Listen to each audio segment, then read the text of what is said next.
the champagne, pop. It's my house, come on, turn it up. Hear a knock on the door and the night begins. Cause we've done this before, so you come on in. Make yourself at my home, tell me where you been. Pour yourself something cold, baby, cheers to this. Sometimes you gotta stay in, and you know where I live.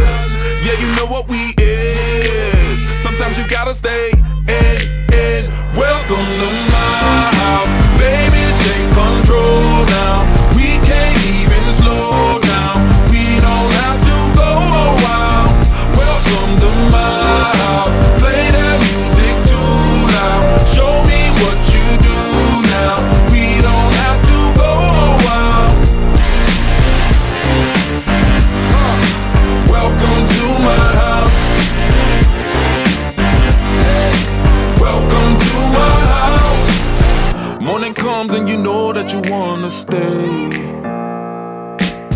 Close the blinds, let's pretend that the time has changed. Keep our clothes on the floor, open up champagne. Let's continue tonight, come on, celebrate. That's how we do. Sometimes you gotta stay in, and you know where I live. Yeah, you know what we is. Sometimes you gotta stay in. Welcome to my house, baby, take control now. We can't even slow down. We don't have to go a while. Welcome to my house, play that music too loud. Show me what you do now. We don't have to go a while. Welcome to my house. Welcome to my house. Welcome to my duck off the crib, the spot, the pad. But my house is your house if you throwing it back. Excuse me if my home draining the sand. Soon as these happy faces land, you can run with the cash. Home run, slam dunk, touchdown pass. Mi casa es tu casa, so it ain't no holding back. Another shot of vodka, you know what's in my glass. It's my house, just relax. Welcome to my house, baby, take control now. We can't even slow down. We don't have to go a while.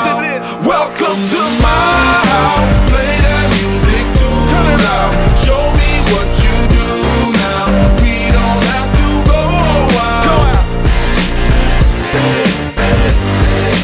Welcome to my house. You heard me? We ain't gotta go out, cause what? Welcome to my house. It's my house, my house. What? Welcome to my house. It's my house. There's just one place where students are students first, and athletics are played with purpose and perspective. That place is your local high school. High school sports offer more than the joy of competition. Studies show that student athletes in South Dakota are also likely to enjoy greater levels of achievement in other areas of their lives, including academics. High school sports, a winning part of a complete education. This message presented by the South Dakota High School Activities Association and the South Dakota Interscholastic Athletic Administrators Association.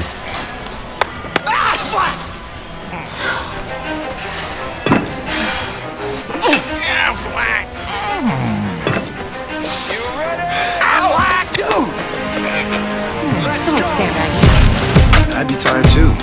I paid my claim in one day when I got hurt. Yeah. One day? Serious hustle. Serious stuff. In just one day, we process approve and pay. One day pay, only from Aflac.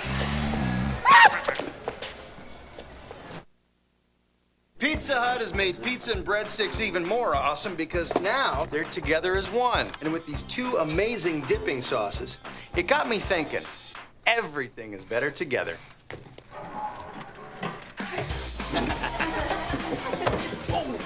May have a few wrinkles to work out. 2 times the flavor, 2 times the fun. Bring home the flavor with the Twisted Crust Pizza and 2 dipping sauces. Add a 2-liter Pepsi for $1. Only at Pizza Hut. How's the wife? She's good. It's good. Hey, Chip, how'd the discount double check work for you? Great. State Farm combined my home and auto, so saved me big. Just wish I double checked those 80s throwback uniforms, so. One for you. Cannot believe I found your size. Whoop. Look at that, huh? Could have sworn he said the 1880s. You liked them though, right? No, I didn't. It pays to double check. Save when you combine your home and auto insurance. Got some folding to do. Talk to a State Farm agent today. Wait, isn't it? I think that's it.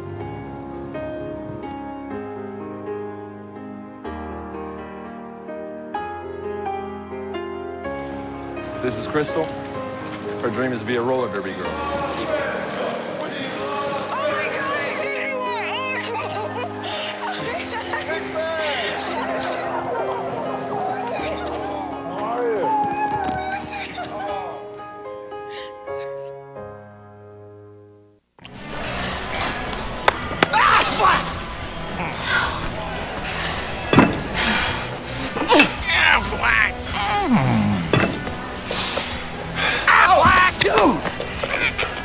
Someone's sandbagging. I'd be tired too. He paid my claim in 1 day when I got hurt. 1 day? Serious hustle. Serious duck. In just 1 day, we process approve and pay. 1 day pay, only from Aflac.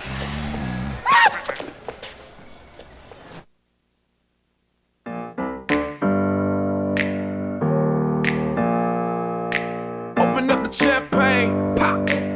It's my house, come on, turn it up.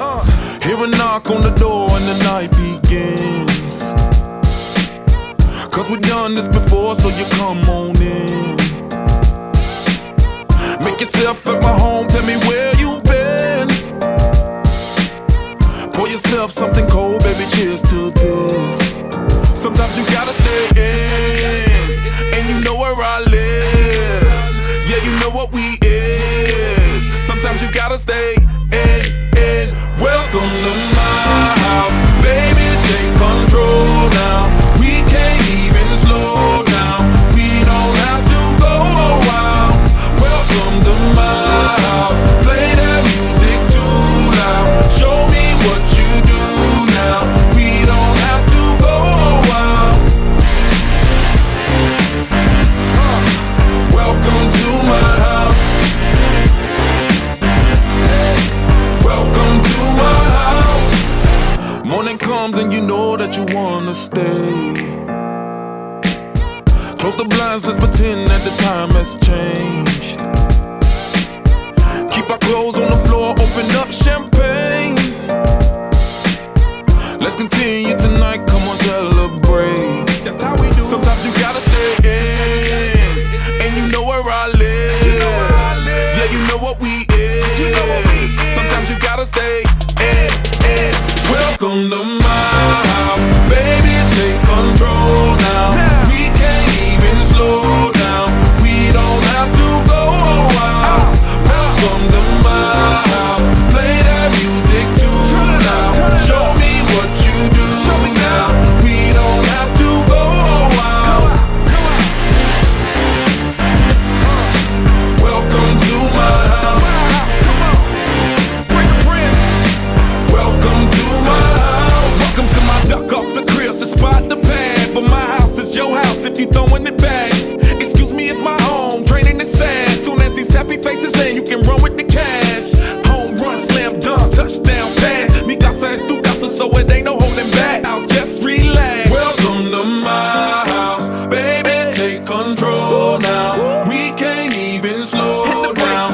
We don't have to go. Cheers to this. Welcome to my house. Play that music too loud. Show me what you do now. We don't have to go a while. Welcome to my house. You heard me?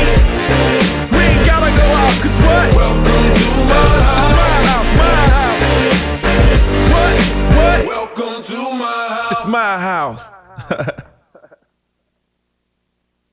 There's just one place where students are students first, and athletics are played with purpose and perspective. That place is your local high school.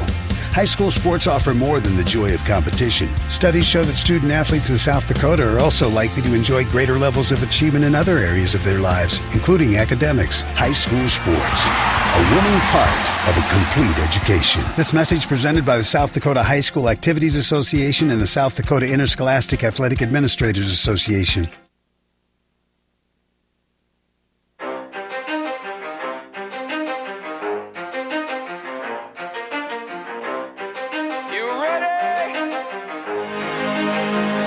Let's go. Yeah. For those of you that want to know what we're all about, it's like this, y'all. Come on. This is 10% luck, 20% skill, 15% concentrated.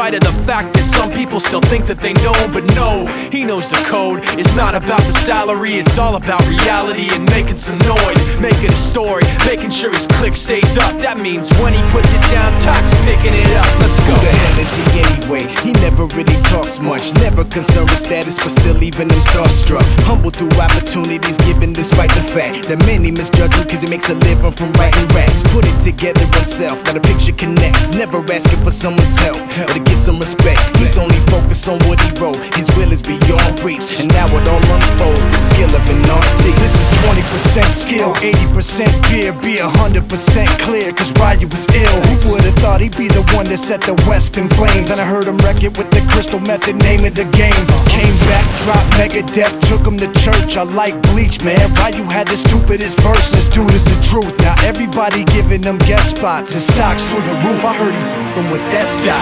This is 10% luck, 20% skill, 15% concentrated power of will, 5% pleasure, 50% pain, and 100% reason to remember the name. They call him Ryu, he's sick and he's spitting fire. And Mike got him out the dryer, he's hot. Found him in Fort Minor with top, but a f***ing nihilist porcupine. He's the type women wanna be with, and rappers hope he gets 8 years in the making, patiently waiting to blow. Now the record with your notice taking over the globe. He's got a partner in crime, his is equally dope. You won't believe the kind of that comes out of this kid's throat.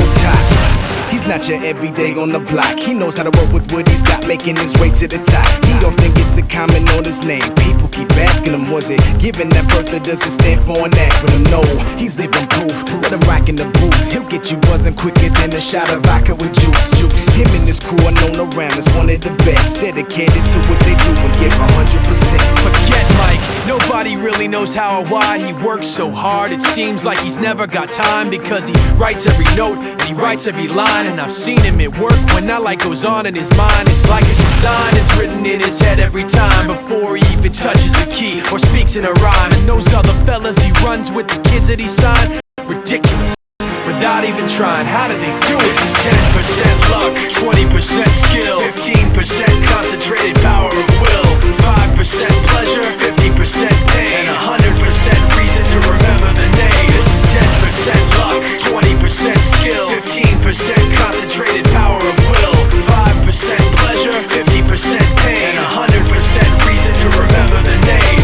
Yeah, Fort Minor, M. Shinoda, styles of beyond. Ryu, Talk Beer, Machine Shop.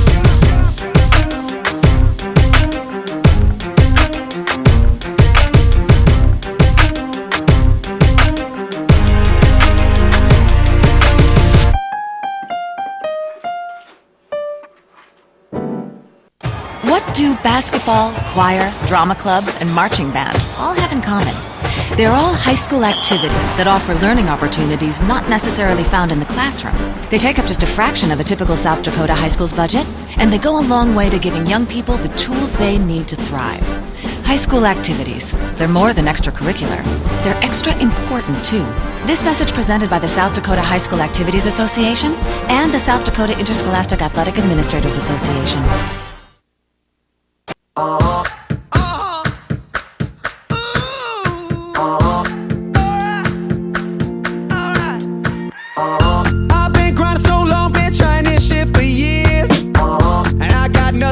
Just climbing this rope right here. And if there's a man upstairs, he kept bringing me rain. But I've been sending up prayers and something's changed. I think I finally found my hallelujah. I've been waiting for this moment all my life. Now all my dreams are coming true, yeah. I've been waiting for this moment. It's good to be alive right about now.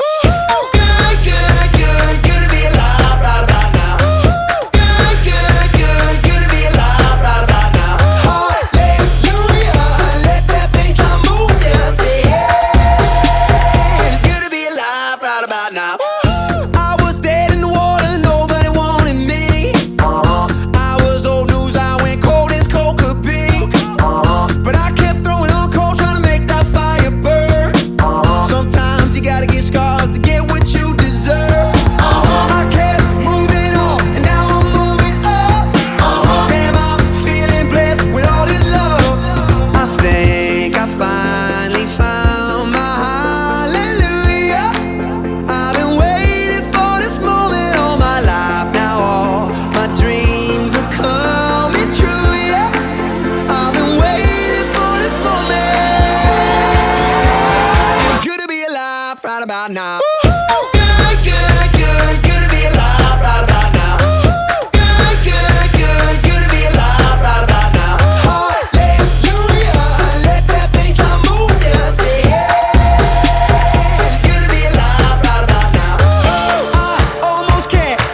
right about now.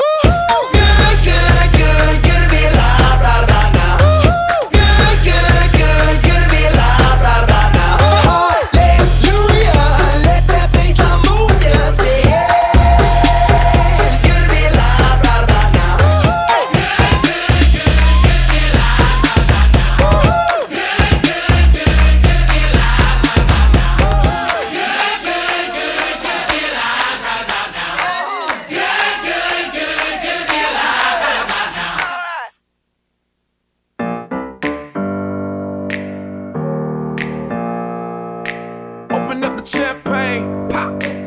It's my house, come on, turn it up. Hear a knock on the door and the night begins. Cause we done this before, so you come on in. Make yourself at my home, tell me where you been. Pour yourself something cold, baby, cheers to this.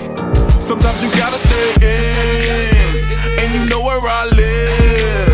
Yeah, you know what we is. Sometimes you gotta stay in. Welcome to my house, baby, take control now. We can't even. Good morning, ladies and gentlemen. Check, and we're going to try this again. Welcome to Region 3 Wrestling. This is WinterWarriorsLive.com, bringing you coverage of this regional wrestling tournament. This is going to be a great day of action, funnest day of the season in many people's minds, and I'm not going to disagree with anybody that would say that. I am Jody Brozick, bringing you the call from the corner here at the Winter National Guard Armory. I'm going to set your matches right now on the mat on the right. That is Wolsey Wessington's Tate Hayter. He is a freshman, 43-10. He is wrestling Landon Wolter, a 7th grader out of Wessington Springs Woonsocket. On the far mat right now, you see, and that would be the mat that's on the left. Sam Kruger, the 7th grader out of Kimball White Lake Platte Geddes, 5-0 lead, and he'll get the fall on Corey Riesel, the 7th grader from Miller Highmore Herald. Real quick, taking a look at the most recent rankings. Hayter coming in at number 3, Kruger was number 5.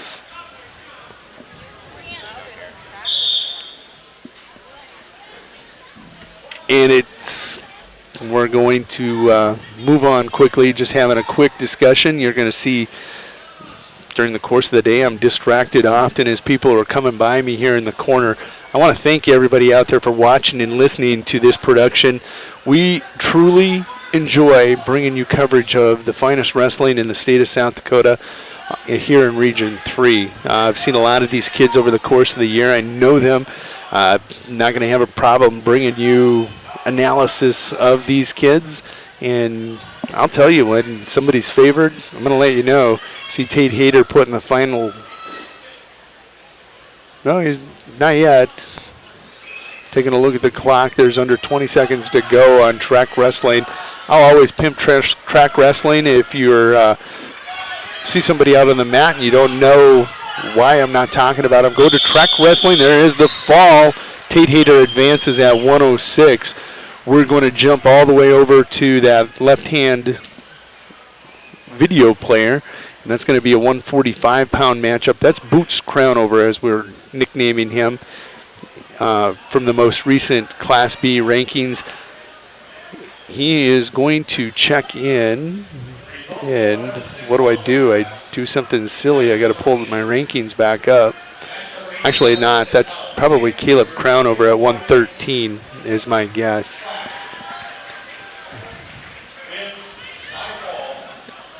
Nope, I was right. That is a 145-pound match.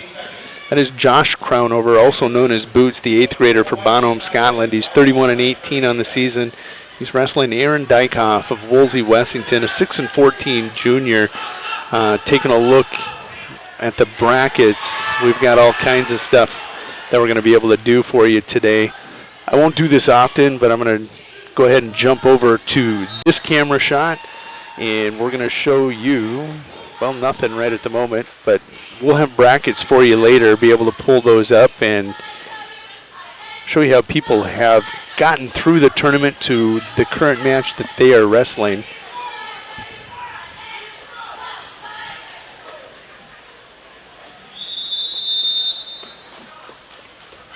And we'll try this again now that we got the technology working.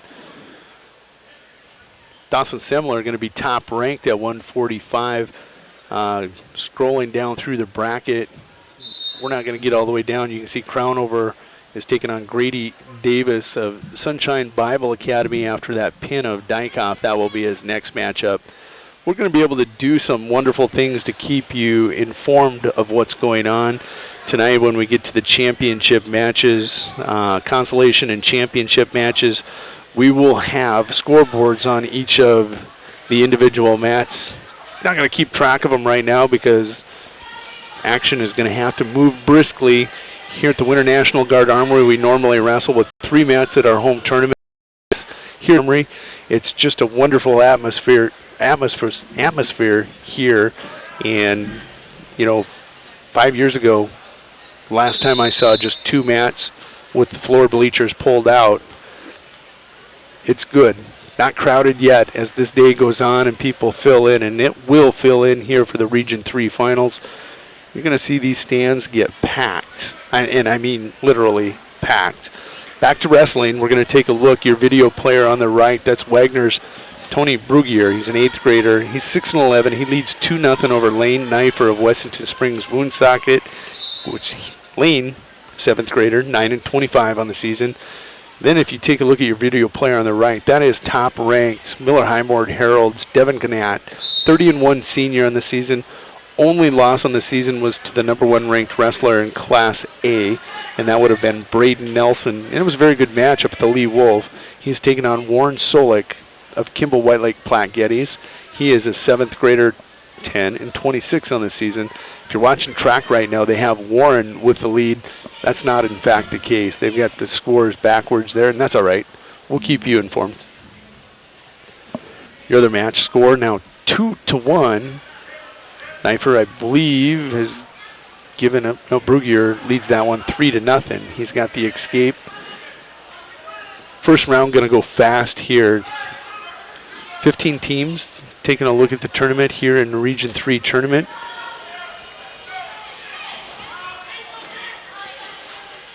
In the upper weight classes, you see a lot of the 8-man brackets, and in the 16-man brackets, not everybody going to be bringing in a full team here today. Parkston, traditionally one of the teams, powerhouses in Class B wrestling, normally has a full lineup this year, probably wrestling with 10 kids, 11 kids out of the 14 weight classes. So just kind of one of them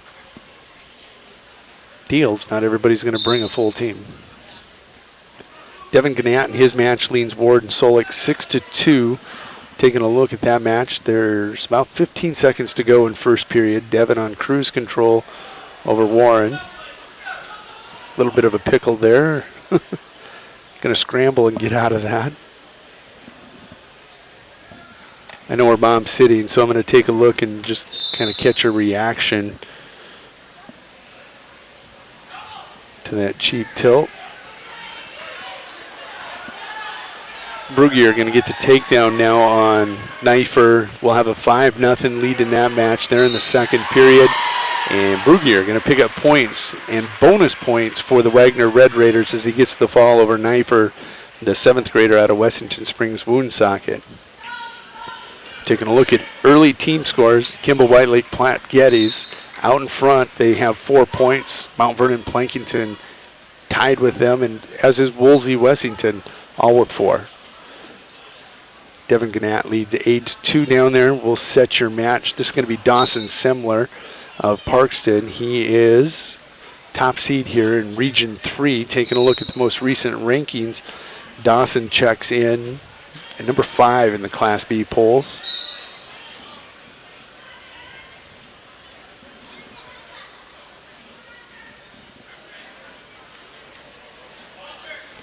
Devin now leads his match 11-2. Dawson, ranked 5th, top seed, 20-4 in the season, is going to get a takedown, back points, and you see on that left-hand video player, Devin Gannett with the 11-2 lead. We'll get the fall. That's going to come at 2:34. Dawson Semler wastes no time. That one's going to come at about 30 seconds over John Gregory of Miller Highmore Herald. He's a 5-11 freshman for the Bandits.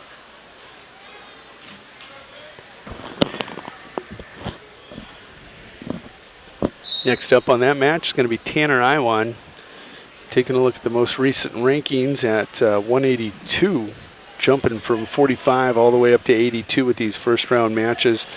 Iwan checks in. He's the 4th ranked Class B wrestler at 182. We'll let Trek Wrestling catch up. Tanner is taking on Jaden Carr of Woolsey, Wessington. He is a 9-16 junior. That's on the video player on your right. Taking a look at the one on the left, that's Bailey Schmidt, a 6-13 sophomore out of Wessington Springs Woonsocket in the black singlet with the red and blue stripe. Taking on Burt Gregory Storms, Cade Fortuna, 12-20 on the season. He's a sophomore, 182. Cade changing that body ever so quickly.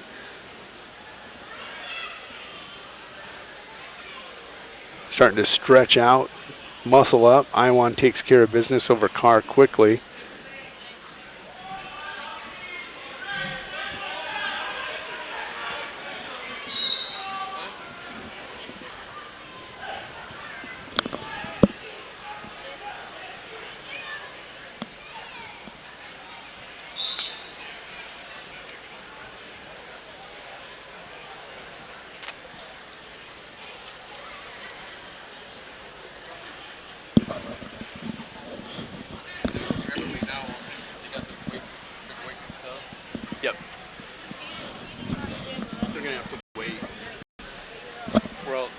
Just wrestled. We're going to have to wait for like 30 minutes now. Can't skip down and go like 140.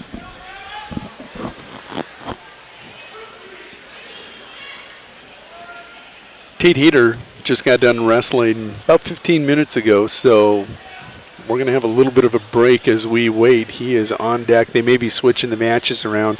We're all the way back to 106, the quarterfinals now in the championship bracket. And on the video player on the right, that's going to be winner areas Wyatt Turnquist taking on Matt Cook, an 8th grader out of Mount Vernon, Plankington, Corsica, Stickney.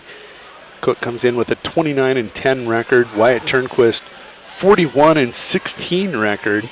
Turnquist in the most recent Class B poll checks in for winner area at number 6 in the polls. Cade Fortuna still operating over on that video player on the left with a 2-0 lead. Cook in on a single, coming around the corner. He's going to get first takedown in this match on Turnquist.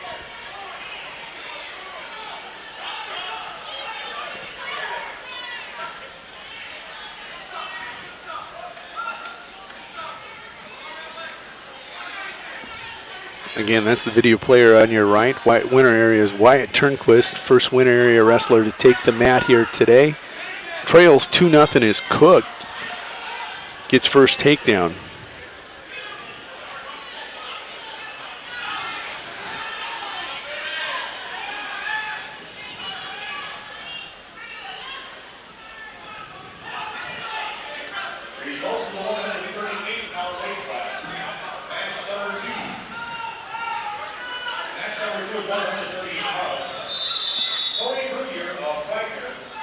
No point scored.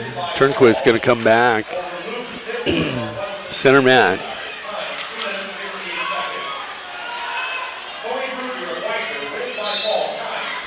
Cade looks like he's working on a fall over on that far mat. The video player on your left. Turnquist, quick reversal.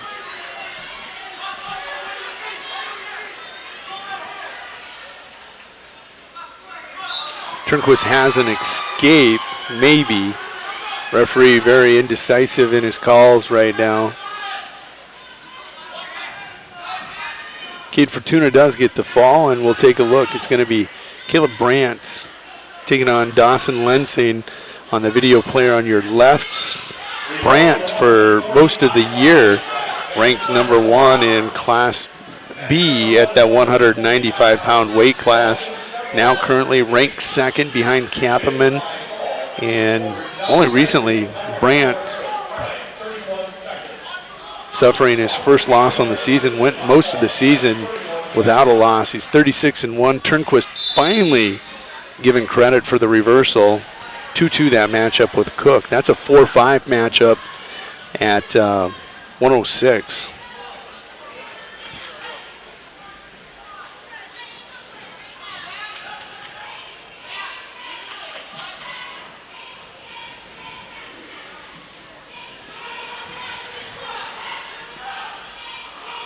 Period 2, Turnquist with choice going to choose down. Cook going to be cautioned.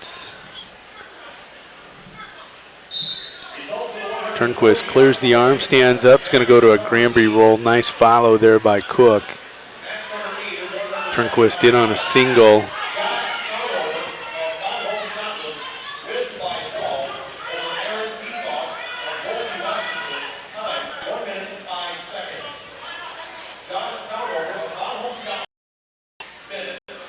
There, Turnquist has a reversal.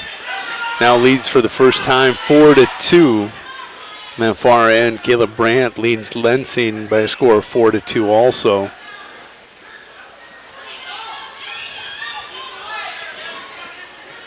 Normally you don't see Caleb quite this aggressive offensively. Doing a nice job down there for Wolsey Wessington. The Warbirds going to be one of those teams that you probably traditionally from the 80s and 90s, not a team that was around. And here in the modern wrestling era, they've become one of the top teams, programs here in Class B. Got some great wrestlers down there in Hayter, Bora, obviously Hines and Brandt. Got to throw Jesse Mykrit into that mix. Got a nice mix of good young wrestlers that are top ranked in the state for the Warbirds. And of course, great football team. State champions this year. Turnquist in a pickle, has the leg right on. Cook trying to headlock Turnquist out of the deal.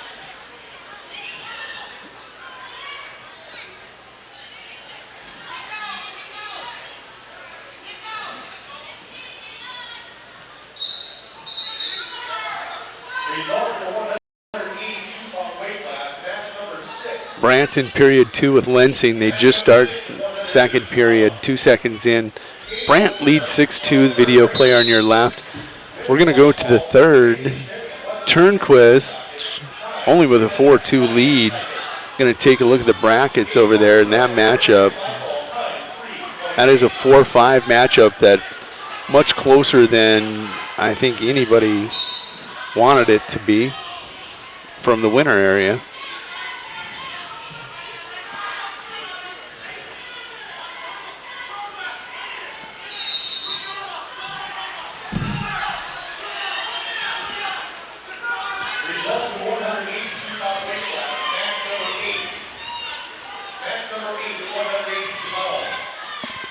Brandt gets the victory over Dawson Lensing. Trying to pull up the bracket. Actually, Turnquist, the 3 seed, Cook, the 6 seed. 3-6 matchup there, and it has not been easy for Wyatt Turnquist. He's going to get a 3-point near fall, open up a little bit of a bigger lead. Taking a look at the video player on your left. In the black singlet with a red stripe down the side is Wagner's Lance Sokup, 22-16 8th grader, taking on Burt Gregory's Frank Even. He's an 8th grader, 15-6. Looking at the bracket, Sokup the 5, Even the 4. So we're rolling here in the quarterfinals now, 4-5 and 3-6 on the mats at 106. When I say that, I'm talking seeds. Sokup and Even taking a look at the rankings. Sokup, Lance Sokup, the 10th ranked 106-pounder, even had been ranked for most of the year right at the bottom of the poll, around 10, 11, 12, is no longer in the poll. Cook now trying to come out the back door on Turnquist. He does the wise thing, gives up the reversal. He now leads in that match 7-4. That one's under a minute to go. Cook going to have to get busy. Turnquist does a nice job peeling that cradle arm and posting it.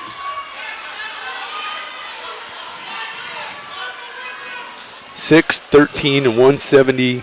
Some of the weight classes that I'm just telling you are going to be monsters here today. Depth-wise, 6, probably 26. You can throw 26 out. 32, good deep one. 82 is a nice deep weight class. Turnquist going to get the victory. That's going to be a 7-4 to victory over Cook of Mount Vernon, Plankington, Corsica, Stickney. Sokup on the far end, 2-0 lead. He has a double chicken wing on even and trying to put the finishing touches on a first period pin. Not able to do it so far. Even doing a nice job of bridging and fighting out of that.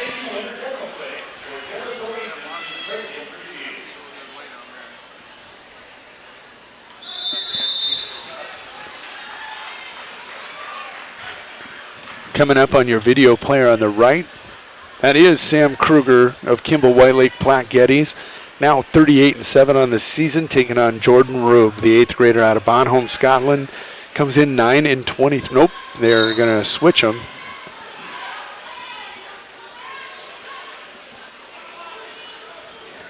That must have been a forfeit, quick forfeit there, or Kruger waiting because of time. They're going to move on to Corden Hansen. He's taking on Jackson Eklund. Eklund comes in, the number 3 seed, Hansen the 6th seed in this matchup. Eklund, the 8th grader, 31-5 for the Burt Gregory Storm. Corden Hansen of Kimball White Lake Platte Geddes, a 27-19 sophomore. And taking a look at the rankings at 13, Eklund checks in at number 5.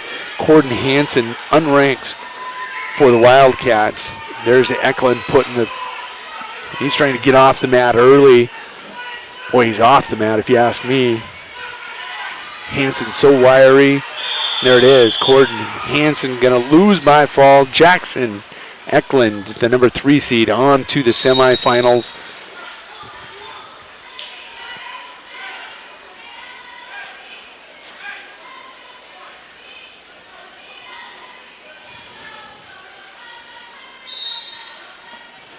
Down on that far end, 8-0 now. Sokup just having his way with Frank Even. Even got the higher seed in the tournament, but everybody has said Sokup, we were talking, he would probably be the favorite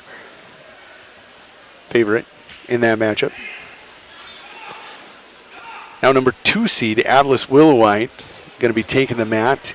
He'll be a sophomore for Winter Area, formerly of Burt Gregory, 11-3 on the season. Taking on Mount Vernon, Plankington, Corsica Stickney's Hunter Pranger. He is an 8th grader with 53 matches. He's 30-23 on the season. Willowite going to be called for the slam. Yep, Pranger's up and moving. That's okay.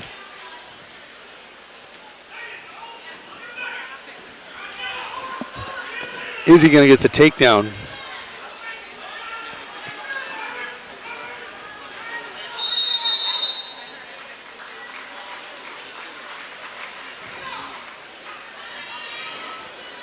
They're going to pull the takedown from Willowite, so it's going to be 1-0 Pranger. And all Atlas was doing is trying to take him down to his back. He's just got to touch with an elbow, knee, or shoulder first. Blast double worked well for him the first time. Let's see if it does this next as we get restarted here. Pranger with a shot now, in on the ankle of Atlas Willowite. This would be a 3-0 lead for him. Nice counter there by Willowite. He does take the lead 2-1. He'll cut Pranger, and we're now tied at 2. Far mat now in the 3rd period. That's the video player on the left-hand side. That's 8-0. Sokup, cruise control over even. Sokup going to be cautioned for stalling.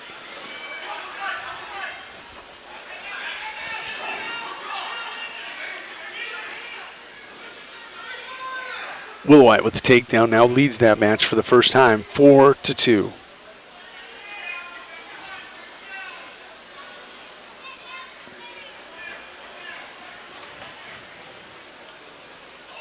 I'll talk team scores at the end of the quarterfinal round. Not until then. Things change quickly.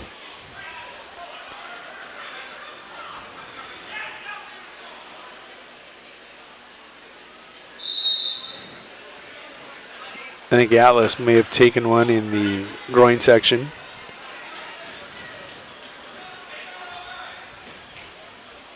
That hurts.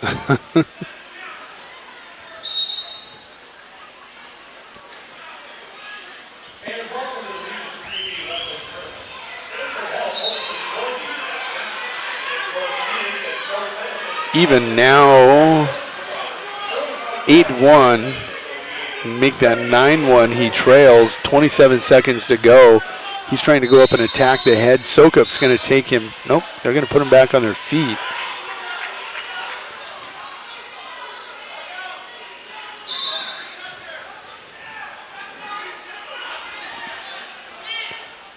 If Willowite wins, it'll set up a Jackson Eklund versus Willowite semifinal at 113. Taking a look down there at even and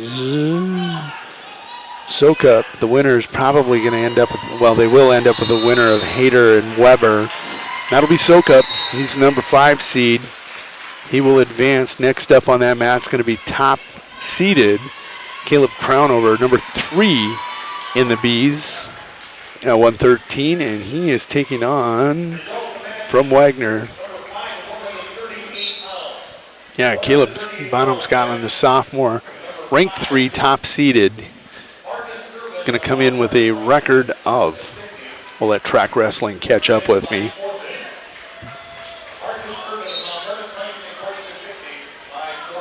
You are watching and listening to the Region 3 Wrestling Tournament here at the Winter National Guard Armory.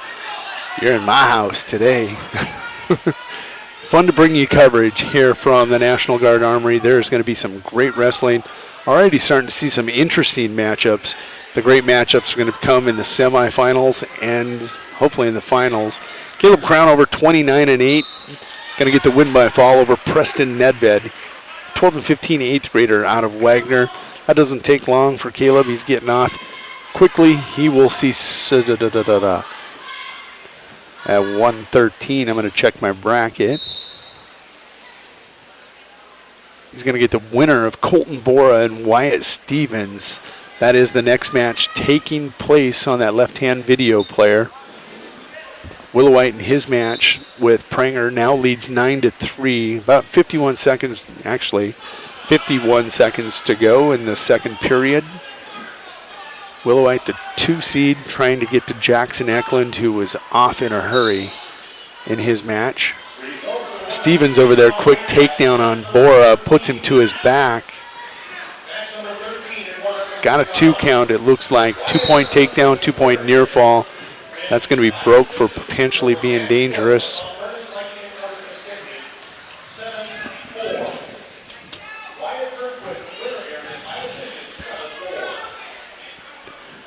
Atlas wrapping up a cradle. Kind of like a Christmas package once you get it hooked up tight.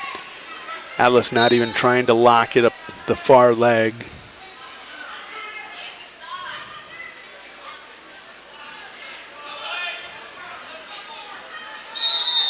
There it is. Atlas Willowite will get the first bonus point for the Winter Area Wrestling team. He'll win by fall. In his match, he was taking on Hunter Pranger, the 8th grader.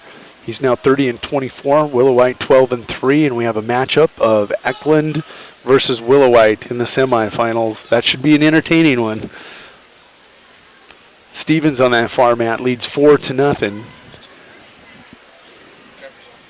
Yeah, Willowite's 2. Eklund will be the 3 seed in that matchup. Taking a look here. If you're following along on track wrestling, mat 2 is on the far hand side. That is the left hand video player. Mat 1 is right in front of us, and that's your right hand video player. real quick down there, Wyatt Stevens at 113 and Colton Bora. Stevens comes in 21-11, a junior. Bora 29-19, sophomore at 113. Looking at the rankings, Stevens checks in at number 8 in the most recent rankings. The last regular season poll that came out, Stevens was 8. Bora of Woolsey Wessington, taking a look, unranked.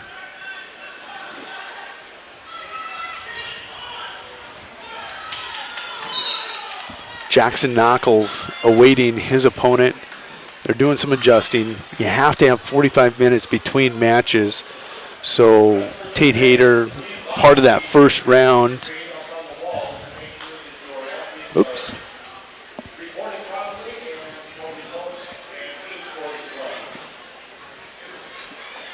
I get excited once in a while. I kick my camera. I do apologize.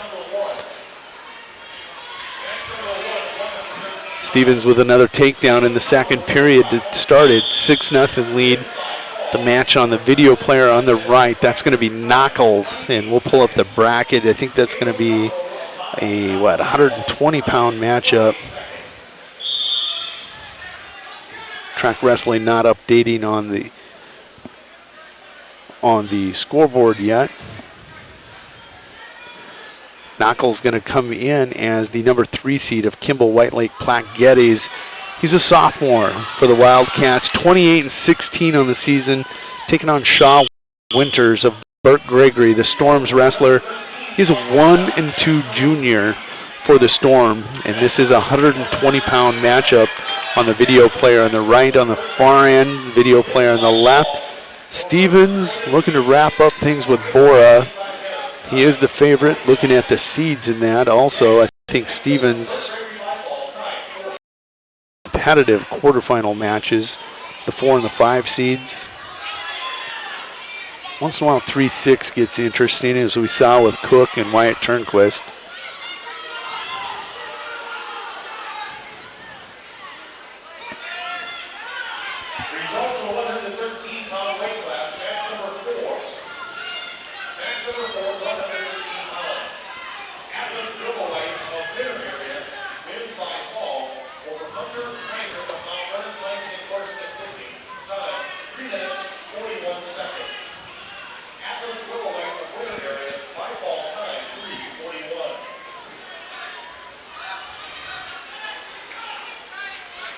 Stevens about to go to the third with a 9-0 lead on Bora. Knuckles in his match, looking at the scoreboard. It's tough to see, but it's 2-0. Time ticking away, now picking up back points. Can he get the fall before the end of the period? He does.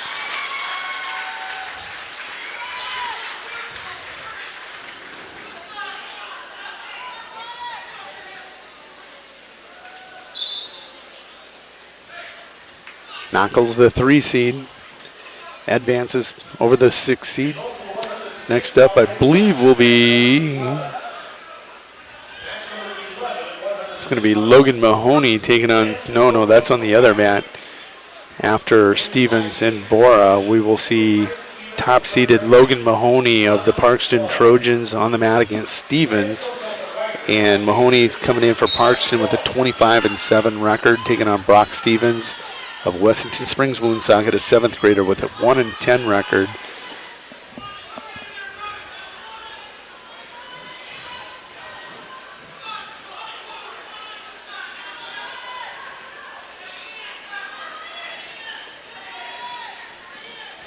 On your video player on the right, that looks to be Ben Sokup of Wagner. He is 31-10, a junior, the number 2 seed in today's tournament. And looking at the most recent polls, Sokup of Wagner checked in at number 6. He's taking on Gianni Clemente of Woolsey Wessington, 6-21 8th grader. Tough matchup for the 8th grader. Sokup tough. Stevens down there with a 9-0 lead on bottom on that left-hand video player. On bottom with the lead, 9-0. Really not being pushed too hard by Bora. Bora just kind of holding on. He doesn't have to do much. One thing he does want to be careful of is if he goes for the cradle there, he tried to scoop the ankle. Stevens waiting for it. Will just step over, get the reversal. Now gets that half in, reverse half. This could be it for Bora. This is a 4-5 matchup. This was supposed to be the competitive one. Sokup finishes off Clemente. That one a first period fall. Sokup goes to 32-10 on the season. He will advance where he will see Jackson Knuckles in the semifinals.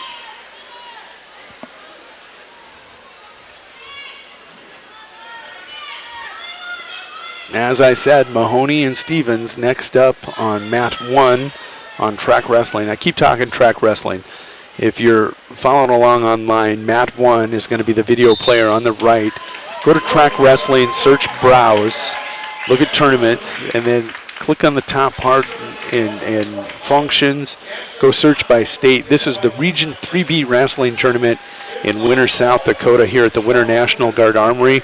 This is the last season for any of the schools with sub-state rights. South Dakota Public Broadcasting will take over next week in the Class A and B state championships at the Rushmore Civic Center in Rapid City.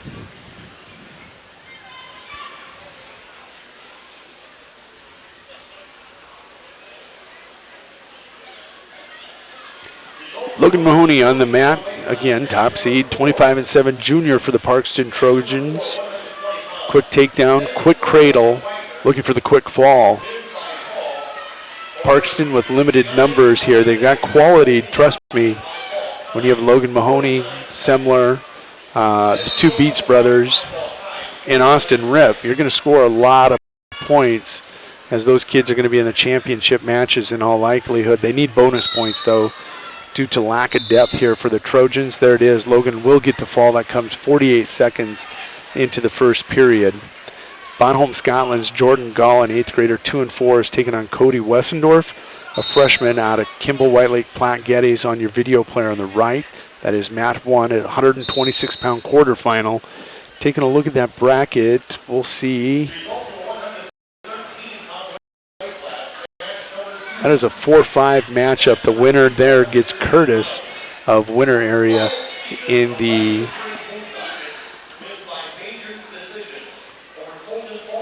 semifinal. Winter area also now with Trevor Peters, the 4 seed over there on the video player on the left. 8th grader, much improved 8th grader for the Winter area wrestling team. 26-18 on the season. Has been ranked on and off during the course of the year in the lower end of the rankings. He'll get first takedown on Lane Lewis, a sophomore out of Mount Vernon, Plankinton, Corsica, Stickney. Lewis comes in with a record of 12-18 for the Titans.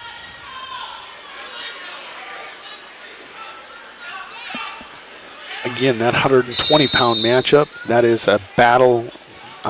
Peters, 4 seed, Lewis, the 5 seed.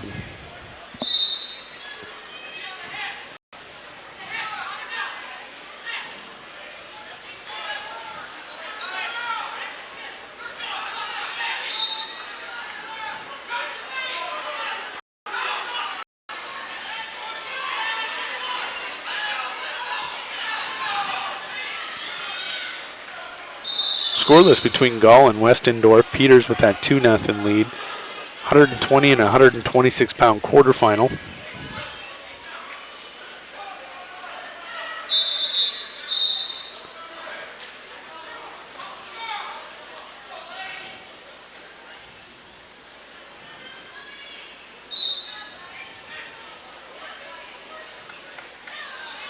Matches starting to get competitive, taking a little bit longer to get through these matches. We were rolling along for a little bit.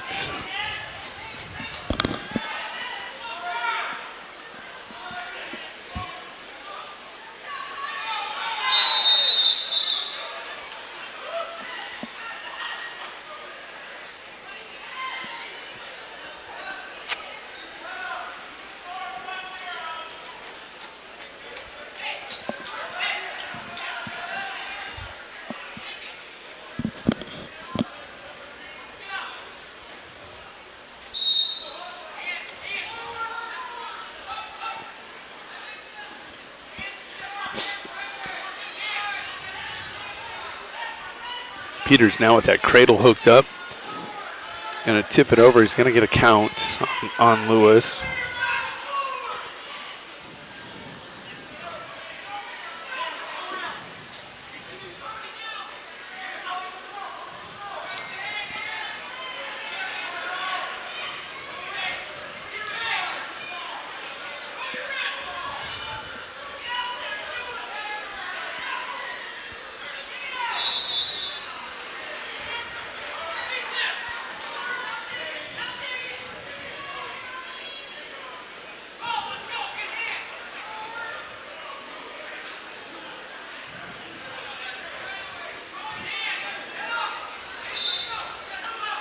Peters takes a 5-0 lead to the second period. They'll start neutral.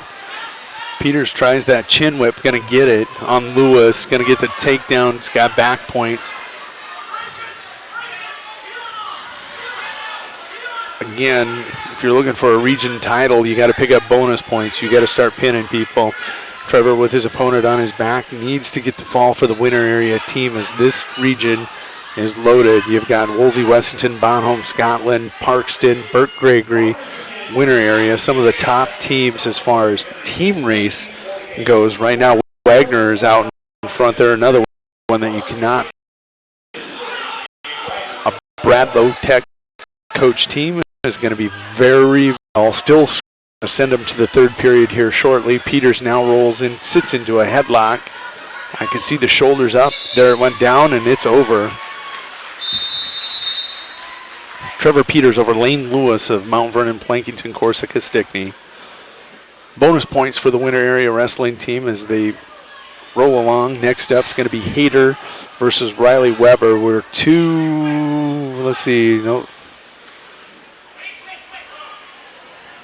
that's next up on the match after Gall and Wessendorf.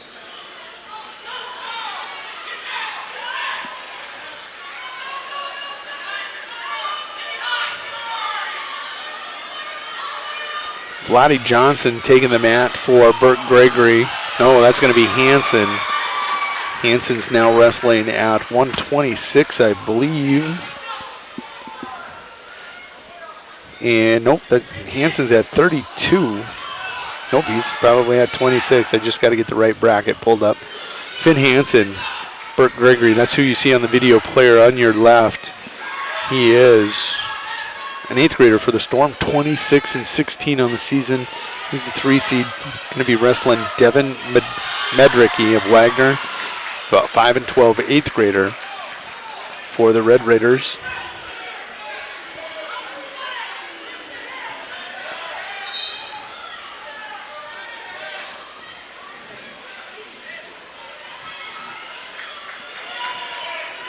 So we have 3 8th graders and a freshman on the mat. Hansen with first takedown, leads 2-0 quickly. Wessendorf with the reversal, 2-0 lead, and you can see he's trying to pick up a fall for the Kimball White Lake Platte Geddes squad. There it is. Wessendorf will advance, and that's at 126. Wessendorf the 4 seed, Gall the 5 seed. Wessendorf now will take on Curtis of winter area in the semifinals. Next up, it's going to be Cameron Biggins at 132 for the winter area wrestling team. He is going to come in as the 4 seed. He'll be taking on Colton Fry, a sophomore for the Red Raiders of Wagner. Fry comes in 25-17, Biggins 20-15. He's a senior for winter area.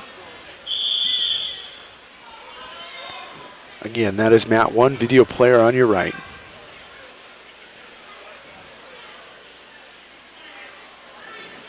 First action here for Cameron Biggins in about 2.5 weeks.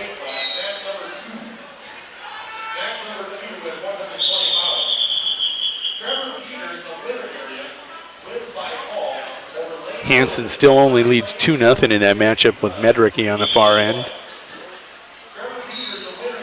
The Red Raiders wearing the black singlets with the red stripe down the side. Biggins crawls into a single, going to try finish in on Fry. Fry with the whip. Biggins will get the roll through or neutral. Coming back center mat. Nice little scramble by both wrestlers.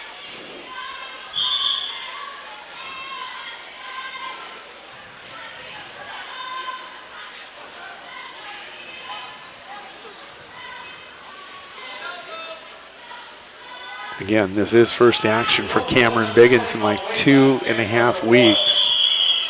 Last time we saw him on the mat was in the Huron Wrestling Tournament. That was 2 weeks ago exactly. Hansen going to pick up a 2-point near fall at the end of the first period. We'll go to 2. Hansen, the 3 seed, with a 4-0 lead. Taking a look at the most recent rankings in Class B at 132. Give Fry and Biggins their due. Biggins had been ranked. He's now unranked.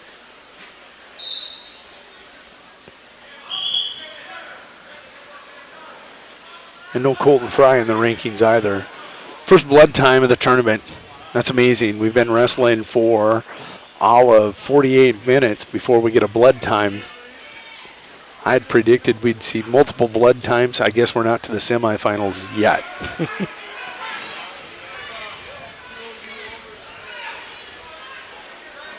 Hansen hooking up another cradle on the video player on your left.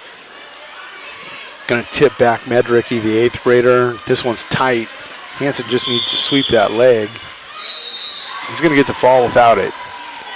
Finn Hansen, the 3 seed, onto the semifinals at 126. Fry, Biggins, still scoreless.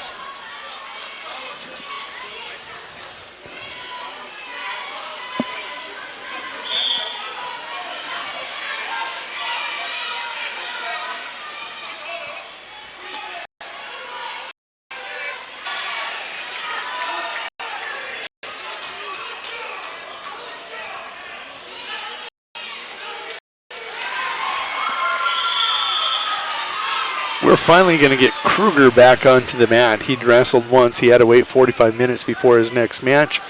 Sam Kruger of Kimball White Lake Platte Geddes will be taking on Jordan's 37-7 Kruger, who's a 7th grader.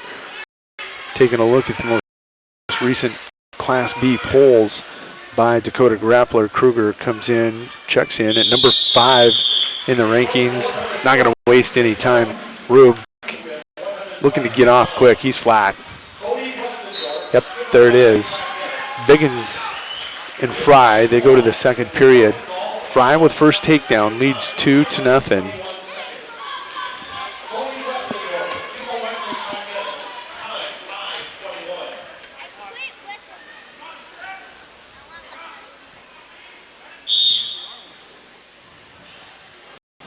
Taking a look at 132, Biggins the 4 seed, Fry the 5. This is going to be a competitive one. Now looking over on that far video player, you're going to have Miller Highmore Heralds. That's at 132, checking the bracket. That's got to be Connor Birch. 30-6, top seeded sophomore for the Bandits, taking on Borden Rolfe of Burke Gregory. 10 or 14 freshmen. And at 126 recently,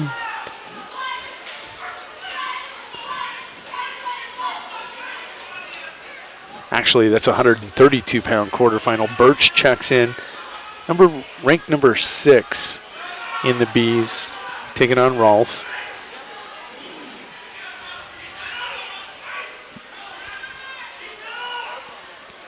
Blood time on your video player on the right again. Cameron Biggins trying to get sealed up.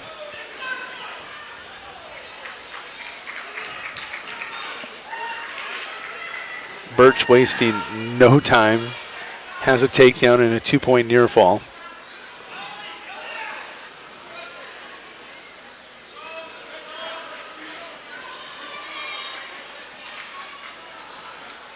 We'll go back to live action, Biggins and Fry. Fry will jump the whistle and be cautioned.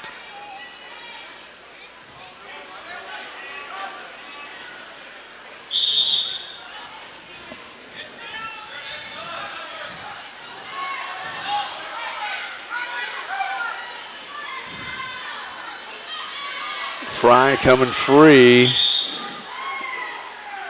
Steps out of bounds, or he might have hit the switch. Birch now with the Turk right on. 5-0 lead at the end of 1. Going to pick up more near fall, trying to get the fall out of that. Fry again, right to his feet. Biggins can't return him.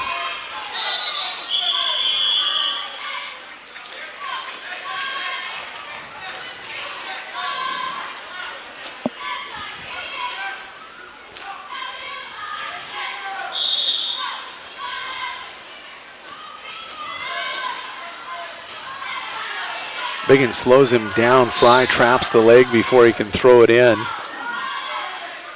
Now he's riding the ankle, sitting on it. There he's chopped the arm. Can he get the cradle? Don't try the cradle without the arm. He does, and he gets it. Don't listen to me. Is that a 2 count? That is a 2 count. Now that's a 2-point reversal. So your match score remains, no, it's 4-2, and there's a 2 count. It'll be 6-2 Fry over Biggins.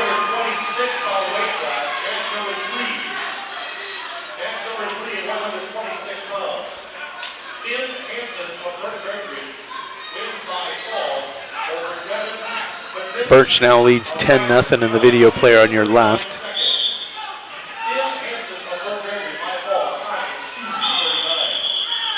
Sikora and Reich on deck on the video player on your left. Hayter and Weber on deck on your video player on the right. Biggins did get a 2-point near fall out of that. So it's 6-4. All that happened is we switched top and bottom, and Fry has a 2-point lead on Biggins. Under 30 seconds to go, Biggins nearly gives up a cheap tilt. Does give up his arm. Chicken wing by Fry.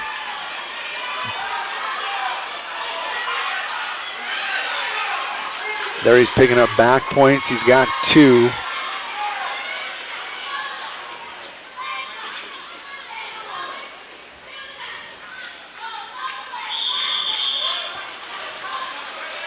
Two-point near fall is going to make it 8-4 Fry going to the third period.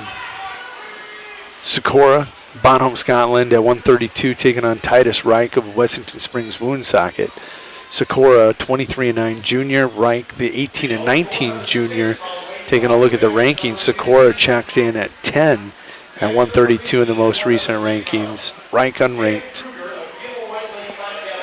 Fry with an 8-5 leads the official tally now, 8-5 over Biggins.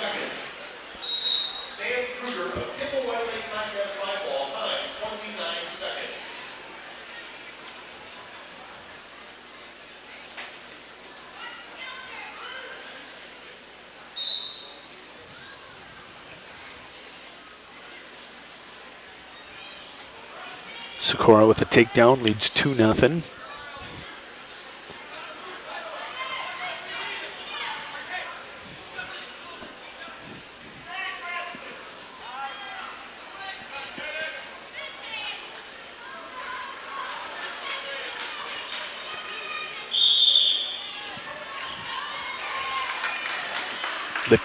The extra point comes from Fry putting Biggins on his feet. 8-5 now. Sikora getting back points on Reich. Biggins trying to fire fireman's, can't finish inbounds. Right idea. Just edge of the mat wrestling there by Fry.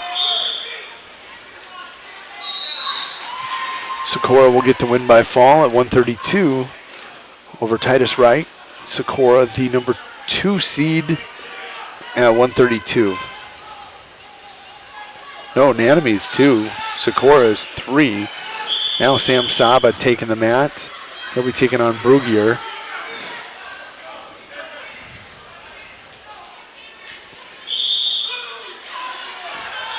Excuse me, that is not Sam, that is Alec Saba. Biggins with his head down. Has to get it to the side to finish. Fry now getting time, buying time to counter. Has that front quarter Nelson and is punishing Biggins. Going to keep walking it. Biggins got to get out of bounds and get back to his feet or finish here. You can hold on to that leg all you want, but you got to come up, Cameron. You got to move. Come around the corner if you want a chance. Both kids now looking gassed. Alex Saba, the senior, 32-4, number 2 in Class B, out of Bonham, Scotland, in the blue singlet on that left-hand video player. Taking on Wagner's Tony Brugier, an 8th grader. He's 7-11. Not where you want to be. That's a quick fall. 14 seconds for Alex Saba. Under a minute to go now. Biggins and Fry. Biggins trails 8-5. Next up on the video player on the left is going to be Jace Burma taking on Vladi Johnson. That will be a 138-pound matchup. Looking at the seeds coming in, Burma coming in the number 5 seed. He is 20-17, a freshman for Sunshine Bible Academy. Vladi Johnson, the 4 seed. The junior for the Burt Gregory Storm, 29-16. And again, that is at 138. Taking a look at the most recent rankings at 138. Of course, we just saw Saba number 2 in the rankings. Vladi had been in the rankings, has dropped out. No Jace Burma. I like Jace Burma. He's going to have a bright future. He's a young wrestler, a freshman. He's going to fall right into that cow catcher, as we used to refer to it, commonly known as the whip now. Vladi quickly out 2-0.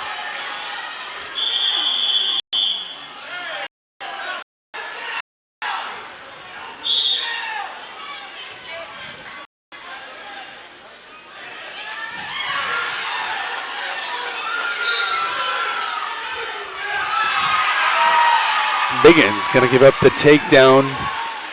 Now trails 10-5 in that matchup, 4-5 at 132.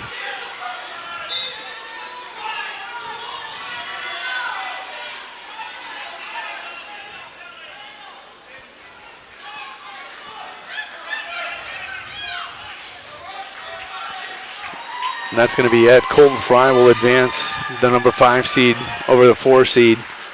10-5. Next up will be Tate Hayter versus Riley Weber. That'll be a 106-pound matchup. Hayter, the number 3 ranked 6-pounder, taking on Weber, unranked. But he's got the biggest heart of anybody in this tournament. Hayter, number 1 seed. Weber, the 8 seed in the tournament. Riley comes in 9-15, an 8th grader. Hayter 44-10, the freshman. Video player on your right.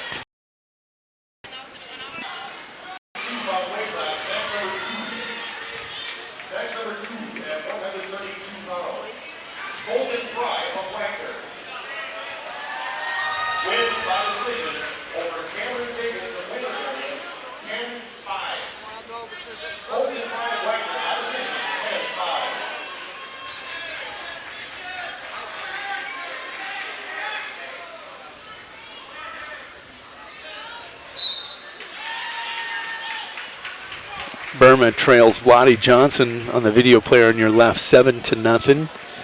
Hayter wastes no time. He'll get the takedown on little but mighty Riley Weber. Hayter with the fall. That's going to come at 104 of the first period. Next up is going to be Tynanemy and Tinkovic at 132. Taking a look at the bracket there. Anime coming in the 2 seed, Brandon Tankovic, 6-14 freshman. The 7 seed, Nanami, 31-11 freshman. Taking a look at the most recent rankings, and that's going to be a 132. Nanami checks in at number 7 in the polls.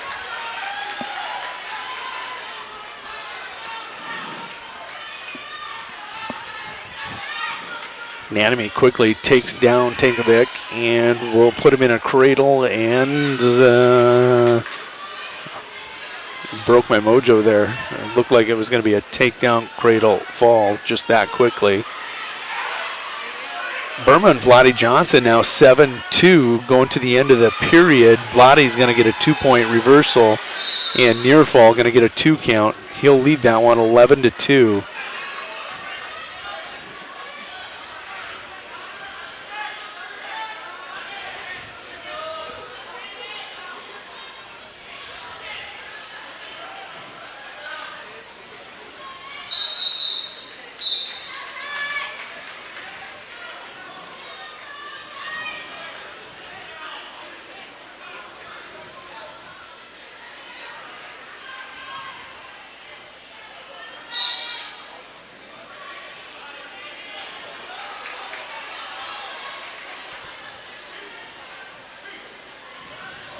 Nanemy going to win the scramble with Tankovic, working himself into a reverse half. Tankovic tying up his legs right now. Score now 7. No, it's 5-0 still. Until this penny move is broke. It's not going to be broke. It's going to be a fall. Number 2 seed Ty Nanemy on to the semifinals, where he is going to see Zach Sikora. That will be an interesting semifinal at 132. Next up on that mat will be Dawson Semler taking on Wells. Dawson again, 5th ranked. I'm going to double check my rankings. I may be wrong there. At 145, nope, trust your gut. Dawson, the sophomore, 5th ranked in Class B at 145. He is the top seed here today in Region 3. He's coming in with a record of 21-4. He will be taking on Wells, Caleb Wells, an 11-20 freshman out of Burke Gregory.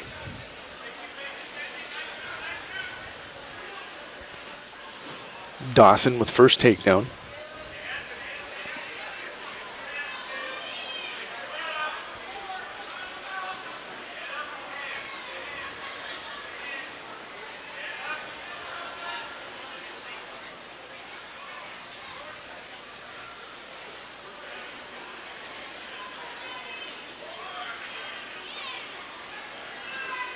Similar with a takedown, 2-point near fall. Leads that one 4-0. Far end, Vladi Johnson putting the finishing touches on a victory over Jace Burma. Vladi, the 4 seed. Or am I incorrect there? That's 145 pound, 138 pound matchup. Yes, Vladi was the 4 seed, Burma the 5.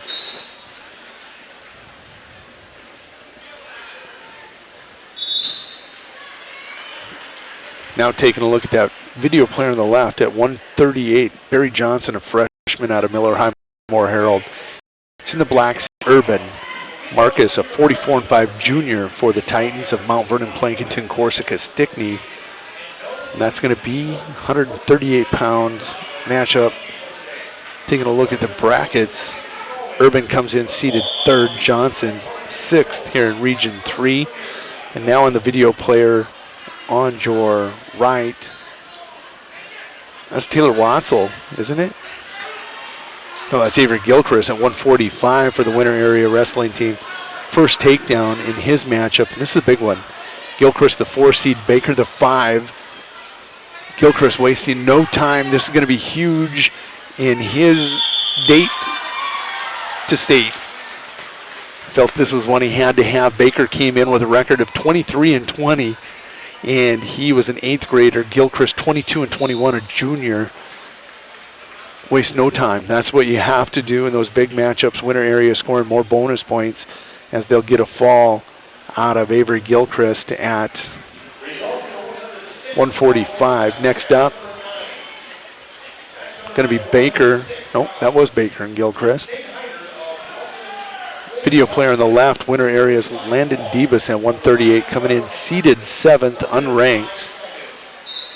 He will be taking on the number 2 seed out of Parkston. That's Kyler Holzbauer. He is a 34-11 junior for the Trojans in that orange singlet.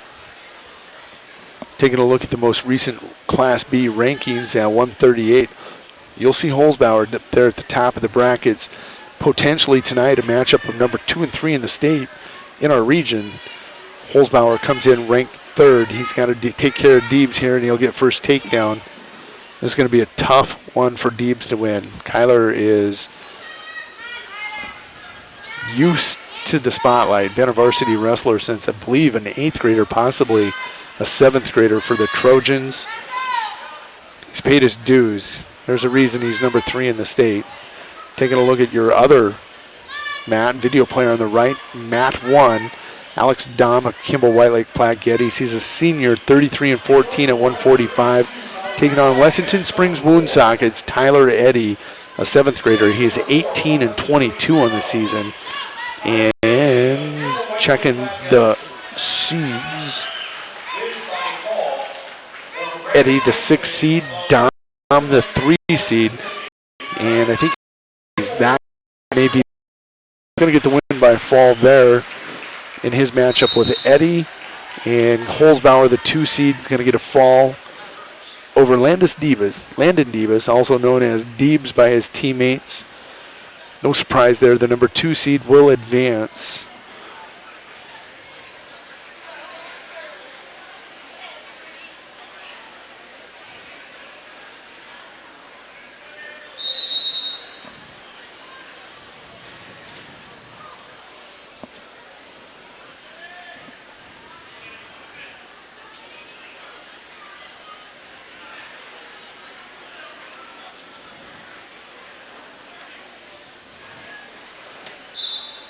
Taking a look at the far video player, that's going to be Boots Crownover, Josh Crownover.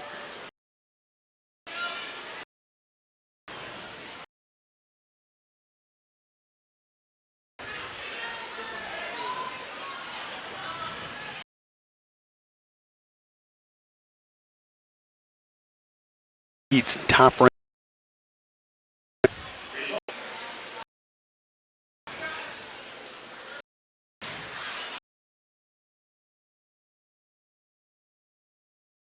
Maintenance for making sure that video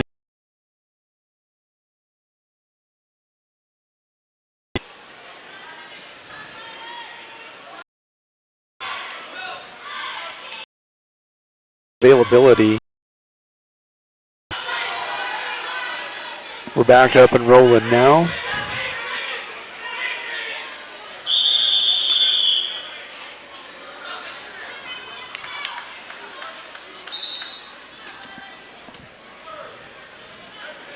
That is Riggin Shippey out on the mat for winner area. He leads 2-1 in one of those 4-5 matchups, taking on Logan Kafka, the senior out of Wagner. That's a huge matchup for winner area, and also for Riggin Shippey if he wants to get to the state tournament. You're the 5 seed. You're taking on the 4 seed. You have to absolutely go out and win this match.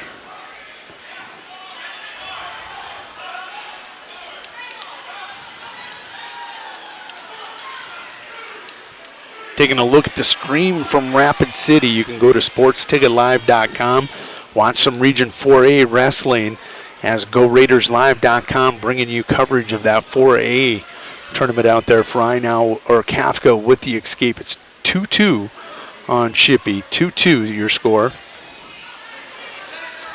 And again, that is a matchup 4-5. Shippey with the shot, Kafka just countering, hips down and heavy on the head of Shippey. He's going to give up the takedown now, trails 4-2. He's got the leg split. That's a bad situation for the freshman for winner area. Comes to us from the Clome School District in this winner area co-op. Riggin comes in unranked, but 23-23 on the season.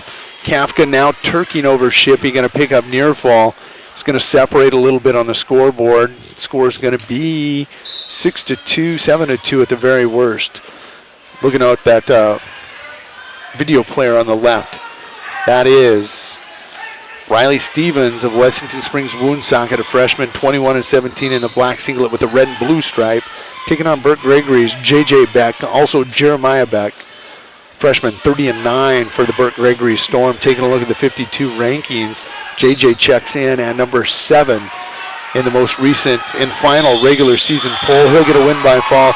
Kafka going to get a big victory over Riggin Shippey at 152. Shippey led that one 2-1.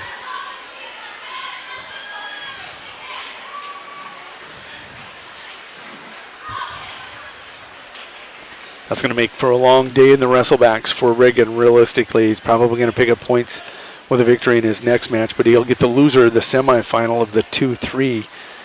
That was a huge one. You'd rather beat 4 right away than have to beat 2 or 3 coming back to get to the state tournament. Now taking a look on your video player on the right, that's Sam Saba. I tried getting him on the mat earlier. That's a quick fall, folks. That one's going to come in like maybe 10 seconds for Sam Saba. He was taking on Carr of Woolsey Wessington. Sam in the most recent polls at 152.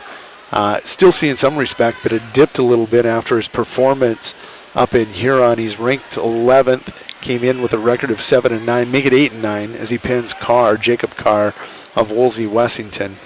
Far mat, number 2 ranked Noah Beck, 20-3 senior for the Burt Gregory Storms. He wasn't out there long either, about 40 seconds. He'll get a pin on Colton Klom, the freshman out of Mount Vernon Plankington Corsica Stickney. Sorry about that. He's a 13-30 freshman for the Titans. Waste no time. That'll bring up Taylor Watzel for winner area. He's going to be taking the mat against Trinity Brunson. This is another one of those 4-5 matchups that we talked about for the winner area kids that is so important. If Taylor wants to go to state, he needs this matchup right here. He's got to win this 4-5 matchup, get to the semis, take your shot against the number 1 guy. But if you don't see success against the number 1 guy, you catch somebody from the loser's bracket on the bottom part coming back. If you lose right away in this 4-5 matchup, man, you're going to catch one of those beasts, 2 or 3 coming back through cross-bracketing after a loss in the semifinals, and that makes it a difficult task to get you to the state tournament. Trinity Brunson, the senior for Wessington Springs Woonsocket, 23-11, very improved wrestler. Taking on Taylor Watzel, 17-21, sophomore out of the winter area, battling some injuries. Hopefully he's over them. Video player on the right, we're waiting. Chris Van Huvelen. Oh, he is on the mat. 2-0 lead, the senior, 30-8 for the Cavaliers, the Sunshine Bible Academy of Cavaliers. Wrestling Cade Hellman, the 17-16 junior out of Bonholm, Scotland. Taking a look at Van Huvelen. He recently checked in at 160, number 8 in the polls. If you're in the top 8, you're predicted to medal at the state tournament. Kudos to Van Huvelen. Watched him wrestle for a few years, and just a quality kid, as all of the Sunshine Bible Academy kids are. Brunson and Watzel, they look to be scoreless. About under 30 seconds to go here, period 1. No activity, you better be careful. Rounds is on the mat. He'll force you to wrestle eventually. He's not going to play for stalling. Brunson with a front headlock. Not trying to get head in the hole, just holding on.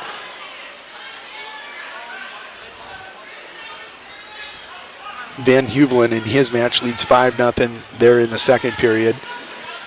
2 seconds to go, 1 second. Brunson just locks up Watzel. They'll go to the second, and looks like Watzel will have choice. He's going to choose down right away in this matchup. Smart decision. In case it goes overtime, you want to have been the first one to score.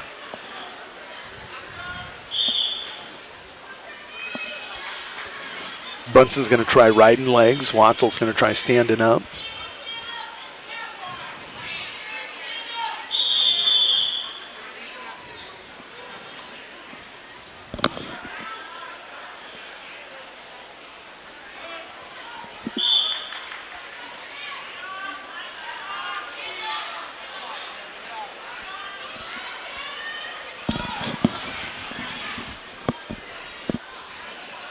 Winners so far 1 and 2 in those 4-5 seed matchups that we said were so important.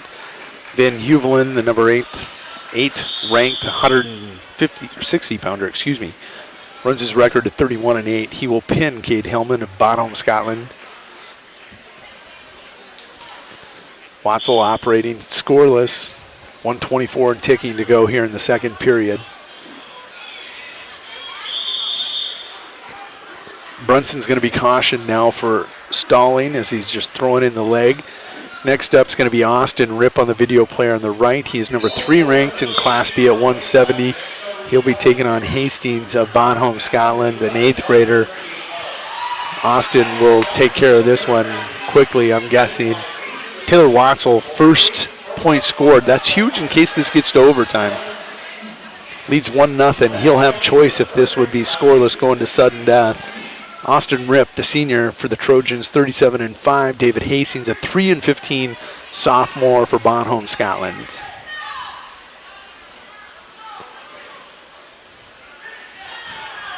Brunson in on a shot now, has the leg up for Watzel.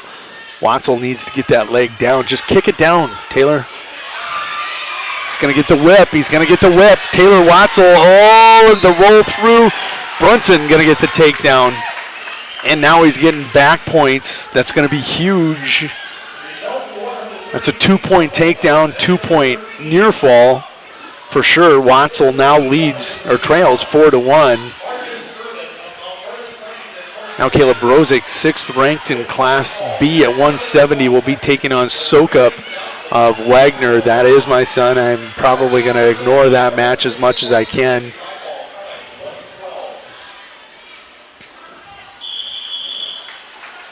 Three-point near fall for Brunson. He'll have a 5-1 lead in that match with Taylor Watzel.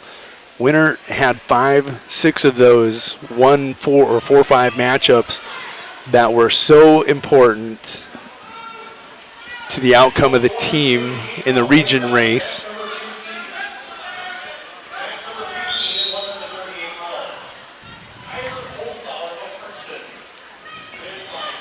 Cole Solik, 22-11, the junior for the Wagner Red Raiders, taking on Caleb Brozick, 40-10 junior for winner area.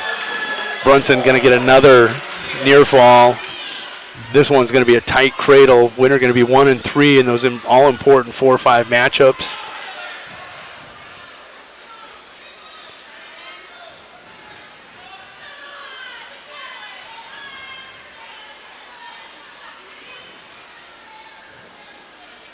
Taylor going to run out of time no matter what. He's got to break this. He can't just sit there.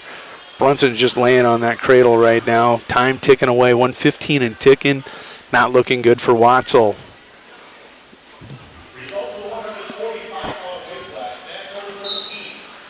Solik and Brozick back to live action.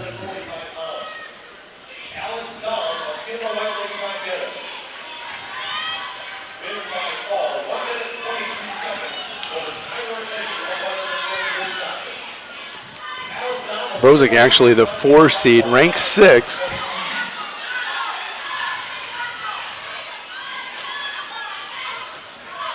Caleb going to get back trip, first takedown, 2-0. Watzel free, trailing 10-2. 34 seconds and ticking. He's going to have to come up with something big.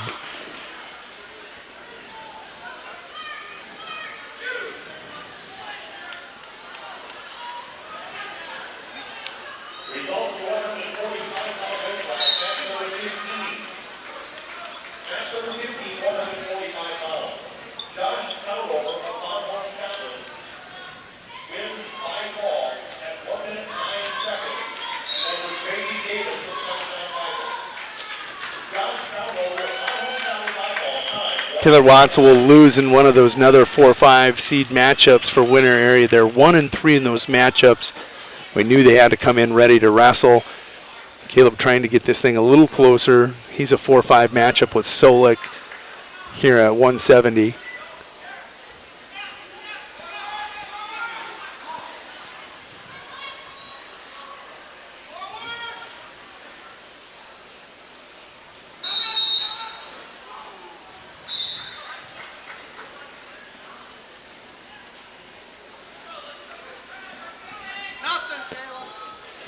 Taking a look at your other mat, that's Luke Beats now, number 3 ranked in Class B at 160. He is taking on Wagner's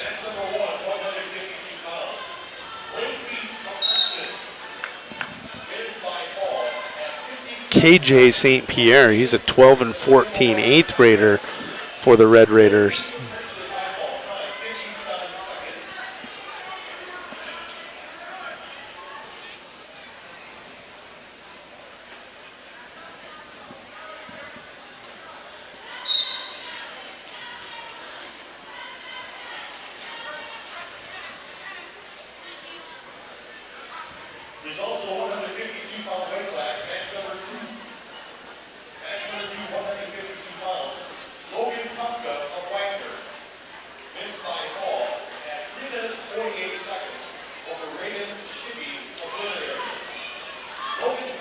Beats with a 3-point near fall.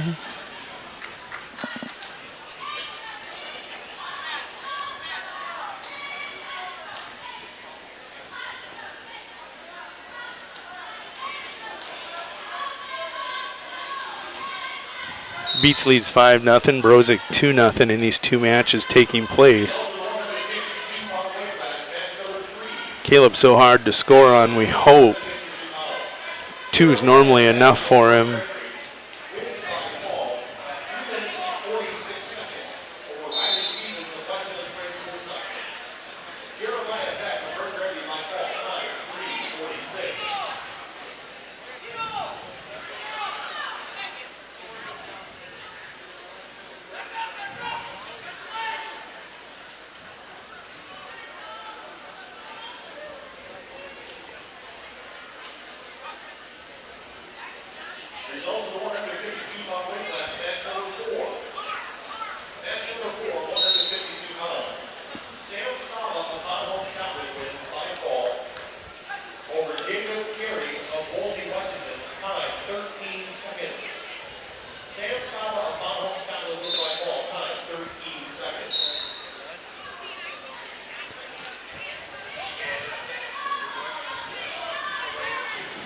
Caleb with the leg right in now, going to try working a guillotine on Solik.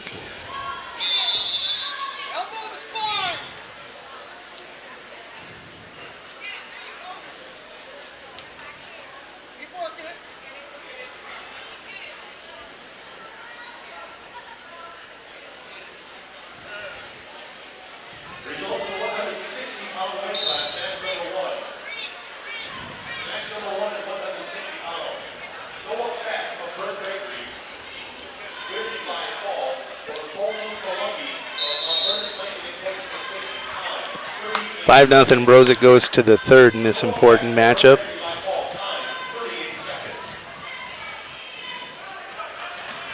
I like the call here. You go up, you lead 5-0. Beats in his match leads 7-0 on St. Pierre.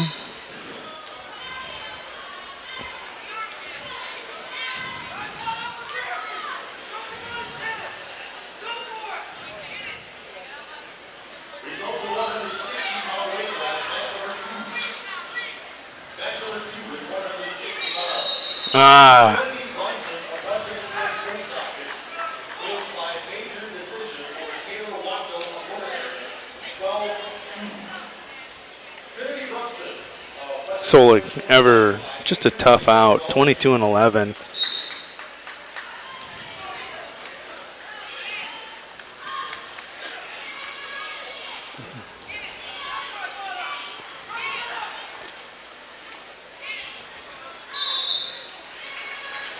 Beats will get the fall on the far mat. That'll come in the first period with an 8-0 lead. Brozik now with a Turk.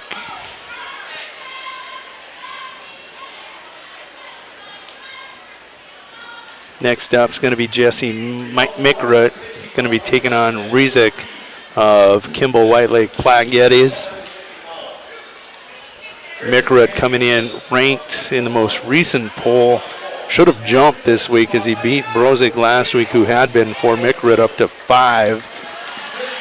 Brozik trying to get the fall now on Solik. How much flatter does he have to be? There it is. Caleb Brozik going to get the fall in that 4-5 matchup. Winner back on track now. They're 2-3 in those 4-5 matchups with 1 to go. Taking a look at Mikrut, he is taking on Tyler Rizik. Mikrut, senior, 36-9. Rizik, freshman, 11-26 for Kimball White Lake Platte-Geddes. Mikrut comes in 36-9 on the season. Next up is going to be Tanner Rizou. Yep, that Rizou, Ben Rizou's boy. He comes in most recently at 170 in the polls. He is checking in at number 7, which is a mistake. He is the number 2 seed in this tournament. This is going to be a fun one at 70. Rip Brozik in the semifinals. Mikrut takes care of business. And if Rizou does here against Logan Walter, which he should, Rizou 29-8 junior for Mount Vernon, Plankinton, Corsica, Stickney. Walter 18-18 junior, or sophomore, excuse me. This is a big one for winner area coming up down there at 182. Taking a look at the brackets at 182. I believe this is the second to last of those 4 or 5 matchups, winner area has been thrown into Cole Turnquist, the 4 seed. 19-27 on the season. Jed Vicia of Mount Vernon, Plankington, Corsica, Stickney, 31-24 junior. Neither one ranked. 4-5 seed matchups, winners 2 and 3. Rizzu with a quick takedown in his match against Walter, leads 2-0.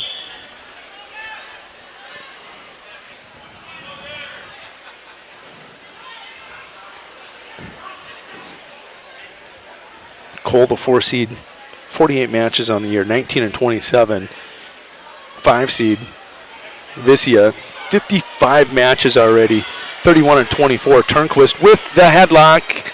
That is his MO, and Cole Turnquist going to even us out in those 4 or 5 seed matchups, 3 and 3. That's a huge one for Cole Turnquist in his quest for a state tournament bid. Vicia just recently back. That's big for winter area. That was one they know, thought kind of a toss-up. Man, that's huge. Cole will advance to the semis. He's going to have Devin Gannett in all likelihood. That's going to be a tough draw. Number 1 ranked, 37-1 Devin Gannett. But again, you cannot lose those 4 or 5 matchups, or else you catch the loser of the semi in 2-3 usually. The 2-3 matchup loser coming back mad. And obviously, everybody thinks they're a little bit better than you when it comes to the seedings. Judd Konitschke now out there for Sunshine Bible Academy, taking on Cade Fortuna of Bert Gregory, the Storm. Konitschke taking a look at the most recent rankings. You're going to see him check in at 182. Konitschke going to be number 10. He's going to get the takedown on Fortuna. Got a cradle with them long arms. Konitschke, 23-11 junior for Sunshine Bible Academy. Cade Fortuna, the sophomore, who's changing. I mean, this kid's going to be good in the future. Just growing into that body. He's a sophomore, 13-20. This would be an upset for him to get past Konitschke. Taking a look at the seedings here. Konitschke is the number 3 seed. Fortuna coming in the 6th seed here in this tournament.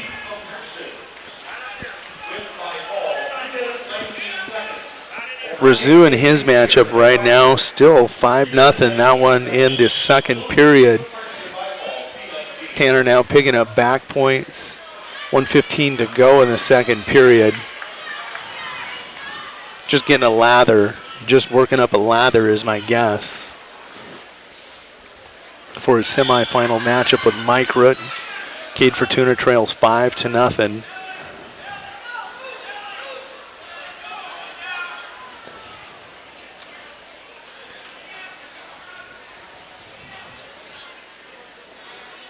No major upsets here. Some 4-5 ones that have went 5's way, and that happens. That's normally the closest matchup in the first or the quarterfinal rounds. Rizzu there with a fall. That one's going to come at 3:30, it looks like, of the match. Tanner Rizzu on to the semifinals. As advertised, Rip Brozick, 3-6 in the state. Mike Root, Rizzu, 5-7. Your semifinals at 170. Here's Devin Gannett, 37-1, top ranked at 182 for Miller Highmore Herald. He is going to be taking on, this is St. Francis Indian School's Kibby Reynolds. Haven't seen a lot of St. Francis this year. Normally we see them, and maybe I did see Kibby up at the Mid-Dakota Monster up in Presho here earlier in the year. Devin working that head, coming around, sweep single, 2-0. Konitschke now with another near fall coming against Cade Fortuna down on the far end, leads 10-0 in the second period. That's high scoring for the second period. Konitschke, another one of those kids just coming on. He's a junior for Sunshine Bible.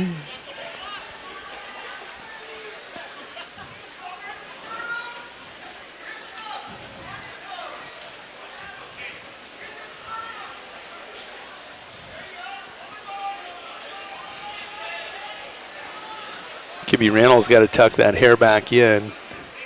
Referee's making sure that hair is tucked in.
Devin operating in his match with a 2-0 lead. Jed Konitsky with 7.7 seconds to go in the second period will get the technical fall on Cade Fortuna in his matchup.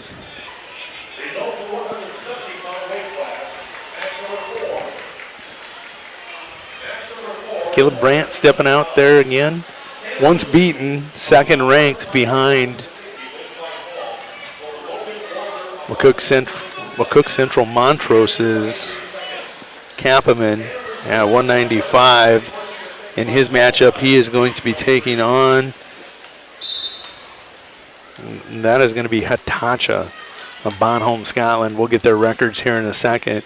Devin Gannett, 31-1, operating with that 2-0 lead.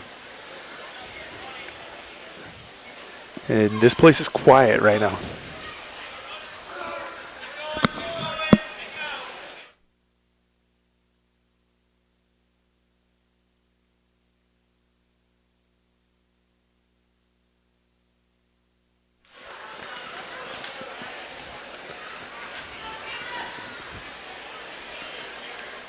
Brandt and Hitacha scoreless. Devin Gannett, 2-0 lead.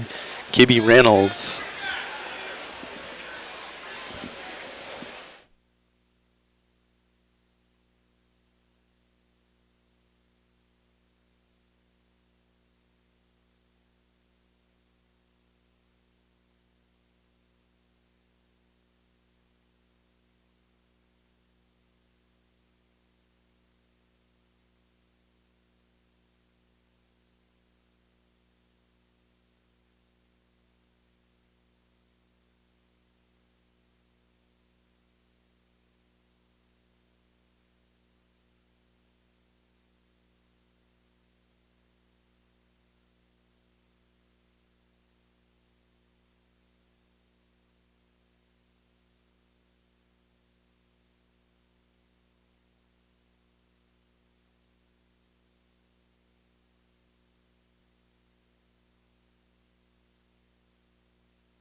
Still the same two matches out there. Caleb Brandt leads 2-1 in that matchup with Hitacha, and 4-2 make it now. You know, with familiarity comes a close match, and these two probably have seen each other a couple times during the course of the season. Devin Gannett not going to waste any more time. He's going to put Kibby Reynolds flat to the mat. Top seeded, top ranked. Devin Gannett runs his record to 32-1. Cole Turnquist in his way of a finals bid tonight. 1-4 matchup in the semifinals. Next up, it's going to be Tanner Iwan going to be taking on Schoenfelder. This is going to be a 195-pound matchup. Taking a look at this bracket at 195. We know Iwan checks in at 142, or excuse me, at number 4 in the rankings. And Iwan is not the top seed. That's because I'm at the wrong weight class. will drop down to 82. Iwan, the number 2 seed, comes in now with a record of 33-9. He got a win by fall in the first period in 24 seconds. He has Slayton Nagebauer of Parkston, who is 16-25, a freshman for the Trojans. Iwan last weekend, very impressive up in the Huron Invitational. I believe he finished 3rd in the tournament, but it was a fun tournament to watch B's versus A's. Here he's going to get the pin on Nagebauer. That's going to come in the first period rather quickly. Final on that, going to be 58 seconds. Iwan advances to the semifinals. In the semifinals at 182, awaiting him, Judd Konitschke, who you just saw win by technical fall over Kate Fortuna. Now we're on to 195. I can get back up to that bracket and take a look at it. May overjump it here. Again, people, follow it along. Go to trackwrestling.com, go to tournaments, and go to your search function, search South Dakota. This is the Region 3B Wrestling Tournament here from the Winter National Guard Armory. We love having this tournament. First time in 5 years that we've had it. All the bleachers pulled out. Full house. Not quite a full house. I'd say 75% occupancy right now on a building that holds approximately 4,000 to 5,000 people. So good crowd on hand here. Good wrestling. You really get the feel here today right now. It's kind of the lull before the storm. The semi is going to be crazy around here, and I have a feeling things will pick up as far as emotions and outbursts. Brandt now out in front in his match, 11-6 on Hitachi. And again, I think two young men very familiar with each other during the course of the season, and when that happens, it tends to lead to a very close match. Brandt with a shot. Hitachi with the chicken wing was trying to come up with a chin whip. Careful, Brandt will take advantage of that for a takedown. 13-6 now your score. Tyson Sayre on the mat, taking a look at the most recent rankings in Class B at 195. Tyson Sayre checks in at number 8, and he is taking on, and this is an interesting matchup here, Brady Schoenfelder, the sophomore out of Parkston, 20-17 on the season. Tyson Sayre, 21-9. These two met in the duel a week ago. Tyson Sayre was ranked number 3 in the state until Schoenfelder stuck him in that duel. Not only did that cost the Burt Gregory Storm the duel, cost Tyson a huge drop in the polls from 3 to 8. And Bob Conant, my co-host on a lot of our webcast, will tell you, rankings mean nothing. You got to put the proof in the pudding out on the mat. Tyson will be in the mix at the end of the season.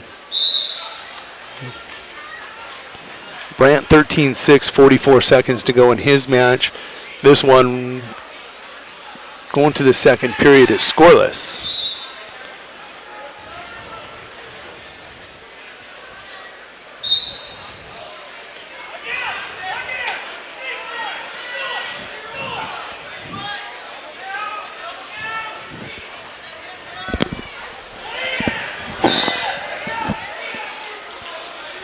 This is one of those matches where tensions and emotions outburst. You might hear a few more from the crowd. Parkston fans do remember the dual victory, and I think the Burt Gregory coaches and fans remember that loss. Tyson, just a mountain of a man. If he gets going, he could be dangerous in this matchup. Schoenfelder counters well, comes underneath, has the Turk. Coach Hansen asking Sir to snap the head. Caleb Brandt will advance to the semifinals. Top seed, number 2 ranked in Class B. He'll get the winner of Fulberg and Schroeder. That's next up. That's the final 4-5 matchup. Troy. Big. This is the top 4, or the last 4-5 matchup for the winter area kids that we said were going to be crucial. 7 of those matchups in the first round. Winter area 3-3 so far in the quarterfinals in those 4-5 matchups. Volberg has been hot lately. Schroeder has wrestled well with everybody in the state except Kappelman. Kappelman owned him. I'd like to see a rematch of that one. Schroeder may have learned from the last one. Didn't last long enough for him. Didn't know what happened. That's how quickly Kappelman took care of him. Volberg, Schroeder. Volberg gets the 4 seed. Taking a look at the rankings in Class B here at 195. Volberg checks in at 9. Schroeder fell out of the rankings. Fell out of the rankings most recently. Schroeder was ranked as high as 8, maybe 7 in last week's poll. Volberg getting the accolades this week. Rankings mean nothing. That's why we're wrestling this match. Probably why it's a 4-5 matchup here. Schoenfelder in his matchup right now, 2-1. 2-1 right now. Schoenfelder over Tyson Sayre. Can he do it twice in a week? Nope, Sayre gets the escape. It's going to be 2-2. Volberg with a shot on Schroeder now. Schroeder's got the hips down, leg back. Can he counter out of it? Nope, it wasn't a reshot. Kind of gets caught by Volberg with a shove. Volberg of Wessington Springs Woonsocket. Let's check these kids' records. Volberg comes in a senior, 20-9 on the season. Schroeder, the junior, 31-19. 50 matches at 195 and 220 pounds this year for Schroeder. Had an incredible win season, 62% on the season. This one under 30 seconds to go on the video player on your left. Kind of a sweep attempt to the boundary by Schroeder. We're going to come back center mat. Sayre in his matchup, 2-2.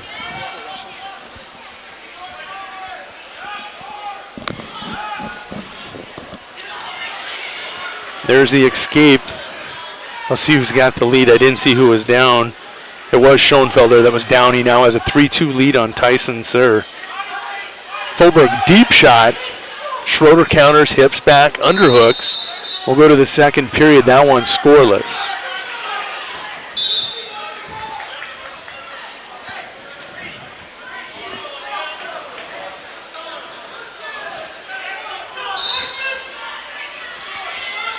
Schoenfelder counters with a front head tie, coming to the whip.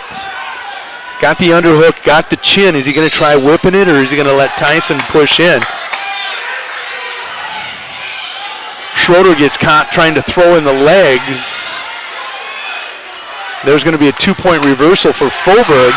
Schoenfelder throws the whip. He's got the upset again if he can hold on to this.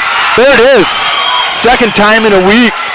Schoenfelder upsets Tyson Sayre of Burt Gregory. The senior will fall to 21-10 on the season.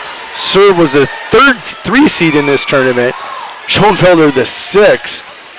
That is wild. Volberg 2-0 lead, 2-1 lead in his match. Schroeder with the escape, Volberg with the takedown. Schroeder's got to get that head up. He's in trouble. That half is buried deep. Schroeder going to peel it off. 2-1 over there.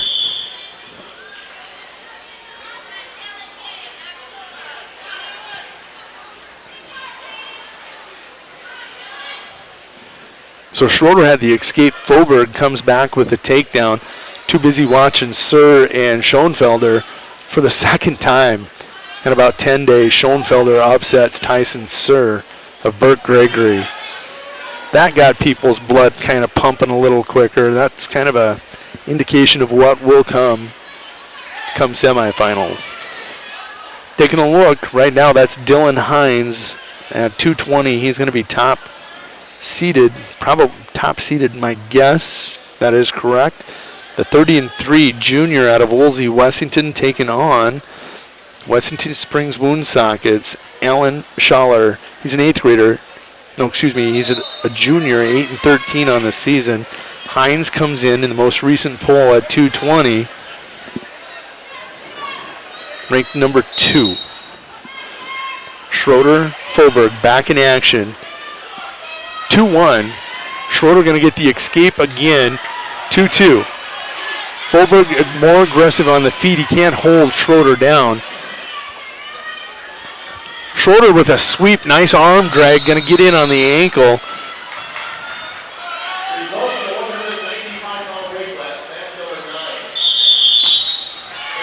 Beautiful arm drag. Dylan Hines going to advance to the semifinals in his matchup with Schaller. Next up on that mat, Noah Reichert of Parkston will be taking on, looks to be Jace Johnson of the Wagner Red Raiders. 2-2, 30 seconds to go, Fulberg and Schroeder.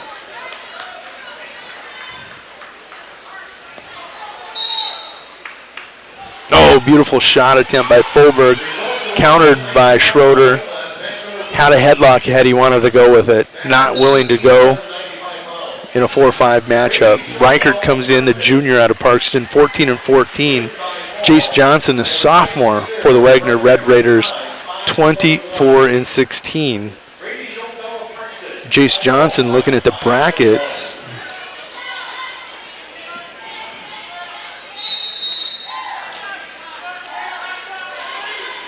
Reichert the 5, Johnson the 4. Parkston needs points anywhere they can get them. This is going to be a tough ride for Schroeder.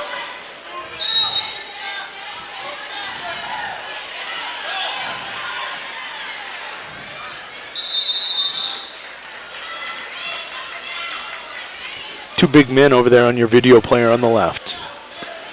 Jaden Schroeder in the purple and white for the Winter Area Wrestling Team. Fulberg of Wessington Springs Woonsocket in that black singlet with the red and white stripe down the side.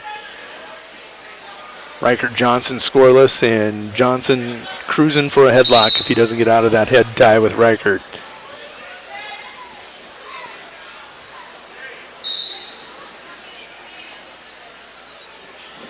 Schroeder's going to be cautioned 7 seconds into the third period. Quick escape for Fulberg, and here he comes. On the attack, Schroeder able to fight that off, that attack. Now there's got to become a sense of urgency for Jaden Schroeder as he now trails 3-2.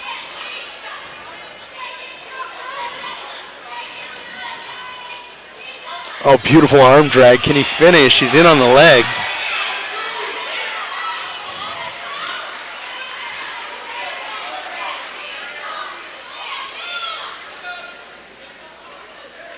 .1:15 to go in the third.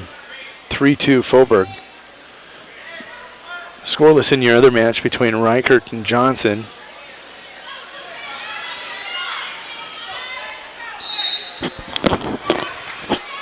If you're going to get stallings out of Fulberg, you got to start shooting, start pushing. The arm drags will work. Schroeder in on the double. Can he finish? Fulberg gets the hips back, gets the underhooks in. The limp arm out of bounds. 49 seconds to go. 3-2 Fulberg over Schroeder. Reichert Johnson start the second.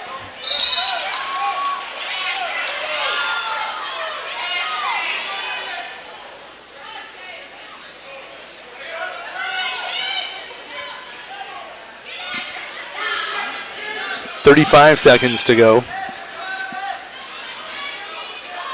30. It's go time for Schroeder. Fulberg, he's happy. He's got the lead. Edge of the mat, that's where Fulberg wants this. Edge of the mat wrestling. And Schroeder going to be cautioned for backing up. 19 seconds to go. This is where you just got to step up and be the man of the moment. 15 seconds to go. Fulberg with the lead, 3-2.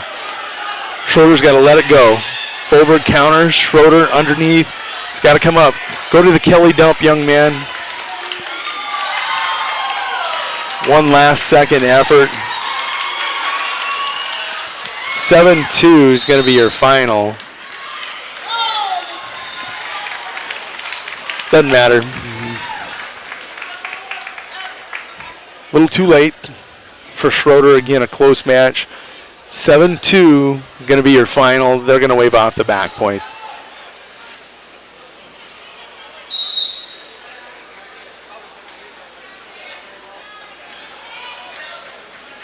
Fulberg does win the matchup. Winter area in the first round.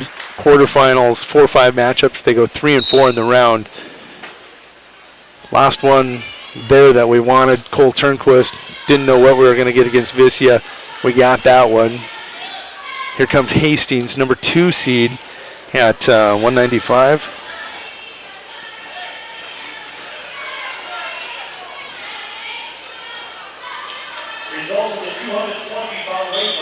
Hastings, an 8th grader out of Mount Vernon Plankinton, and that video player on the left, he's in the blue singlet.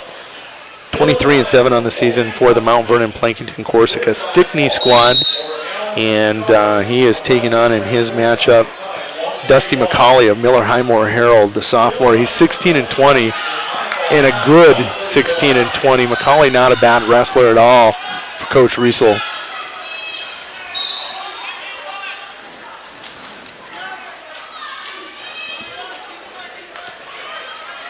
Chase Johnson leads in his match 1-0 over Noah Reichert. Hastings just turned it on there. Takedown fall, that came in a matter of moments. I looked down, heard the whistle, and that's all she wrote. Down at 195. Damian Bingen going to be taking on Craig Keplinger, the number 2 seed at 220 here in a moment.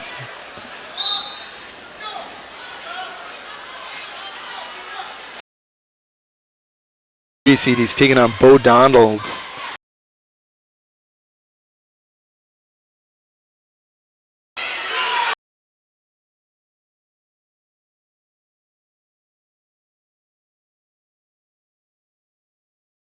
Johnson versus Reichert matchup.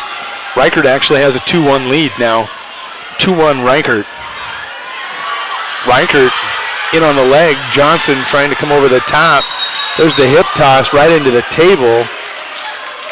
Noah always finds himself in those scrambles. Johnson will win by fall over Bo Donald. That'll come in the first period of that 220-pound matchup. Reichert almost falls into the headlock.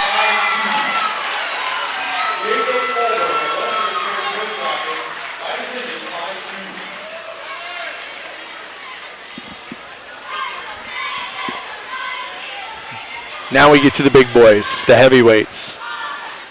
Noah Reichert advanced. He was the 5 seed. Keplinger coming up against Damian Bingen of Winter. Damian weighing 182, going up to 220 to wrestle for the Winter area squad. Keplinger, 6th ranked, number 2 seeded here in Region 3. Taking a look across the way, that is Colton Nelson taking on Schmidt of Wessington Springs Woonsocket. Schmidt ranked 5th in the most recent poll, Nelson unranked.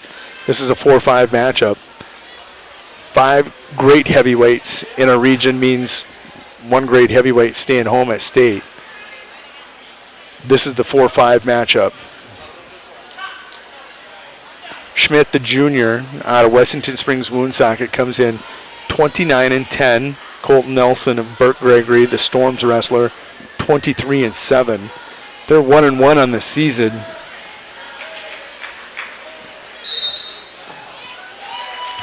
And Keplinger will take care of Bingen quickly. No surprise there. Damian's going to score points, hopefully, in those wrestleback matches. Keplinger on his way, hopefully, to what he's hoping is a finals date. Marshall Johnson and Keplinger in the semis. Reichert and Hines. We'll move our bracket up to the 220. From 220 to 285. Now on the video player on the right, that is going to be 2nd ranked, or did Trezen move back up? Trezen is 3rd ranked in Class B for Andy Central Dakota Christian. He's in that black singlet. He lost recently to Truman Ashes. I believe that's his only loss on the year.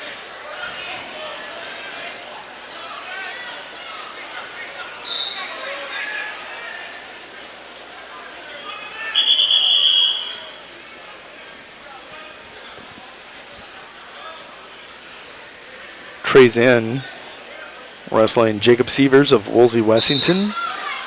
5'11" junior for the Warbirds.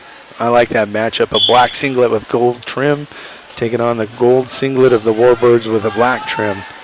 No surprise, Johnson and Schmidt get to the second period. They are scoreless.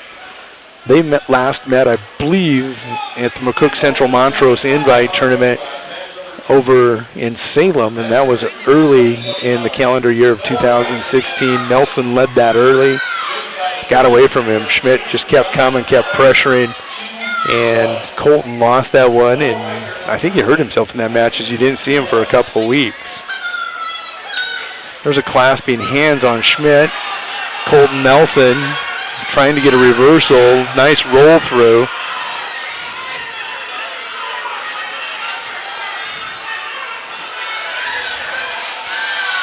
Oh, Schmidt going to come through with a double chicken wing.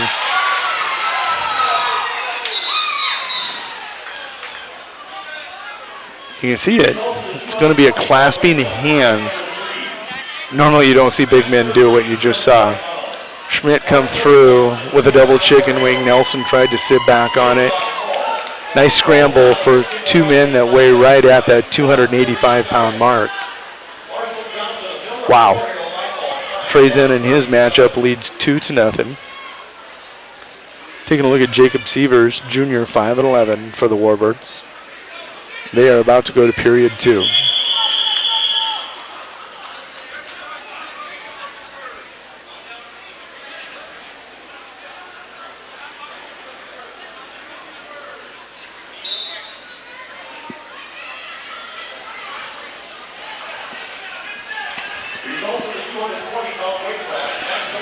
There is the escape for Nelson. He now leads that score 2-0 on Schmidt. Kind of a different pace and feel to that match than the one we saw over in Salem at the MCM Invite.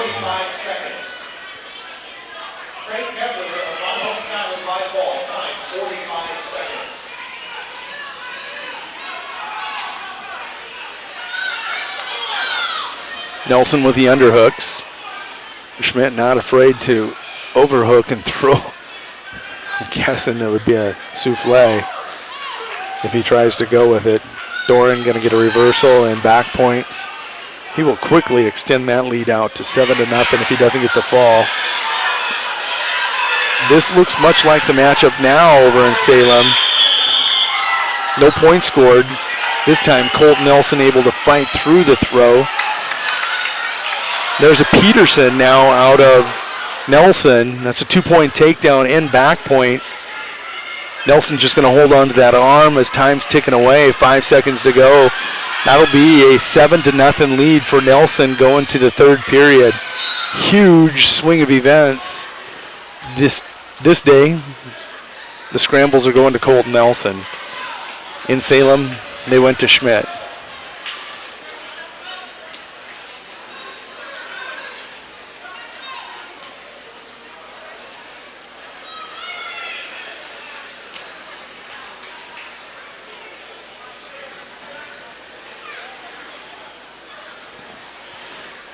Mat 1 goes empty, so we're going to go to mat 2.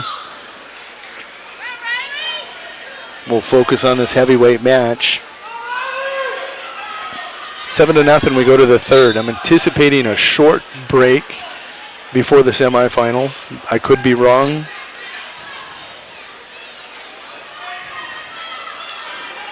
Nelson's on top. One of the worst case scenarios here for a heavyweight is if Schmidt would hit one of those heavyweight rolls for a 5-point move. Nelson very quick on his feet, very agile for a big man. So Schmidt, I'd take nothing away from Schmidt. Both of these young men, all the heavyweights in Region 5 are. We're about ready to go back to action on mat 1, so we're going to go split screen again. You're going to see Tucker Biggie of Parkston, the Trojan in the orange singlet, will be taking on Austin Moore of Kimball White Lake Platte Geddes. Taking a look at the most recent rankings. Of course, Big not going to be ranked either.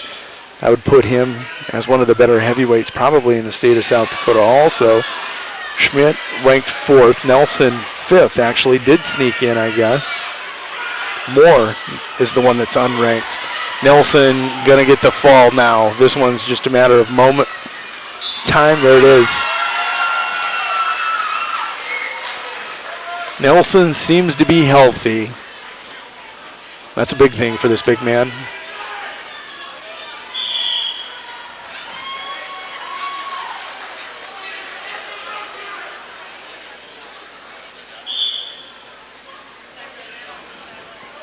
Now I believe we can just focus on the other mat.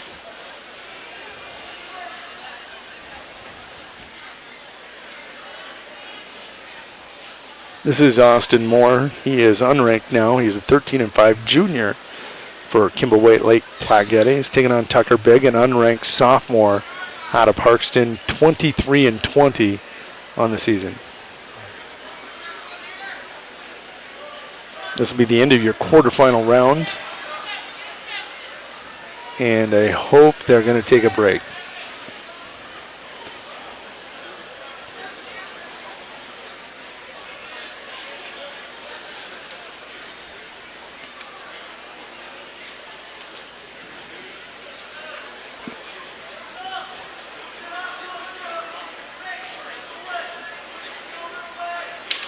My guess is we are going to have first round wrestlebacks before we see a semifinal match. Moore with first takedown on Biggie. 2-0 the lead.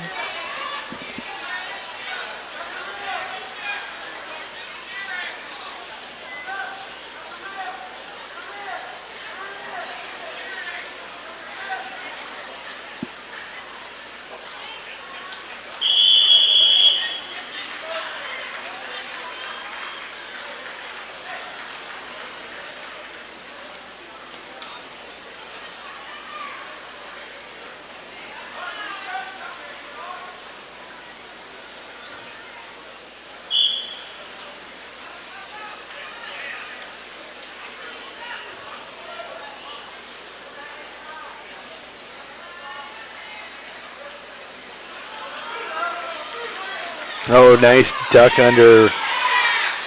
That will be an escape and a 2-point takedown for Moore. He's not going to waste any time. He's got Big on his back.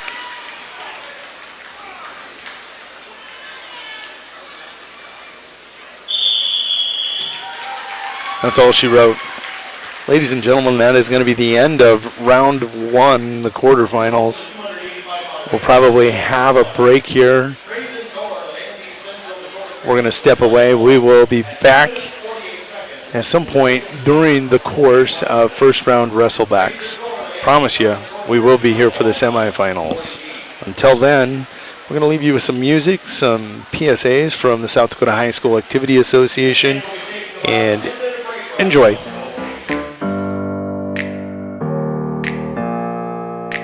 Open up the champagne, pop. It's my house, come on, turn it up. Hear a knock on the door and the night begins.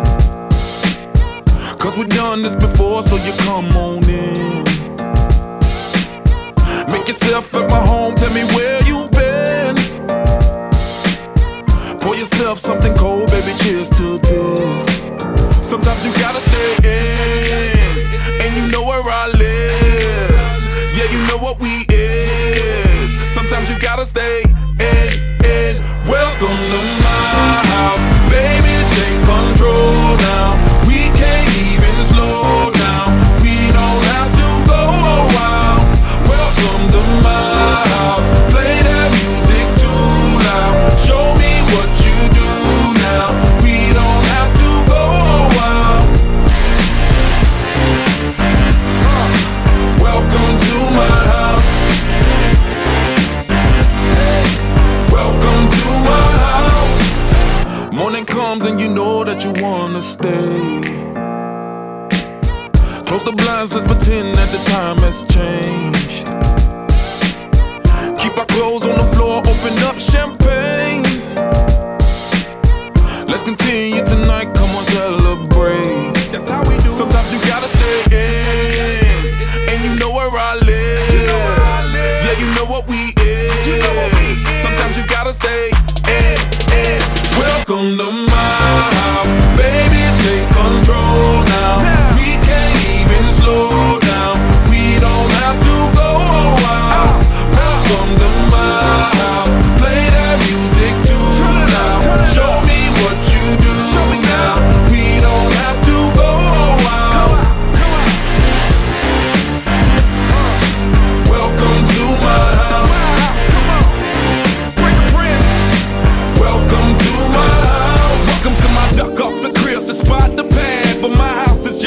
if you throwing it back.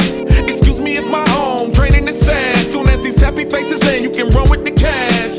Home run, slam dunk, touchdown pass. Mi casa es tu casa, so it ain't no holding back. Another shot of vodka, you know what's in my glass. It's my house, just relax. Welcome to my house, baby, take control now. We can't even slow down. We don't have to go out. Welcome to my house. Play that music too loud.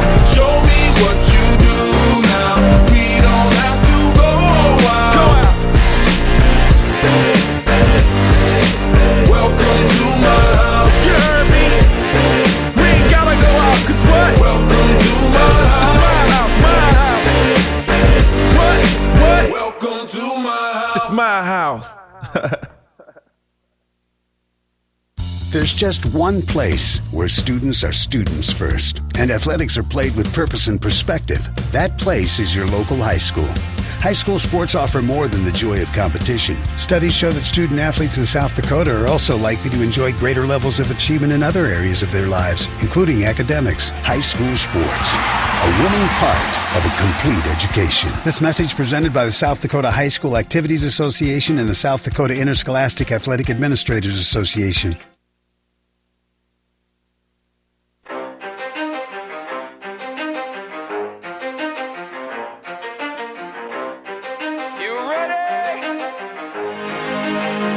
Let's go. Yeah. For those of you that want to know what we're all about, it's like this, y'all. Come on. This is 10% luck, 20% skill, 15% concentrated power of will, 5% pleasure, 50% pain, and 100% reason to remember the name.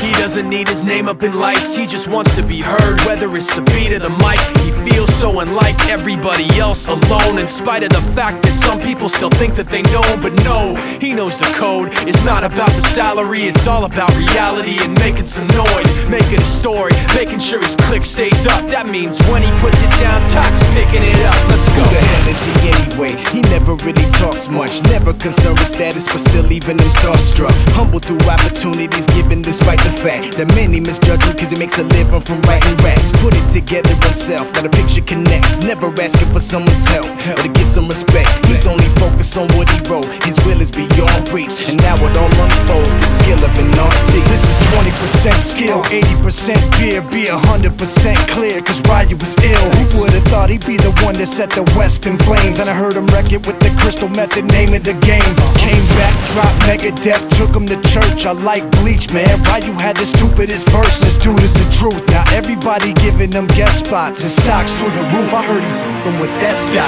This is 10% luck, 20% skill, 15% concentrated power of will, 5% pleasure, 50% pain, and 100% reason to remember the name. They call him Ryu, he's sick and he's spitting fire. And Mike got him out the dryer, he's hot. Found him in Fort Minor with top, but a f***ing nihilist porcupine. He's the type women wanna be with, and rappers hope he gets 8 years in the making, patiently waiting to blow. Now the record with your notice taking over the globe. He's got a partner in crime, his is equally dope. You won't believe the kind of that comes out of this kid's throat. He's not your everyday on the block. He knows how to work with what he's got, making his way to the top. He often gets a comment on his name. People keep asking him, was it given that birth or does it stand for an acronym? No, he's living proof. Let him rock in the booth. He'll get you buzzing quicker than a shot of vodka with juice. Him and his crew are known around as one of the best, dedicated to what they do and give 100%. Forget Mike, nobody really knows how or why he works so hard. It seems like he's never got time, because he writes every note and he writes every line. And I've seen him at work when that light goes on in his mind. It's like a design is written in his head every time, before he even touches a key or speaks in a rhyme. And those other fellas he runs with, the kids that he signed, ridiculous, without even trying. How do they do it? This is 10% luck, 20% skill, 15% concentrated power of will, 5% pleasure, 50% pain, and 100% reason to remember the name. This is 10% luck, 20% skill, 15% concentrated power of will, 5% pleasure, 50% pain, and 100% reason to remember the name. Yeah. Fort Minor, M. Shinoda, styles of beyond. Ryu.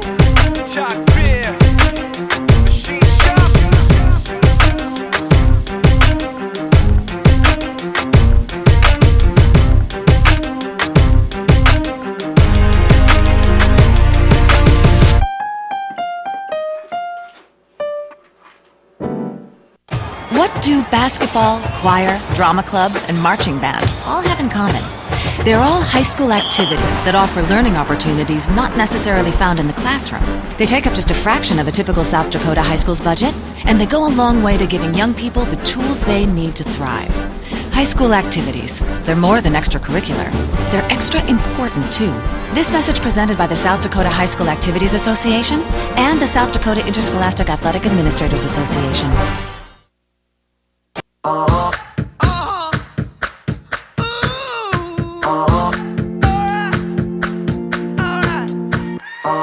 I've been grinding so long, been trying this shit for years. And I got nothing to show, just climbing this rope right here. And if there's a man upstairs, he kept bringing me rain. But I've been sending up prayers and something's changed. I think I finally found my hallelujah. I've been waiting for this moment all my life now. All my dreams are coming true, yeah. I've been waiting for this moment. It's good to be alive right about now.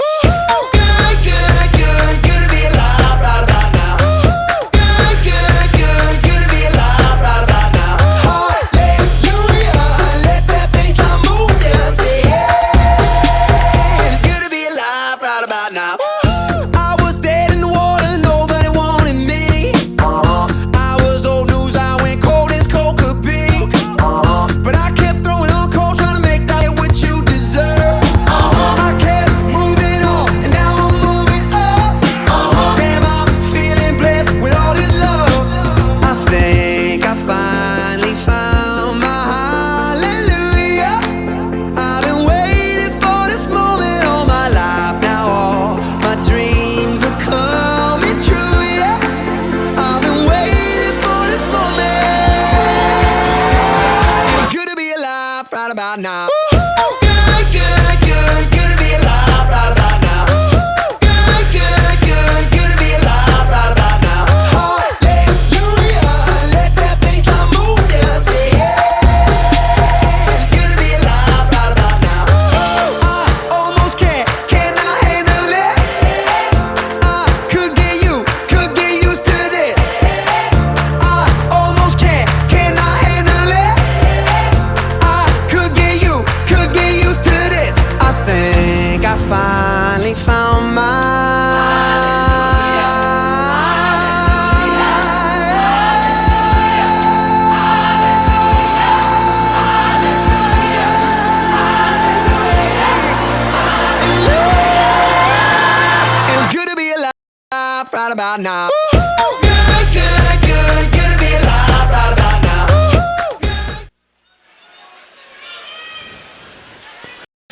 We are back at the winner of Region 3 Wrestling. This is going to be a Wrestleback round. First round Wrestlebacks. Actually, it may be first and second kind of combined. We're going to set up your matches for you on mat 1, which is on the right-hand side. That's Riley Weber of Parkston, the 8th grader. He is 9-16 on the season, but he leads 2-0 over Corey Riesel, the 7th grader out of Miller Highmore Herald in that black singlet with the silver stripe down the side. On mat 2, across the way in the left-hand video player, that's Bonham Scotland's Jordan Rube, an 8th grader, 9-24 on the season, taking on Wessington Springs Woonsockets, Landon Wolter. He is a 7th grader, 15-22 on the season. This is not, well, it's losing you go home right now in this round, next round, and then it's winning you're in round. So they have some dramatic matches coming up, and these are going to be some important matches. You see Riley Weber going to get the fall over Riesel. Those are bonus points towards that team race. After the quarterfinals, Bonham Scotland in front with Parkston at 38 points. Kimball White Lake Platte Geddes in third with 30. Bert Gregory in fourth with 29.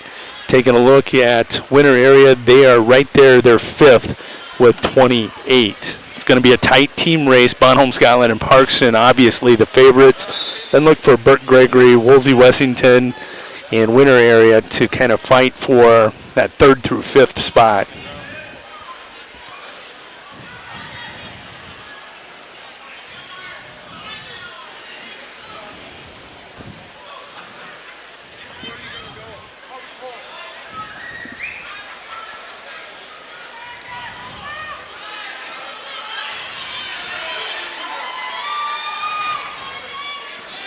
on the mat right now, the right-hand video player, that's Landon Debus at 138 for the winner area. He's taking on Luke Knifer of Wessington Springs Woonsocket. This is a matchup that winner area lost at the Big Dakota Conference tournament. In that tournament, it was Owen Duffy, known as O in the wrestling room, lost a tough match with Knifer. This is one that Deebs can get. He has a 2-0 lead.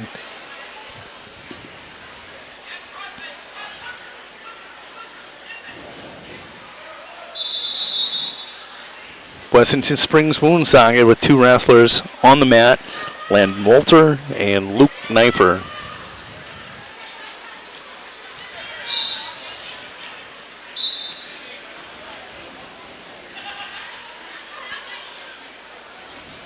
Debus takes that 2-0 lead to the second period. He's going to go neutral. Oh no, he's going to defer. Knifer's going to go on top. Looking across the way, 5-0 Wolter over Rube of Bonholm, Scotland. Rube in that midnight blue singlet. Debus at the whistle, backs into Knifer, is able to come to his feet, face him. Needs to get his hips down. He's got the crossface in the Wizard, but nearly goes to his back.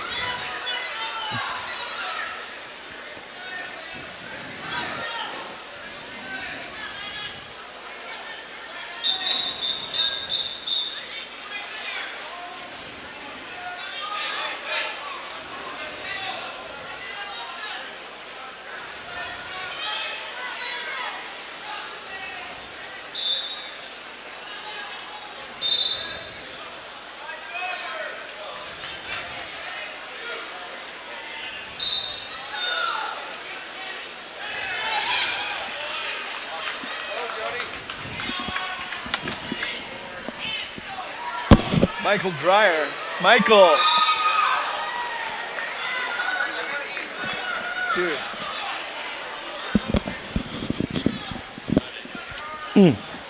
I keep pulling my earbuds out of my ears. I apologize. Had to say hi to Michael Dreyer. I'm saying hi to several people here today. Debus going to get a 3-point near fall. No, he's going to get an escape takedown. Knifer trying to come around on a switch. Deeb's going to step over the head.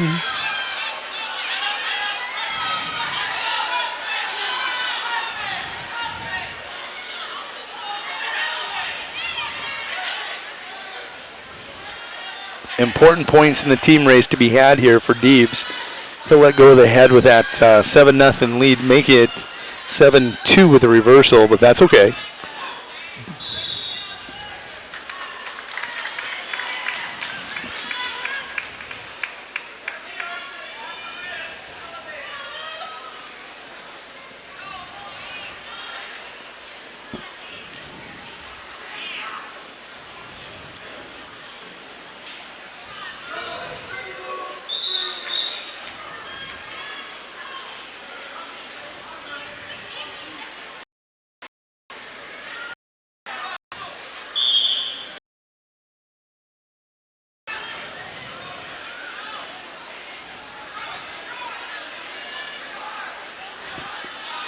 Debus to his feet, now 8-2, needs to be careful of a headlock, as does Knifer. Don't step over it, Landon, don't step over it, just ride it out of bounds. Good mat awareness there on your other mat now. Grady Davis of Sunshine Bible in the maroon singlet with the gold trimmings is going to be taking on John Gregory of Miller Highmore Herald.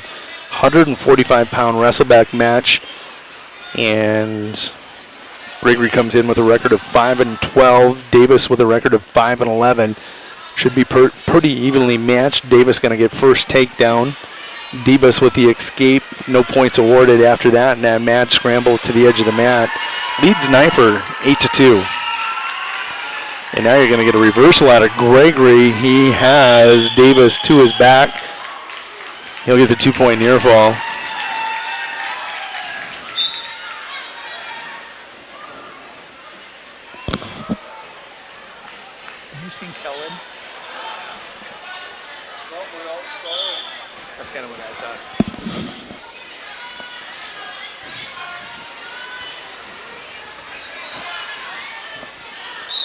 Deebs, as he's known, 8-2 lead.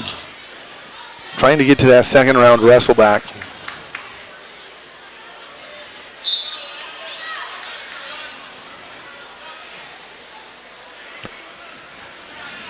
Davis and Gregory now 4-2 in that matchup. Gregory with the lead of Miller Highmore Herald.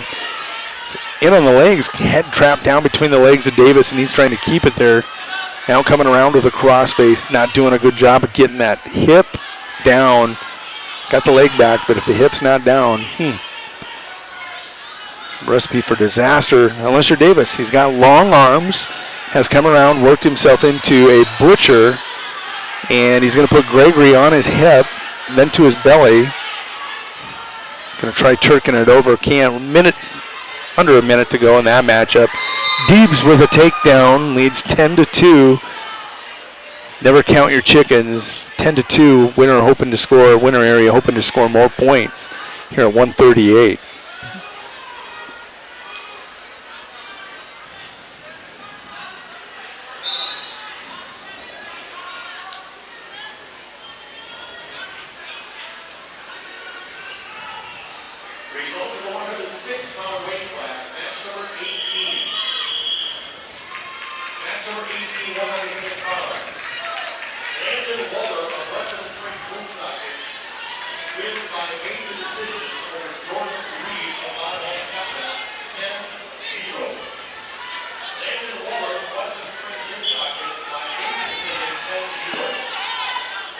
Four now in that matchup. Davis going to collect a 2-point near fall, has an escape.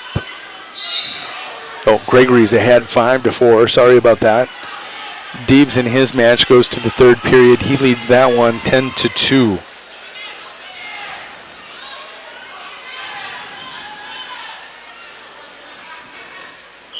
.25 seconds to go. Knifer is down to Deebs of winner area 10-2.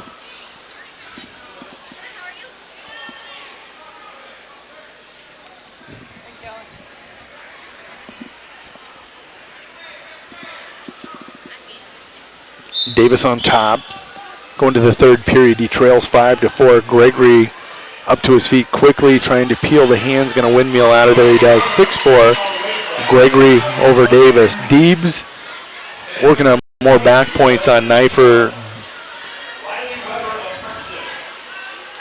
That's going to be all she wrote as Towel Tapper is out there.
Taking a look at that match down the way, 8-6. Gregory still with the lead on Davis.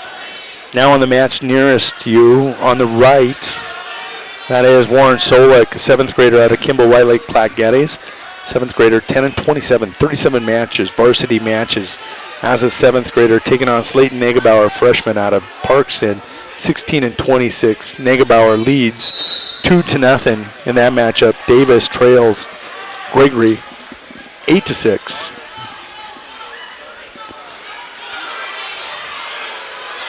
Next up on mat 1 will be Carr versus Kippy Reynolds. Up on mat 2 on the left will be Dykoff and Wells. Who won that match? Miller Highmore Herald section cheering, going to make sure, yep, that is correct. Gregory is victorious.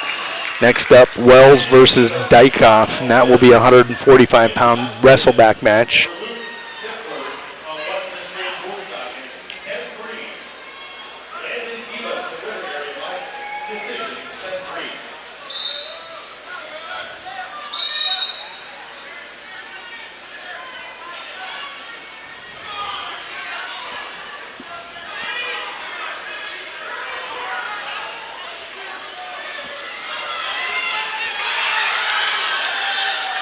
Solik going to get a reversal. He's going to roll right into a headlock on Negebauer.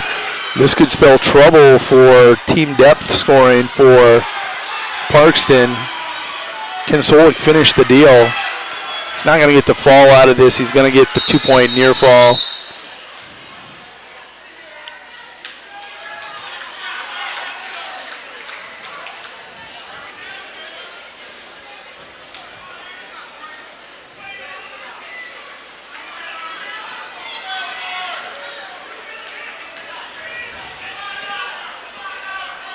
So Solik now has a 5-3 lead. There was going to be a penalty point as he came up above the elbow on the far mat. Caleb Wells of Burt Gregory in that black singlet with the lightning strike down the back.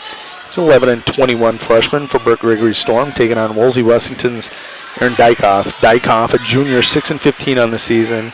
2-0 Wells. They go to the second period. In this consolation bracket, first periods are 1 minute. They're an abbreviated 1 minute period. Second and third are 2 minute periods.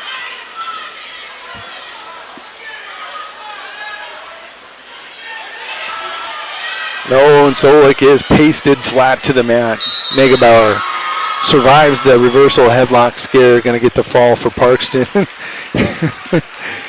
And the Trojans coach wipes his eyebrows. There must have been some sweat there.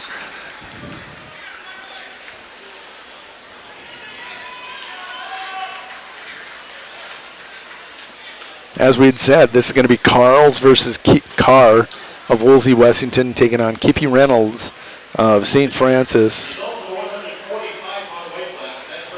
I don't see Reynolds anywhere in the area yet. Looking across the way. Wells with the 2-0 lead on Dykoff of Wolsey Wessington.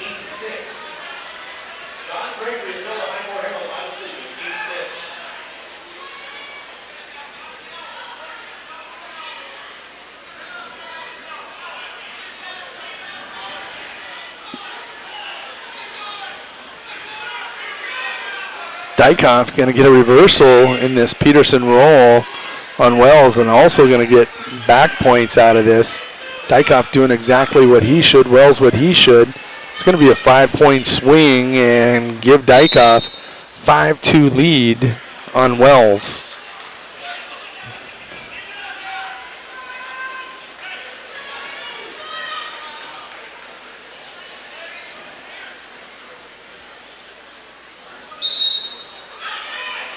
Wells wastes no time. He's going to come up with a reversal.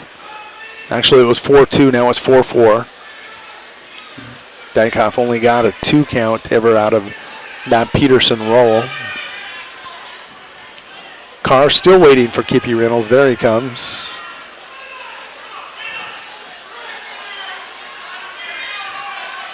Go Warbirds, somebody's telling us out there. Got to send your name with that. If you do want to text us, go ahead and text us, 605-842-5118. Send your text. We'll get your comments on the air.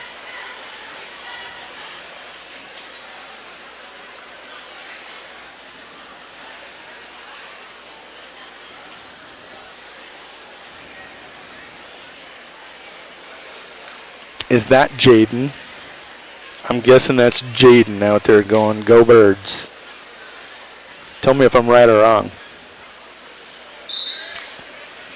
So, Carr and Kippy Reynolds finally going to get strapped up with leg bands and we're ready to go. Across the way, Bailey Schmidt of Wessington Springs Woonsocket taking on Jed Vicia, 182 of Mount Vernon, Plankington, Corsica, Stickney. Vicia, 31-25. Bailey Schmidt, 6-14.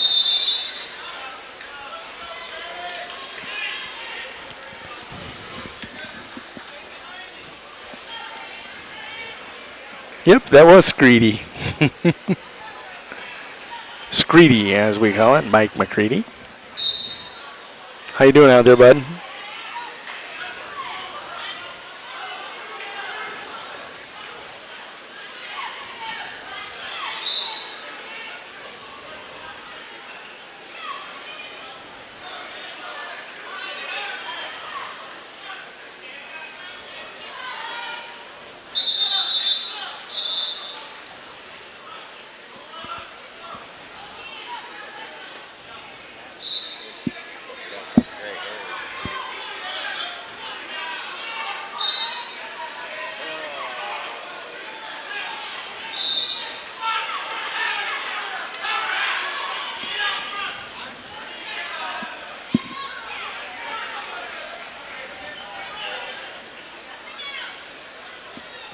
Taking a look at match scores, Jaden Carr leads 2-0 on Kibby Reynolds of St. Francis Indian School.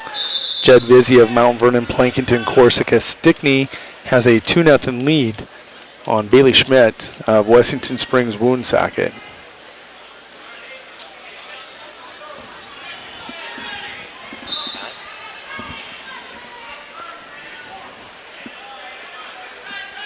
You finally got a haircut and cleaned up a little bit there, Shippy.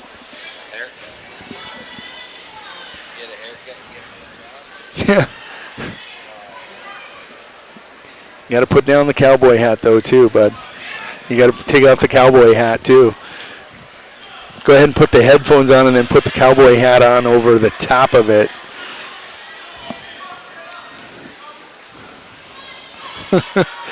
Having a ton of fun here at the Winter National Guard Armory. Ton of fun, ton of fun.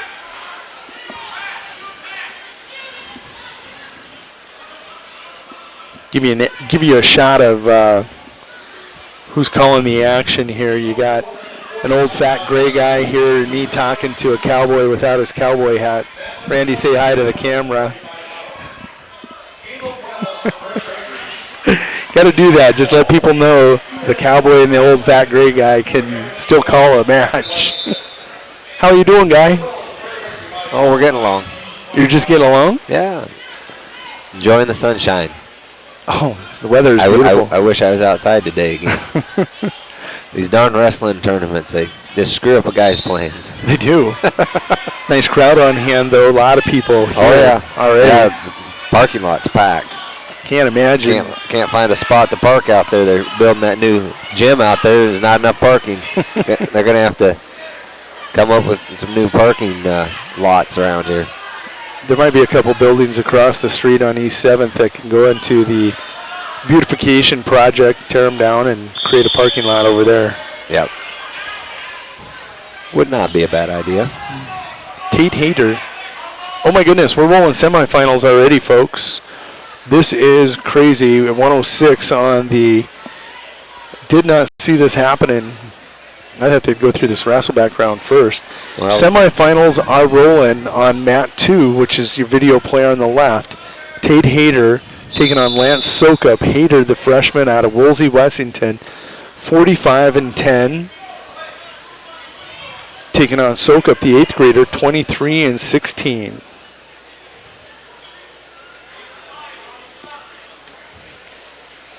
See a lot of good young wrestlers in that 106 weight class. Boy, there's a couple of them loaded here today.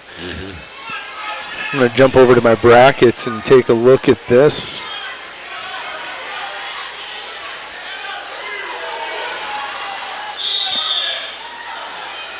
Sokup with first takedown, 2-0 lead in that semifinal match on the left. We have all kinds of gadgets pulled up around here.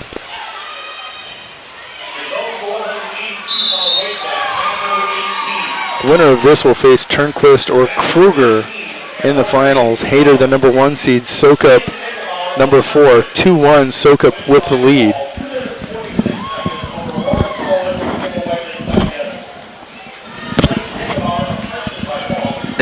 Nice takedown there. Going to bring the score to 3-2. 27 seconds left in the first period.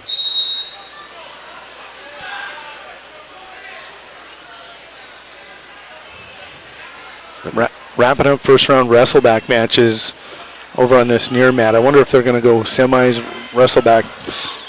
How they're going to, I don't know. Yeah, I thought the way they talked, they were going to do all the Wrestlebacks first, but apparently they changed their mind on that. But the first round of the tournament was a very small round. Yep. Only like 12 matches there, and then we rolled right into the quarterfinals. Maybe this second round or first round of Wrestleback is going to be short. And then... Yeah, we've already seen a couple forfeits, I believe. Yeah. So...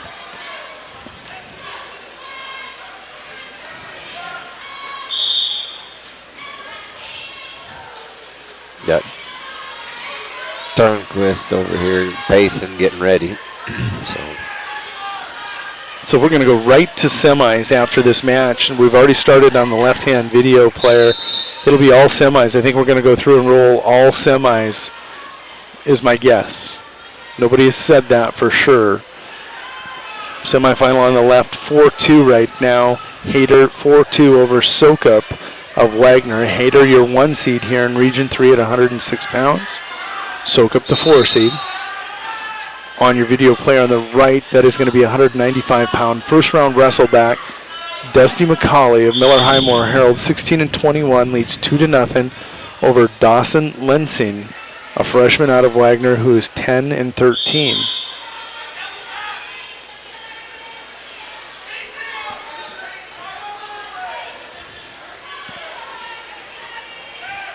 Beautiful, beautiful high crotch there by Sokup.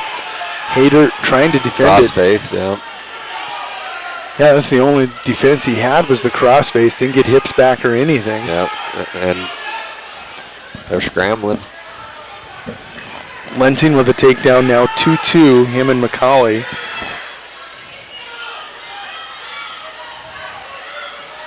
Can he whip it? He's going to whip it. Hayter going to roll through. Oh, beautiful angle pick by Hayter. Has Sokup on his tail. Takedown. Hayter, 6-2.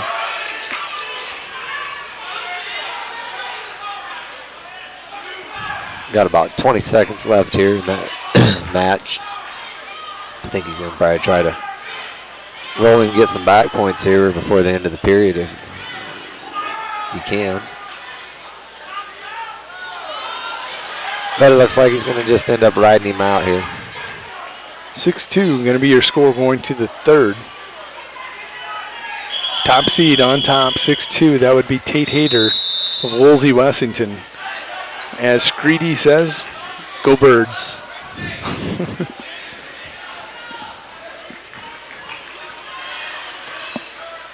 Lensing and McCauley 4-4 in that wrestleback match on the right-hand video player.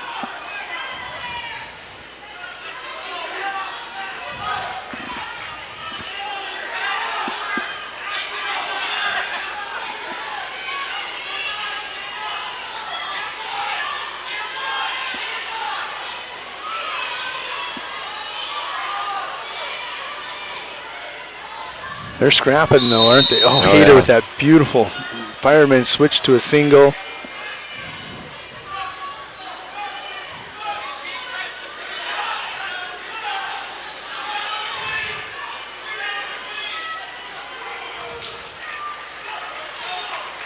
Eight to 2 now. Hayter last weekend, he was the number 2 seed in Huron. Didn't even get out of the first round. Got beat in the first round of the Huron tournament. Upset. I think he ended up coming back to place 4th. But, man, that tournament, A and B schools, yep, it was just a bear of a tournament.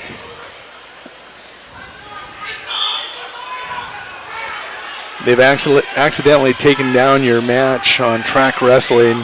They are still wrestling. Hayter, 8-2 lead, under a minute to go.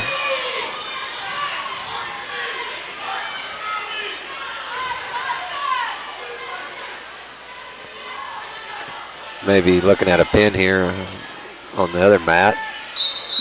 There it is. Dawson Lensing of Wagner Red Raiders going to get the fall on on Dusty, the champ. Yep, I believe. Bishop's average.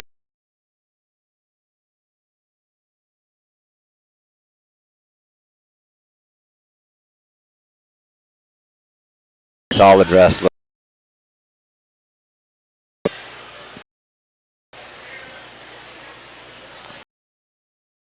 And it seems like a lot of times these kids that have run into each other several times, it just, and then you see some of them where the head game,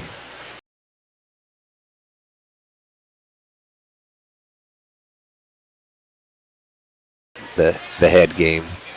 I think you're right, Randy. Absolutely. Yep. Technically and physically from what he's going to try to do.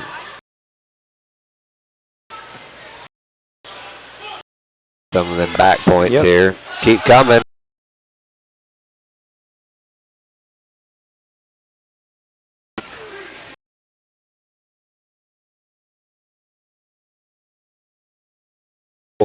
Guess who's up down there next?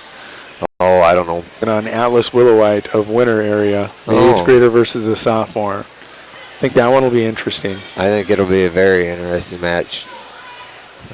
Old teammates. Yep. Had a lot of the same coaching probably over the years. And I'm sure they've met each other a time or two in the practice room. Yeah.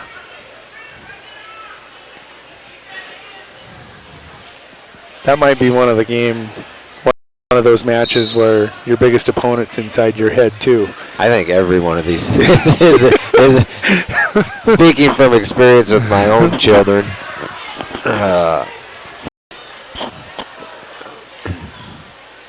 Minute to go. Turnquist still trails 4-0. He's going to have to open up here and take a chance on something. Yep. Yep, there it is. So it's 5-0. No big deal. You're one big move away from being back in it. It's no you're going to have.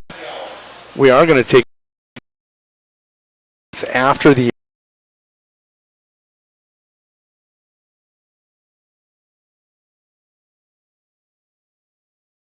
Hand is. It is.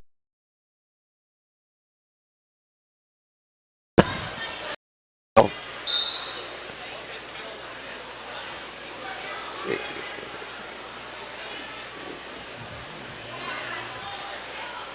Wyatt can put in that big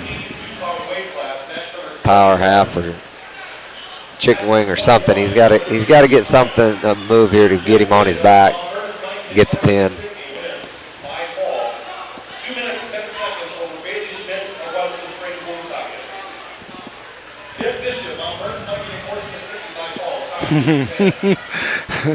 Does that work for everybody? Only for those that weigh 170 pounds. Oh wait, I better be careful. You're pretty close. I'm in. right in there. Well, I'm sorry about this. We're gonna, with only one match going, we're gonna give it to you a full-blown screen. Again, at the conclusion of this match, we will resume wrestling at 10 after 1. They're cautioning, stalling. Same height. Same probably waistlines, same length arms. Kruger's a 7th grader.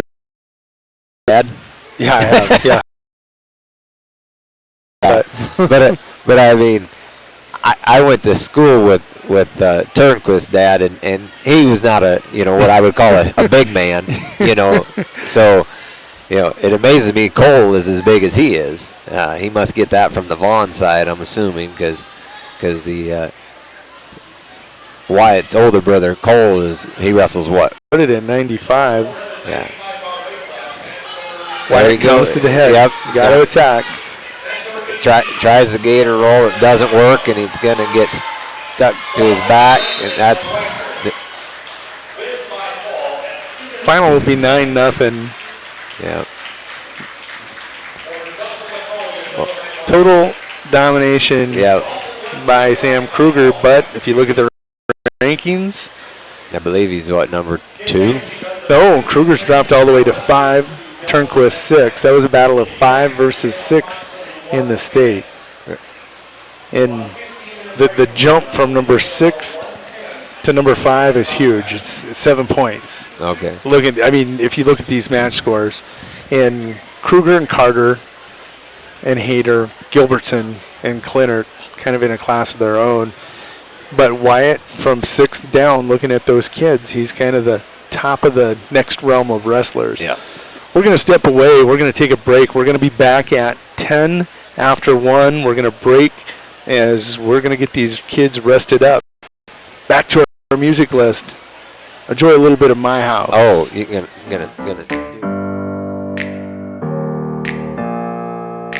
Open up the turn it up. Hear a knock on the door and the night begins.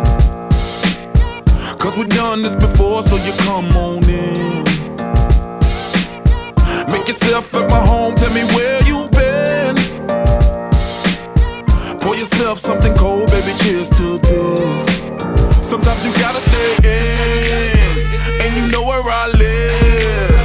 Yeah, you know what we is. Sometimes you gotta stay in. Welcome to my house, baby, take control now. We can't even slow down. We don't have to go a while. Welcome to my house, play that music too loud. What you do now, we don't have to go a while. Welcome to my house.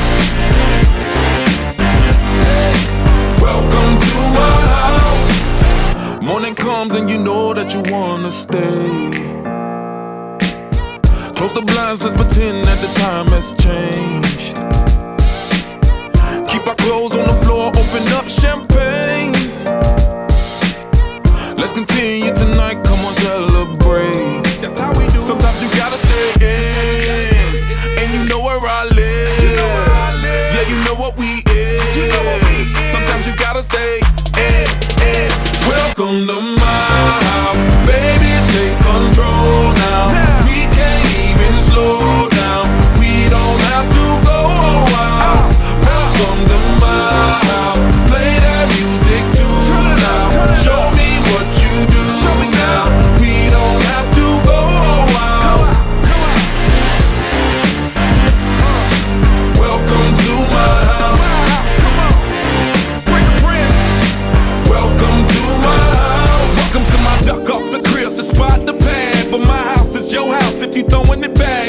Excuse me if my home draining is sad. Soon as these happy faces land, you can run with the cash. Home run, slam dunk, touchdown pass. Mi casa es tu casa, so it ain't no holding back. Another shot of vodka, you know what's in my glass. It's my house, just relax. Welcome to my house, baby, take control now. We can't even slow down. We don't have to go a while. Welcome to my house, play that music too loud. Show me what you do now. We don't have to go a while. Welcome to my house. You heard me? We ain't gotta go out, 'cause what? Welcome to my house. It's my house, my house. What? Welcome to my There's just one place where students are students first, and athletics are played with purpose and perspective. That place is your local high school.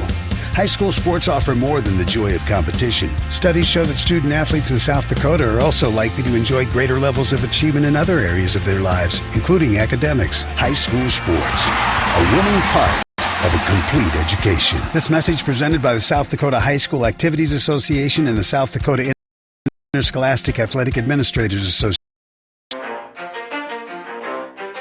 You ready? Let's go. They wanna know what we're all about. It's like this, y'all. Come on. This is 10% luck, 20% skill, 15% concentrated pain, 100% reason to remember the name. He doesn't need his name up in lights, he just wants to be heard, whether it's the beat of the mic. He feels so unlike everybody else, alone, in spite of the fact that some people still think that they know. But no, he knows the code. It's not about the salary, it's all about reality and making that is still leaving them starstruck. Humble through opportunities given despite the fact that many misjudge him cause he makes a living from writing raps. Put it together himself, got a picture connects. Never asking for someone's help or to get some respect. He's only focused on what he wrote. His will is beyond reach, and now it all unfolds. The skill of an artist. This is 20% skill, 80% beer, be 100% clear. Western flame. With that this is 10% luck, 20% skill, 15%. He's not your everyday foreign act, but he wasn't quick. Him in this crew. Seems like he's never designed to remember. Skill, 15% concentrated power of will, 5% pleasure, 50% pain, and 100% reason to remember the name. Fort Minor, M. Shinoda, Styles of Beyond, Ryu,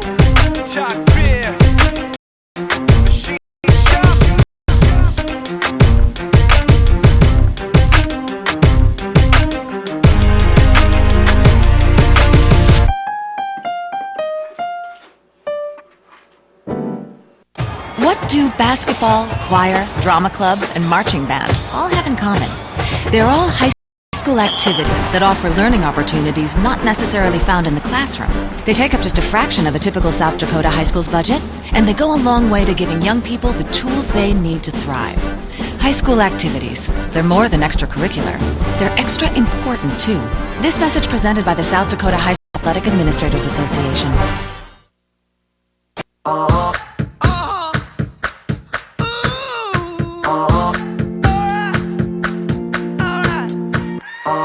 I've been grinding so long, been trying this shit for years.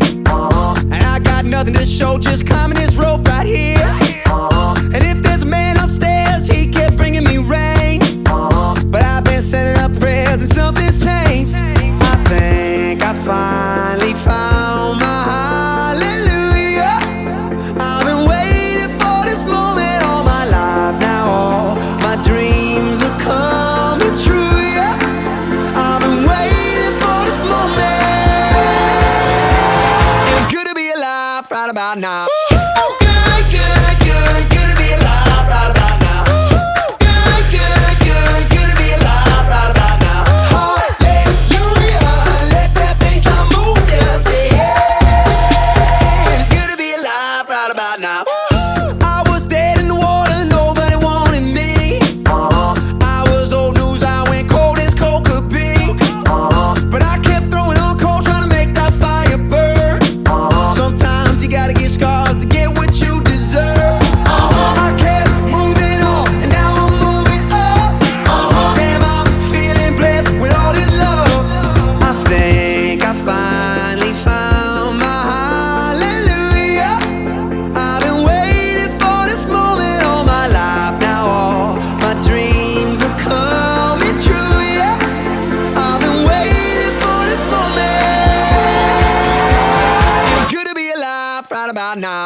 Let's continue tonight, come on, celebrate.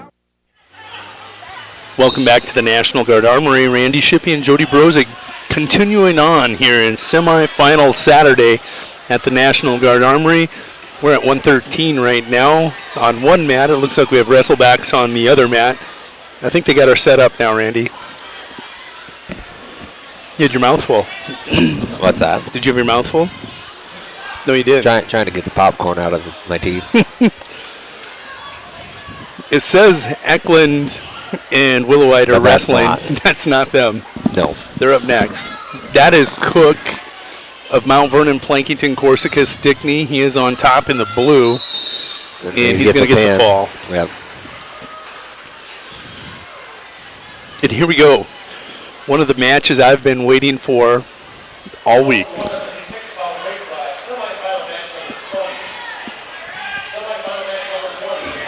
No, that's not who you're waiting for. You're going to wait a little longer. They're going to wrestle another 6-pound wrestleback match. That's going to be little Riley Mighty Weber of Parkston. I love the little kid. Oh, yeah. Is he a little bull rider, too? He looks like he could be. I don't think he does, though. He's got a tough draw here in Frank Even. Yeah. Well, and he just doesn't have the reach. I mean, you see him going up against these kids that are at least a foot taller than him and got them long old arms. It's pretty hard to, get in on them kids that got another 6-inch reach on them. Cook won by fall over Walter of Wessington Springs Woonsocket in that 106-pound wrestleback match. That was in 40 seconds. Running a butcher over here. And that is a 113-pound semifinal. That is number 3 ranked. Going to get the back points here, and there's the pin. Yep.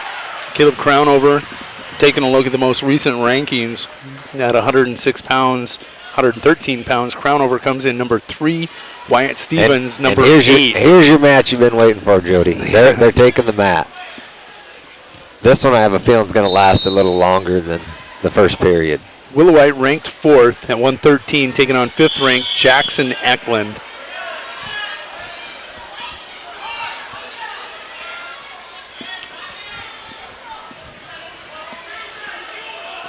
I need a picture of this, man. This is awesome. Number 2 and 3 seeds in the state of South Dakota. We are going to shoot a shot of this and send it out on Twitter.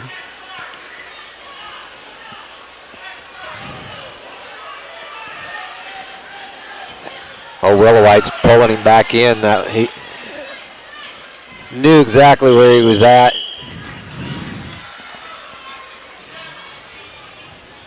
Oh, this is going to be a fun one. 2-0, Willowite over Eklund.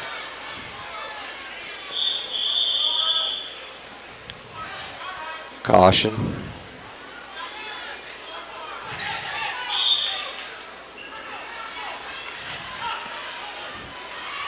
Jackson's fighting the hands, going to get that escape.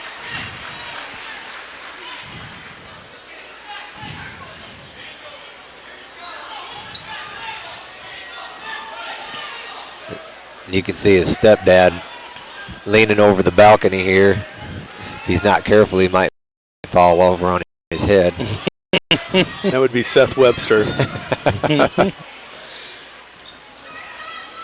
Oh, goes in for that single.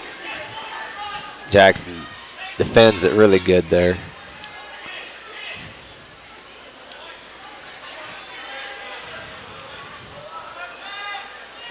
Both these wrestlers very, very technical.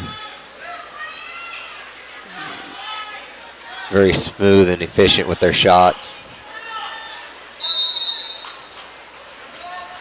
Big time sprawl there by Willowite. Eklund runs out of bounds there, or he would have gotten the 2. Did they give him the point for fleeing? Nope. I looked away. 2-1, first period. Got 10 seconds left, and I think that's probably where it's going to end in the first period. Oh, he does take the shot. Trying to get that right there at the end, and he does. Jackson Gets the 2 right at the end of that period, and Willow White's holding that knee.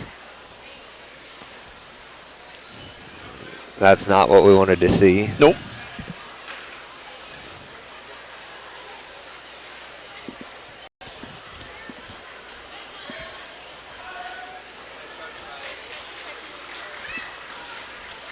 Points at the end of the period, so crucial in the outcome of a match.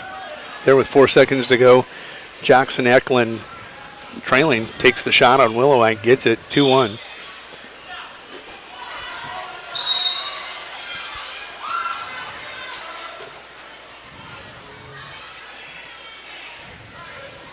Willowite doing a nice job back pressuring into Eklund's hips.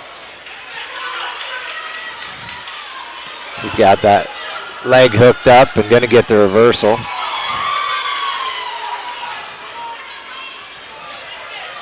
And this is kind of what I figured it was going to be, kind of a dogfight. Gives up the escape, ties her up 4-4. I have a feeling that there may be a big throw coming. From which one? I think Willowite. I think Willowite has maybe got something to prove, and I wouldn't be surprised to see him try a big throw. Last double defended well. Crown over in his match, not to be forgotten. The number 1 seed leads 15-2 over 8th ranked Wyatt Stevens.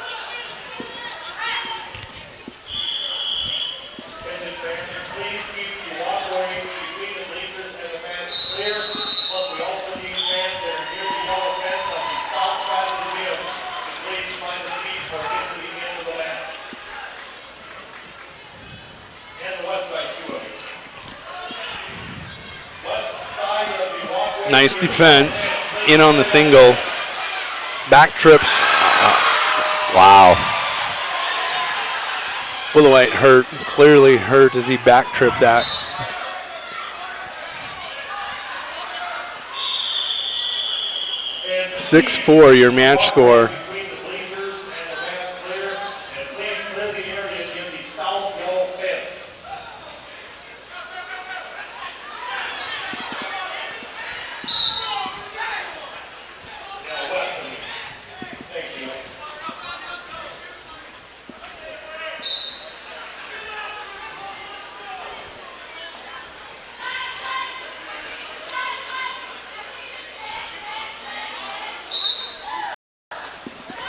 On your other man now, Preston Nedved at 113. That's a wrestleback with Colton Bora, sophomore out of Woolsey, Wessington, 29-20.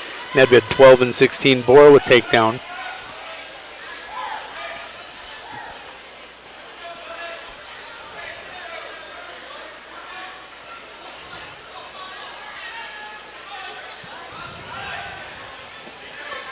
How does this happen? I don't know.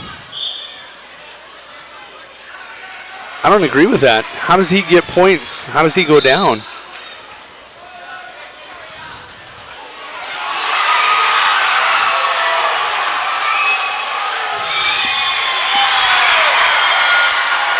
Jackson Eklund on to the finals at 113.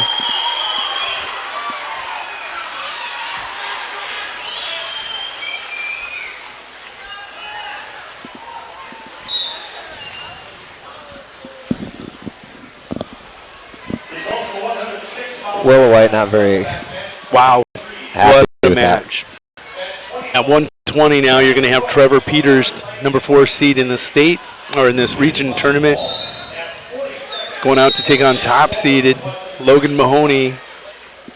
Taking a look at the rankings, wow. Mahoney coming in 3rd ranked at 120. He'll get first takedown. He leads 2-0 on Peters.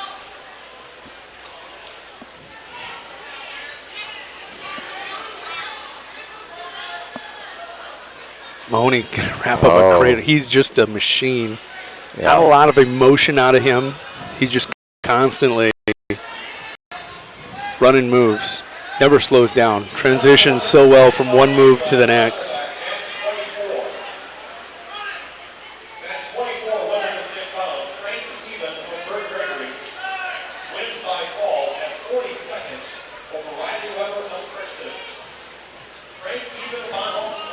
Trevor's really going to have to start peeling them hands, get that cradle off. Parkston's such a good team at there he took cradling. it up. Yep. Going to try to. One thing about Trevor, he does not give up. He's going to keep scrambling, scratching. There's a pin. Quit saying they're going to never give up. Keep scratching. Keep going. That seems to be the death knell of our wrestlers. Boom! Mat slap. Okay. That 120-pound semifinal. They're gonna give up. They quit. They're no good. Try a little reverse psychology there. Is that what we want to do? Let's see if it works. Okay. The next one. Nedved trails Bora 5-0 in that 113-pound wrestleback match. Next up, we're waiting to see. I hate to say it, but no matter what I say, they can't hear me up here. That's right. Trying to get a gray? Leave me alone.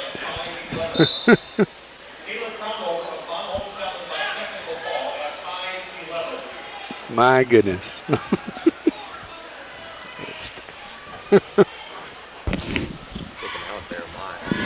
The video player on their right, or excuse me, on the left, Brock Steve, 11th, 7th grader, taking on Lane Lewis, Mount Vernon, Plankington, Corsica, Stickney's 12 and 19 sophomore.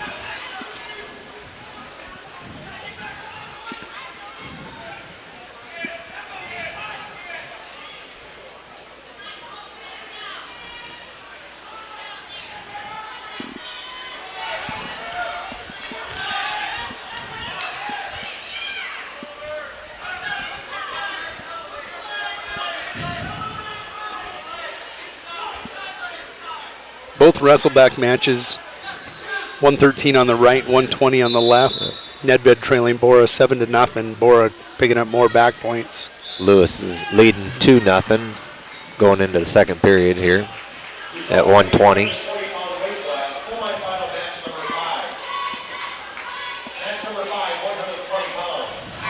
Good.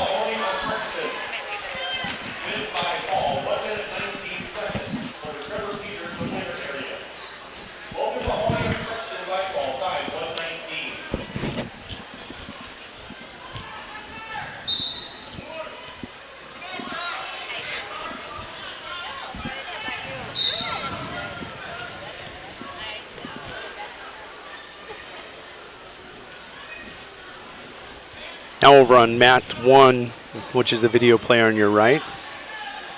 That's Corden Hansen of Kimball White Lake Platte Geddes taking on Hunter Pranger of Mount Vernon, Plankington, Corsica, Stickney.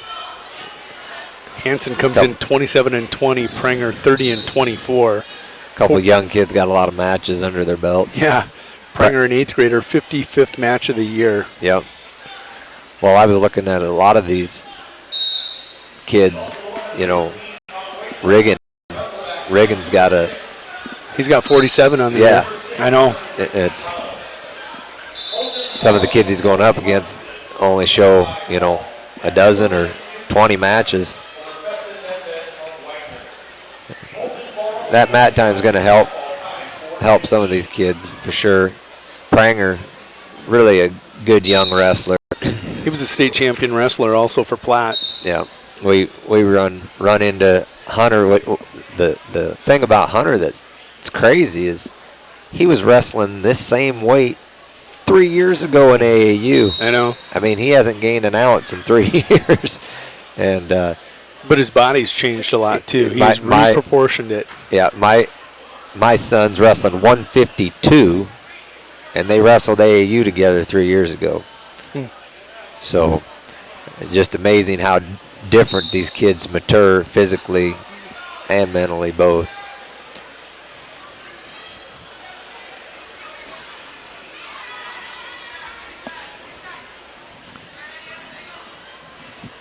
Back to action over on the video player on your left, mat 2. Lane Lewis with a 2-0 lead in that blue singlet out of MVP CS. Mount Vernon, Plankington, Corsica, Stickney. Pranger's scratching. He's going to get the reversal here. There he does.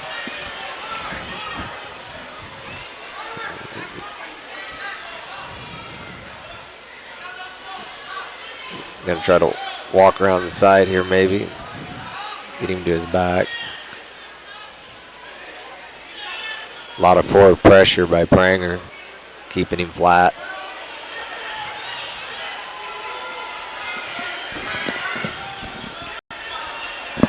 Very important. Trying to run in a chicken wing maybe there, but doesn't get it. Step out of bounds and put him back to the middle. Look at Dad across the way. Yeah, his dad's very intent on this match right now.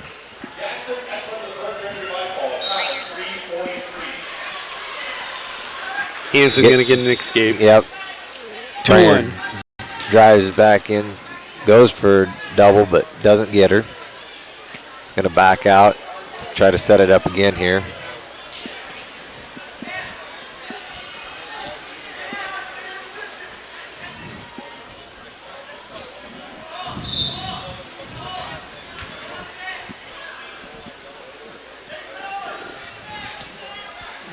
They're still leading 2-1 here.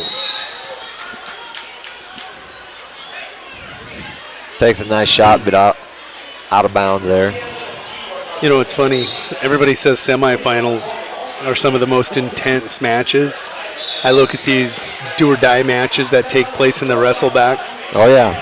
I think they match the intent, not the ability or physical ability of your semifinal participants. But well, it's do or die. You know, it's that. Get a lot more emotion involved, I think, in these matches. It's either I end my season right here, right now. You know, for a lot of these kids, you know, if they don't win this match, you know, their chance to go to state's over. So, you know, it's definitely a do or die. Pranger gives up 2 there. He's got to hook up, try to get the reverse, and he gets the escape.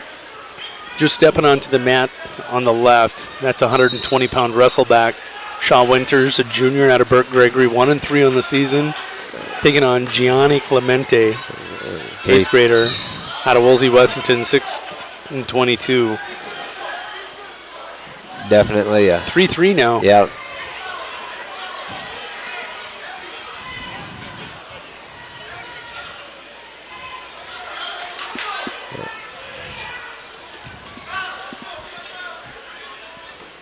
Not a lot of time left here. I think just around a minute left in the third period.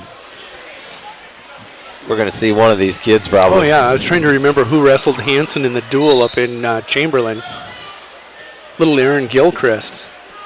It was a one-point match, and Gilchrist was shooting late.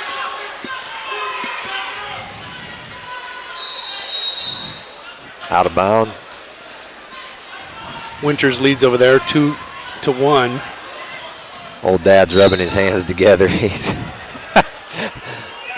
It happens to all of us at one point or another.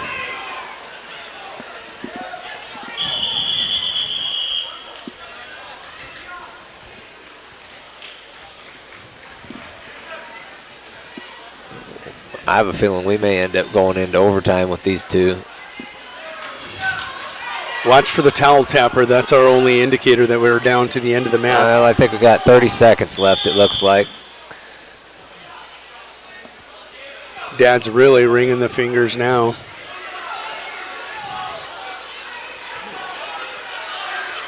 Around 20 seconds left here, and he's got to shoot. Try to get that last takedown right before the end, and they're not gonna.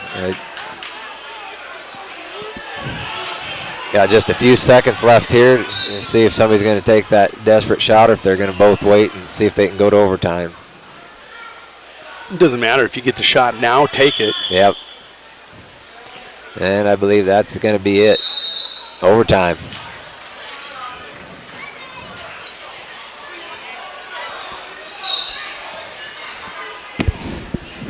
Is that little Kruger down towel tapping down with the boys down there? They're on 120. It's got to be. Hansen not going to get the takedown. Still not a takedown.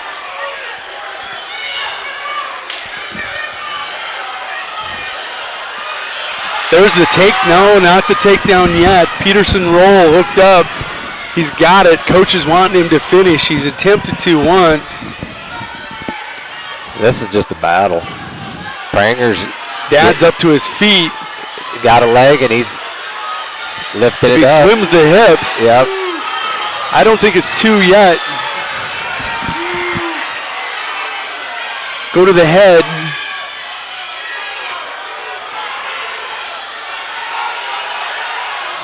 Wow, drama here in the 113-pound wrestleback. Nice little match going between Pranger and Gordon Hansen. He sat down. His dad is just like I would be right now. Taking a look on the other match, Shaw Winters going to get a victory at 120. And that'll set up a semifinal at 126 on the left-hand video player. So now Pranger, he's got to get the escape here. Fight them hands, he's got to go. And he's got him high. He's going to come out the back door, and I think Pranger's going to get the reversal. There it is.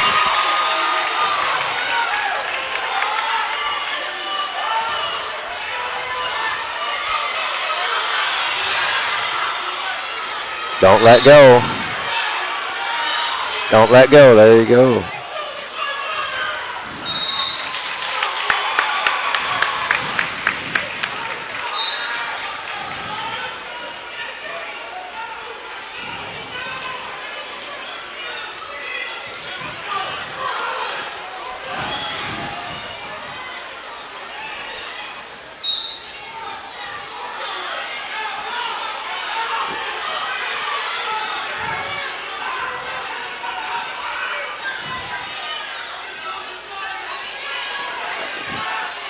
Pranger can ride him out here, it's going to be over.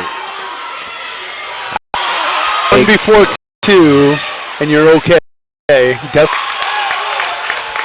His dad said, wow, about time. Yep. Taking a look at your other match, the video player over there, that's 3rd seed Finn Hansen taking on 2nd seed Landon Sievertson. Hansen with first takedown in there. Their match at 126, taking a look, Sievertson comes in ranked 12 in the state. And now at 120, we're going to have number 1 seed. Oh, no.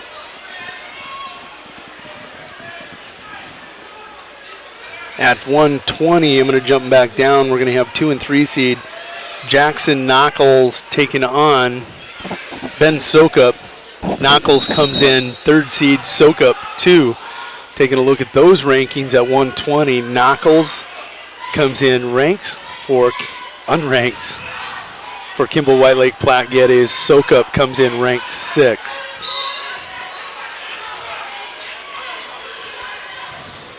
It's getting fun at the National Guard Armory.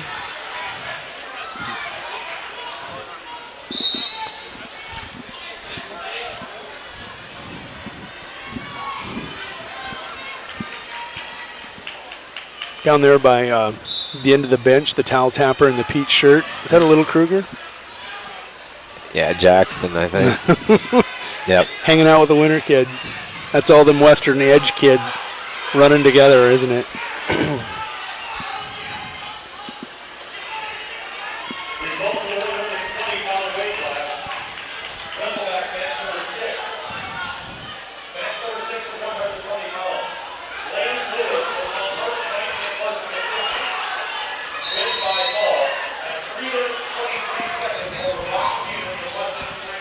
Couple really physical matches going on right now.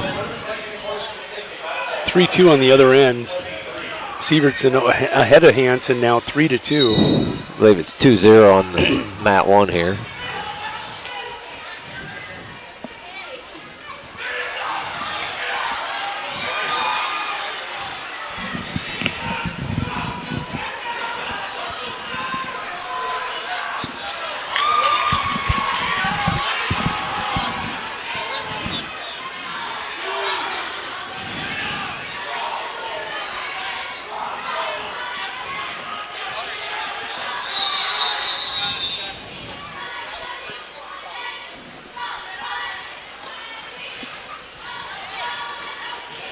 So now it's 5-2 Sievertson with that takedown. Number 2 seed ahead, 5-2 over Hansen. Hansen scored first takedown. Sokup led first in this one, still does, 2-0. Nice switch.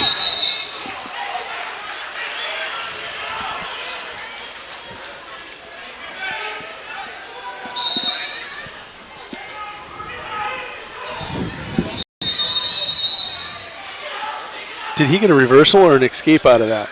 Reversal, I believe. Sokup ended up on his feet, so did he get the escape? We'll figure this out. We'll let the track wrestling catch up.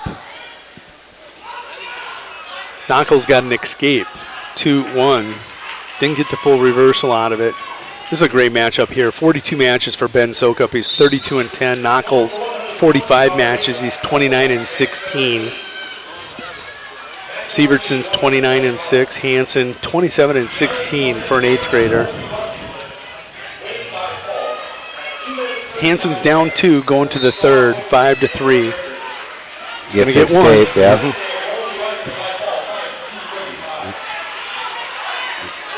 He had first takedown. Yeah. Sievertson's working it though, isn't he? Yeah, but he defends it. I'll tell you, Finn Hansen really, like I said, he's impressed me this year. For a young wrestler, he's really come on. And he's done a lot of growing, you know. There's the pancake. He's not able to get it. He's got to keep something locked. There he gets that left leg back. Well, look at Sievertson pulling back in. He's got the cradle to his back. Sievertson, the sophomore, showing incredible savvy at the edge of the mat. Going to pull back Hansen to not only get the takedown, but he's going to get back points out of this. Sokup with an escape now leads 3-1 on Knuckles at 120. 120-pound semifinal on the right, 126 on the left.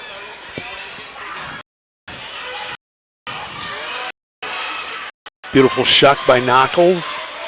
Sokup steps out of it.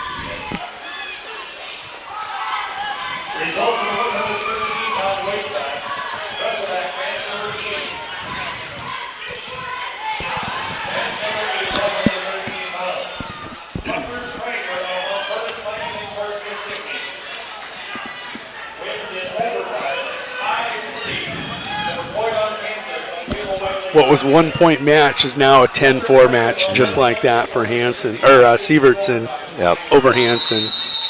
About 15 seconds left in the 3rd period.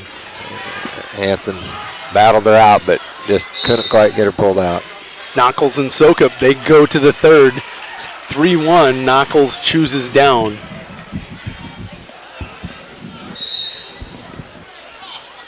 Next up on mat 2, the left-hand video player is going to be Connor Birch and Colton Fry at 132.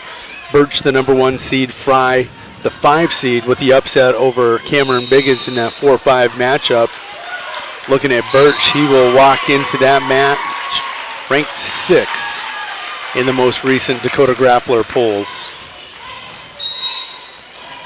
Ben Hansen taking a loss there. Sievertson, a tough kid for Miller High Moore Herald. And don't get me wrong, Hansen is too. He's an 8th grader. But he's young, yep. Yep. Talk about that all day long. And then there's some of those 8th graders that step up to the plate, and like Jackson, that just, you know, power through it. But them are what we call 12-month wrestlers. Yeah. You know, they're wrestling probably more than 12 months. They really are. I mean, they are. I mean, they're wrestling year-round, at home, multiple times a day, probably. At school practice, at tournaments, you know, camps. You know, they're just wrestling is life. And to be a multi-time state champion, that's kind of what you have to have for a mindset. You've got to put 110% into this. It's not like a lot of sports that you can get by with relying on a teammate or something to carry your team. You know, this here, when you step out there, it's you and you alone. I would kind of equate that to bull riding. Ain't no teammate in the world going to help like rodeo. You get out in any rodeo sport. You know, the great ropers, you know, they go and rope 10, 20, 30 head of calves every single day, and then rodeo all weekend, and then go home and rope calves all day, every day.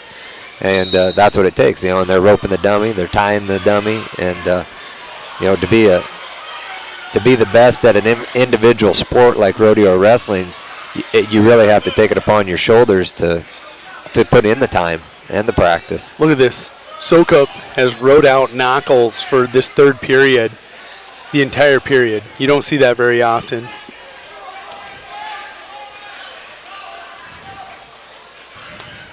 That's going to be your final. Towel tappers out there. 3-1 your final. Ben Sokup onto the finals at 120. Logan Mahoney's waiting for him there. He had short work of Trevor Peters. We got He'll be well rested. Kobe Curtis going to be coming out on the mat. At 126, Colby Curtis. Kobe's been wrestling real well here. You know, latter part of the season. He was 9-13 at one point this season. His record right now, 30-18. Yep. Absolutely has turned it around. On. Yep. But he's a senior, and I think that, you know, knowing that this is my last chance, you know, right there, nice takedown to the cradle, gonna get back. Well, maybe.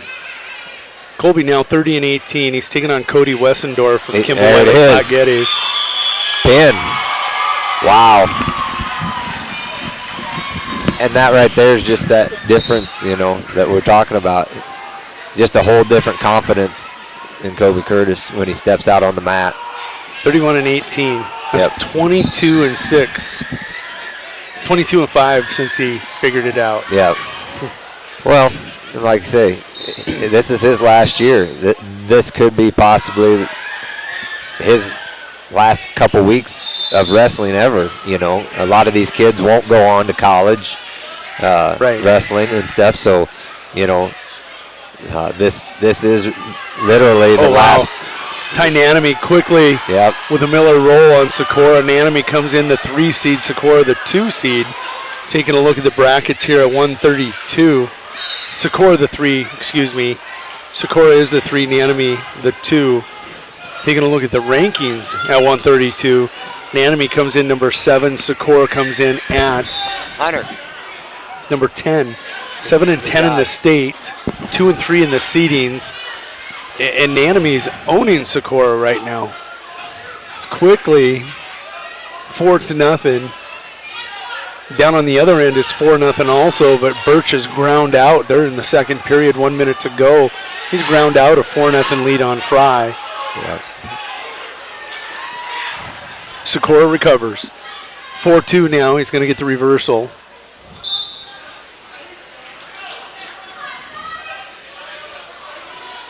Couple really good wrestling programs going at it here. Bonhomme, always known for producing good wrestlers.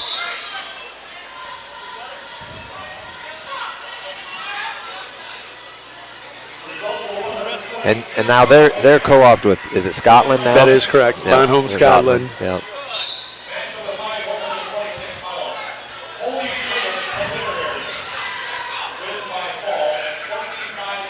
And then of course you got White Lake, Kimball, Platte, Geddes. So is it 4 schools that we've got combined for that co-op there? Yeah. And if you look at their kids that they wrestled this year, a lot of 8th graders, freshmen. Yep. They're kind of like Phillip. They're banking on the future. Yep. They're putting them out there now. The Phillip areas, you know, with Wall and Kadoka, same deal. You know, multiple schools putting together a really good young squad of kids.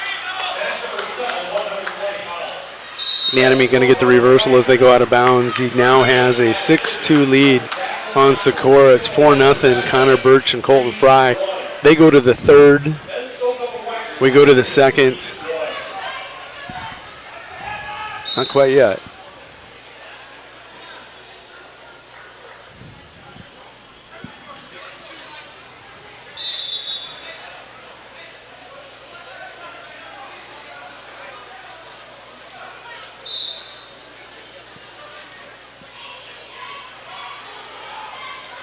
Yeah, 2 seconds still to go in the period.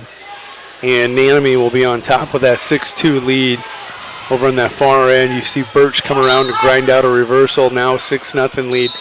You know what? He's not flashy. He just goes to work. Blue-collar wrestler is what I would call Connor Birch. Gets the job done. He does.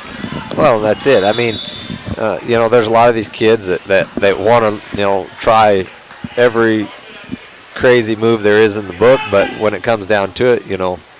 Oh, beautiful throw by Nanami, and he's got Sikora at the edge of the mat. That was just a good old souffle there. Yeah. Souffle is French for "so you want to fly."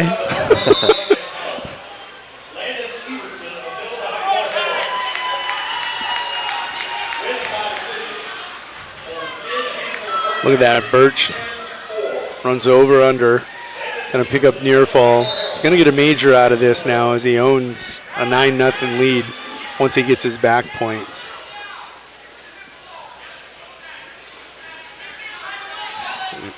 There's his back points.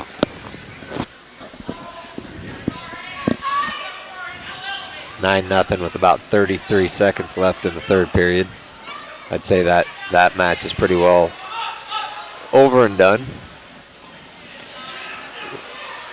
But as they say, it ain't over till the fat lady No, sings. it isn't. They're all one little mistake, one little bobble. And you weren't at the Big Dakota where you're watching. Taylor Watzel trailed 14-2. Yep. Got a pin right before the buzzer. Yep.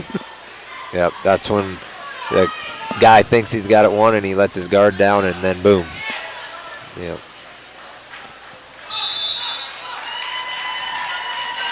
This is a big one for winter area. You got Cameron Biggins, who's been ranked on and off again for winter area. He's going to be taking the mat against Rolf. And Cameron's a senior. I mean, this is one of those matches that's dire for him. I mean, this is his make state tournament as a senior or not kind of moment right here. In the team race, this is big. Burt Gregory sitting in third with 50. Winter area fourth with 45. Nanami, 10-2 lead, going to get the fall on Sikora. Biggins gets the first takedown, leads 2-0. He's trying to get a cradle in. Birch and Nanami, your final tonight at 132.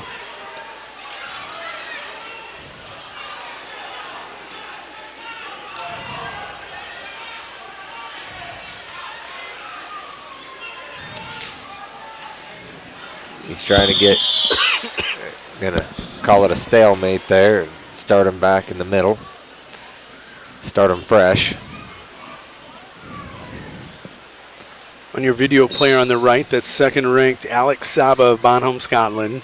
He's a senior, former state champion, 33-4, taking on Burt Gregory's Lottie Johnson. He's a junior, 30-16 on the season.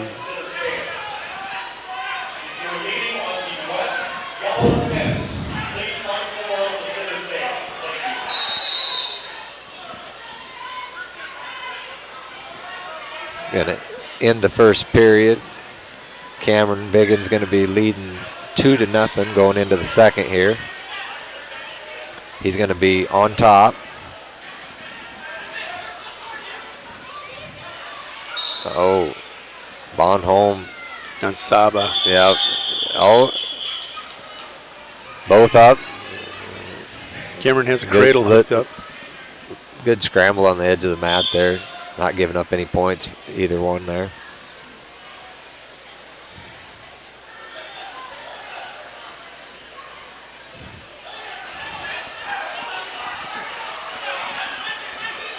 Cameron's scrambling, trying to not give up the escape here.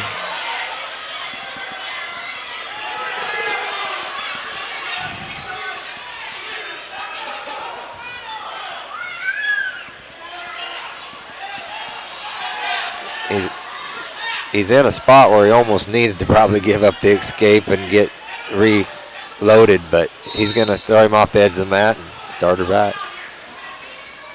Sometimes Cameron gets himself in a pickle. He does. He There's no ifs, ands, or buts about it. No, he tries tries so hard not to give up something and then ends up getting stuck in something else, you know. And sometimes you just need to know when to let go, know when to hold them, know when to fold them. You know how that goes. Playing Used to. Little poker playing.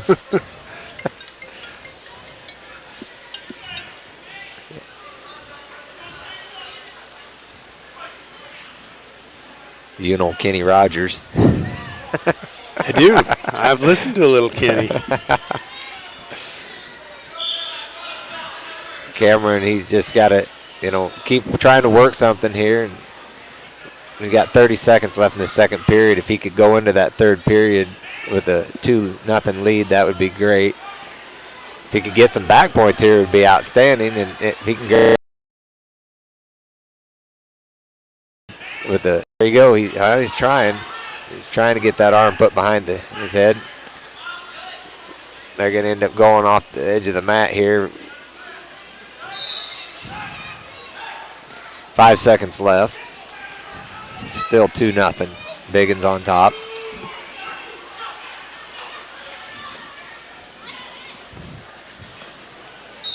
Kind of got a little bit of a one-man show over here on mat 1.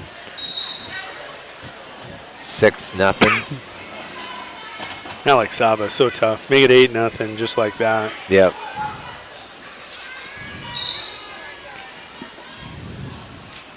But nice takedown there for Biggins, and then he cuts him loose, gives him the escape.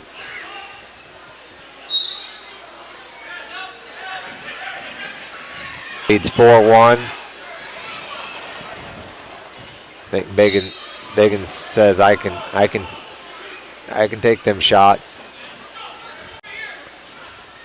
Give Burt Gregory, wrestler here, some credit though for staying in there with Alex. Johnson, is that who we got from Burt? Yeah, Burt Gregory's Johnson. Finally gives up the pin there. There you go. I said he was sticking in there, and they tapped the mat. There is, you know, if there's a hypothesis that's proved correct, 90% of the time it's considered a theory. I now have a theory. Next match is going to be Kyler Holzbauer taking on Marcus Urban of Mount Vernon Plankington. Okay, we're going to try it over here on the other mat.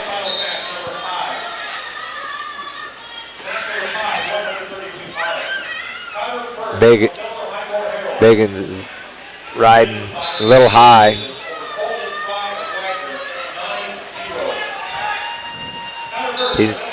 Just don't make a mistake here. You got 40 seconds left, and there he goes. Got it. At 138, you have Kyler Holzbauer, who's number 3 in the state. At 138, taking on number 4 in the state in the rankings. 3 and 4 in the rankings, meeting in the semifinals. Oh, and Cameron Biggins with only 20 seconds left, giving up back points just like that. 11 seconds. Wow. 4-3. He's gonna. That's it. Cameron Biggins pulls it off, but again, trying so hard. Yep, trying to get that pin and almost gets himself pinned. Crazy. That's where you know that, you know, you got to be aware of what's going on, the clock, the time, what you got going on.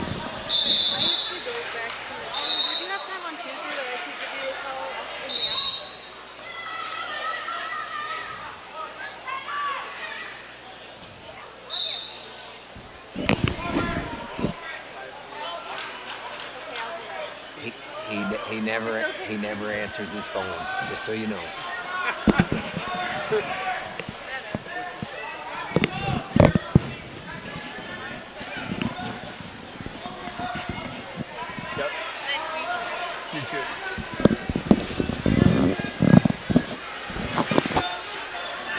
Okay, let's set your video players. 138, right here, number 3 and 4 in the state, because Saba, who was out there before, he's number 2 in the state. 2, 3, and 4 in the state, all are in this region. Oh, yeah. Number 3 and 4 meeting here. Last year, Urban got the victory, I think, over Holzbauer late in that regional. And how tough is that, knowing that, one of those kids probably won't be making the state tournament, They will make the state tournament in all likelihood. Yeah. But there's some kid down there that would be in a different region. Well, I'll use 170. Very, very tough programs, Lottie Johnson, he's the 4 seed. Parkston, Bonholm, you're talking schools that wrestling is very much one of their main sports.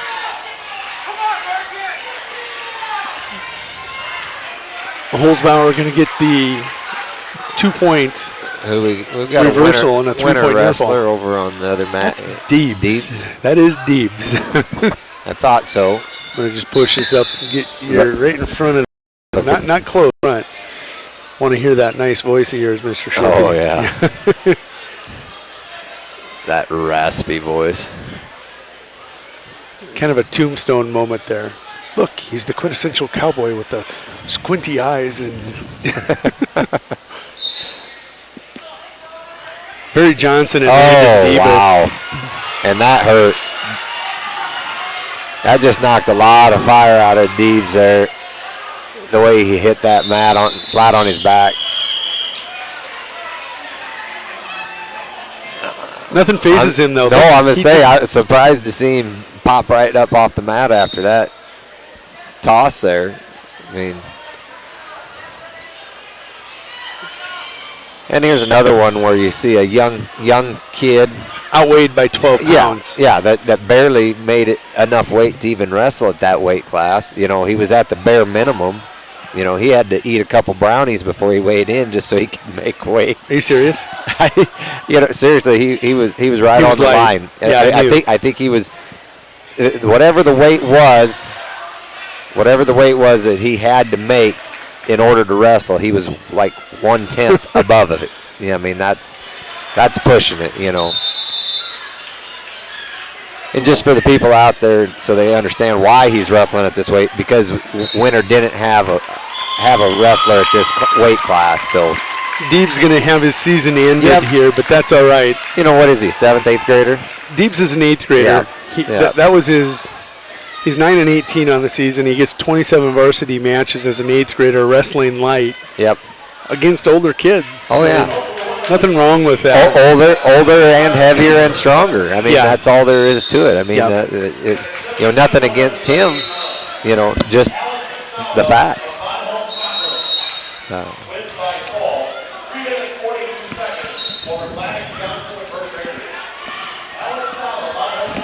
Win or lose, no matter what, you cannot get better without mat time. No.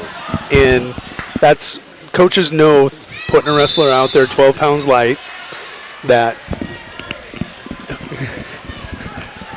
he's going to be overmatched, but it's an investment in his future. Yeah, it's experience. It is. Yeah. Holzbauer and Urban, nice semifinal going. Holzbauer leads 4-3. They just start the third, make it 5-3. Yep. Number 3 and 4 in the state.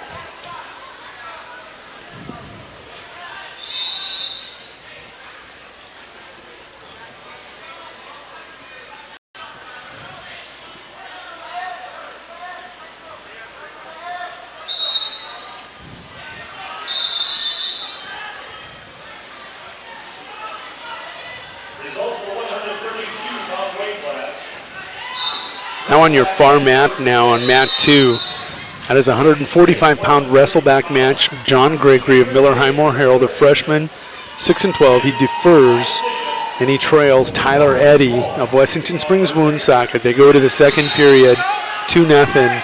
Eddy with the lead. Look at Urban. Holzbauer pushing the head down, trying to fight off that takedown attempt here by Urban on the edge of the mat. Urban's going to have to lift, elevate, and pull him back in. Holzbauer playing the edge of the mat perfectly. Great mat awareness. Right.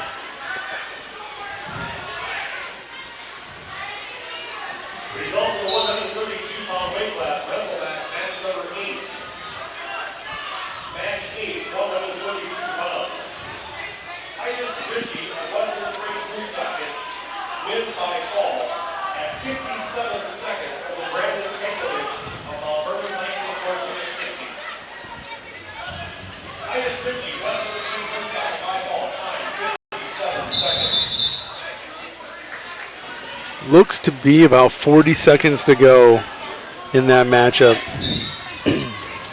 Yep.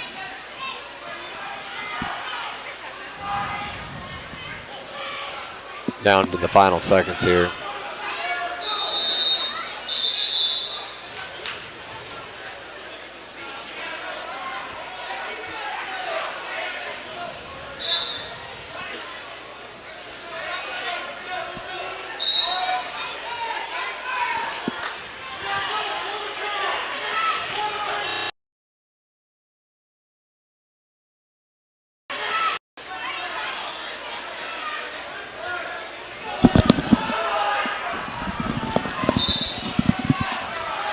Stalling.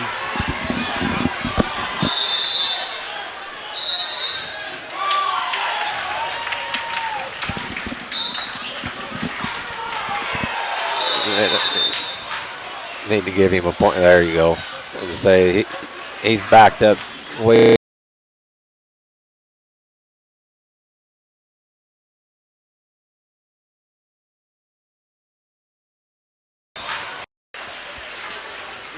Still going to get the win.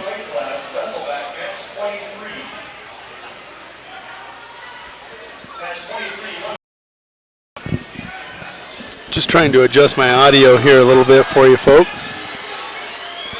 Had to do a quick recycle. We got her back up and clean. But Wrestleback matches on both mats. Oh, and got to lift a little high over there on the other mat. On mat 1. Got the reversal. Chase Burma, freshman, 21 and 18, taking on Tony Brugier, an 8th grader out of Wagner, 7 and 12. Mat 2, where you're seeing all the action right now, that's Thomas Baker, Mount Vernon, Plankinton, Corsica Stickney, trailing Caleb Wells 5-2. And Caleb had him. Looked like it was going to be a pin, but got just a little bit too high and was pushing a little too hard to try to get that pin, and got rolled through and give up the reversal there. Well, we'd be looking at a 5-0 right now.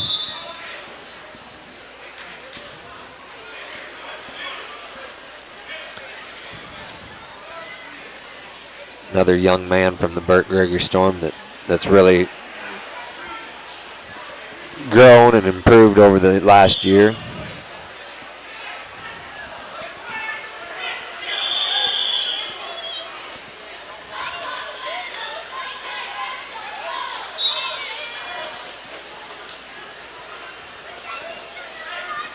This Burma's from Sunshine Bible, correct?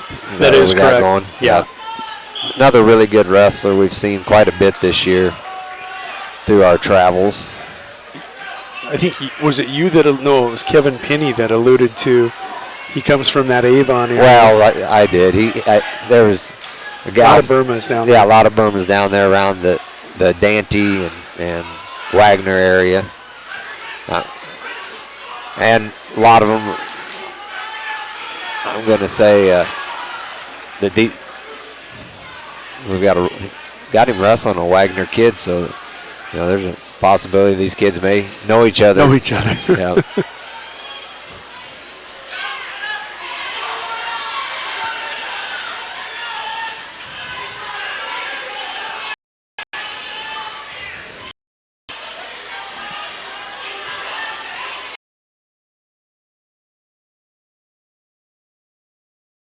I'm not mistaken. Yep, that.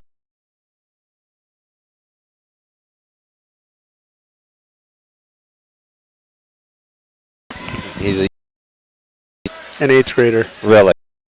Yep. Yep. Tough loss there. Here should be another really good matchup coming out on the mat. Bonholm against another Burt Gregory Storm. I think this might be one of the Beck boys, is it not? That is Jeremiah, otherwise known as JJ. Yep. 152.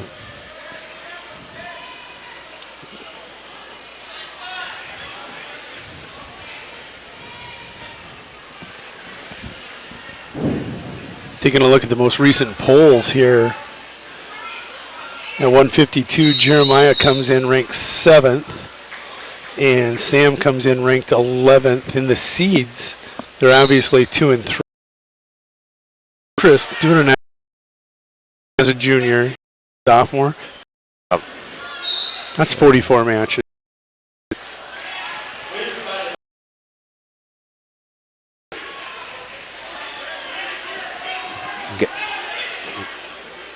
Trying to Avery Gilchrist in his match. Getting cradled up here. Imagine that. Parkston wrestler with a cradle. Yeah. Well, there it is. Parkston with the win over the winter area wrestler. Parkster's going to take a step up in that team race. They're kind of pulling away now. Yep. They will through 60, or 70, possibly with Austin Rip, depending, you know. They're favored to win the next 3 semifinals as they go Blake beats. We're still 0-0 halfway through the second period down here on the 152.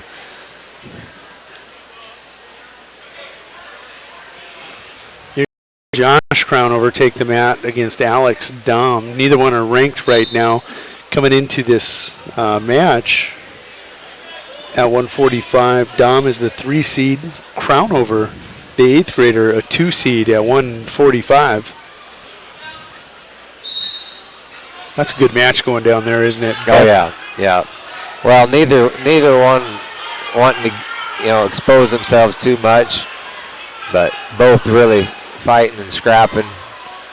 Both got a hook on a leg, trying to battle for this first takedown or escape here. That head deep enough.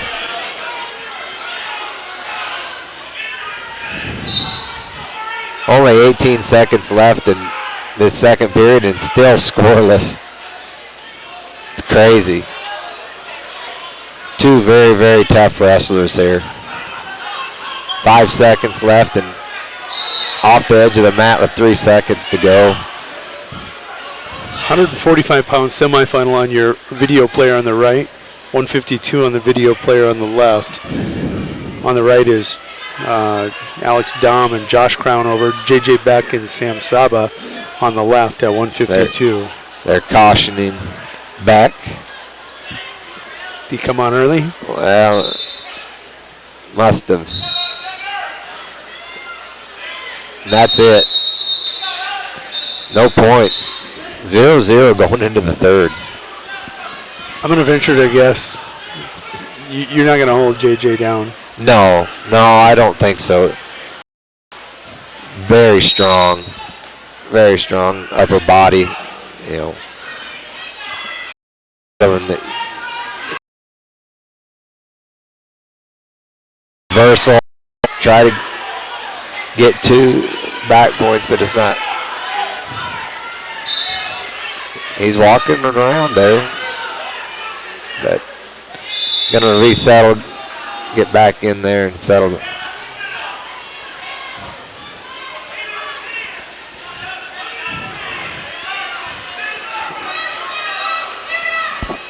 A little bit high, taking all that weight off them hips and giving him a chance to get stood up here. He's gonna give him the escape.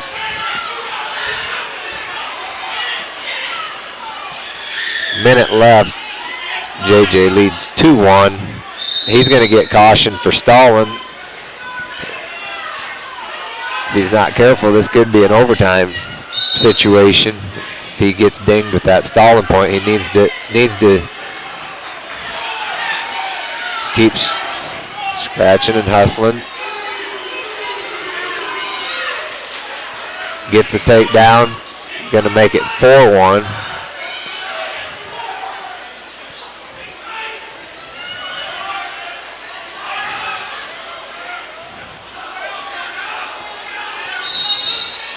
Gonna call him for stalemate there. Put him back to center.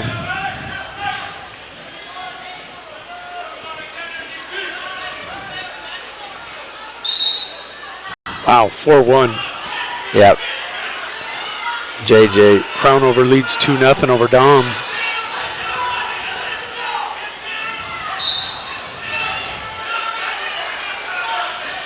All he's trying to hook up is the Peterson. He needs a big 5 seconds left. 2-1, and there it is. JJ Beck. Very good match. 4-1 with the win for the Burt Gregory Storm. Beck the 3 seed, Saba the 2.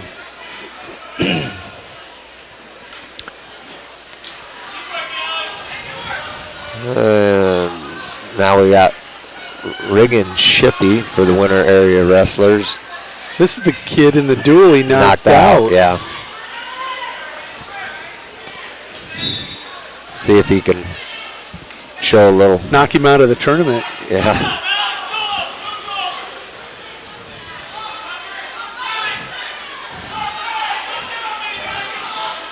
Nice defense there by Riggin. Long arms. Going to get between the legs, defended. He's got the front headlock. Needs to go to head in the hole. Shuck it by, shuck it by, shuck it by. Drag it, and shuck it.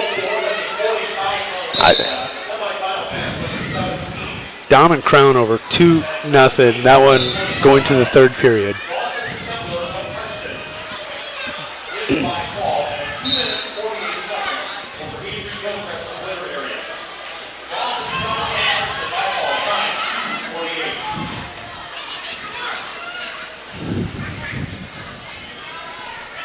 Oop, head went down with the shot.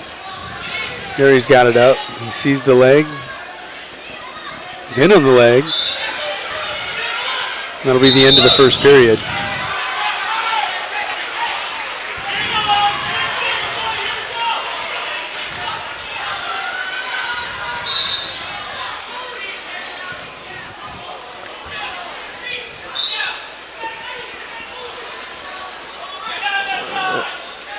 Riggins been having a hard time this year on the bottom. I almost would rather see him choose up when he's given the opportunity, but 2-1 Dom and Crownover. Crownover leads that one in the third period, folks. That's a video player on your right. don't let him, he's got to fight them hands. He's high. There you go. Oh, he's really high, but now he's falling into that he's got power half. Come back.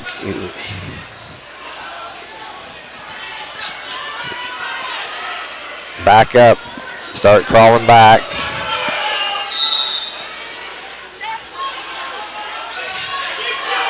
Step across if you can. Peterson's there.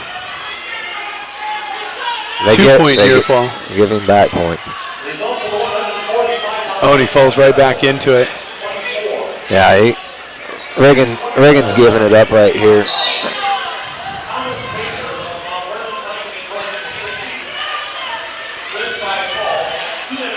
He's got to have a first move. He's got to trap one of those legs coming in.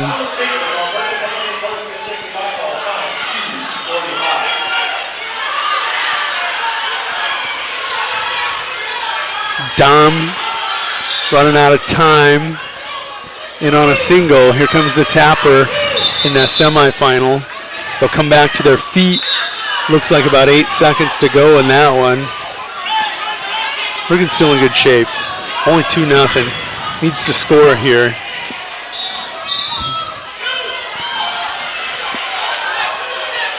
Riggins with a headlock. Sucks it. Just needs to sit on it. Doesn't even need to try tipping him over.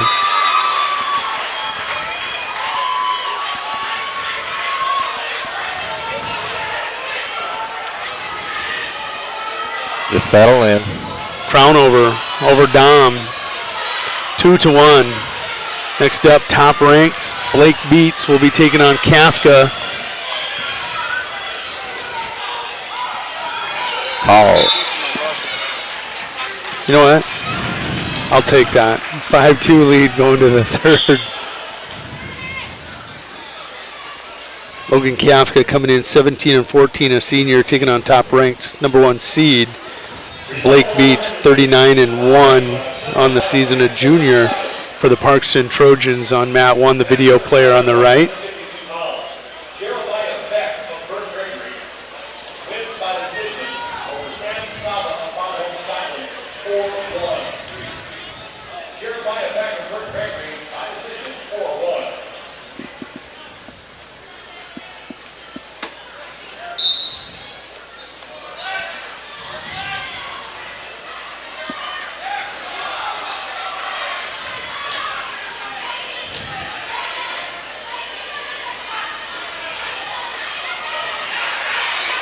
And there it is. He got him. Just settle in, get the pin. We need the bonus points as a team. There it is. Nice job, Reagan Shippey. 152-pounder will advance. His record will go to 24-24 on the season. And that Kimball White Lake was a senior. He was a senior. Yep. Blake Beats taking care of business out quickly. 6-0, going to pick up more back points, it looks like. Carr and Stevens. Stevens of Wessington Springs Woonsocket, Carr of Woolsey Wessington. A lot of W's there. They're going to lock horns in a 152-pound wrestleback match. And the video player on the left.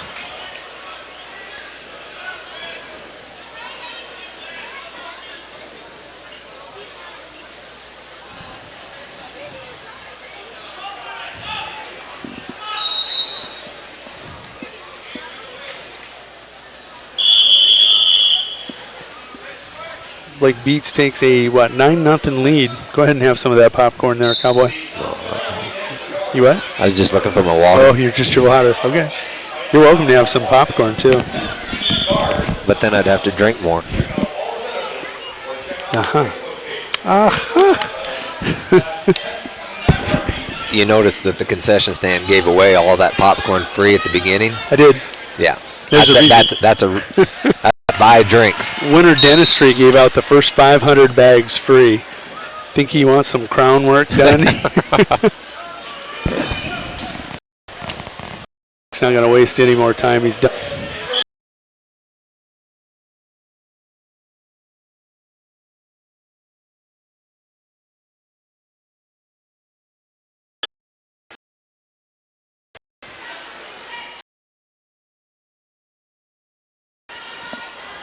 In his matchup, we'll see. Back quickly ahead, 2-0. Wansel comes into the match 17-22. He wins in Class B. We saw these two.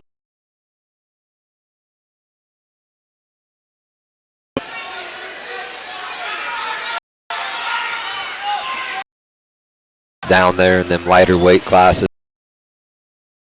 Also doing a real good job of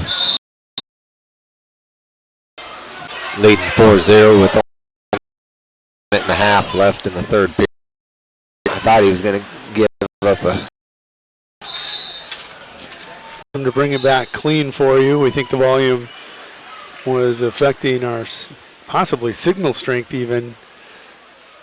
So we adjust with a quick reboot. We're back on here. Still looking at Luke Beats with a 9-1 lead over Chris Van Huvelen, the number 2 and 3 seeds in this tournament. Across the way on the left-hand video player, Cade Hellman, 4-0 lead over KJ St. Pierre. The 8th grader out of Wagner, who is 12-15 on the season.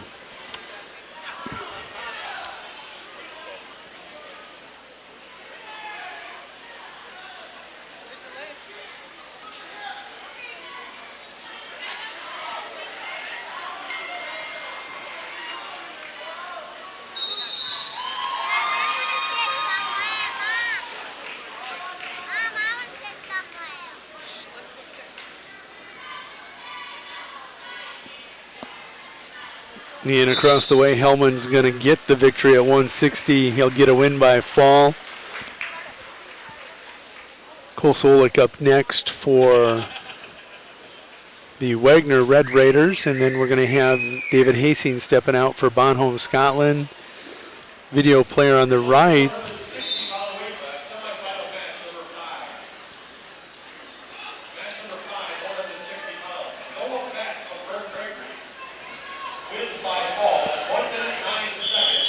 Number 1 and 4 seeds, Rip number 2 ranked, Caleb number 5 ranked, 70 pounders at 170.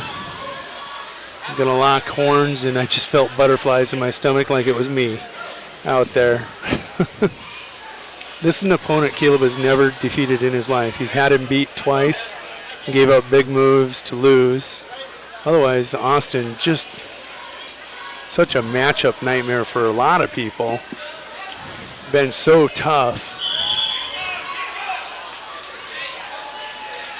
Caleb comes into this match 41-10. Austin Rip 38-5. Didn't Caleb go up against a Mr. Penny that he had never beat here? Oop, gave up that high crotch.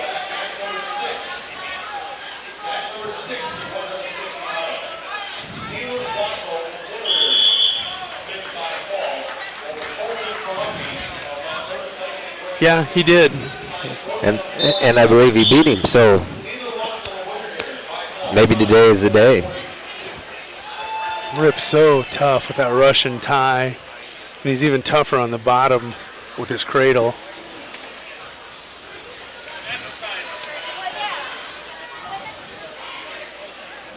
Solik taking care of business over on the other end with Hastings. Shot at the edge of the mat. That's where Austin normally gives you a clean look. Not in the middle of the mat, on the edge of the mat. He's so savvy, mat awareness. Well, your son is too, because just like getting out of bounds before getting up that takedown. I would have to agree. Very good at knowing where he's at in reference to the mat. Both long arms defensively. Caleb has an opportunity to shove that head down, scramble around. Over on your mat 2 right now in a wrestleback at 170 is going to be Tyler Rezick and Logan Walter. Can't see the clock. There are about 20 seconds to go. We may go to the second scoreless. Last year in the semifinals at 160 in regions, it was a great match. 4-2, 4-3. A lot of respect, I think, amongst these two men, too. Mm-hmm. This will tell a lot about Austin ripping that cradle, I'm telling you.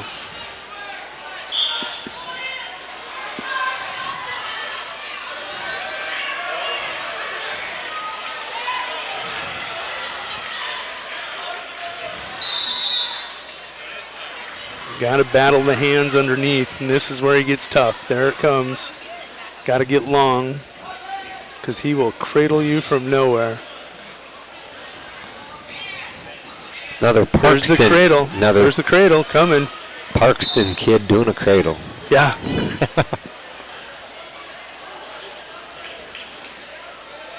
That's so tough on that arm. He's got to post it to the far side of the head.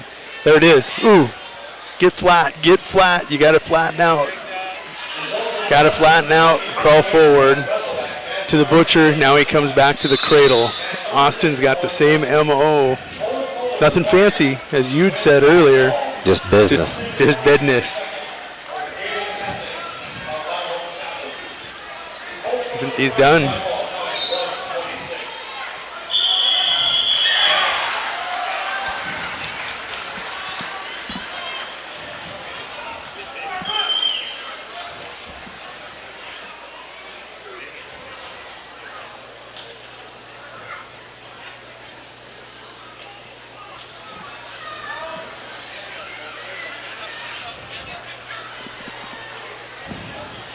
Yeah. Inch. Easily. Come on, let him wrestle. That's the frustrating part. Being a dad up here, frustrating part. This one will be fun too. Micrit been hot lately. Rizzu owns Microt lately, so we'll find out what's going to happen here.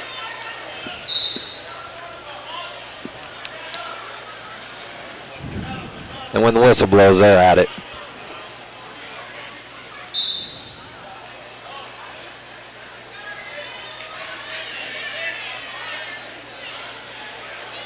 Not to forget Rezick and Walter down there. Rezick with a 2-0 lead. Yep, on Walter. 40 seconds left in the second period.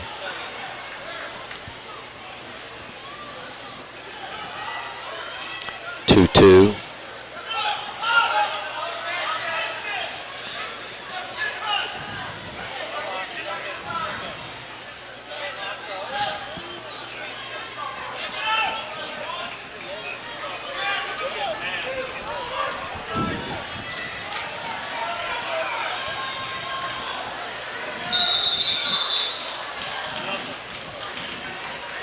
Beautiful duck under by Rizzu, and he's going to secure it for a takedown.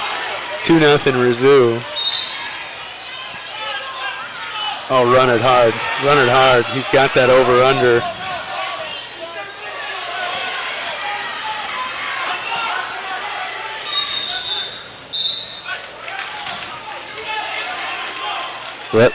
Little bit of physical there at the edge of the mat. Pushing that head down, saying, sending a message. Yeah. I'm here and I'm for real. You guys rank me 7. Seed me second, but rank me 7. No respects. Starting to wrestle a lot more like Papa did when he was in high school. Ben was a very physical wrestler. Very nonchalant off the mat, on the mat. Better watch out. He is going to whack you.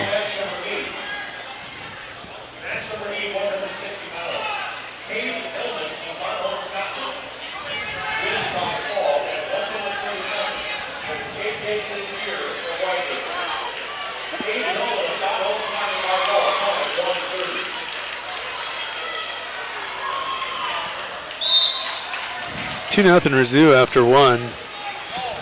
Taking a look at that far side mat, Rezick 2-2 now with Walter. Rezick going to wrap up a cradle. 4-2. 4-2 and now a cradle. Cradle's the theme of the day. Yep. Bet that one wasn't in Chubb.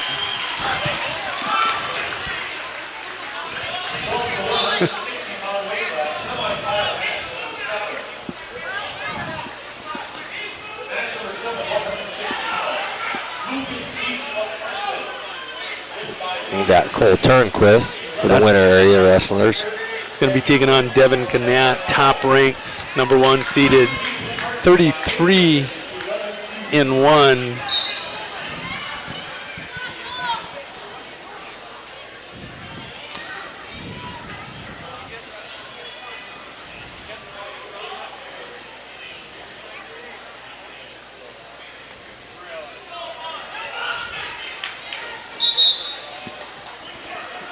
Nice sprawl.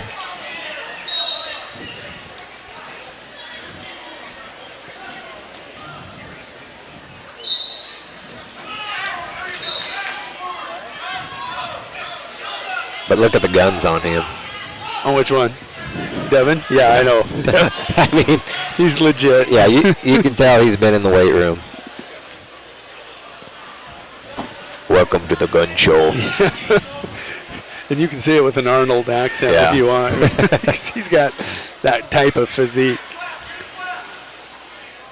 I'll be back. His only loss we saw up at the Lee Wolf Invitational, and that was to Braden Nelson, who had as big a guns as he did. that was a gun show.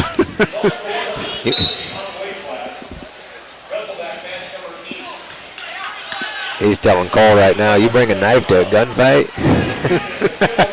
Still 0-0. Yeah. But there he just went over the top of him. Yeah. To let him know, yeah. Usually that's one of Cole's signature moves, that toss at the edge of the mat out of bounds there.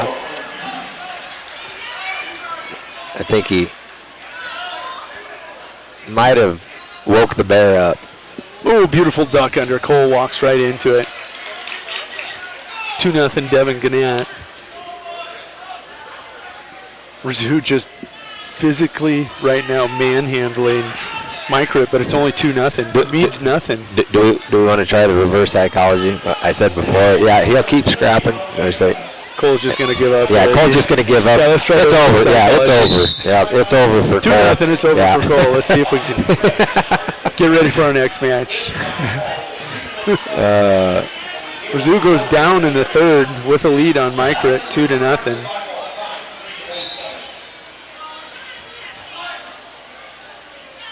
Oh, nice return back to the mat there.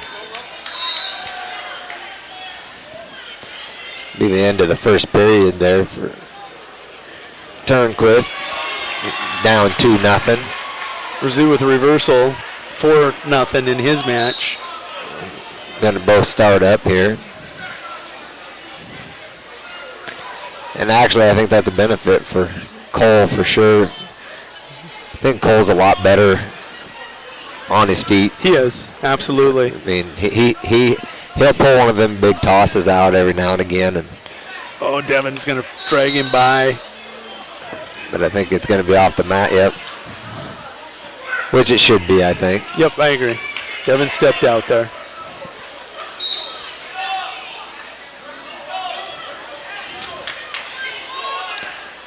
Oh, beautiful double leg. Wow. That was textbook right there. I mean, I don't know that you could do it any prettier than that one right there with the return. That's why he's number one in Class B at 182. Yep. Yeah, that was just textbook double leg. Slam them to their back. Take a little wind out of their sail. Still 4-0, 111 to go. Yep. Cole tries the Congo roll or something there, but not gonna. Silly tricks are for kids.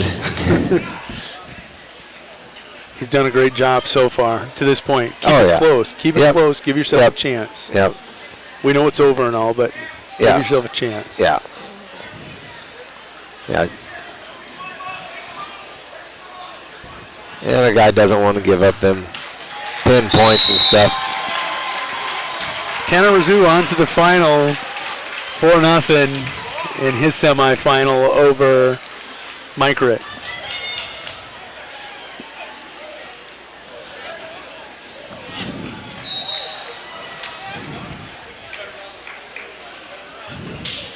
It's hard to tell. They both have neon on the bottoms of their shoes there, so when they get into it gets into the scramble, can't tell if he's got a hold of his leg or whose leg is up in the air there for sure. But Tanner Iwan taking the mats against Jed Konitschke.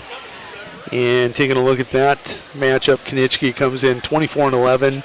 Iwan comes in at 34-9. Konitschke, the 3 seed, Iwan, the 2 seed. Got 10 seconds left here in the second period. Cole needs to just not give up any back points here.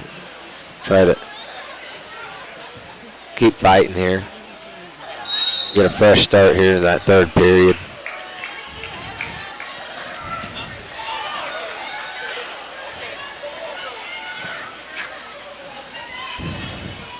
And I don't know, I guess my thought, cut him and try to toss.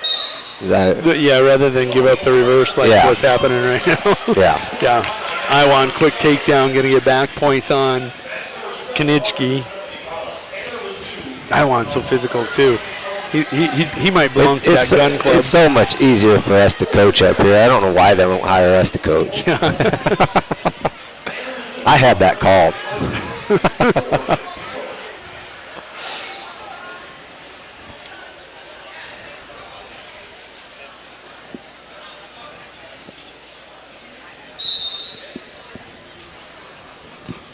$120 to go. This one's pretty much all but in the books. Yep. Iwan leads in his match by a score 5-0 on Konitschke. I heard that poor little boy again.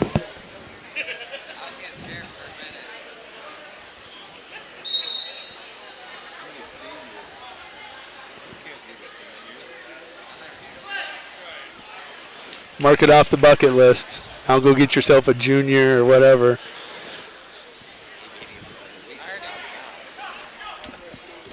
This one was legit.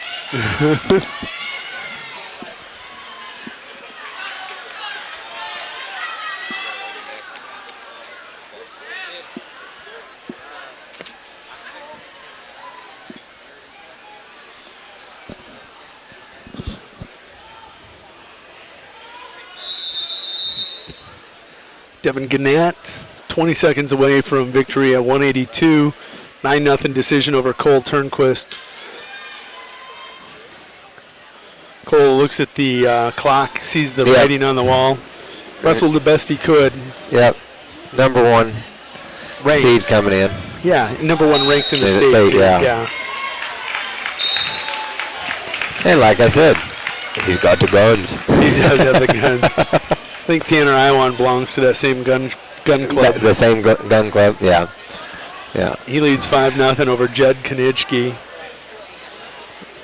There's an interesting one. No, that's not the interesting one. That's Cade Fortuna going to be taking on Nagebauer of Parkston. Yeah. And there's a couple knife fighters. Knife fighters? Yeah, they don't have the guns. Neither one of these, they're equal here. You know, they don't have, neither one of them got the guns.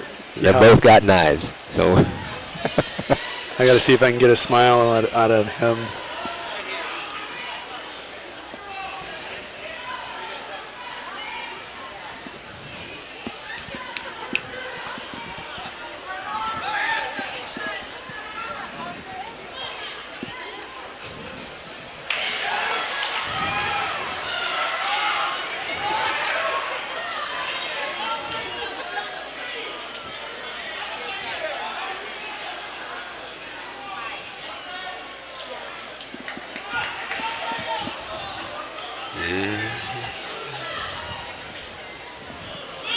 Semifinals haven't been quite as intense as I thought they would be. They've been into the first period down there, 0-0.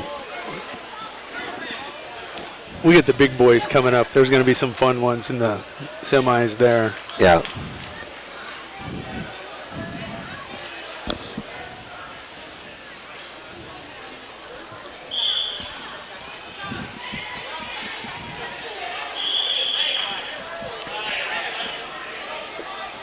Now, they'll get everything to the placings, and then they'll wrestle the placings this evening. Is that? Mm-hmm. Yep. We have one more round of Wrestlebacks after the semifinals. All the losers of the semifinals will wrestle the winners in that consolation semifinal. The winning you're in or losing you go home round. And then once that's done, they'll take a break and we'll wrestle them at the same time. So the champions in the third and fourth place. Yep, they'll wrestle them all together. Yeah.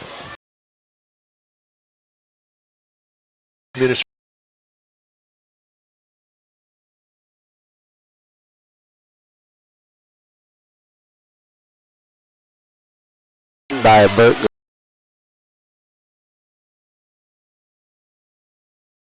That's huge for Burt Gregory, yeah, with the pin.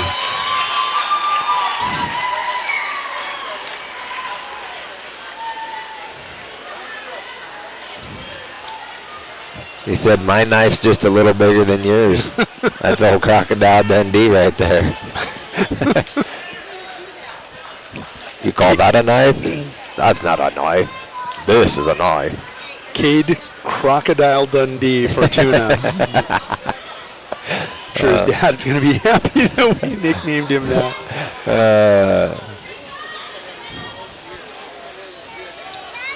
Bloody good day, mate. Well, if you can't have fun, what can you have? Yep.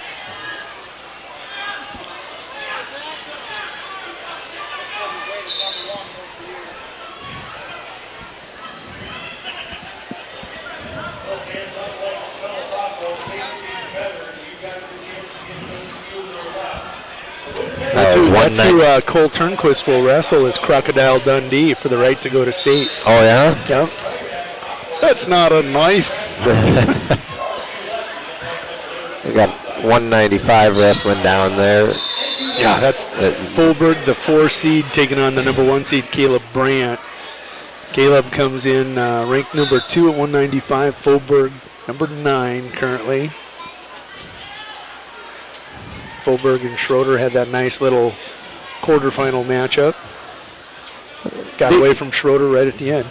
And these two, kind of got the mini guns, not the big guns, but the mini ones. Big guns, mini guns. Yeah. A couple of other kids that look like they've maybe been hitting a few of the weights anyway.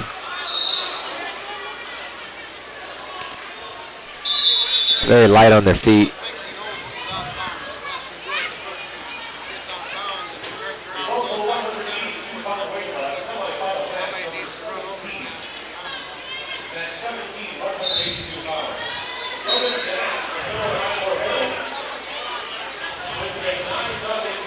Taking a look at mat 1 right now, that is Jed Visia. 182-pound wrestleback. He's taking on Kibby Reynolds of St. Francis Indian School. Visia 32-25. Kibby Reynolds comes in, says 1-1.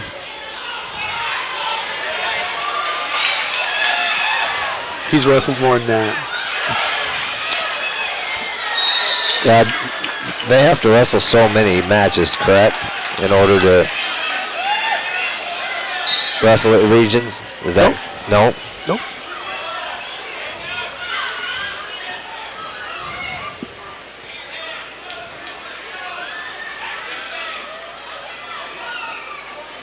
But they have to wrestle so many matches at a certain weight, correct? Yes.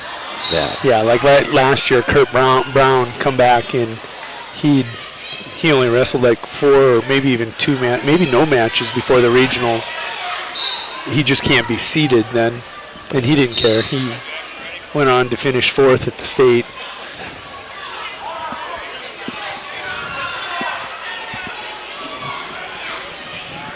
Still 0-0. They go to the second period, 0-0, Brandt and Fulberg. Fulberg getting a lot of respect here lately. Nice grappler. I don't think these two like each other from football. No.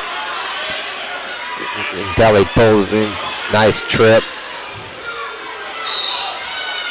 Both gonna call it out of bounds there. That was close. Very close in my opinion.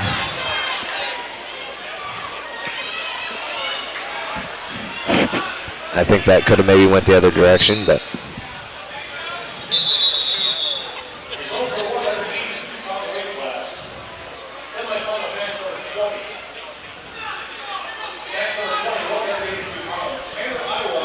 taking a look at team scores, we're about to the completion of semis. Just when you think Parkston, their reign as regional champ, may be coming to an end. 125 points in first place. Bonham Scotland in second with 80.5. Burt Gregory in third with 76. Miller Highmore Herald in fourth with 61.5. Kimball White Lake Platte Geddes in fifth with 60. Winter area only 52. They're in sixth place. And at this point, only one in the finals so far. Yeah. And have no chance of putting any more. We'll have one in the finals tonight, top seed.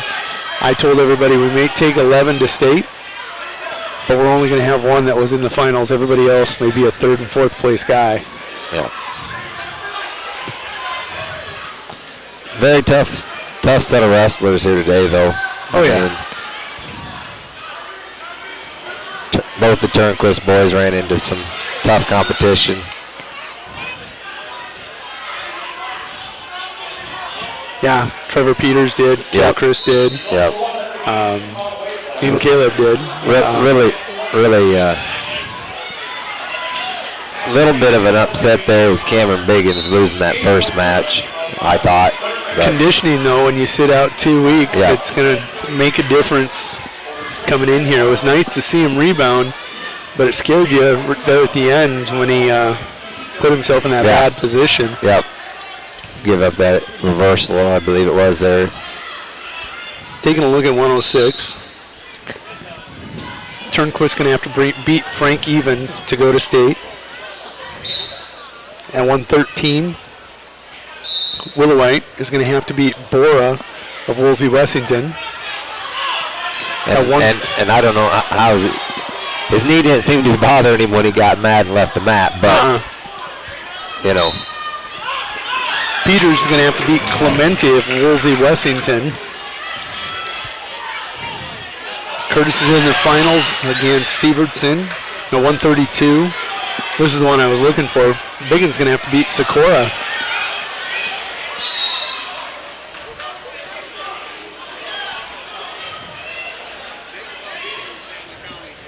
You can't have that. You have Rezek out of Kimball White Lake. Why'd you go down? Why don't you take him down?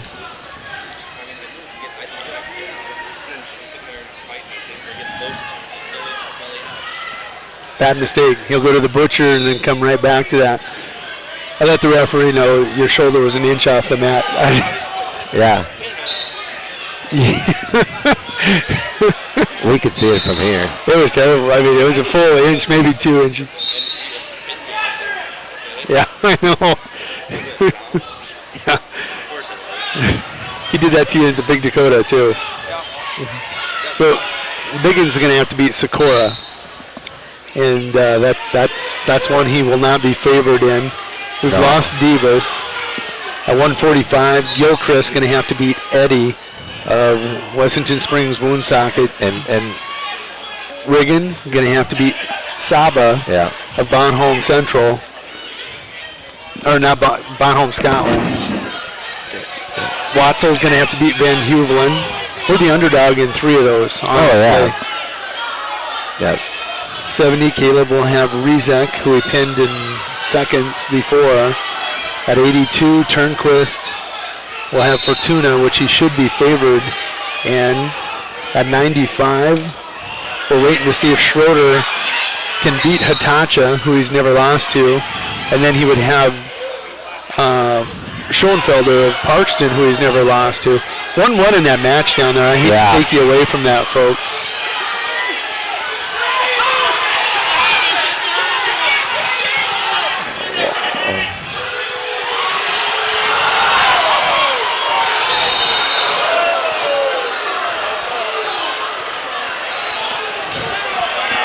I'm going to get mugged if I go up here, but I got a replay on the clock.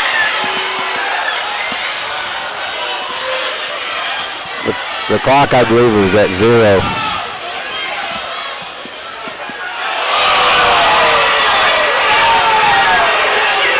Wow.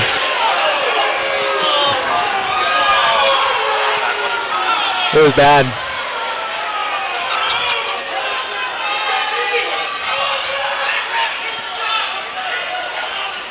Well, you can't say that.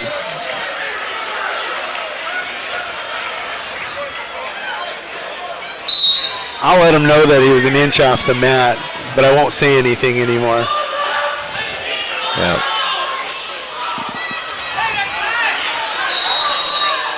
He's the director.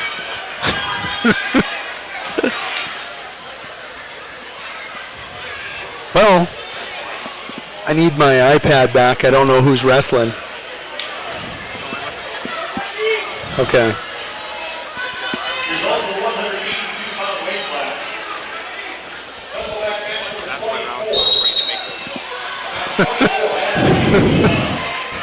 That is Dawson Lensing and Tyson Sir down there. Yeah, Tyson with the first takedown there. Might be a little upset after that quarterfinal upset. Yeah.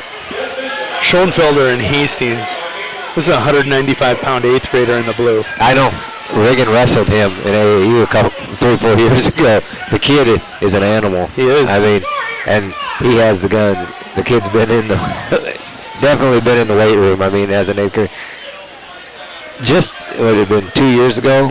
Yeah, he went from like 120 to 150 in a year. I mean, he gained like 30 pounds of pure muscle. So I heard he's pretty fast also. Yeah.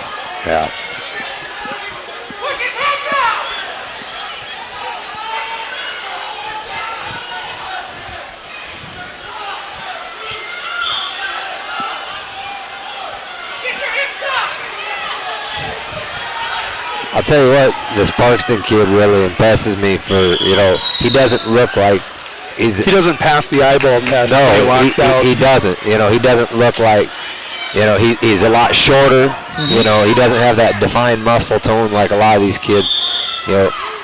He looks like basically somebody that would be quite easy, for this match, but he definitely is not giving it up anything. I mean, look at the scramble on that kid.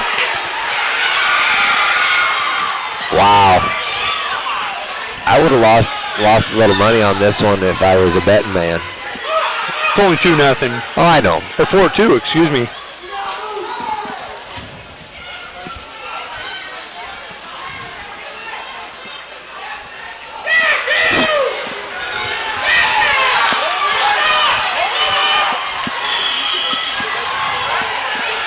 Look at him pull him on. Yeah.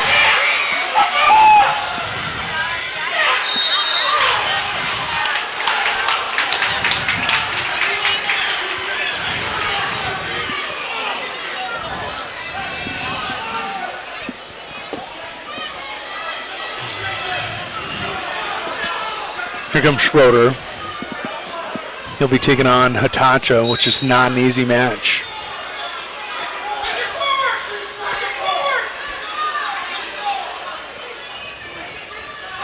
Schoenfelder trying to pull the second upset. 6th seed trying to make it to the finals.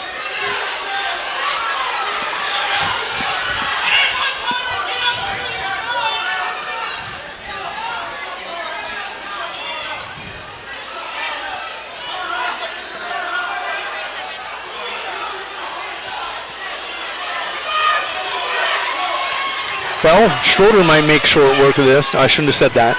Yeah, you dummy. Duh. I know. What did we just talk about? Schroeder's going to have a battle here. This thing's going to take forever. It will. Hastings holding on 7-4, the 8th grader over the sophomore right now.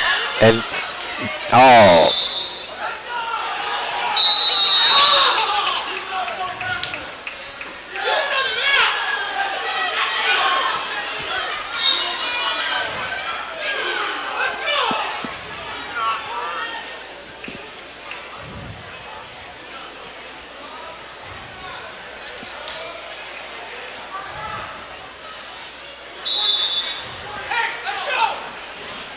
Schroeder will take a 5-0 lead to the second period. That is a wrestleback at 195. Schroeder was defeated by Faubourg 7-2. Closer than that. It was 3-2 when he took his final shot.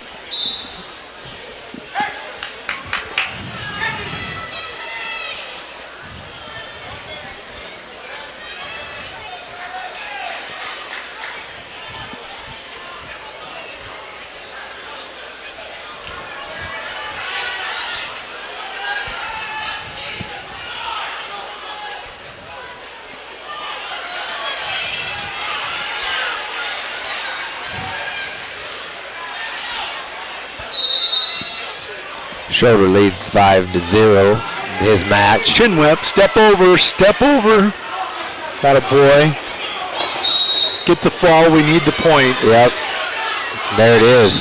Jaden Schroeder will get the loser of this match for the right to go to state. He's defeated Schoenfelder 3 times this year. Wow. 7-6. Keep scrambling. Coach can't get his attention. Wants him to cut him and go on his feet. Clearly at this point,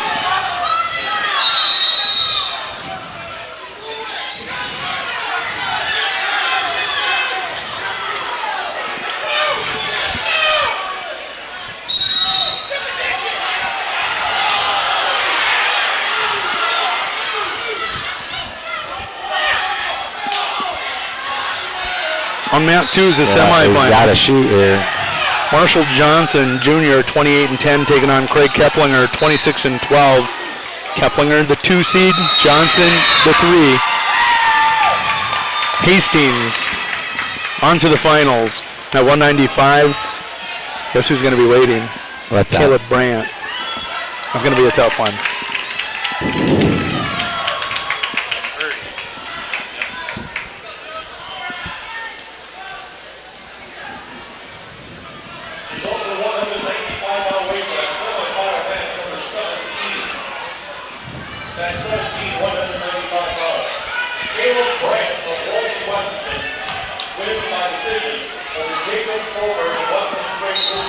Here comes number 2 ranked Dylan Hines at 220. He'll be taking on a good friend of mine, Noah Reichert. I like Noah a lot. Noah, 15 and 14 junior for the Trojans. Hines, 31 and 3 for the headlock. That's his best weapon. Still working on it.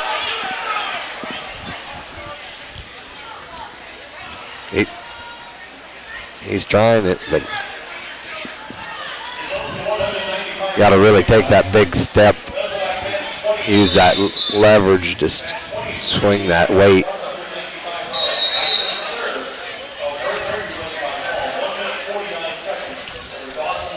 Noah just hasn't learned. He was 290 a year ago, 285. He hasn't learned to keep them hips under him. He's never had to be a hip wrestler. At 220, gonna have to be a little bit different type of a wrestler out there. He lost 70 pounds? Yeah. Wow. He looks completely different. He was one of Parkston's big 300-pounders during football season.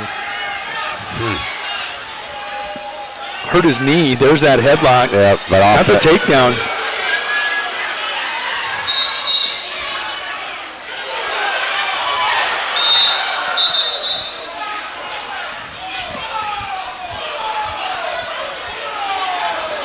He called 2. Yeah. And then he took it away.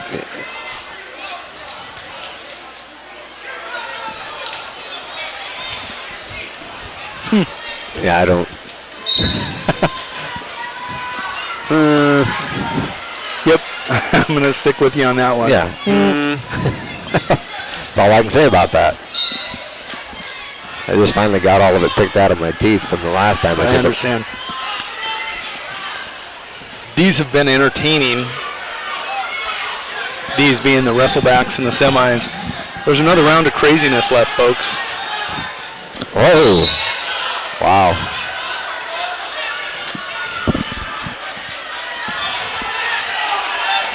Keplinger on that other end picks up a near fall.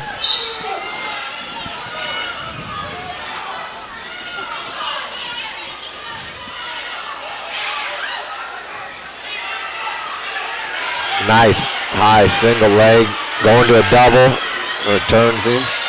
And looking for the half right away. Look at that. Yeah, he digs that in deep right off the bottom. Yeah. Even the kid pinning was looking at the time and saw that he was out of time. So look at the towel boys. They're blaming each other. Here, you. Yeah. Yeah. Good awareness. That's good sportsmanship. Yeah. By Hines. Yep. Knowing, hey, clock's at 0. Gonna cut him.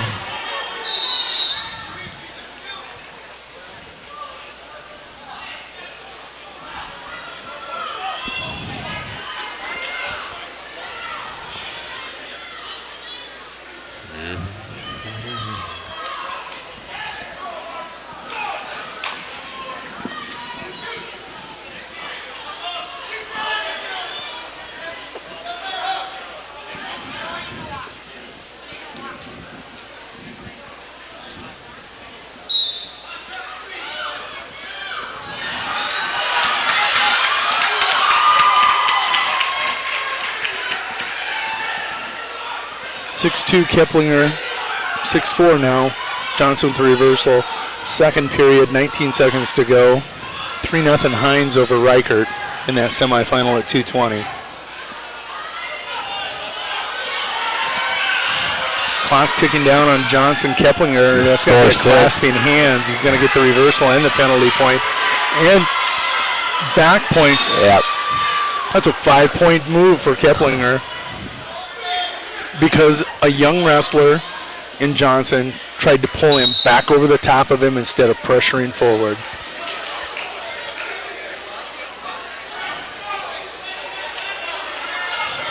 (9-4).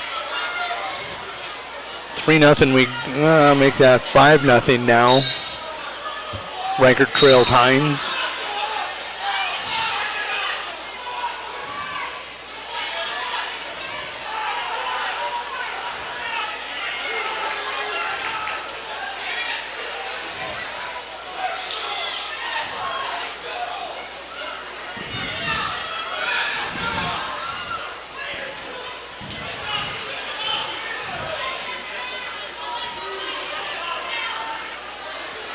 There's the headlock attempt by Reichert. Hines trying to back trip it.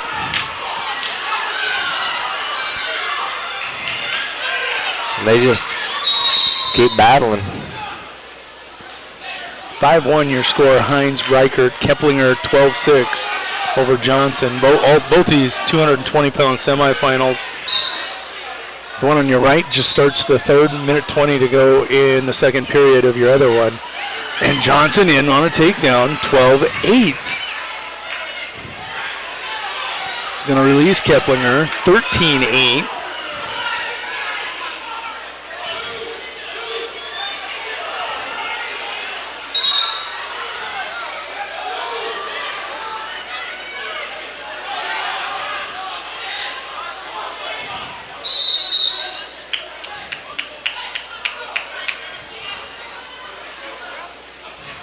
Johnson's cramping bad over there. That's just a cramp in the calf. And them were no fun. No.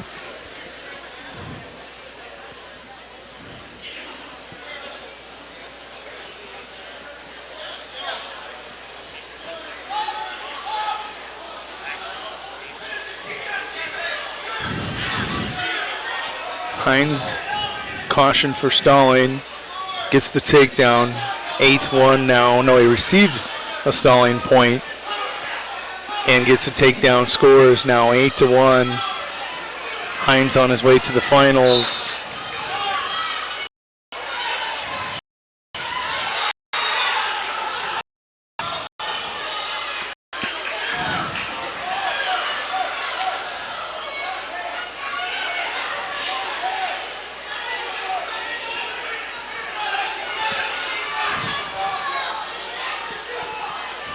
Keplinger with that ankle coming around the corner, shoving the head, pulling the ankle. He's going to get a takedown, make that one 15-8, 20 seconds to go.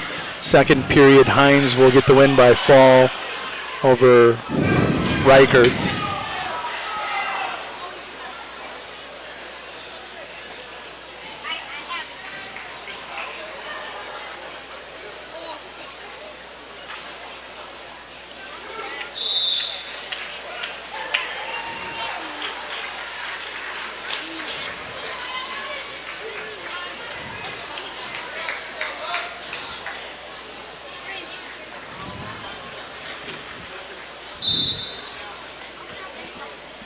Now on the mat is Chase Johnson. That will be a Wrestleback match at 220 on your right-hand video player on mat 1. 24-17 sophomore out of Wagner taking on Alan Schaller. 8-14 junior out of Wessington Springs Woonsocket.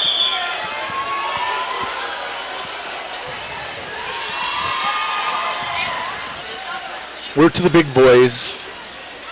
Trey Doran and Colton Nelson over on the video player on the left. Trezan ranked number 3 behind Peyton Smith and Truman Ashes.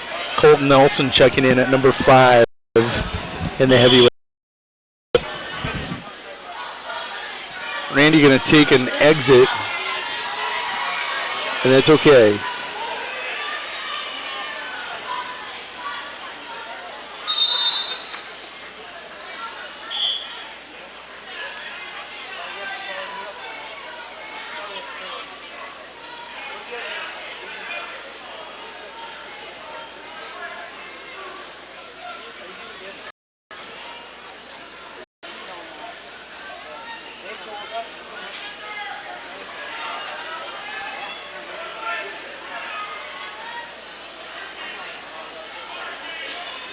Trays Indoor and leads that match 1-0 with a minute to go.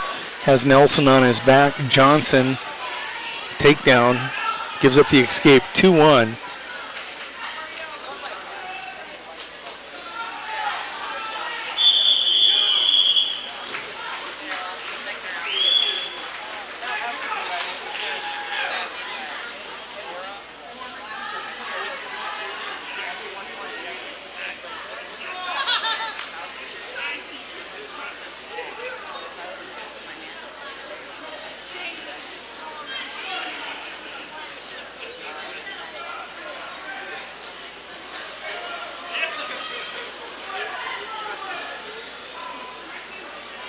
Your next semifinal at heavyweight, going to be Moore versus number 1 ranked Truman Ashes. Moore falls out of the rankings as Nelson moves back in. Truman Ashes 29-5 for the Wagner Red Raiders. Austin Moore 14-5 for Kimball White Lake Platte Geddes.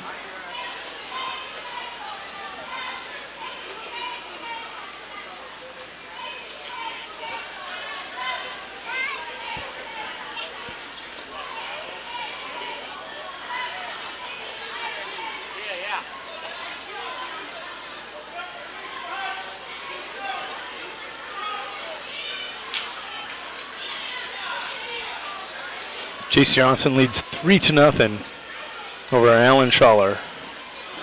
We have the little guys queued up. We're going to wrestle right back through the win and you're in round after these two matches. We'll have Bo Donald and Bingen up next on mat 1.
Schaller and Johnson. Johnson now leads 4-0 in the third period. About 1:20 to go in that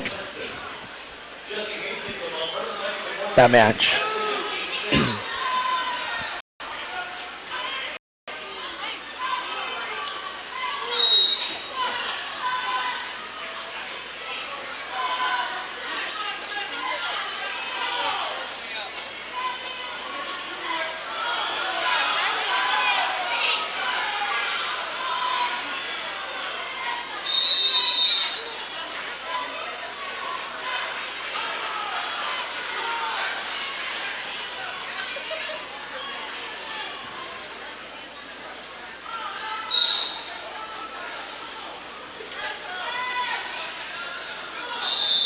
Results 195-pound weight class. Wrestlebacks answering 24. Jaden Schroeder of the area wins by fall at 1 minute 44 seconds. Over Alan Adia. 1-0 your score now. Moore with the escape. Leads Ashes. 1:15 to go, period 2. Jace Johnson still in control of that match against Schaller. 4-0.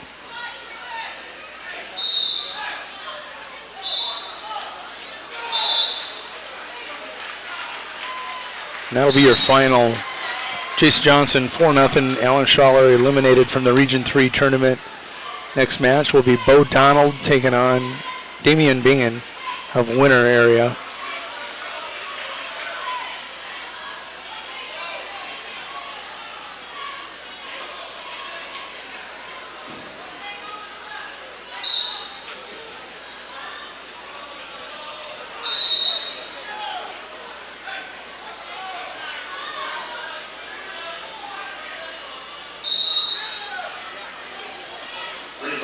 220-pound weight class, semifinal match number 5. Match number 5 is T20. Dylan Hines of Wolsey, Washington, wins by fall. 5 minutes 36 seconds over Noah Reichert of Hartford. Dylan Hines of Wolsey, Washington, by fall time 5:36.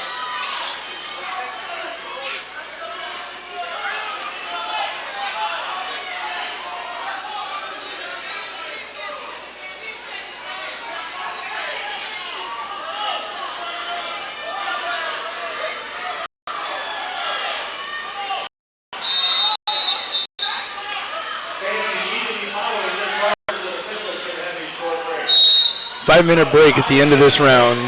Bo Donald leads 2-0 5-minute break following this run. over Damian Bingen. Bingen 7-16 on the season for the Winter Area Wrestling team. Bo Donald 18-17 for Kimball White Lake Platte Geddes. Austin Moore with that 1-0 lead on Truman Ashes.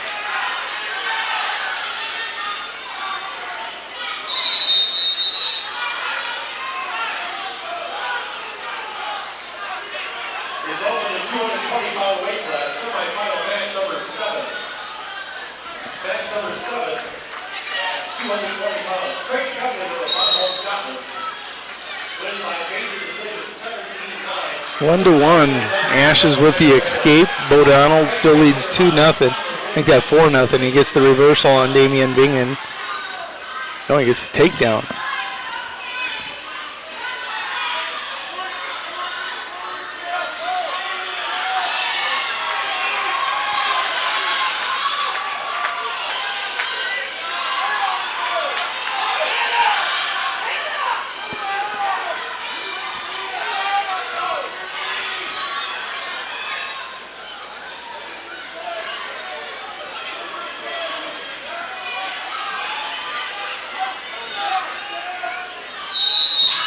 O'Donnell will advance. He will pin Damian Bingen. Damian, one of those kids, weighing 182. He's wrestling 220, giving up all of 40 pounds to Bo Donald.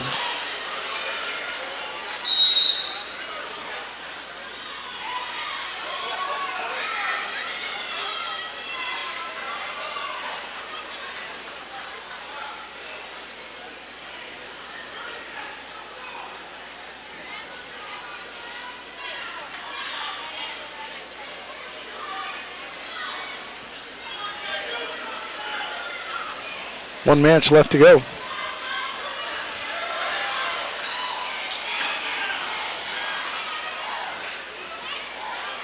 We'll cue it up.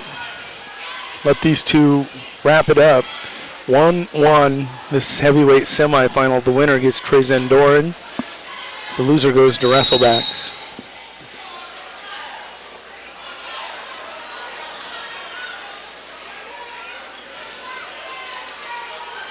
Results in the 285-pound weight class, semifinal match number 5. Match number 5 at 285 pounds. Trezen Doran, Andy second in the fourth position. No, actually, we're going to pull up another mat. 1 minute 18 seconds. We're going to have Schmidt going to be taking the mat in a wrestleback match. And he'll be taking on Woolsey Wessington's Jacob Sievers. He's a junior, 5-12 on the season for Woolsey Wessington. Schmidt, 29-11, junior for Wessington Springs Woonsocket. 2-2, we're in overtime.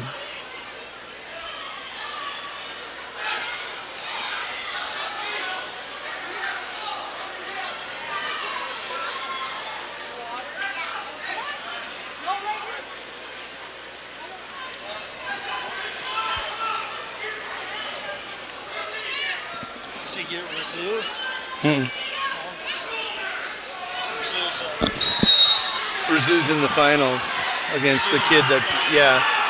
Against the one that beat Caleb. Yeah. Yeah. Second ranked.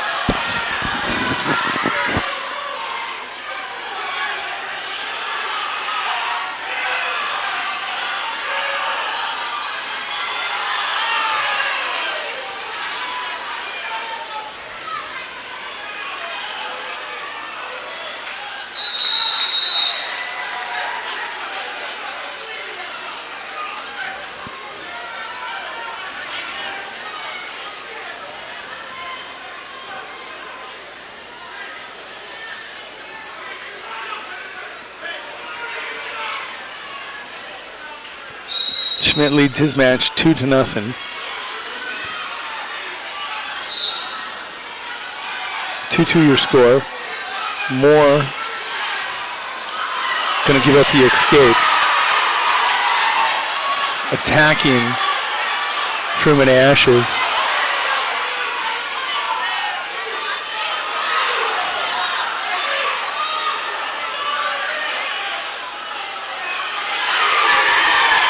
Truman Ashes, top ranked, will get a 5-2 victory over Austin Moore. Great match between those two heavyweights. You know what? Moore gave everything he had at the end. That's what you have to do. It's your one guarantee of going to state is to win at semifinals in region wrestling. Schmidt will get the fall over Sievers, and just like that, we're going to wrap up things here in the semifinals. It's been a fun one. Not quite as intense as what the finals will probably be. We're going to jump away. You're going to hear our music, and we'll be back in about 5-10 minutes. Open up the champagne, pop.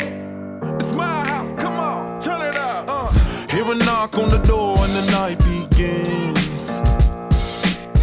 Cause we've done this before, so you come on in. Make yourself at my home, tell me where you been. Pour yourself something cold, baby, cheers to this. Sometimes you gotta stay in, and you know where I live. Yeah, you know what we is. Sometimes you gotta stay in. Welcome to my house, baby, take control now. We can't even slow down. We don't have to go a while. Welcome to my house, play that music too loud. Show me what you do now. We don't have to go a while. Welcome to my house. Welcome to my house. Morning comes and you know that you wanna stay. Close the blinds, let's pretend that the time has changed. Keep our clothes on the floor, open up champagne. Let's continue tonight, come on, celebrate. That's how we do. Sometimes you gotta stay in, and you know where I live. Yeah, you know what we is. Sometimes you gotta stay in. Welcome to my house, baby, take control now. We can't even slow down. We don't have to go a while. Welcome to my house, play that music too loud. Show me what you do now. We don't have to go a while. Welcome to my house. Bring a friend, but my house is your house if you throwing it back. Excuse me if my home draining the sand. Soon as these happy faces land, you can run with the cash. Home run, slam dunk, touchdown pass. Mi casa es tu casa, so it ain't no holding back. Another shot of vodka, you know what's in my glass. It's my house, just relax. Welcome to my house, baby, take control now. We can't even slow down. We don't have to go a while. Welcome to my house, play that music too loud. Show me what you do now. We don't have to go a while. Welcome to my house. You heard me? We ain't gotta go out, cause what? Welcome to my house. It's my house. What? Welcome to my house. It's my house. There's just one place where students are students first, and athletics are played with purpose and perspective. That place is your local high school. High school sports offer more than the joy of competition. Studies show that student athletes in South Dakota are also likely to enjoy greater levels of achievement in other areas of their lives, including academics. High school sports, a winning part of a complete education. This message presented by the South Dakota High School Activities Association and the South Dakota Interscholastic Athletic Administrators Association.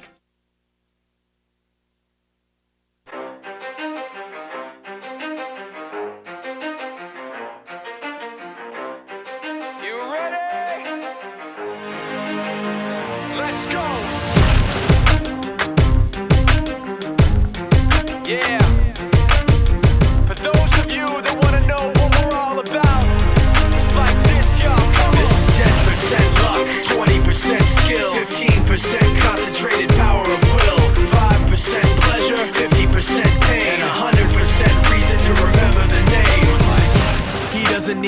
dim up in lights, he just wants to be heard. Whether it's the beat of the mic, he feels so unlike everybody else, alone. In spite of the fact that some people still think that they know, but no, he knows the code. It's not about the salary, it's all about reality and making some noise, making a story, making sure his click stays up. That means when he puts it down, Tox picking it up. Let's go. Who the hell is he anyway? He never really talks much, never concerned with status, but still leaving him starstruck. Humble through opportunities given despite the fact that many misjudge him cause he makes a living from writing raps. Put it together himself, now the picture connects. Never asking for someone's help or to get some respect. He's only focused on what he wrote. His will is beyond reach, and now it all unfolds. The skill of an artist. This is 20% skill, 80% beer, be 100% clear, cause Ryu was ill. Who would've thought he'd be the one that set the West in flames? And I heard him wreck it with the crystal method, name of the game. Came back, dropped Megadeth, took him to church. I like Bleach, man. Ryu had the stupidest verse, this dude is the truth. Now everybody giving them guest spots and stocks through the roof. I heard he f***ing with that stock.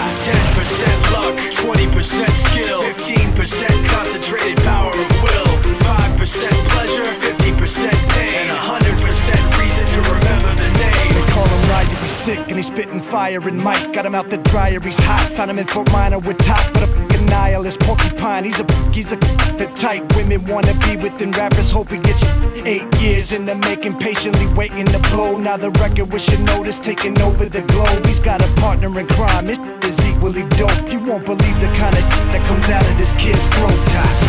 He's not your everyday on the block. He knows how to work with what he's got, making his way to the top. He often gets a comment on his name. People keep asking him, was it given that birth, or does it stand for an acronym? No, he's living proof. Let him rock in the booth. He'll get you buzzing quicker than a shot of vodka with juice. Him and his crew are known around as one of the best, dedicated to what they do and give 100%. Forget Mike, nobody really knows how or why he works so hard. It seems like he's never got time, because he writes every note and he writes every line. And I've seen him at work when that light goes on in his mind. It's like a design is written in his head every time, before he even touches a key or speaks in a rhyme. And those other fellas he runs with, the kids that he signed, ridiculous, without even trying. How do they do it? This is 10% luck, 20% skill, 15% concentrated power of will, 5% pleasure, 50% pain, and 100% reason to remember the name. This is 10% luck, 20% skill, 15% concentrated power of will, 5% pleasure, 50% pain, and 100% reason to remember the name. Yeah. Fort Minor, M. Shinoda, styles of beyond. Ryu, Talk Beer, Machine Shop.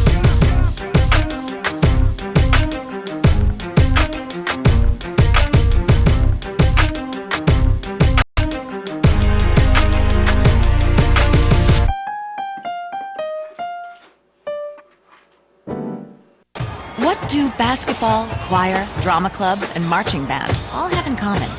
They're all high school activities that offer learning opportunities not necessarily found in the classroom. They take up just a fraction of a typical South Dakota high school's budget, and they go a long way to giving young people the tools they need to thrive. High school activities, they're more than extracurricular. They're extra important, too. This message presented by the South Dakota High School Activities Association and the South Dakota Interscholastic Athletic Administrators Association.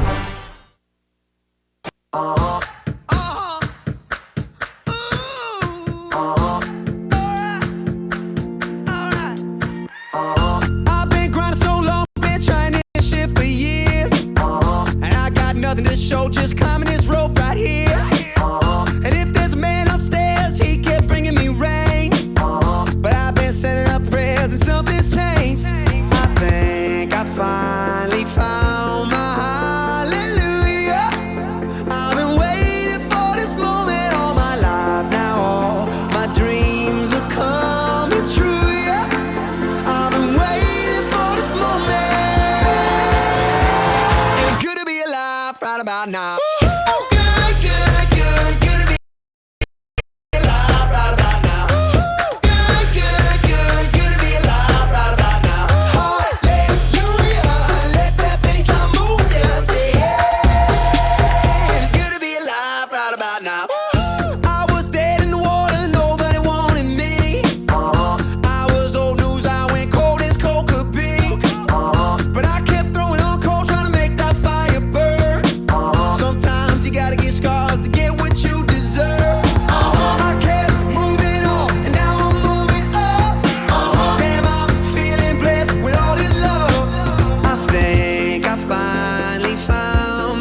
about now.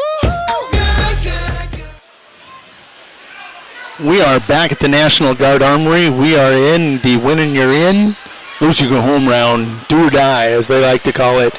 Right now on mat 2, that is winner area is Wyatt Turnquist. He's a freshman, 42-17. This is, if my math is correct, his 60th match of the year. He's taking on Frank Even of Burt Gregory. The 8th grader comes in 16-6, number 6 in the state at 106. Turnquist gives up first takedown. He's going to get a reversal on your other mat. Lance Sokup, the 8th grader out of Wagner. The Red Raider comes in with a record of 23-17, taking on Matt Cook, who looked very impressive as the 6th seed in that first round against Turnquist. He's an 8th grader, comes in 30-11 on the season. Taking a look at the most recent rankings at 106. Sokup comes in ranked 10th in the most recent poll. Cook unranked, Even unranked. Turnquist ranked 6th.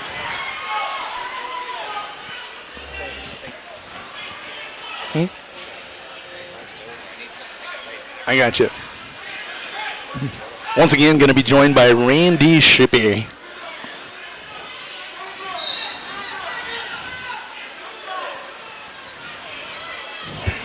Two even and Turnquist.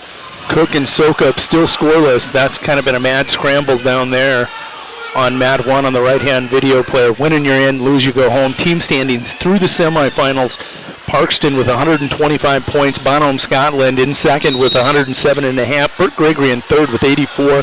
Woolsey Wessington in fourth with 66. Kimball White Lake in fifth with 63. Miller Highmore Harold in sixth, with 61.5. Mount Vernon Plankington, Corsica Stickney in seventh with 59. Winter area sitting in eighth with 56. Taking a look at 9 through 10, that's Wagner with 53 and Wessington Springs Woonsocket with 26. Then rounds out with Andy Central Sunshine Bible and St. Francis Indian School. We'll have 13 teams total here in this tournament today. 4-2 now, Turnquist with a lead on Even. He's trying to hook up that Peterson roll. Turnquist coming around, grabbing the ankle, trying to defend against that switch. Needs to take away the wrist crossface. There you go to the Turk. Sokup now trails too high. 2-0. There you go. Settle back on that hip there. Hey, you go home. Biggest round of the year for the kids. Yep. Everything before today is preseason. Just get you wrestle 50, 60 matches to get here. To get here and get seeded, and hopefully get a draw where you can get the right draw and experiences against your opponent to punch through. No kidding. Right now, Turnquist wrestling is 60th match of the year. 60. That's a lot of wrestleback wrestling in big tournaments. Yep. On his hip again, he's in trouble, even trying to step over. Turnquist going to fight it off. He's coming around the corner. That one's close. Yep. Not going to get the points. Even will have to go down 4-2. Get a reversal to get even with Turnquist. Your other match right now, Cook 4-0. He was a 6 seed, Cook. Remember him in the first round against Turnquist? Turnquist gives up the reversal. 4-4 there. Yep. Now. Even now working a Butcher. Butcher to the cradle. We've seen this. This is what Parkston has done repeatedly to kids. Look like you're going to butcher them, flatten them out, and when they pull back up or base up, bam, cradle. Turnquist, you know, he needs to be trying to get up and scrambling here. He's just, there you go. Pull it back in. That's one. Yep, give him the escape. 1:20 to go in this match, 5-4 Turnquist. If you want to go to state, 60 matches means nothing. You got to come up with a takedown here and ice this one away against even. Sokup leads in his 4-0. No, he trails to Cook and Mount Vernon Platte Geddes. And he Corsica Stickney. Fireman's dump. Got to turn into him. Still a scramble for the takedown. We're under a minute to go. That's a spladle. He's going to lose it.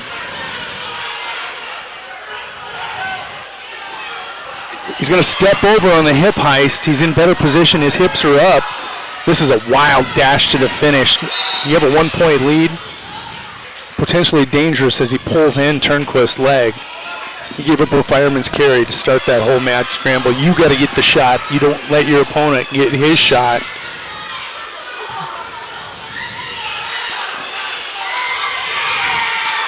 Cook with a reversal. Turnquist with a headlock. Can he settle in on it? He does. He gets a takedown. Took a page out of his brother's book with a headlock.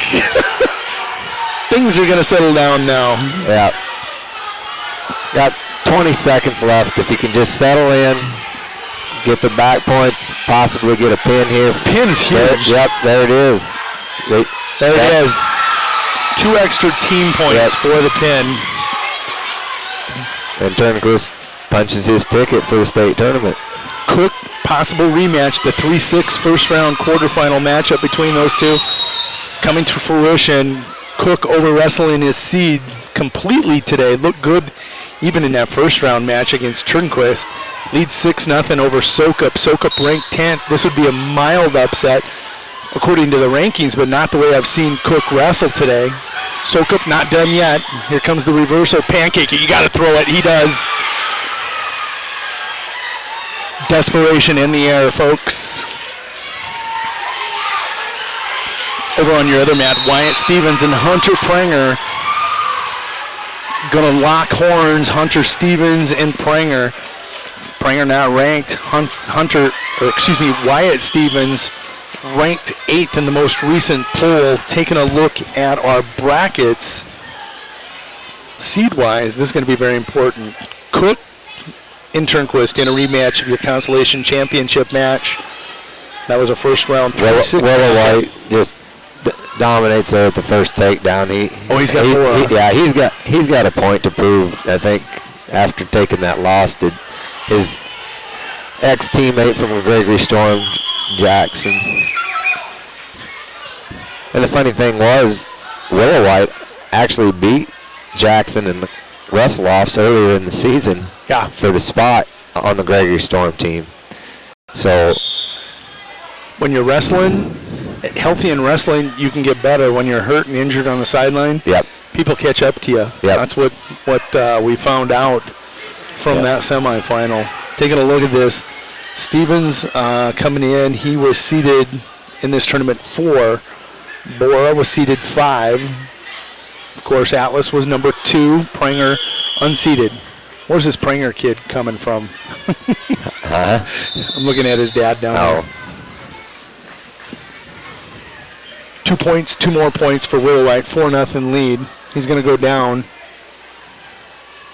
That must be some blood, maybe. Possibly. Yeah.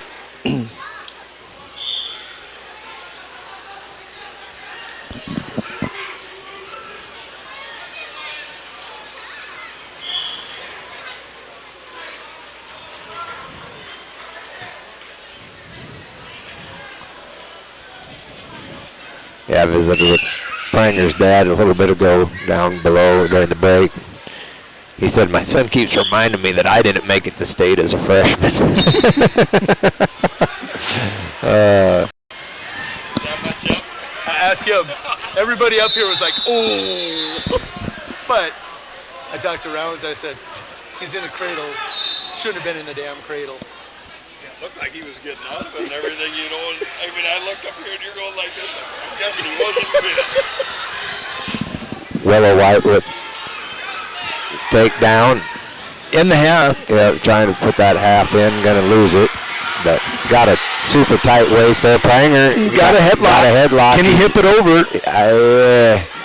He's battling, but it not gonna happen. 2-1 in that match. Pranger going to get an escape out of that headlock. That's it. He was just kind of a hip away from a 5-point move. Look at Stevens, so long, lanky, in on that sweep single. Got a back trip Pranger right to his back. He's got to fight.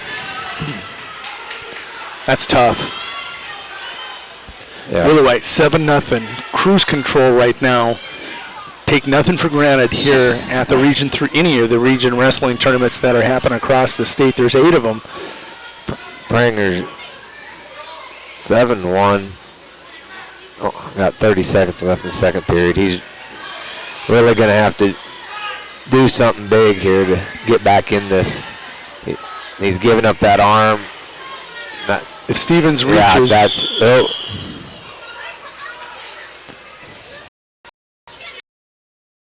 Willoway. Actually, right now, just. No, as I say, he don't have his legs in right now, which is unusual for him. Mm-hmm. He's a leg rider for sure. Sometimes I think he overdoes the leg riding just a tick. You know, it's hard to run a lot of moves if you got both your legs hooked in there. Mm-hmm. You know. Bora coming around. Oh no. And that's bad. You could see the pain on his face. Are we in the third period or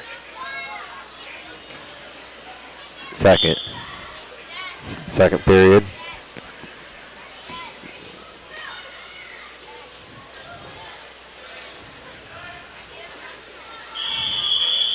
You know when it goes. When you blow your knee, you know it. You just know. Yeah.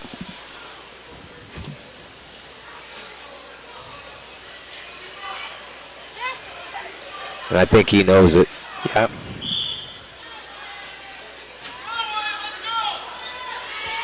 And that's a tough one when you're up.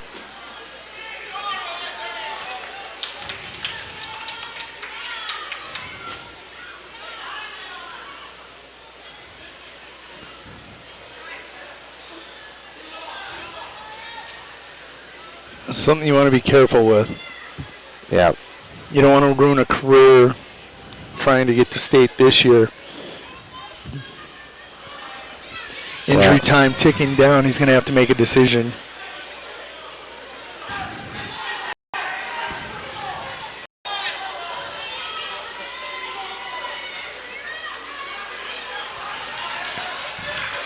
I think he's going to try to gut it out. And now it's basically survival. Yeah, survival mode.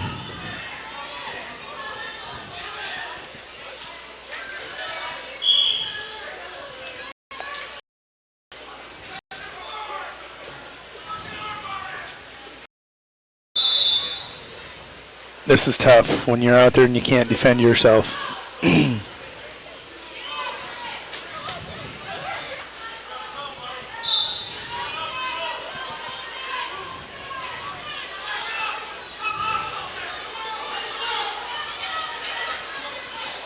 He's so good at that move, tossing them guys.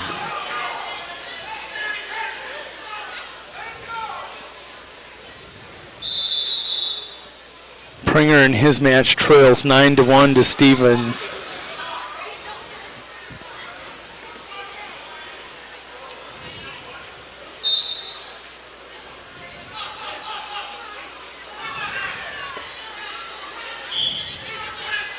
There you go, rip that arm underneath. Try to elevate it.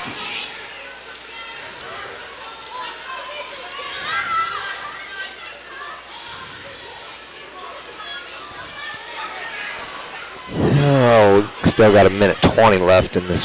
Just pin him. Yeah. This is where he needed to kick loose one of them legs and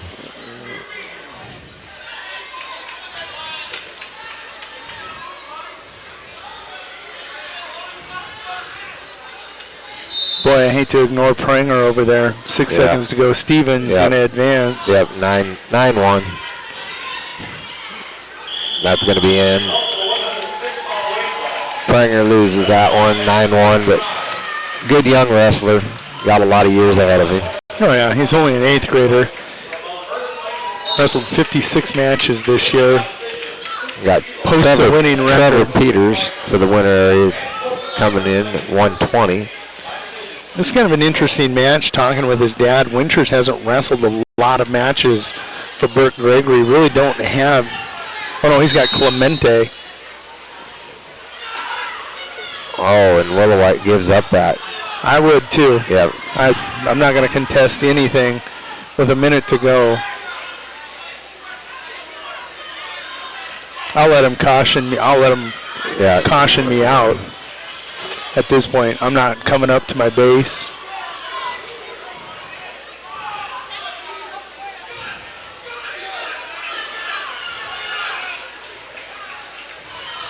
Yep, grab that arm, sit on it. Alice Willoway will survive the knee and get to the consolation semifinals. And would it not be a smart decision? Take the forfeit.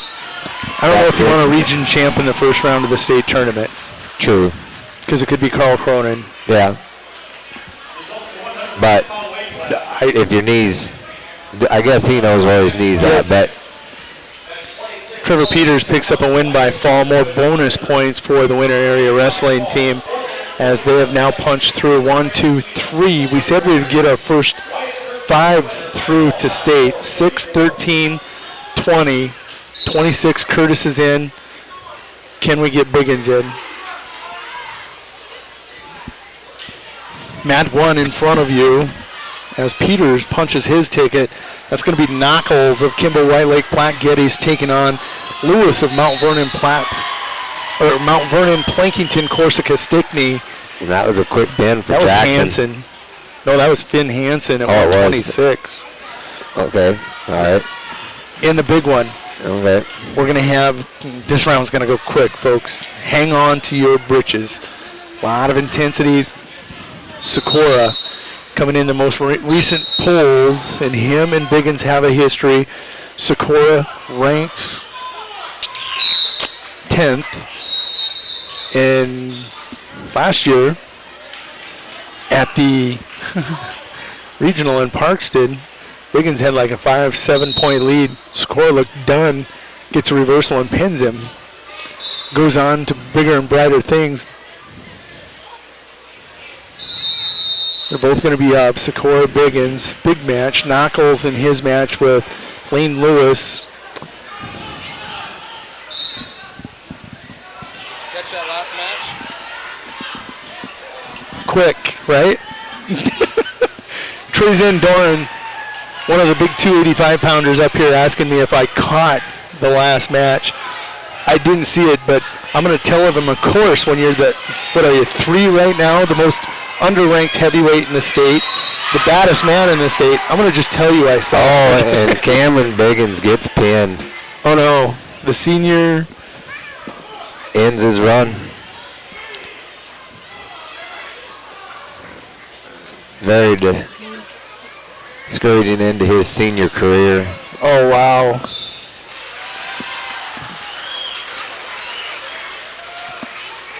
With that, taking a look at the brackets, Sikora is going to get the winner of Fry and Ritchie.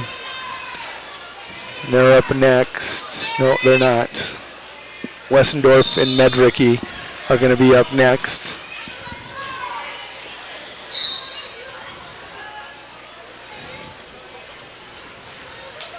Winter Area has lost 2 now. 3. Being at 220. Biggins at 132 and Debus at 138.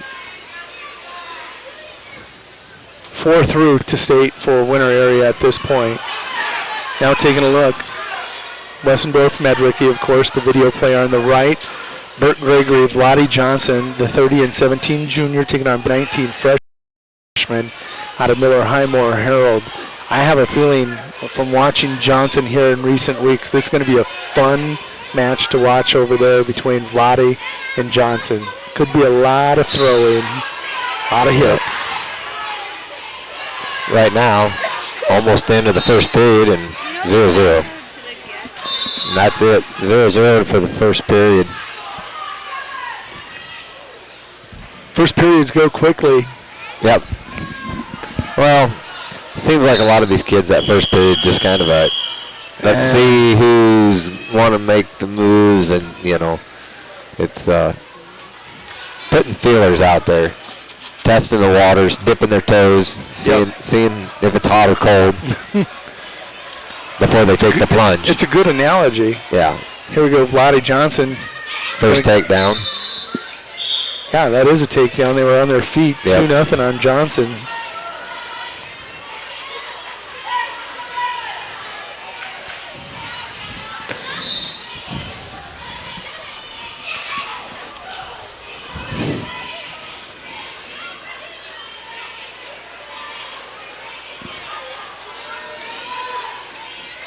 After all the drama and the excitement of 6 and 13, we get to 26 and 32. It's slowing down. Wessendorf with a shot now on Medricky. He leads 1-0 with the escape.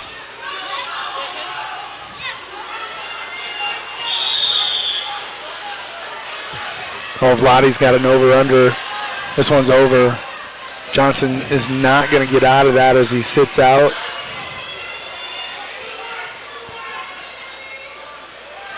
Nothing you can do when those arms are gone and you're on. Well, you hope that they unhook and come around. That gives you a chance, but he smothers the head.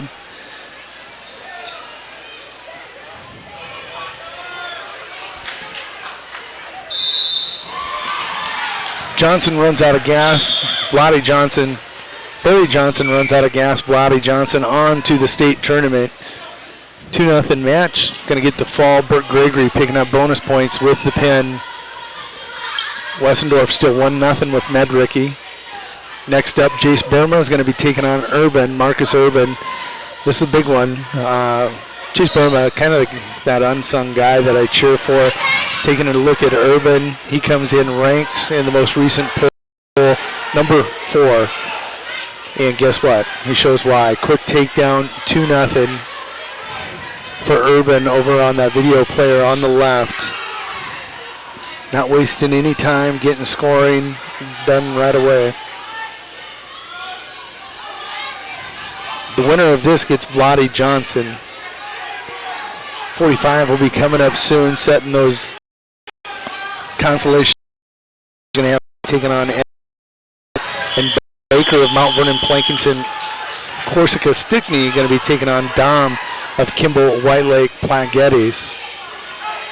Look at Urban, just overhauling Burma, and he's got such a bright future. Just can he fight off the final 5 seconds? Nope. Fall's going to come in 58 seconds for Marcus Urban. Wessendorf going to pick up a takedown, now leads 3-2 in his match with Medricky. 1 period to go.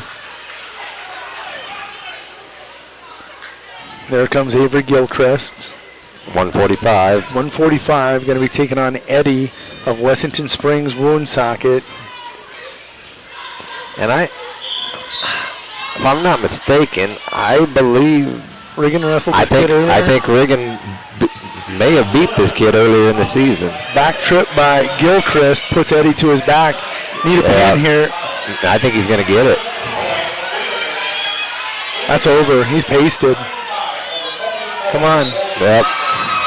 Bonus points for winner areas. They are rolling through this consolation semifinals. You're going to see a ton of them here in this round. And now at 152, you're going to get Riggin Shippey stepping out onto the mat. Riding the wave of momentum of several of his teammates will this carry over to him as he's taking on Sam Saba, who's ranked 10th in Class B at 152. These two wrestled earlier. It was a very close match until the 3rd period, wasn't it? Yeah. Season on the line for the freshman. Taking a look at his record. Gilchrist runs his record to 24-22. Saba got that high knee. Saba with first takedown leads 2-0.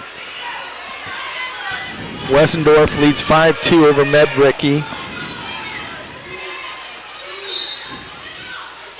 Kafka and Stevens next,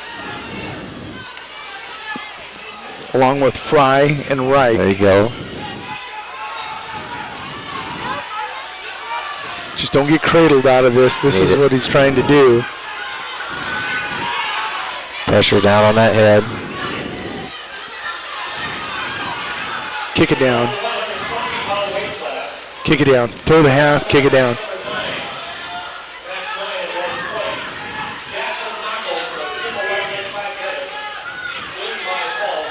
There it is, 1 point right before the buzzer. Nice point there for Regan Shippey, 2-1. Not quitting on the points.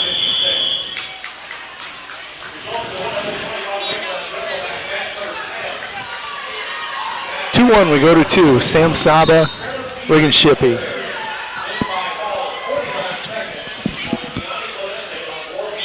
Wessendorf takes a 5-2 lead to the third period. Regan needs to be off those knees, forward pressuring.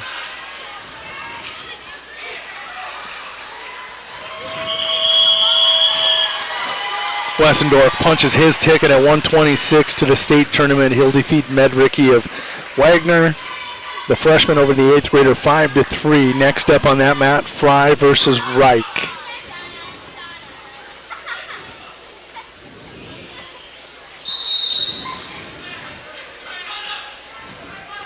Regan with that leg thrown in, needs to go after and dig that arm. Sam's bucking him forward. Oh, he's got the arm back. Reach, reach, reach, reach, reach. The other blade. Now pull him back over. Just reach. Let him grab the head and let him you reach. Don't unhook. Don't unhook. Saba going to roll through on the leg rides. Has a reversal 4-1 lead, and this doesn't look good. No, it's over. He's pinned.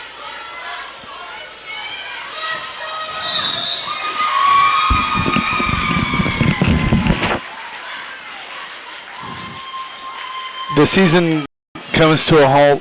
Regan Shippey will finish 24-25 on the season.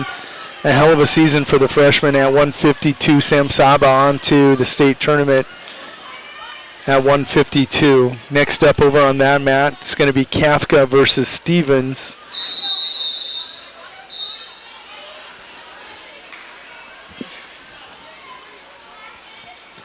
Taking a look at who's next. On mat 1, you have Fry and Reich. That is scoreless. Going to the second, Baker and Dom next at 145 on that mat. On mat 2 on the left, Kafka and Stevens rocking and rolling along over there.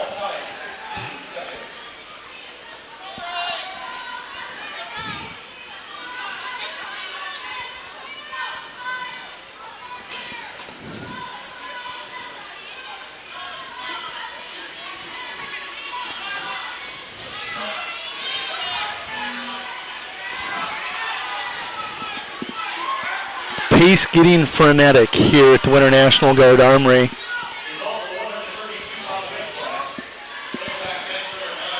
Winter had rode a wave of momentum as they were punching tickets left and right. Regan Shippey was 2-1, had the guillotine if he could have just reached back and pried it over. Talking to Coach Novotny right now, that's what I like to see. Not shaking his head, not upset, getting some coaching. Even when you know the season's over, you go get some coaching because there will be another season. Winter area with that wave of momentum has jumped from 8th to 4th place. A lot of pins in that run. Next up is going to be Taylor Watzel, then Caleb Brozick, then Cole Turnquist, and then Jaden Schroeder. Looking at all those matchups, all nice matchups for Winter area.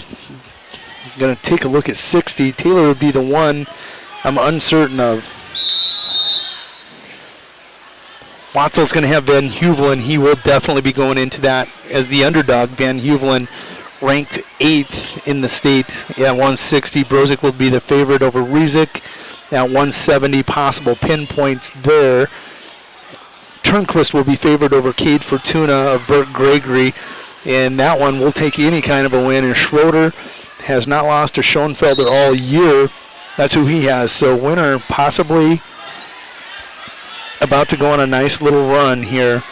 We'll get back focused on the matches at hand. Colton Fry 3-0 over Titus Reich, the junior out of Wessington Springs Woonsocket. He's 19-20 on the season. Fry 26-18. Fry doing what he's supposed to do. Leads 3-0. That one's going to go to the third. Taking a look across the way, Kafka, 3-0 lead on Riley Stevens. Here's the difference between that 4 and 5 match. Kafka beat Regan Shippey. He's got Stevens, a kid I believe Shippey would have beat also. He gets the tougher draw when you lose that first round match. That's just the way it works, 4-5.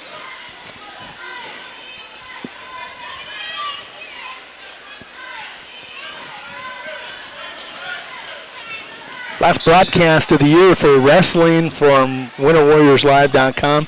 If you're interested right now, go ahead and take a look at SportsTicketLive.com. The feature event today is Region 4, City Stevens streaming the 4A out there in Spearfish.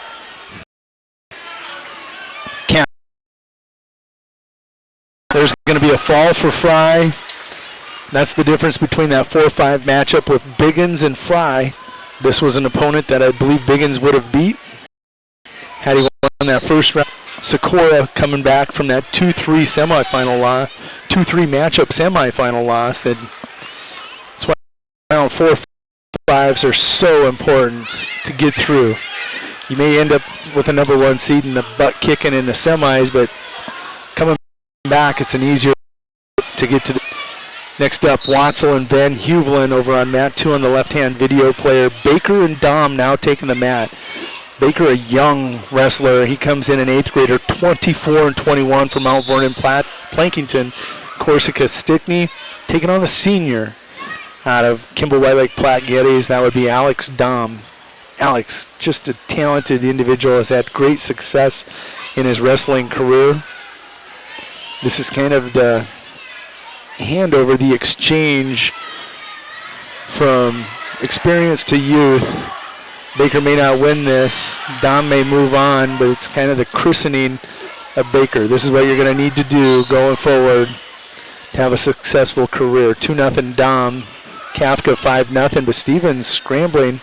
Looking, it looks like, for Peterson. Nice job defensively by Kafka with that right arm, blocking any attempt there. Stevens pressuring back. Kafka goes, I'll just turk ya.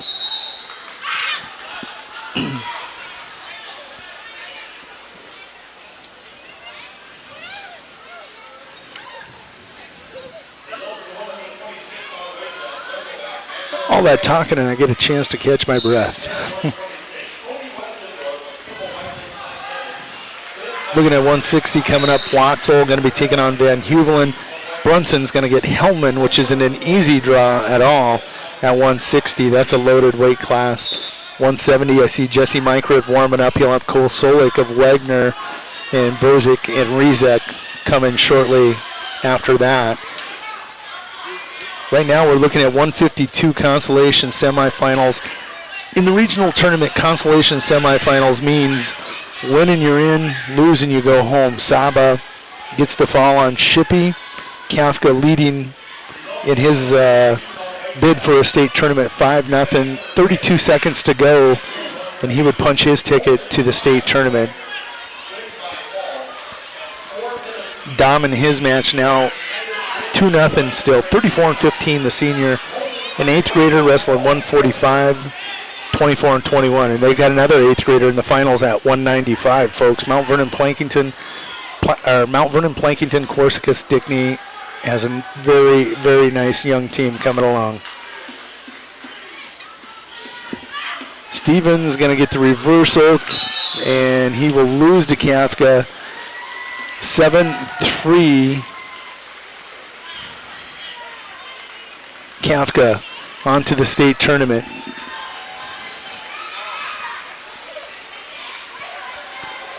Next up, Van Huvelen and Watzel.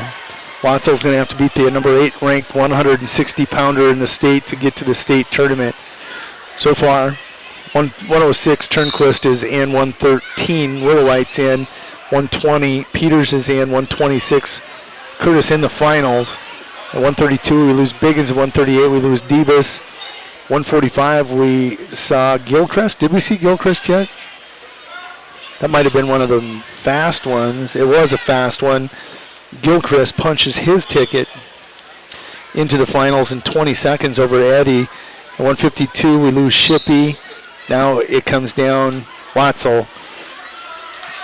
4 eliminated. Bingen also eliminated at 220 Winter Area Wrestling. 13 of the 14 weight classes here today. 10 still remaining.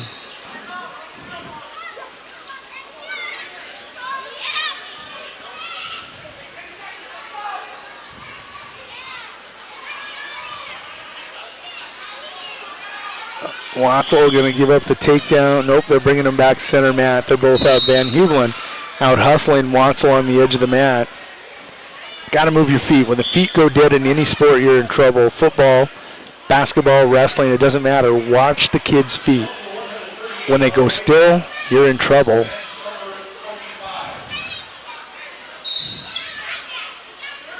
Now a little bit of a mini scrum pushing match. Looks like rugby out there between Van Huvelen and Watzel.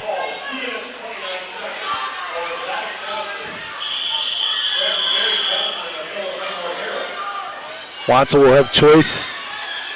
He's going to go down right away. Baker now on the scoreboard for Mount Vernon, Plankinton, Corsica, Stickney. Taking a look at that match. That's now, is it 2-2? No, it's 2-0.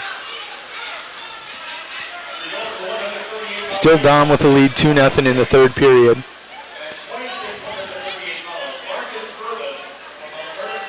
Watzel flat on the mat, needs to base up. Got to build back to that referee's position and go to work from there. Van Huvelen with forward pressure.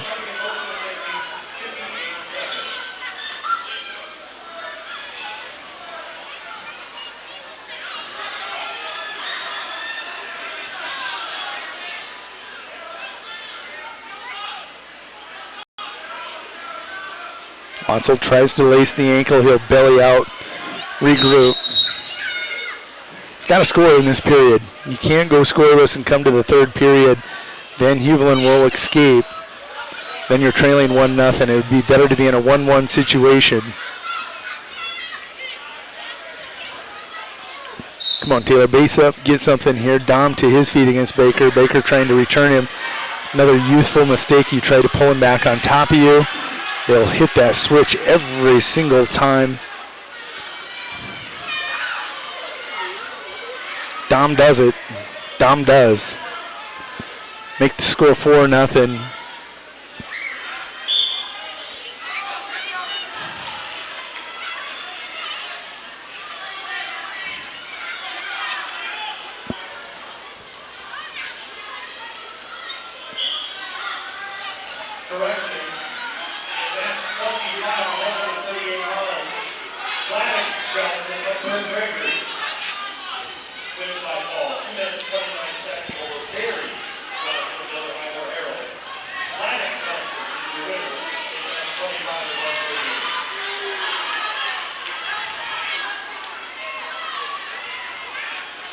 Watzel going to be tipped to his back. He's going to give it back points. This is the worst case scenario yet. Dom on to the state tournament, 6-0. Going to be his score.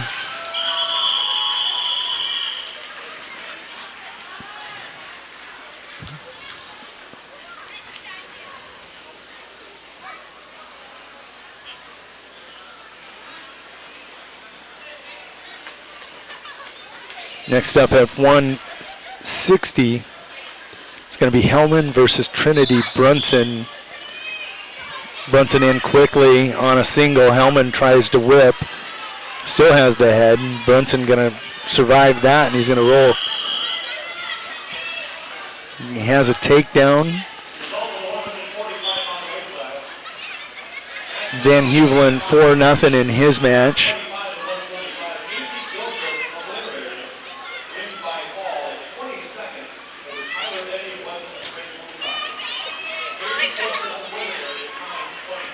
Make it 6-0 Van Huvelen.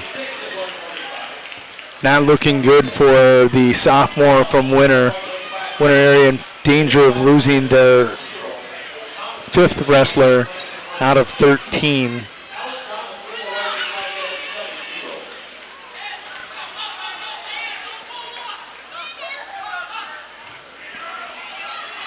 Hellman gonna land the headlock of it. That's senior savvy there out of Trinity Brunson. Young man's won 67% of his matches this year. This kid has been developing, been watching him since he was like 10, 12 years old.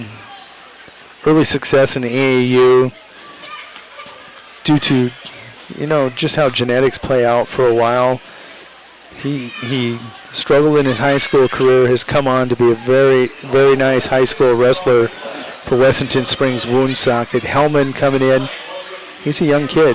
Well, I shouldn't say that. He's a junior, 18 and 17.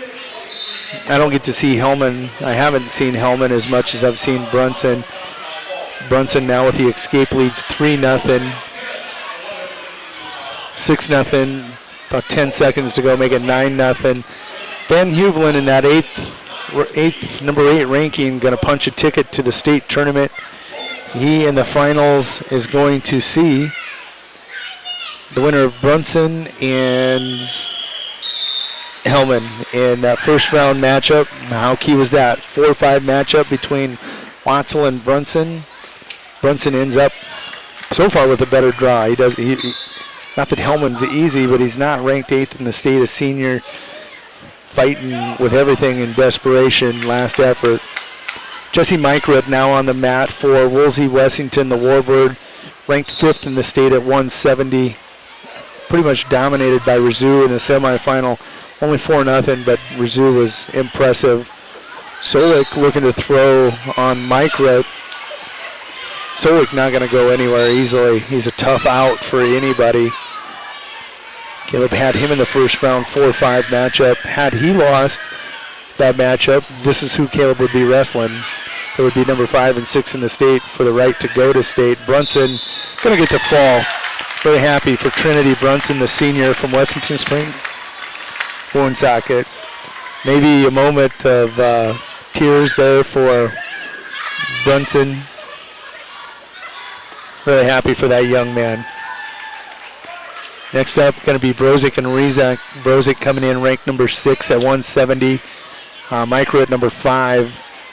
Either one of these two would have been seated 1, 2, or 2. The way the kids were in the brackets.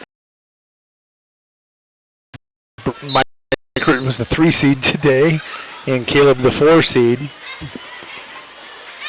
And just kind of the way the regions work out.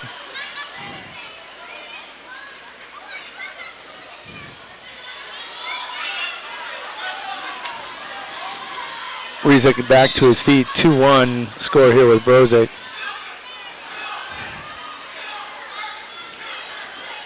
Caleb going to back trip Rizek right to his back. Going to smother the head. Micrit in his match, scoreless, so he's got that really working the arm of Solik, scoreless there.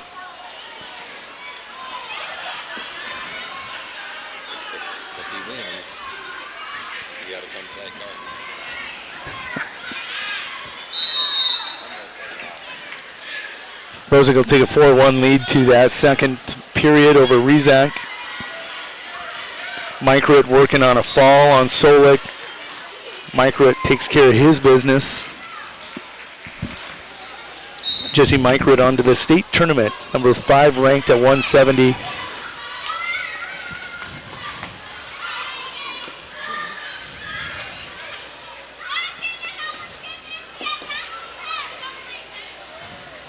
Cole Turnquist going to take the mat against Cade Fortuna.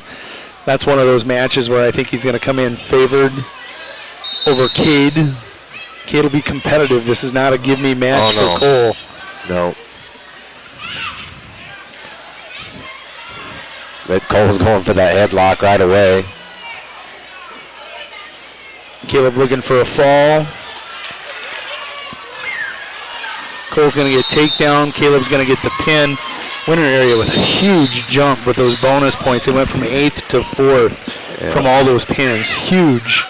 Yep. Going into that final round. Rizek will be eliminated. Caleb on to Consolation Championship will face 5 and 6. Rizou 7 versus number 2 in the finals at 170. Turnquist up 2-0. 30 seconds to go here in the first period. Jed Konitsky now taking the mat. Another one of those kids we've been watching grow up here on Winter Warriors Live. Jed, a junior for Sunshine Bible Academy. Van Huvelen, another kid I've watched over the years. Really happy for these kids. Cole gives up the escape there. 2-1. Yep. Turnquist over Fortuna, but with only 10 seconds left. That's bad. No. I mean, we've seen it and seen it and seen it. Now we're going to see a toss. Right? They don't give it to nobody. But Jed Konitsky didn't see a lot of success when he was younger as like a freshman. You know, he's been in the rankings all year long. Got the number 3 seed today. Just a gentleman. All the Sunshine Bible kids are really high character kids. He's taken on in this match Jed Vicia of Mount Vernon, Plankinton, Corsica, Stickney. Don't know a lot about Vicia. I haven't talked to him. I know he's been a very successful wrestler. He's 33-25 on the season. And look at this. Fortuna now leads 3-2. Yep. You want to go to state as a senior? This is where you have to get going. Yep. Cole's a junior, though, isn't he? Nope, he's a senior. Is he a senior, too? Yep. Okay. I There's thought the we just had 2 of them. Peterson roll. He's going to get the reverse. The team racing.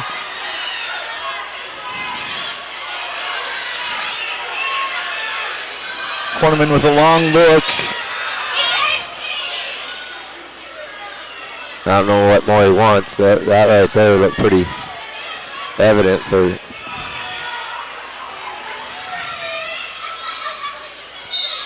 He's flat.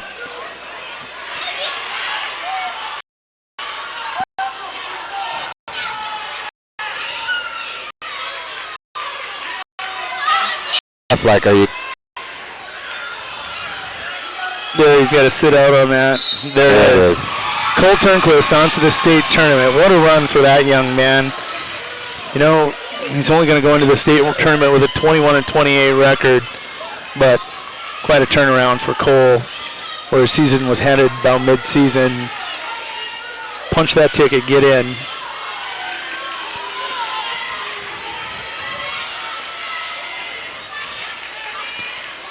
So what's that, 7? 7 with 1 to go. Yep. 8, I thought we had a chance to take 11. I really did. Yep. I said those first round matchups were so important because of the draws. Yep. We had so many 4-5 matchups. And I said we had to win a lot of those. You know, the other kids are here.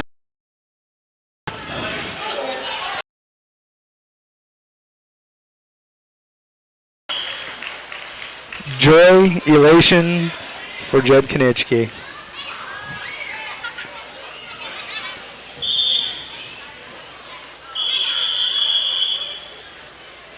Jaden Schroeder taking the mat against Schoenfelder. This is that match I talked about earlier where, wow, it might have actually worked to lose. Sayre and Faubourg scoreless. Sayre going to get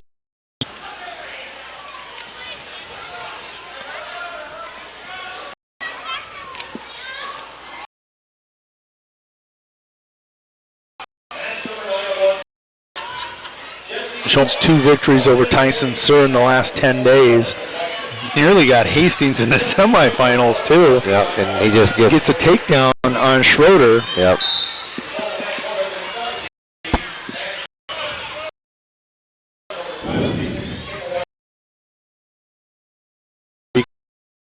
Being after he was told to go set.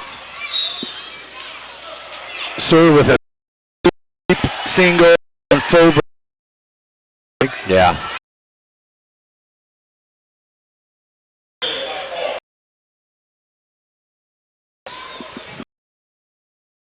Schoenfelder just trying. There he's across. He'll unhook.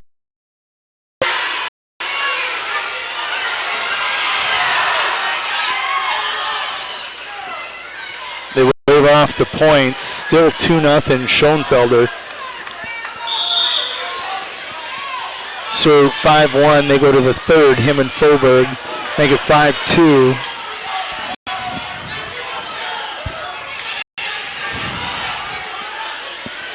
Sur and deep again on a double.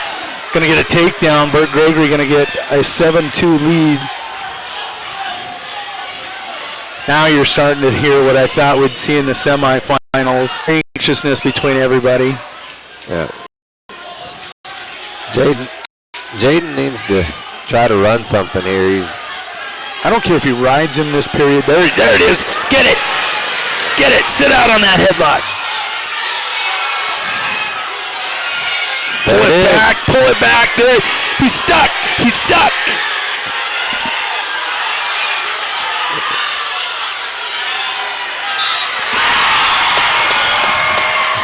We get all right out of taking that.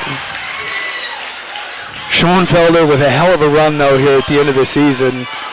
Incredible finish for the Parks and Trojan. I know I'm doing a lot of homerism here.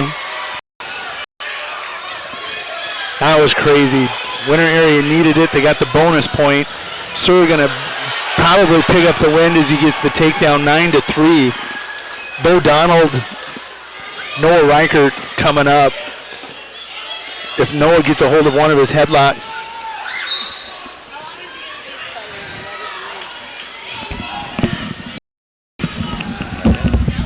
There would be Riley.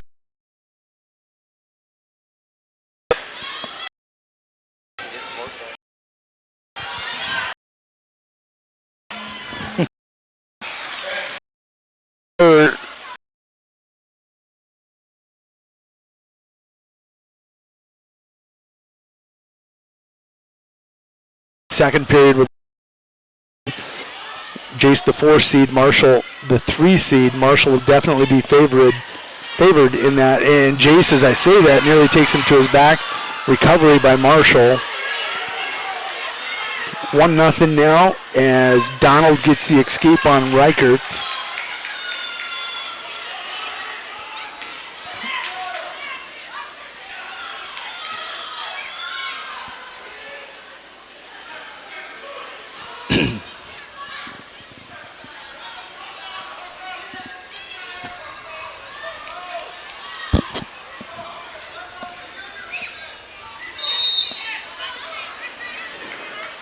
Marshall will go to the second period. He leads that one 2-0 over Jace Johnson.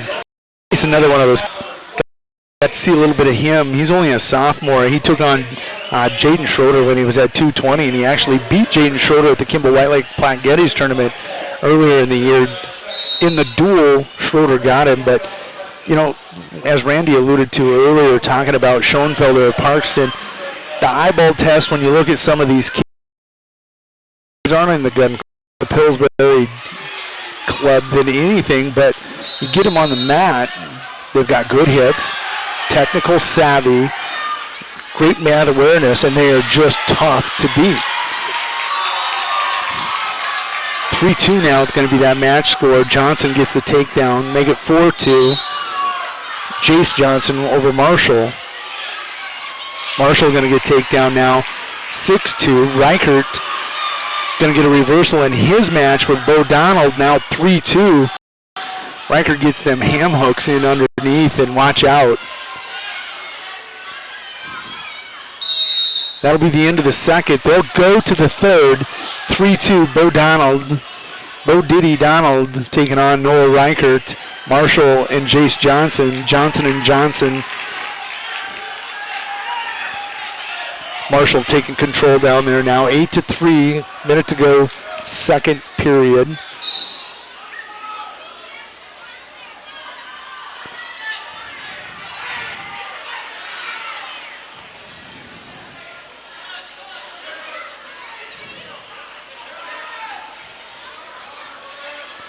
Noah's going to lock this up. He's going to try for the throw. That's his best offense from his feet. Doesn't want to go underneath. Bo Donald with a shot.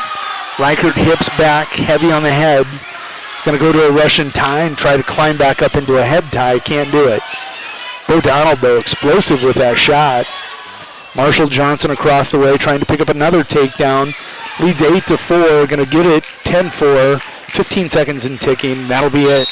Marshall in the Johnson and Johnson battle will defeat Jace of Wagner. He is going to the state tournament for Miller Highmore Herald. This one yet to be decided between Reichert and Bo Donald. Minute 15 to go. 3-2, Bo Donald leads.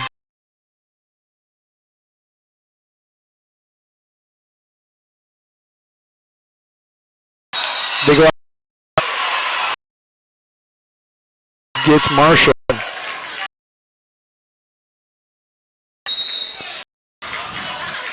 looking at the clock, looks to be about 30 seconds to go in this match. You see Austin Moore taking the mat. He'll wrestle against Schmidt, two longtime adversaries.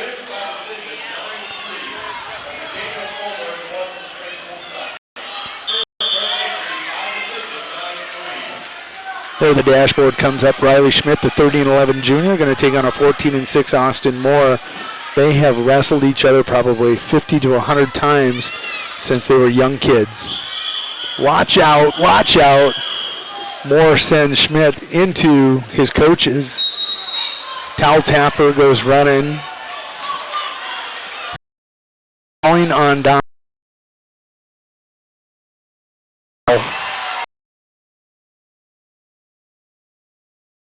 Taking the team standing at Bonholm Scott. Gregory, Kimball White, late team race we thought it would be has materialized. For the top honors, it's going to be Bonholm, Scotland, and Parkston battling. Burt Gregory winner area going to be battling. Colton Nelson can help the cause. Both of these wrestlers can. Tucker can help out Parkston's as Bonholm, Scotland is closed, and Colton can help out Burt Gregory as winner area, and them are tied now at 103.5. 4-0 in your match down the way. Austin Moore in the lead. Schmidt trying to throw in the legs and hold on there in the second period. 1.5 to go. No score. Nelson and Big there in the first period.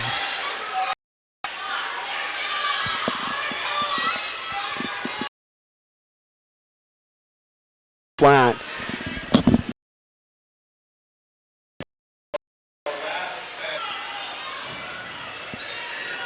Everybody said 10 o'clock before this is going to get done. We're going to get out of here by 7:30, 8 o'clock.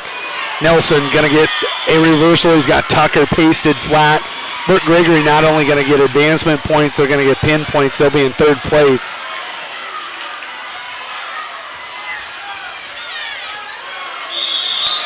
Colton Nelson on his way to the state tournament after such a magic carpet ride during the course of the season on to the state tournament. Nice job, Colton Nelson.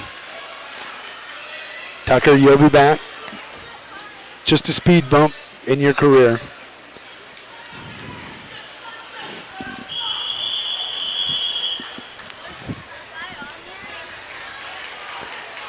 Was I on there though? I don't think we got you on the camera there.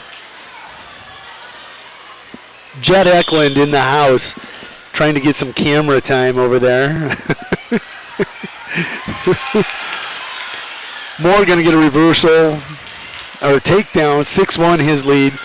We're moments away from about a 10-minute break. I think they should do a 15-minute, well, 10 minutes, because finals will start right at 5 o'clock then.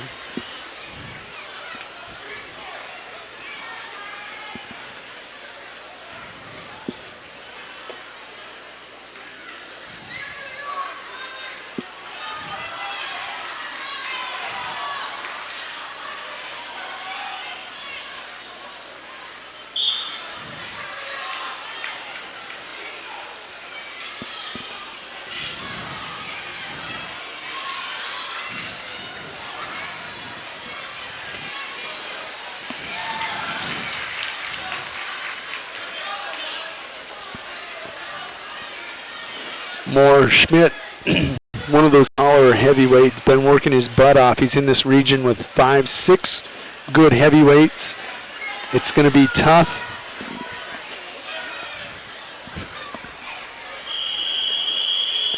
For every year, they're all juniors too. You got Moore, Schmidt, Nelson, Truman Ashes, Trey Zandoran, and you got to throw Tucker Big in that mix also. 6 great heavyweights, and 2 were sitting home that would score points anywhere else. Schmidt going to get a takedown as Moore tries.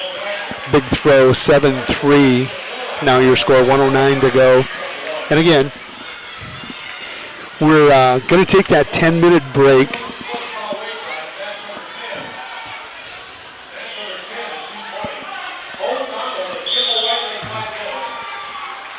And I hate doing this to you guys.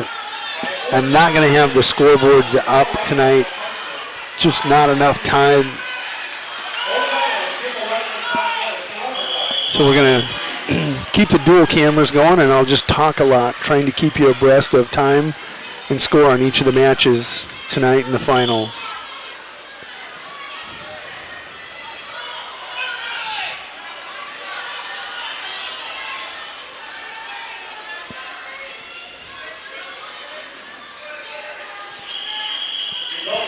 .41 seconds to go. Moore has been cautioned for stalling.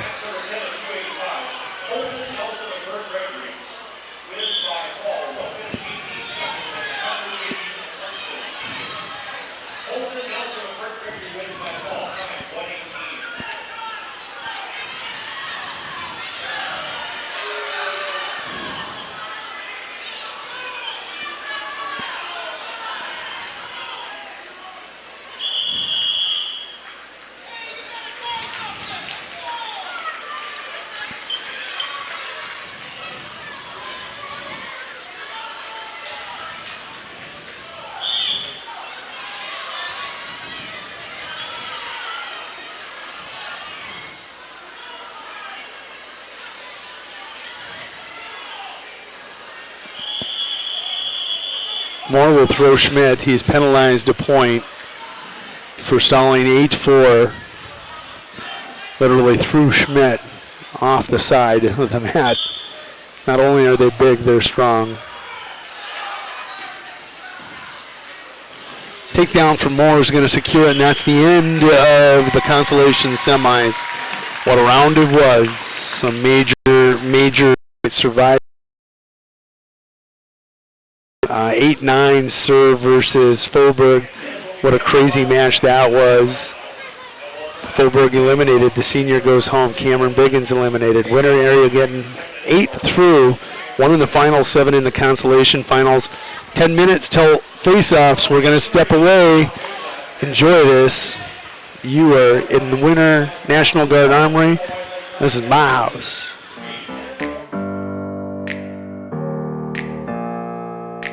Open up the champagne, pop.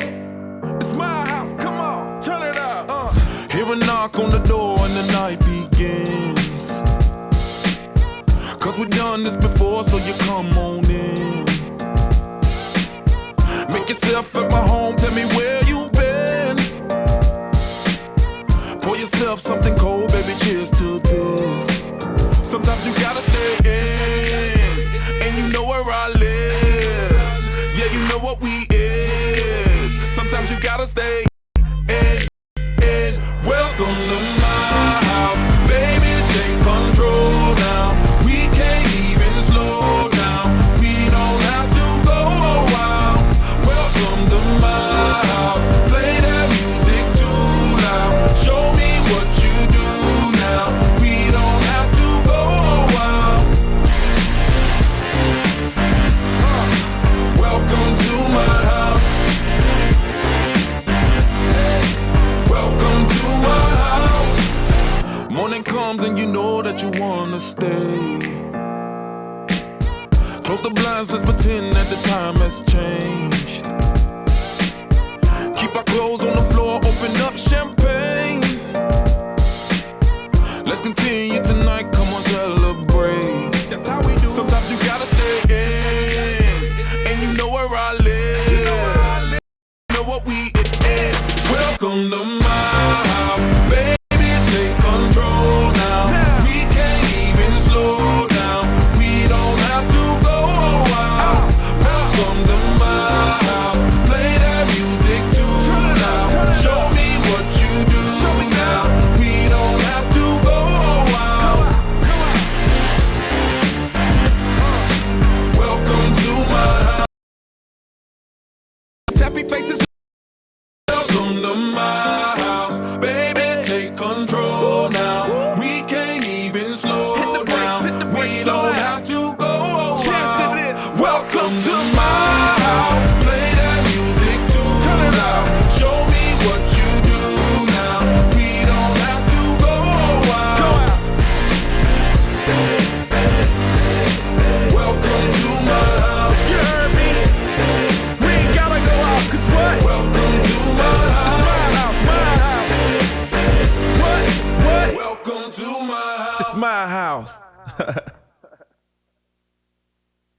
There's just one place where students are students first, and athletics are played with purpose and perspective. That place is your local high school.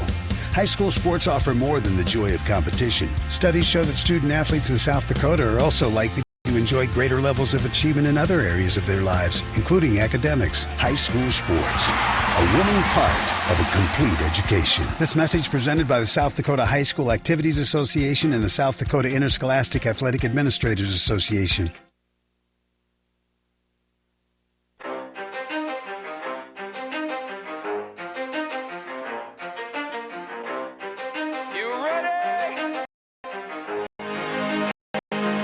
Let's go. Yeah. For those of you that want to know what we're all about, it's like this, y'all. Come on. This is 10% luck, 20% skill, 15% concentrated power of will, 5% pleasure, 50% pain, and 100% reason to remember the name. He doesn't need his name up in lights, he just wants to be heard, whether it's the beat of the mic. He feels so unlike everybody else, alone, in spite of the fact that some people still think that they know. But no, he knows the code. It's not about the salary, it's all about reality and making some noise, making a story, making sure his click stays up. That means when he puts it down, Tox picking it up. Let's go. Who the hell is he anyway? He never really talks much, never concerned with status, but still leaving them starstruck. Humble through rap, despite the fact that many misjudge him cause he makes a living from writing raps. Put it together himself, now the picture connects. Never asking for someone's help or to get some respect. He's only focused on what he wrote. His will is beyond reach, and now it all unfolds. The skill of an artist. This is 20% skill, 80% fear, be 100% clear, cause Ryu was ill. Who would've thought he'd be the one that set the West in flames? And I heard him wreck it with the crystal method, name of the game. Came back, dropped Megadeth, took him to church. I like Bleach, man. Ryu had the stupidest verse. This dude is the truth. Now everybody giving them guest spots. It's 15% concentrated power of will, 5% pleasure, 50% pain, and 100% reason to remember the name. They call him Ryu, he's sick and he's spitting fire and Mike. Got him out the dryer, he's hot. Found him in Fort Minor with top, but a fucking nihilist porcupine. He's a the type women wanna be within rappers. Hope he gets 8 years in the making, patiently waiting to blow. Now the record with your notice taking over the globe. He's got a partner in crime, his is equally dope. You won't believe the kind of that comes out of this kid's throat. He's not your everyday on the block. He knows how to work with what he's got, making his way to the top. He often gets a comment on his name. People keep asking him, was it given that birth or does it stand for an acronym? No, he's living proof. Let him rock in the booth. He'll get you buzzing quicker than a shot of vodka with juice. Him and his crew are known around as one of the best. Dedicated to what they do and give 100%. Forget Mike, nobody really knows how or why he works so hard. It seems like he's never got time because he writes every note and he writes every line. And I've seen him at work when that light goes on in his mind. It's like a design is written in his head every time. Before as he runs with the kids that he signed. Ridiculous, without even trying. How do they do it? This is 10% luck, 20% skill, 15% concentrated power of will, 5% pleasure, 50% pain, and 100% reason to remember the name. This is 10% luck, 20% skill, 15% concentrated power of will, 5% pleasure, 50% pain, and 100% reason to remember the name. Yeah. Fort Minor, M. Shinoda, Styles of Beyond, Ryu, Talk Beer, Machine Shop.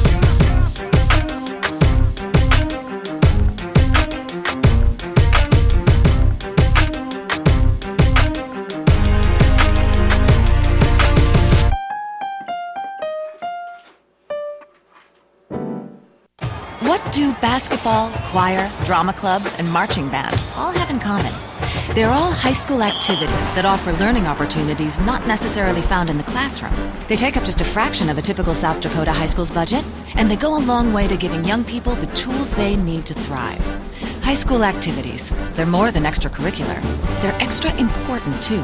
This message presented by the South Dakota High School Activities Association and the South Dakota Interscholastic Athletic Administrators Association.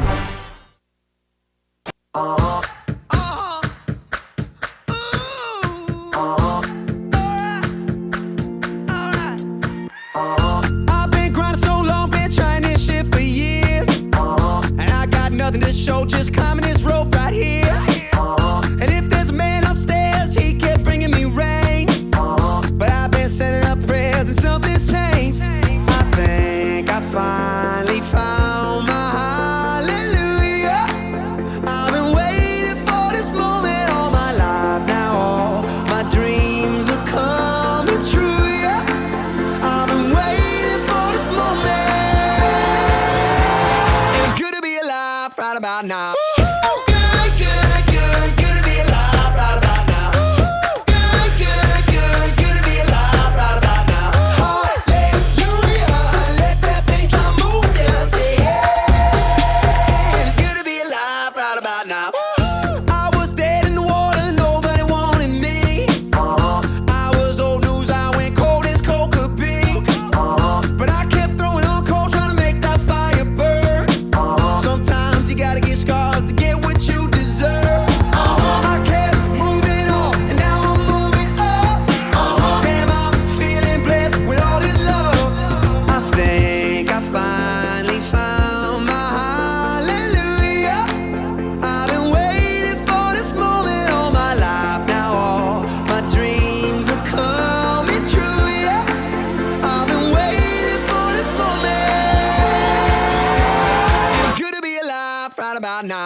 Now.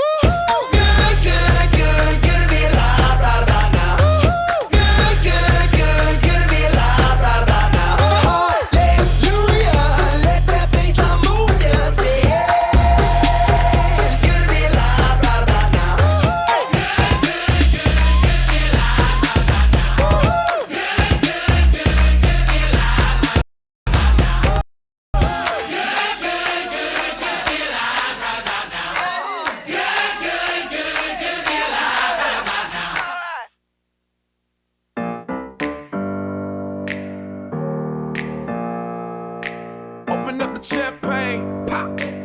It's my house, come on, turn it up. Hear a knock on the door and the night begins. Cause we've done this before, so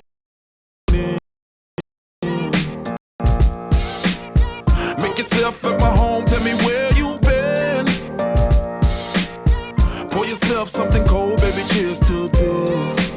Sometimes you gotta stay in, and you know where I live. Yeah, you know what we is. Sometimes you gotta stay in. Welcome to my house, baby, take control now. We can't even slow down. We don't have to go a while. Welcome to my house, play that music too loud. Show me what you do now. We don't have to go a while. Welcome to my house.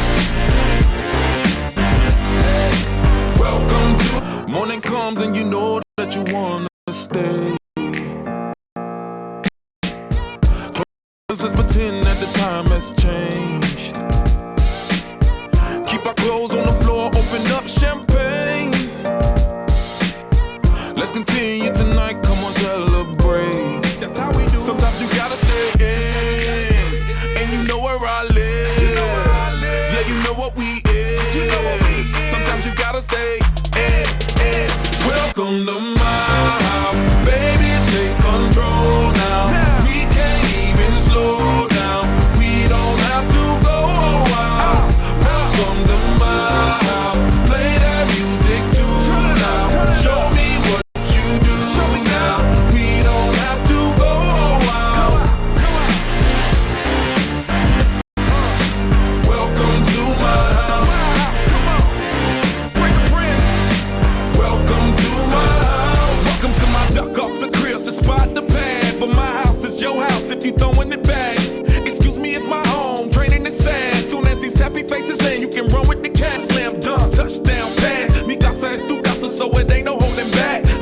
shot of vodka, you know what's in my glass. It's my house, just relax. Welcome to my house, baby, take control now. We can't even slow down. We don't have to go. Cheers to this. Welcome to my house. Play that music too loud. Show me what you do now. We don't have to go out. Go out. Welcome to my house. You heard me.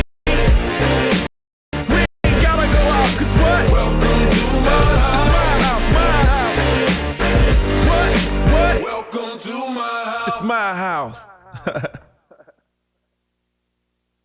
There's just one place where students are students first, and athletics are played with purpose and perspective. That place is your local high school.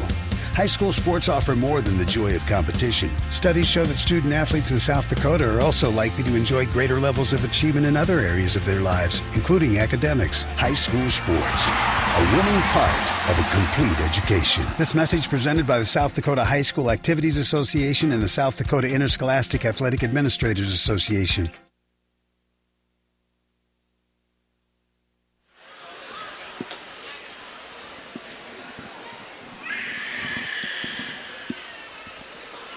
Welcome back to the Regional Wrestling Tournament. This is Region 3 here in the Winter National Guard Armory. It's been a wild day, and it's only 5 o'clock. No Region 1, or excuse me, that would be Region 2, just firing up their finals right about now. I think Stanley County Region 4 should be getting going also. Ladies and gentlemen, we welcome you to the final session of the 2016 Region 3B Wrestling Tournament. We'll let the announcer take it away. Face-offs. Championship mat on the left. Consolation championship mat on the right.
What a nice job there by the PA announcer, bringing you the face-offs. And the great question came in. Only the top 4 from each region are going to advance to the state tournament. Consolation champion, Geo Player Championship matches. Championship matches on that left-hand video player. Here we go. First takedown belongs to Sam Kruger over Tate Hayter. He leads that one 2-0. Taking a look at the most recent Class B rankings. Kruger coming in ranked 5th. Hayter ranked 3. Met once before. That was all Hayter. Tonight it looks all Kruger early. Turnquist in a rematch of his first round quarterfinal matchup, I should say, against Cook of Mount Vernon, Plankington, Corsica, Stickney. That was 1-7-4 in the first round. Now you're going to see 2-0 lead for Turnquist. Kruger wasting no time. This is completely different than the first matchup that they had up at the Big Dakota Conference Wrestling Tournament in Fort Pierre. This is Kruger owning Hayter right now. It's only 2-0, back points coming.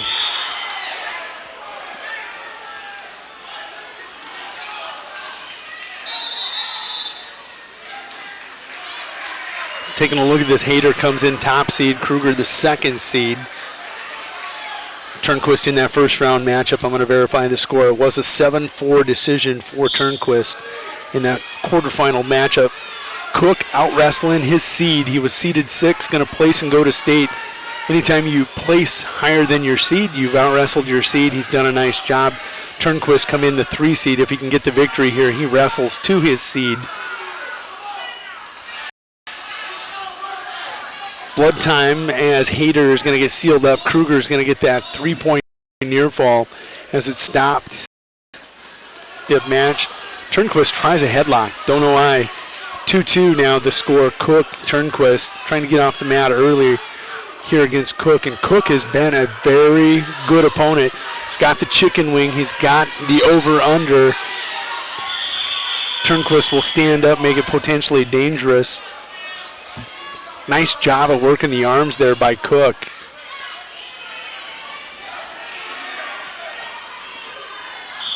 Cook, the 8th grader, comes into this match 31-11, 42 matches for the young man. Turnquist, this is his 61st match of the year. He's 43-17, 43-17. 7 seconds to go first period.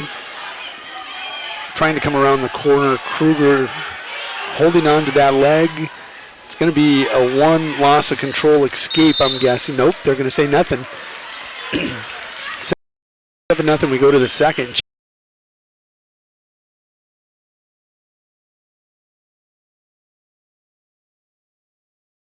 Was down to start the period to go.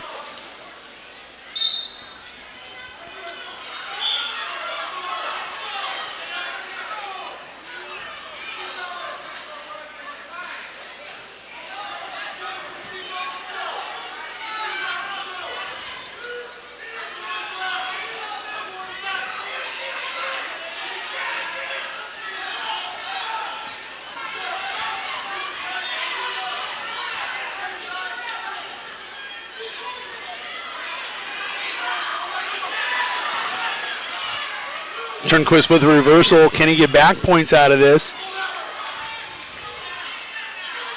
He is going to get back points. He's going to get a 2-point near fall. Wyatt Turnquist will go to the 3rd period. He leads 6-0.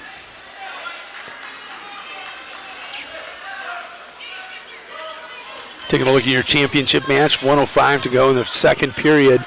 Kruger now on top. Controlling Hayter, leads 7-0.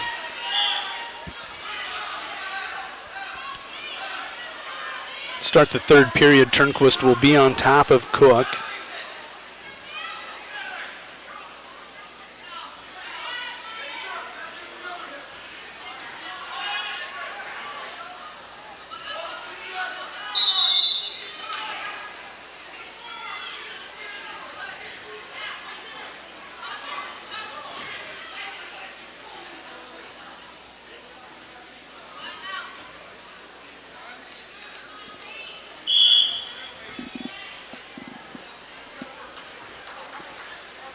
The official will break that.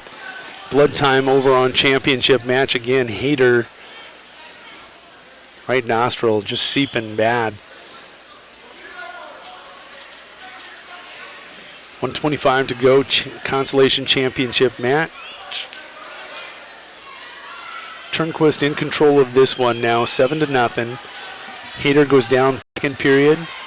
Kruger on top. Kruger has done nothing but shock people this year and get better. Turnquist slowly has climbed up through the rankings. Cook surprising everybody here today, out wrestling his seed. Hayter, everybody kind of expected it. He's a big 6-pounder who has dropped from 113 to 106 during the course of this season. He got the first match. Kruger in control here, 5 seconds to go, second period, 7-0. We'll go to the third in the championship match. 7-0, Kruger over Hayter. Turnquist in his match, taking care of business right now, 6-0, excuse me. This one ticking away, we're under 20 seconds to go. Nothing dumb here, and you're gonna be a third place finisher. Comes the towel tapper.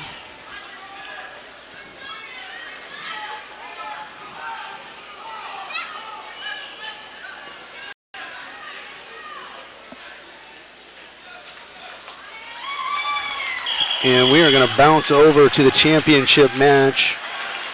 This one, 7-0, 1:30 to go. Kruger in the green singlet with a purple stripe down the side. 5th ranked at Class B in 106, taking on Hayter. Tate Hayter, 3rd ranked in Class B at 106 out of Woolsey, Wessington.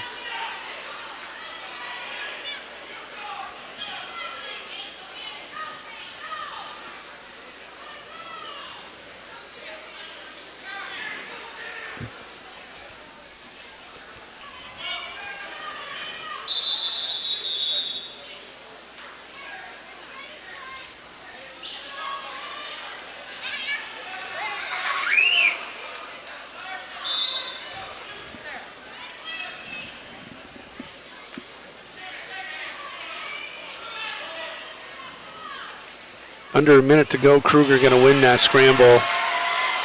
He's going to pick up back points. Can he get the fall? Kimball Whitelake chasing winner in that team race right now. Winner area in 4th place. They are chasing Burt Gregory, who has 110. There it is. Sam Kruger going to be your Region 3 champion. Tate Hayter will finish in 2nd place. Wyatt Turnquist in 3rd.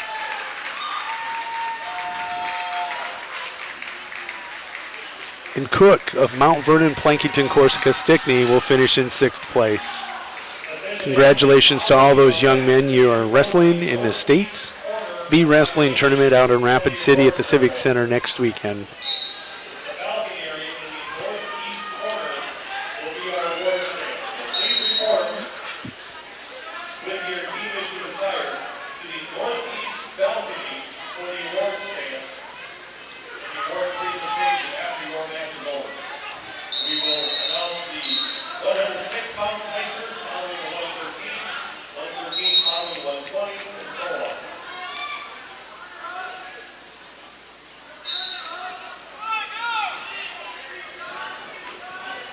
In your consolation championship match, winner area is Atlas Willowite, the number 2 seed.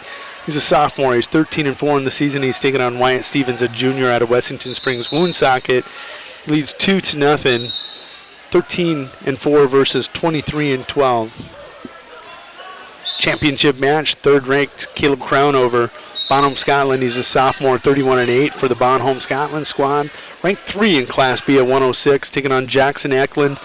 Came into this tournament ranked number 5 in Class B at 113. Wyatt Stevens number 8, Willowite number 4. All 4 of these wrestlers ranked. Crown over with a takedown that comes right at 105. He'll take the lead 2-0. Championship matches on your left-hand video player. Consolation championship matches on the right.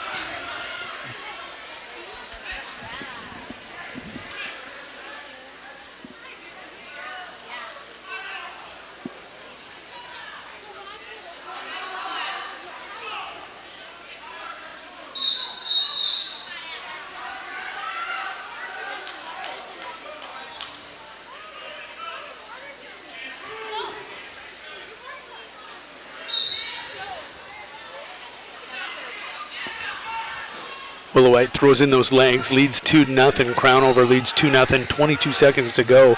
He's taking on Jackson Eklund, the upstart 8th grader. 33-5 on the season. What a season for young Jackson Eklund.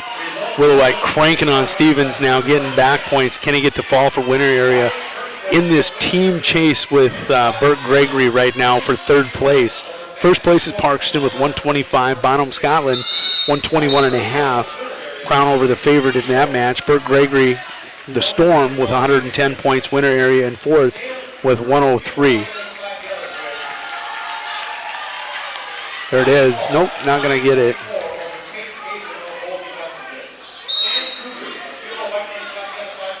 Three-point near fall.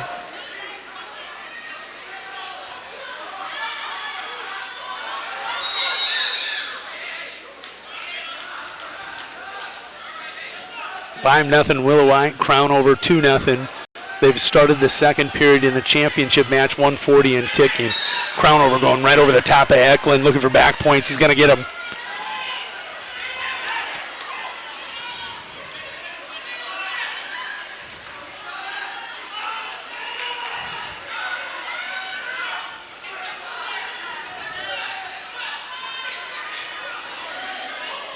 Willowite forcing that power half across now. He's got both legs thrown in, just cranking on the head of Stevens. It's going to be a stalemate if he can just hold out there. There he's pushing the head away, may pick up near fall points. 6-0 Crownover now. It's going to be a stalemate.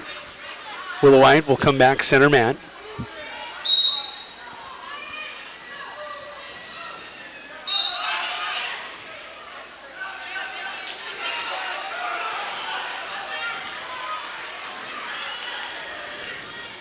Eklund with an escape, 6-1.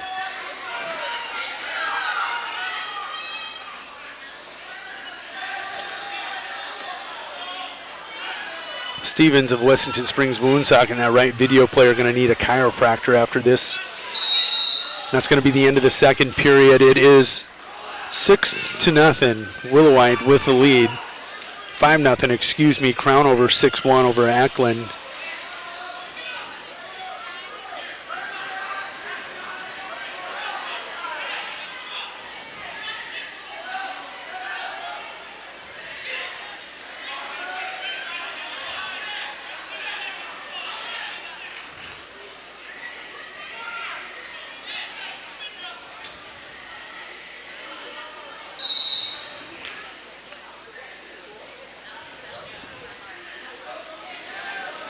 Go to the third. Stevens will attack that leg. There's no doubt about it.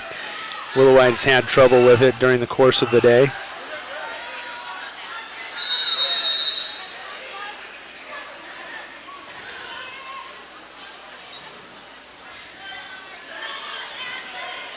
Willowite trying to swing around. He's gotten Stevens off that leg. They start the third, just the start of the third. 6-1, Crownover over Eklund.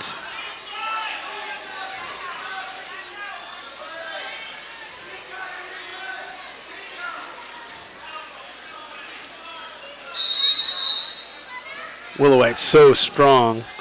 Stevens now trying to go to a kind of a spladle type lift. It'll be stalemated. There's going to be blood time. Eklund in the championship match bleeding. They're going to seal him up. In your consolation championship match, 1:10 to go. Willowite leads 5-0 on Stevens.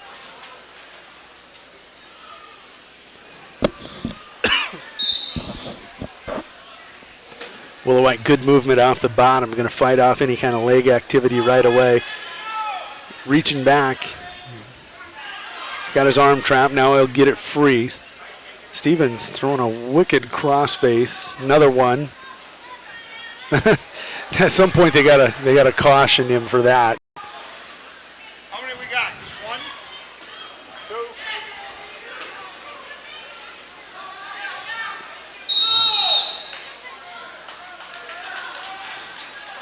They're going to caution Willowite for stalling with under a minute to go.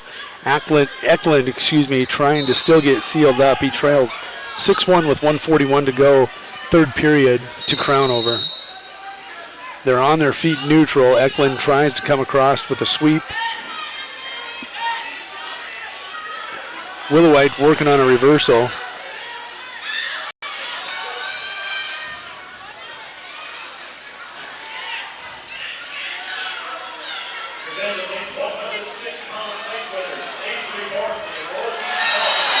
There's going to be a penalty point.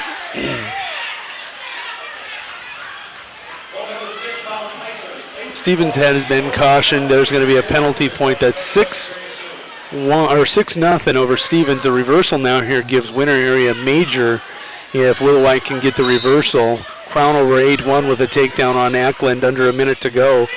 There, Willowite's really working hard for it now. Wants the reversal. It's going to hook up the Miller roll. He's got the reversal, and that's going to be all she needed. And with that, Willowite will be your Stevens of Wessington Springs Woonsocket. On to your championship match. We'll watch the conclusion of this one. 8-2, under 30 seconds to go. Crown over leads Ackland. He's going to try that high crotch kind of fireman dump. Not going to work.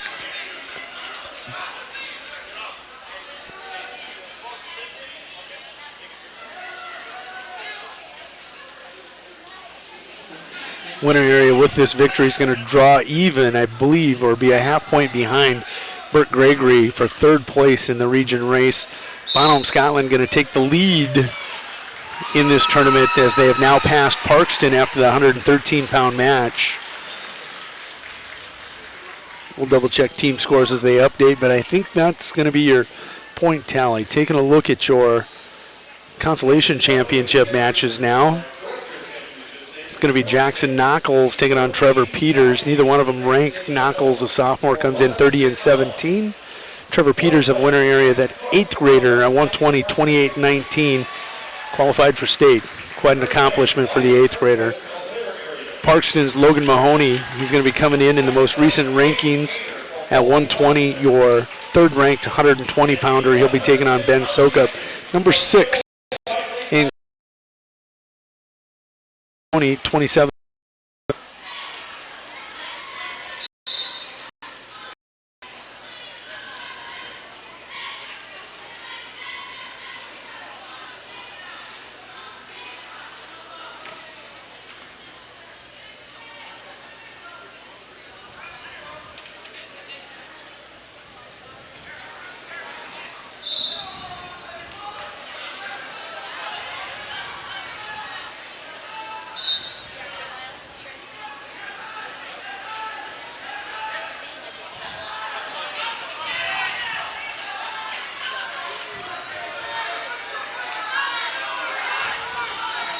Peters trying to get a takedown on Knuckles. Knuckles going to try rolling through. Peters going to trap him. Needs to kick over. He's got the leg split and the 2-point takedown. Trevor Peters leads this match 2-0. Logan Mahoney with a takedown leads 2-0 over Sokup in that matchup here at 120 in the championship match. That's on your left-hand video player.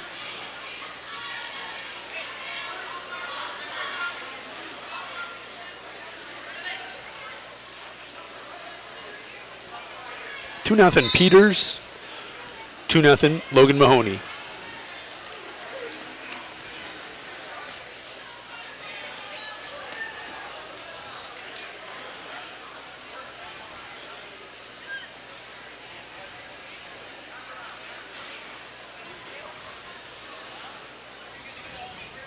Peters going to surrender that arm bar. Blood time in the championship match. Imagine that. Sokup with a bloody nose. Notorious for it. Solid arm bar out of Knuckles. He's got plenty of time. Minute and a half to work with that arm bar. They're live and going again in the championship match. Sokup 2-0.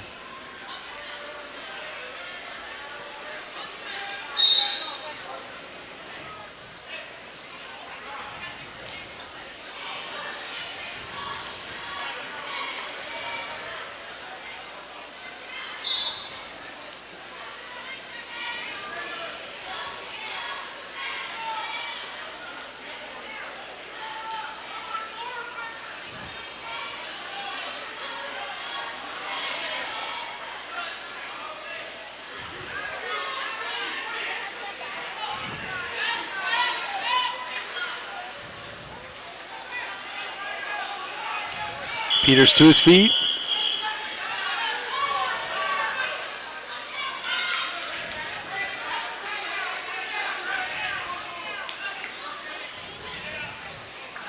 No change in control. Peters will still be down. Mahoney Sokup, they go to the second period. That's still 2-0. Peters gets the escape, 3-0, him and Knuckles.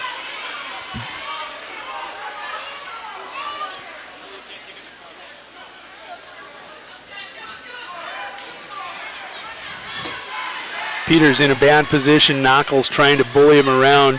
He's going to fight it. They're going to come back neutral. Center Matt, 3-0. Peters with the lead. Taking a look at the bracket here. 120. This is Peters was the 4 seed coming into this. Knuckles going to get the takedown. Did he? Oh, way I was trying.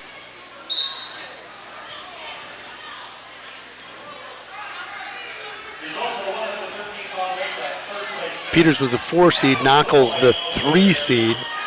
Mahoney the 1 seed. And Sokup the 2 seed. 3-0. Peters with the lead.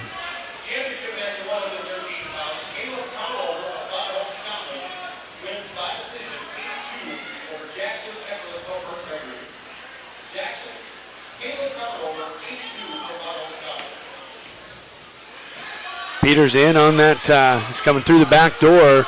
If he can split the legs, go to the ankle.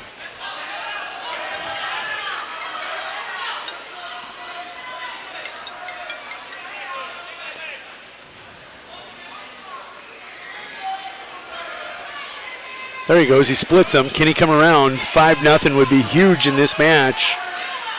He's got to sweep the hip. There it is. Trevor Peters pulling the upset here at 120 for winner area in the team race. Winner 3 consolation champions so far at 6-13.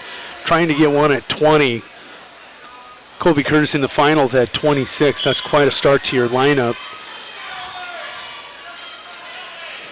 Time ticking away here quickly. Under 30 seconds to go. Peters now leads this one 5-0. No, 3-0. Knuckles is down. I'm sorry, 3-0. Knuckles is down. Mahoney still 2-0. 40 seconds to go, second period. 3-1. Here comes Knuckles. Don't do anything silly. Walk into a headlock.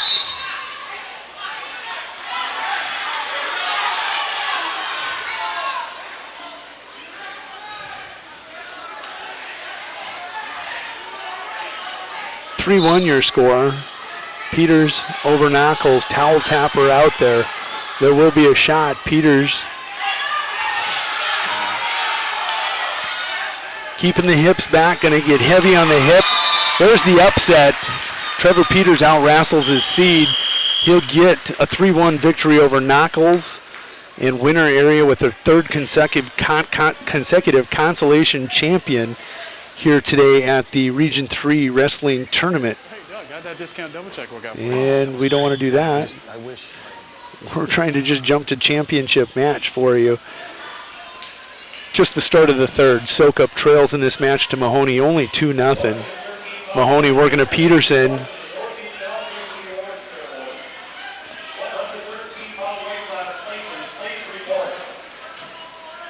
Winner area was tied with Burt Gregory for 3rd. They'll jump into 3rd place with 114 points. Mahoney going to get a reversal. He now leads this match by a score 4-0. 120 and ticking here in the 3rd period. 4-0 Mahoney. He is ranked 3rd in Class B at 120. Sokup number 6. Seeded 1 and 2 here today in Region 3. Mahoney will release Sokup. I don't like that. 4-1 going to be your score.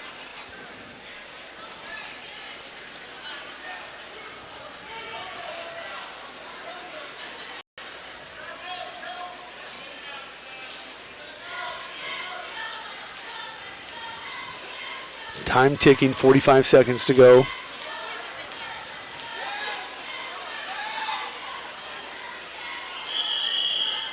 We're going to come back center circle as they circle out of bounds.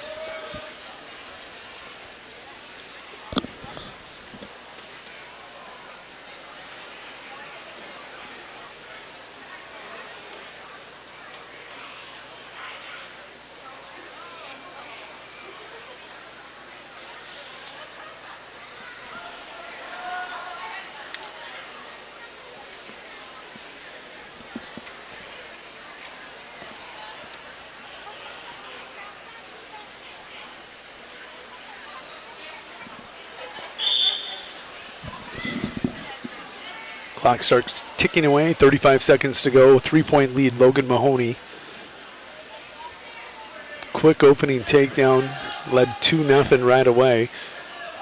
Had another reversal and gave up the escape. That's our scoring here with 20 seconds to go.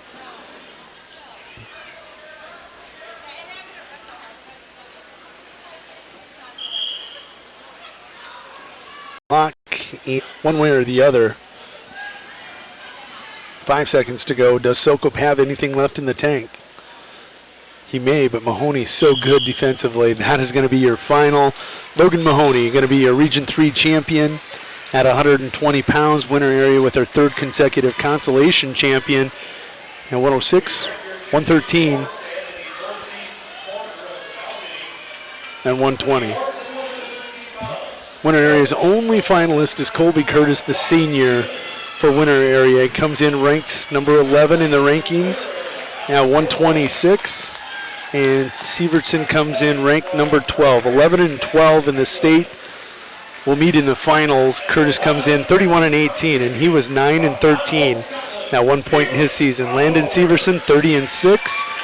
Your consolation championship match is going to be Finn Hansen of Burt Gregory taking on Wessendorf, Cody Wessendorf, the freshman out of Kimball White Lake Platte Geddes. Wessendorf 21 and 20 on the season. Finn Hansen comes in with a record of 28 and 17.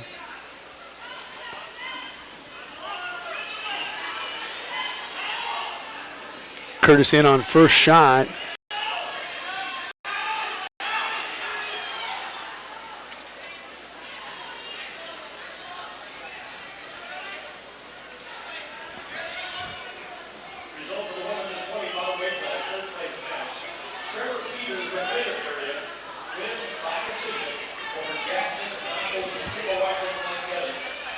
Hansen leads 2-0. Winner in that team race leads 113 to 110 for third place. Winner area over Burt Gregory.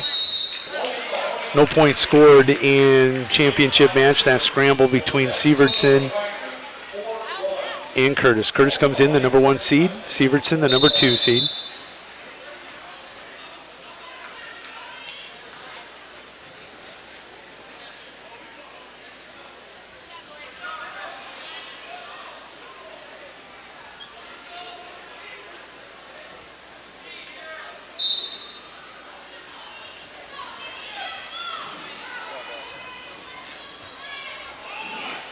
Sievertson with shots. 35 seconds to go, still scoreless. Finn Hansen leads in his matchup 2-0. Parkston on top, back on top again, 129. Bonholm Scotland in second with 125.5.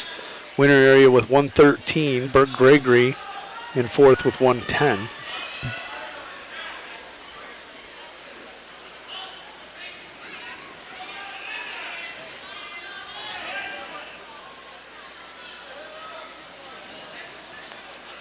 Sievertson with a shot. 4 seconds to go. Curtis going to hold on. That's going to be the end of the first period, scoreless. These two met in the consolation semifinals last year. Curtis had beat him 3 times. Sievertson got that victory to eliminate Curtis from going to his first state tournament. Not going to happen today, but they will wrestle for the Region 3 championship at 126. Curtis owns 2 victories over Sievertson this year. He's 5-1 in the last 2 years. Sievertson owns the one that mattered until this one. Hansen in the second period now. 45 seconds to go. He leads 4-0 over Cody Wessendorf.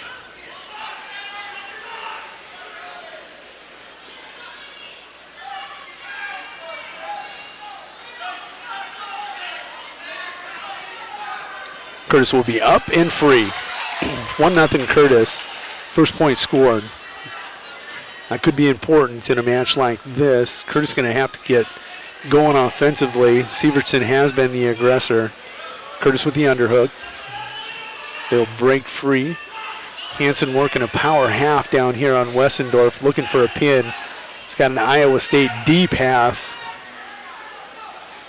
Curtis with his shot now, defended by Sievertson.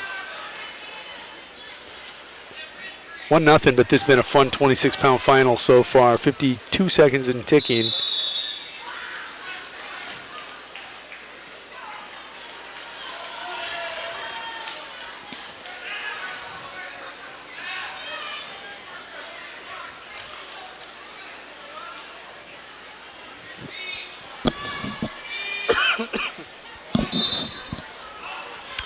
.30 seconds to go, 1-0. Sievertson, Curtis. Getting busy. Finn Hansen still leads 4-0 over Wessendorf. They're in the third period, just starting.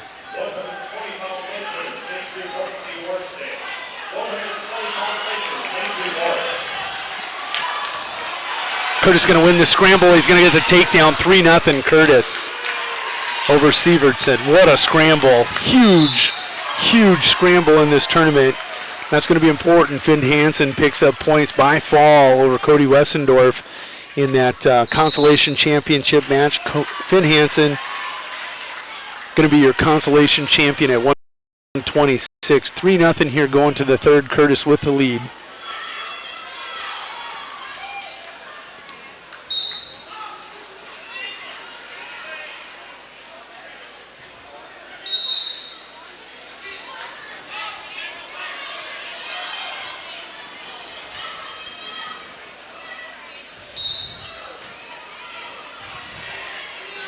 Curtis now imposing his will on Sievertson. Had been Sievertson on his feet, kind of dictating pace. Colby wins the scramble. That comes right at the end of the second period. Points at the end of the period, so important when you get to these late season matches in regions and state.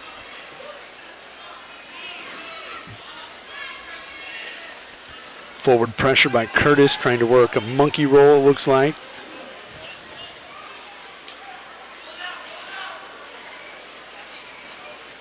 .115 to go. Colby Curtis leads this one 3-0.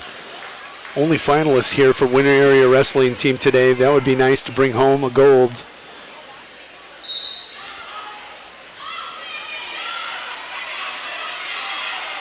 Nice job by Curtis lifting.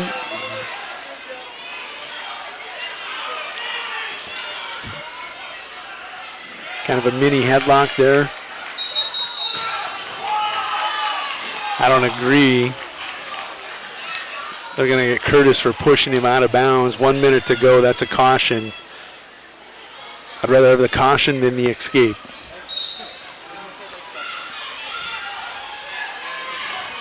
Sievertson continually to his feet. Curtis can't return him. This time he's going to let him escape. Sievertson with a shot. Curtis defends, gets the hips back. Now he's got that leg. He's got that high single. Curtis in trouble. 37 seconds to go. Sievertson going to give up the escape. That's all right. 30 seconds to go in this matchup. 126 final. Curtis got to get his head up off the mat.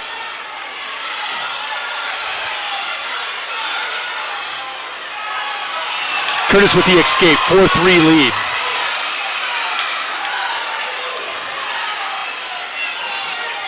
Ten seconds to go.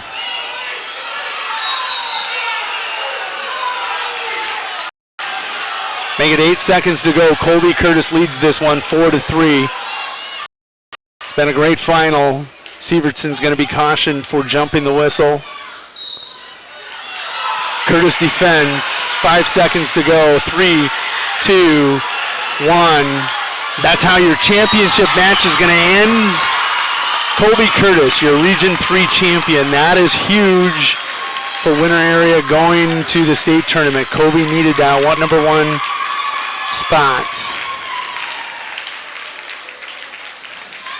Nice job, Kobe.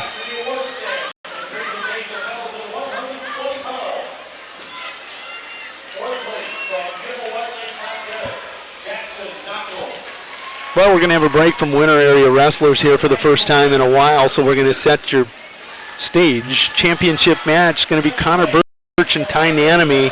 They are currently ranked in the most recent 132-pound Dakota Grappler poll. Ty Nanamy coming in 7th ranked from Kimball White Lake Platte Geddes. And taking a look at Birch, he's coming in 6th. Number 6 and 7 in the state, 1 and 2 in the seeds here today. Birch, the sophomore, in the silver singlet, 32 and 6 on the season. Nanamy of Kimball White Lake Platte Geddes in the green singlet with a purple stripe. He's 33 and 11. Zach Sikora taking on Colton Fry in your consolation championship match. Sikora eliminated Cameron Biggins of winter area to get to this matchup. Sikora comes in ranked 10th in the most recent poll. 6, 7, and 10. Both of these two wrestlers in the consolation championship match defeat Cameron Biggins and eliminate him from this tournament. Fry in the 4-5 matchup in the quarterfinals, and then Sikora in the consolation semis. Both these matches should be good.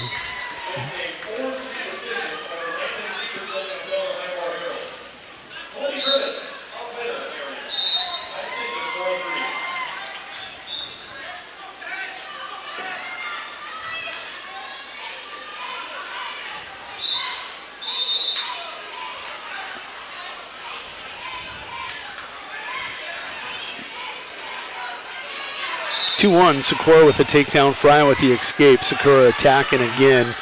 Not going to get the takedown there. Birch going to come up with takedown on Nanamy. 2-0 lead, just under 1 minute to go in that championship match on the left.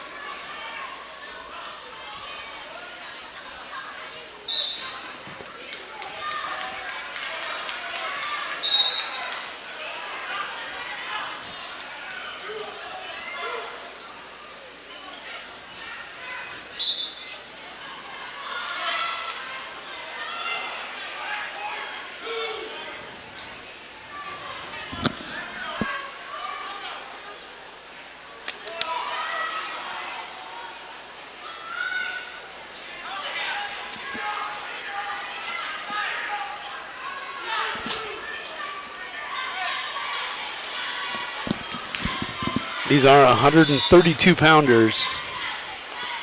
6 and 7 in the state in Class B in the championship match. Number 10, Zach Sikora, Bonholm, Scotland, taking on Colton Fry of Wagner in the consolation championship match. Looking at the team race right now, Parkston leading with 129, Bonholm, Scotland with 125 and a half, winter area with 117, Burt Gregory with 115.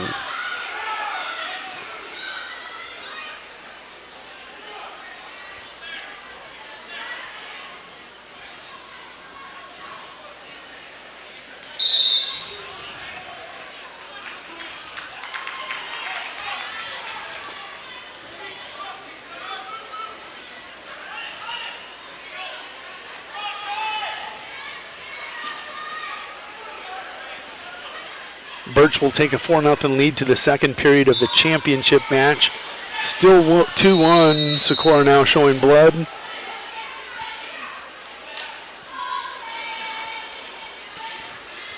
Sikora, the junior, comes in with a 25 and 10 record. Fry, a sophomore, 27 and 18. Birch in the championship match, leading 4-0 on bottom in the silver singlet, 32 and 6 on the season. Ty Nanamy, a freshman, 34 and 11.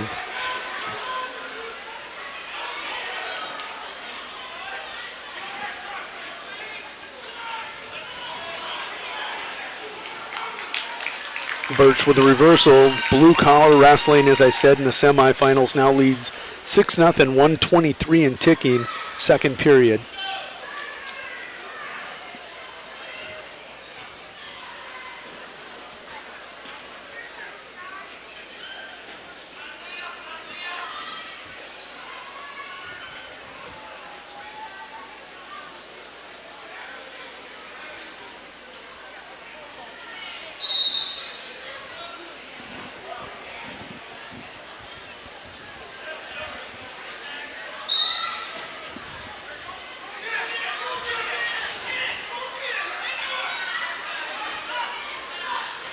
45 seconds to go, period 2, championship match.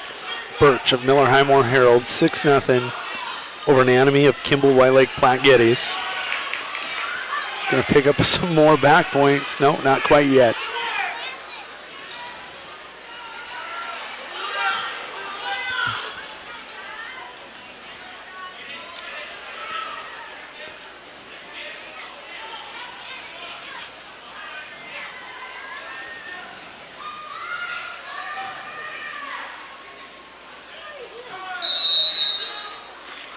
Consolation championship match going to go to the third period. 2-1 Socorro had that opening takedown. Fry with an escape. That's been all the scoring so far for the last 3 minutes. Socorro bloody again. We're going to go blood time again.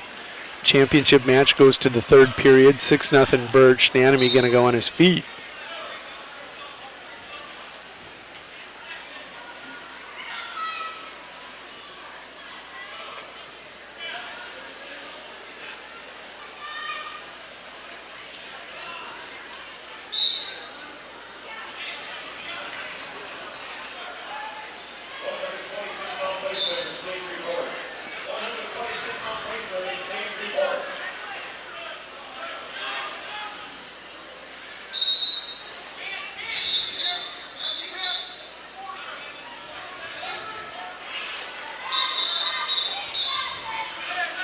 Nanemy jumps a whistle with 1:33 to go in the third period, trailing by 6-0.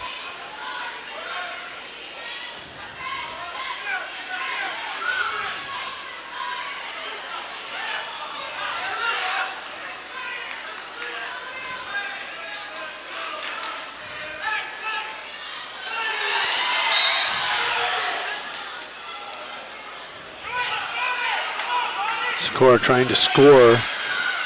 Cannot. He'll go back to the mat. Same position. Fry on top. Trailing 2-1. Birch trying to wrap up another takedown and have a major.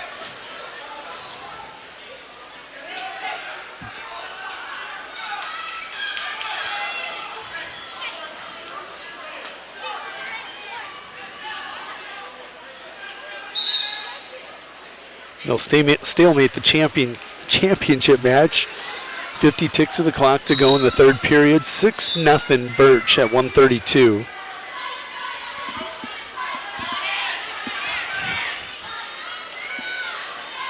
Birch continuing to be the aggressor. Just Workman, just continually coming forward.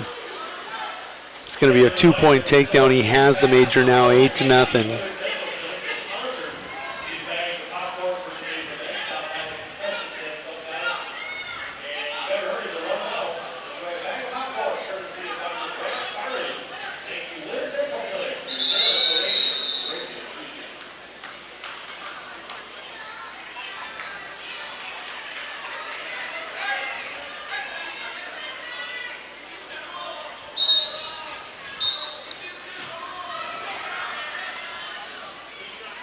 Fry running out of time. Trailing 2-1, 36 seconds to go. Championship match is a final. Birch, 8-0 over Nanemy in the championship at 1:32. That is a final. Connor Birch, your 132-pound Region 3 wrestling champion. Colton Fry trying to score still in Socorro, and that's going to be all she wrote. Early takedown by Socorro, an escape by Fry. 2-1 your final. Good match by those two wrestlers. 138-pound championship match coming up. Alex Saba, number 2 ranks in Class B at 138. Will be taking on, at 138, Kyler Holzbauer.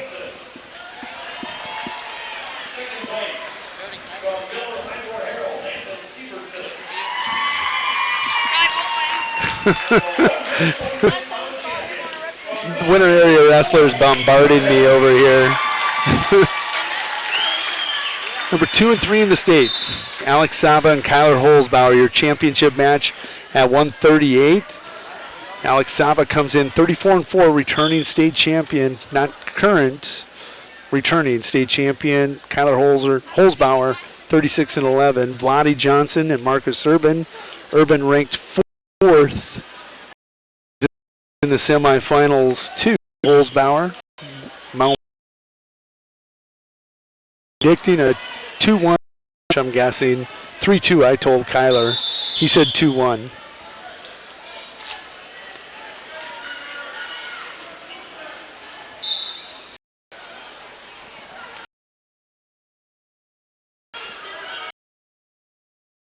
In either match so far.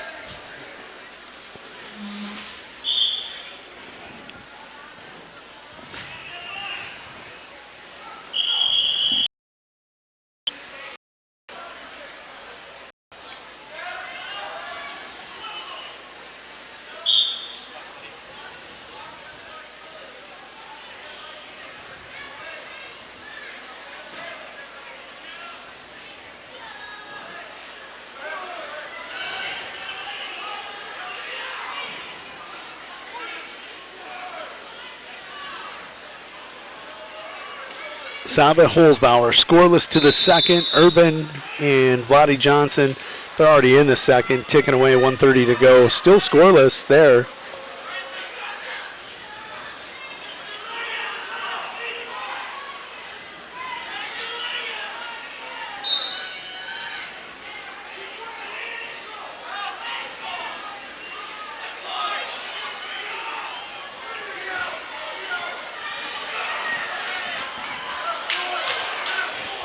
Urban now picking up back fall, going to get the fall.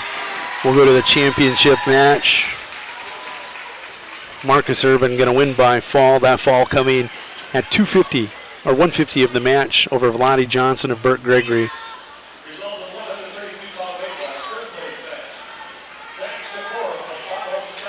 There's first point scored. Alex Saba with the escape, 1-0. Kyle said 2-1, so we'll see if he's right or I'm right at 3-2.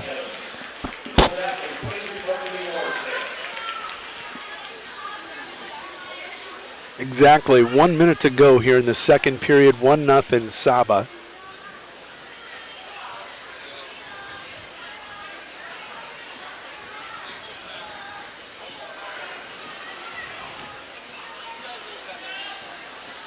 Oh, beautiful reshot there by Saba. Defended well by Kyler so far. Is he going to try back tripping it? He's not going to be able to. Kyler trying to reach through.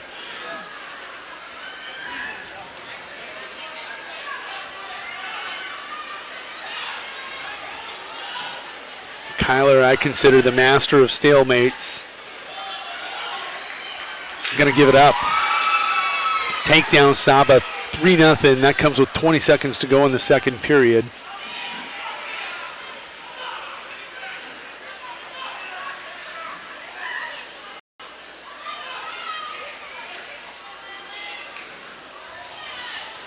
Kyler trying to get one. He's going to get one right before the end of the second.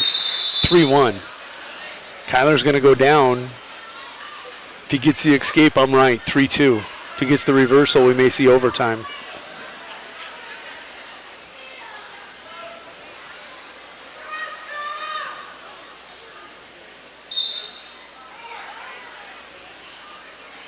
Kyler almost gets the reversal off the whistle. Switch from the head, pushing down, working towards that escape.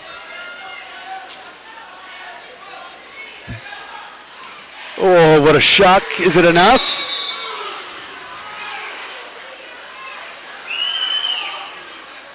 I think they're going to give him the escape, not the reversal. Yep, that's the right call. 3-2, 1:38 to go. Saba leads 3-2.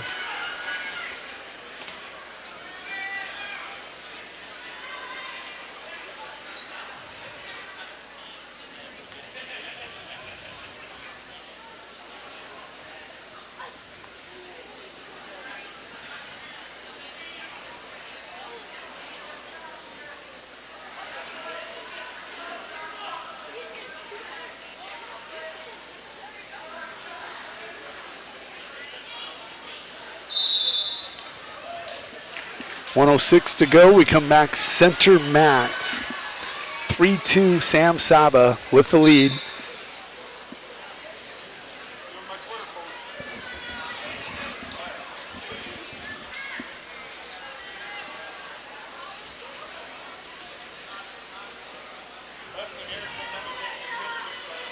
.50 seconds to go.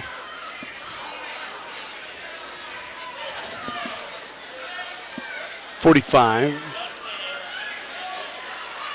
40. 35.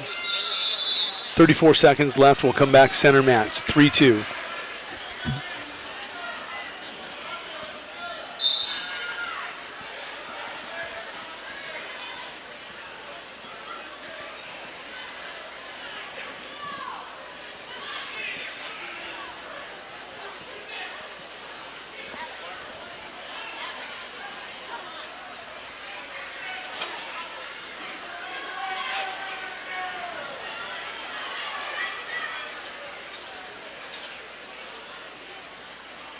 Underhooks by Holzbauer.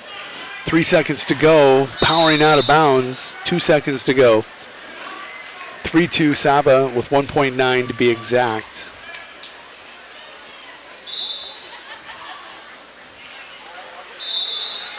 .32 your final. Alex Saba, your 138-pound champion in Region 3. Kyler Holzbauer is going to be a runner-up. Great match by these two. Typical match between these two. Consolation championship match. Let's set the stage. Avery Gilchrist going to his first state high school wrestling tournament. He coming in 24 and 22 unranked, the junior out of Winter area, taking on Alex Dom, the senior out of Kimball White Lake Platte Geddes. Dom owns 2 victories over Gilchrist over the course of the season. He is 35 and 15 on the season. Dawson Semler coming in ranked number 5 at 145 from Parkston. Sophomore, 23 and 4. You're in the meat of the Trojan Order now, taking on Josh Crownover, the 8th grader out of Bonholm, Scotland, 34 and 18. I believe Boots fell out of the rankings. Nope, he's still in there at number 10. So we have number 5 versus number 10 at 145. Watch out, Trojan's going to make a move on the team scoring here shortly. They got, well, they had Holzbauer. Now they have Semler. They go beats and rip. Avery Gilchrist, first takedown, 2-0 lead over Dom. Avery's so good on his feet. That is his strength.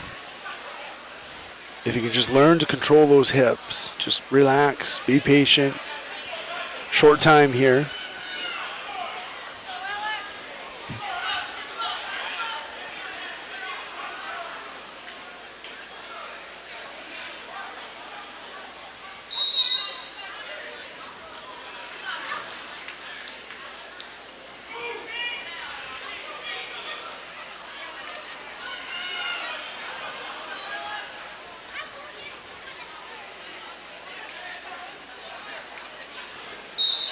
Dom chooses down. We're at the start of the second.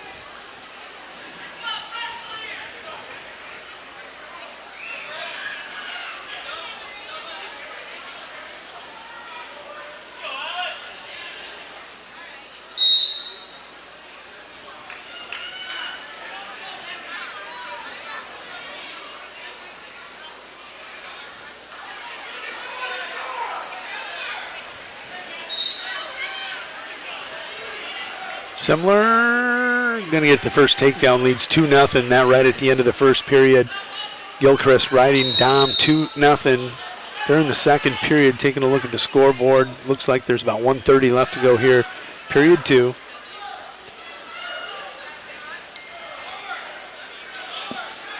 Oops, thank you, Loaney.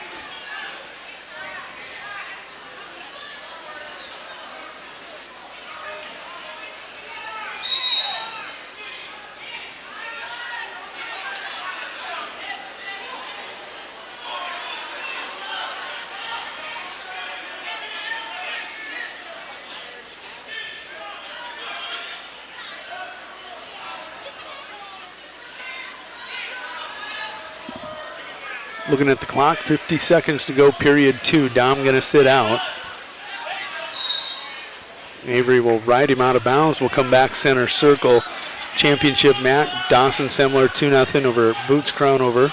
That would be Josh Crownover. Boots.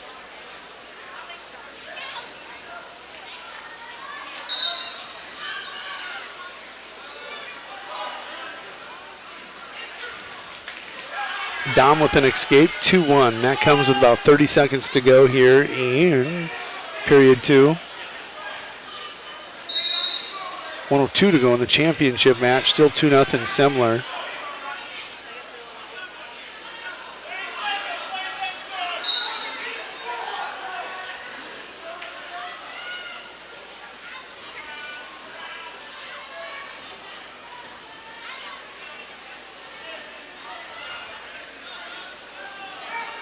Avery in on that single. Can he finish on the edge of the mat? Yes. They're out of bounds with under 10 to go. Under 30 seconds to go in championship match. Still 2-0.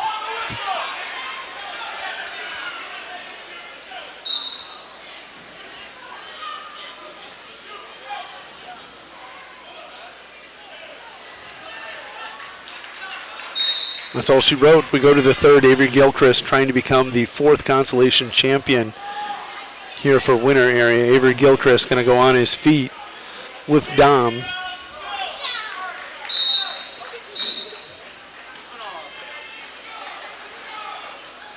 Semler goes to the third 4-0 lead on Josh Crownover.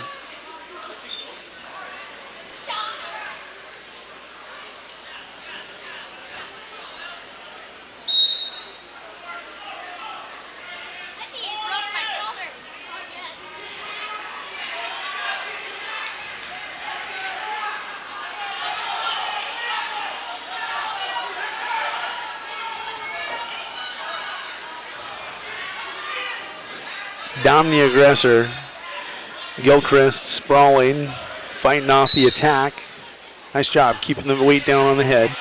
5-0 Semler with the escape over Crownover. 1:27 to go championship match. Gilchrist tries to hit the whip. Now going to go to a front headlock. Just stay on the head, Avery.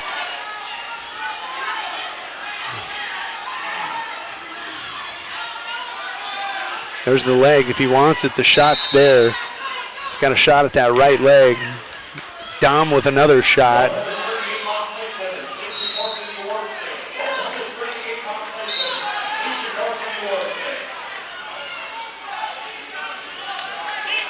Minute to go championship match, still 5-0.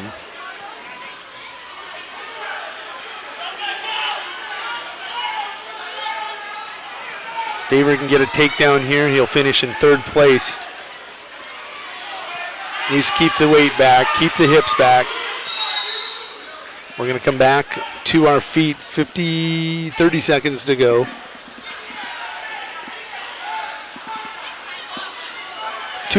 Gilchrist, that opening takedown. Dom has been the aggressor since. Avery with a shot, trying to come around the corner. Can he finish? Can he finish? Can he finish?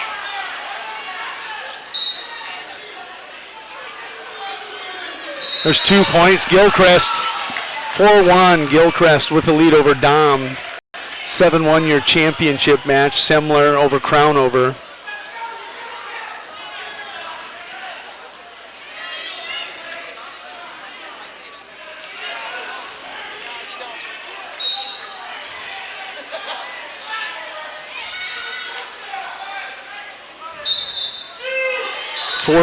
Short time here. Avery's earned the right to stall. He throws after Dom throws. 3 seconds to go. Championship match over. Mahoney, Semler, your champion, 7-1.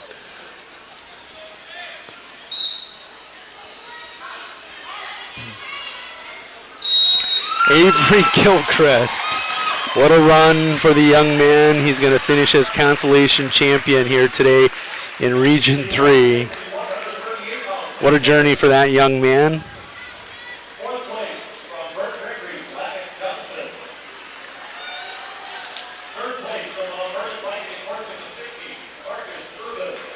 152, it's top ranked, once beaten, Blake Beats. And he will be wrestling in the finals. J.J. Beck comes into this ranks in the most recent Dakota Grappler poll, number 7. In your Consolation Championship match, it's going to be Sam Saba, ranked 11th in the most recent poll, taking on Logan Kafka of Wagner area. Blake Beats 40-1, Beck 32-9, Sam Saba 9-10, taking on Kafka, the senior, 18-15.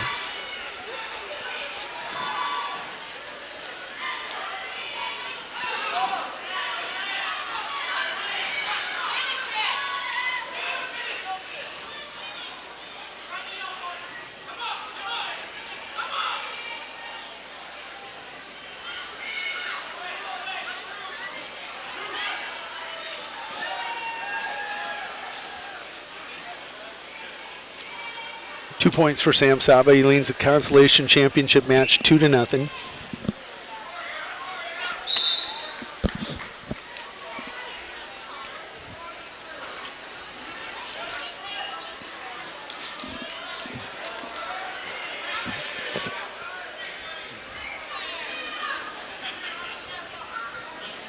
Beats leads 2-1 in that championship match. He has a takedown.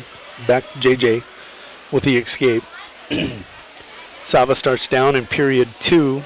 Oh. Yeah, they have to be in period 2. Yes, they are. Kafka on top, riding Saba.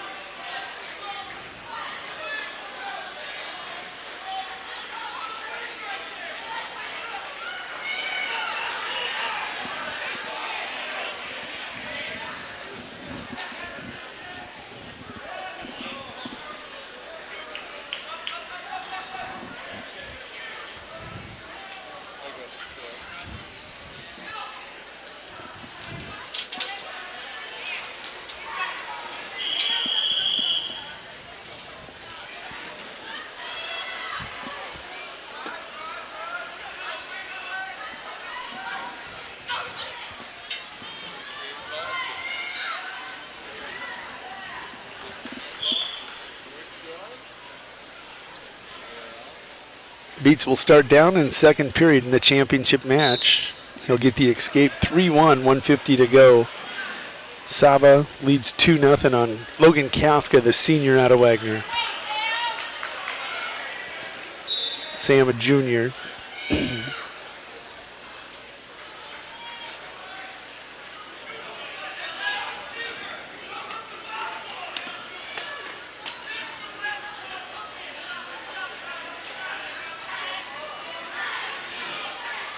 Kafka survives the switch attempt.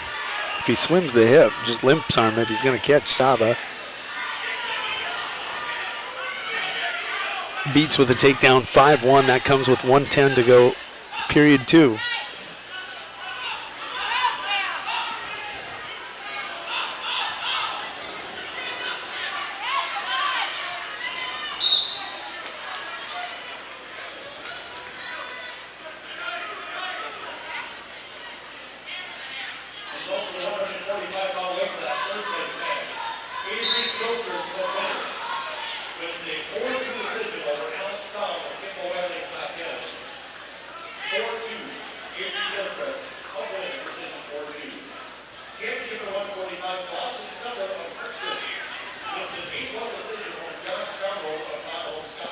Championship match 5-2. JJ with the escape, 25 seconds to go. Blake kind of on cruise control down there with young JJ. JJ a sophomore, Blake the junior.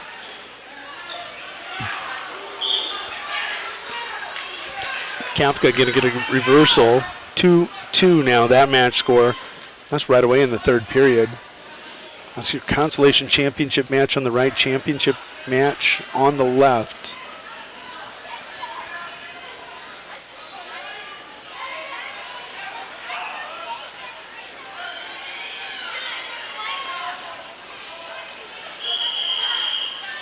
We'll go to the third period in the championship match. It's 5-2.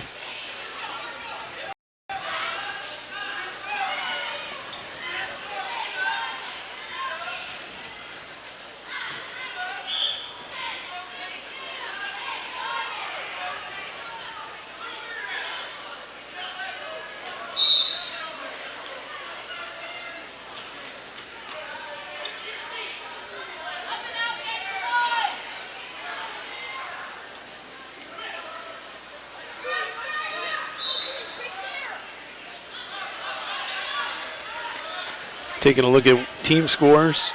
Parkston at 133, Bonham Scotland at 132.5. Winter area in third with 120. Burke Gregory in fourth with 115. Look for a late run here from Woolsey Wessington. Well, they've really dipped down 73. Kimball White Lakes running in fifth with 96. Kafka and Saba, about to go to overtime at 152-7-4 in your championship match. That with a minute to go beats over J.J. Beck right now 7-4. Beats with another beautiful sweep. Make it 9-4, 45 ticks of the clock to go. Kafka and Saba ticking down. Actually, they're in overtime. We'll make it overtime. Blood time. J.J. Beck going to get sealed up.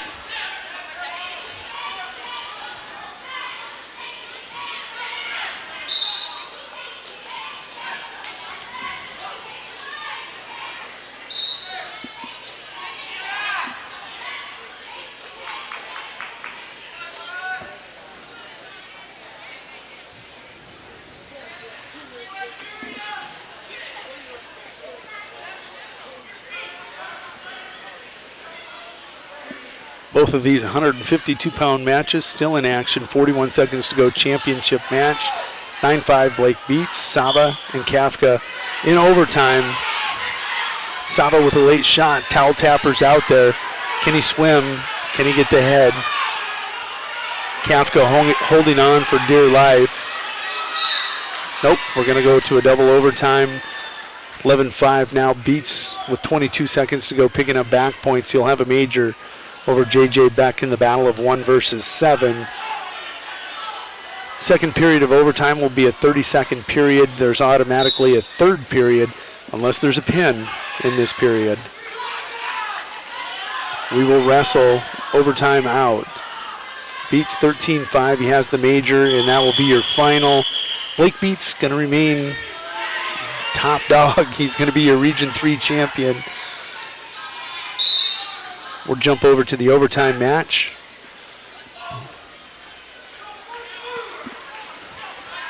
Kafka has 9 seconds to score.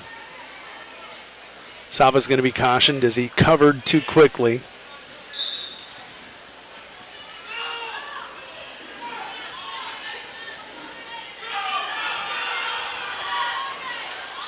Coach Lotek wanted Kafka to come up. He does, but too late. Third period, Saba's going to go down. 2-2 match. This is your consolation championship match at 152. The championship won by Blake Beats 13-5. Kafka going to try right now with Saba, and then we would go to a sudden death.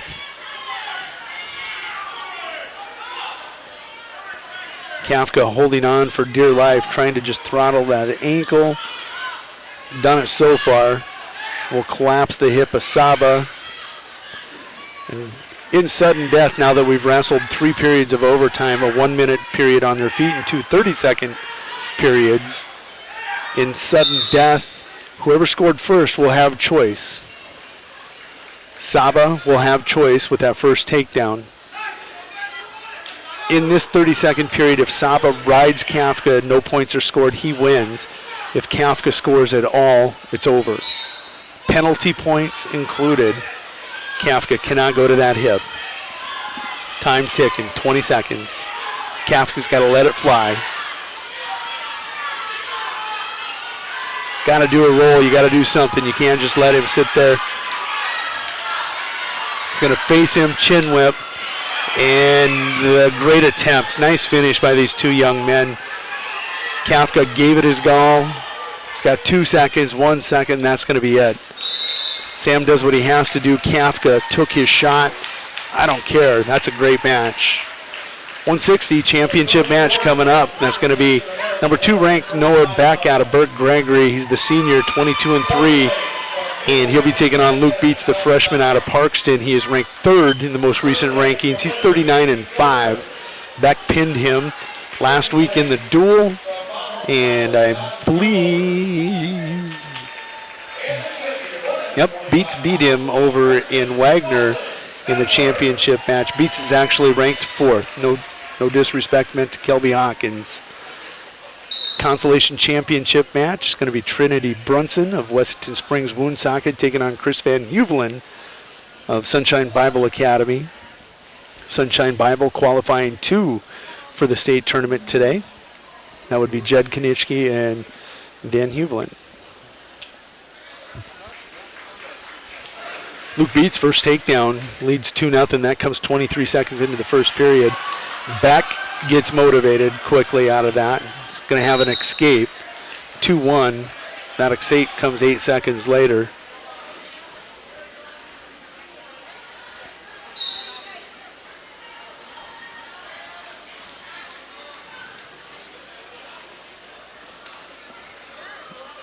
Van Huvelen's going to come in ranked number 8 in the most recent 160-pound polls.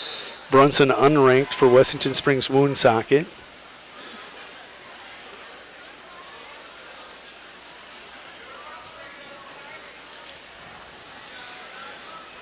Team points winner area at 120. Burt Grad even more. Parkston with 133. Bonham, Scotland with 132.5.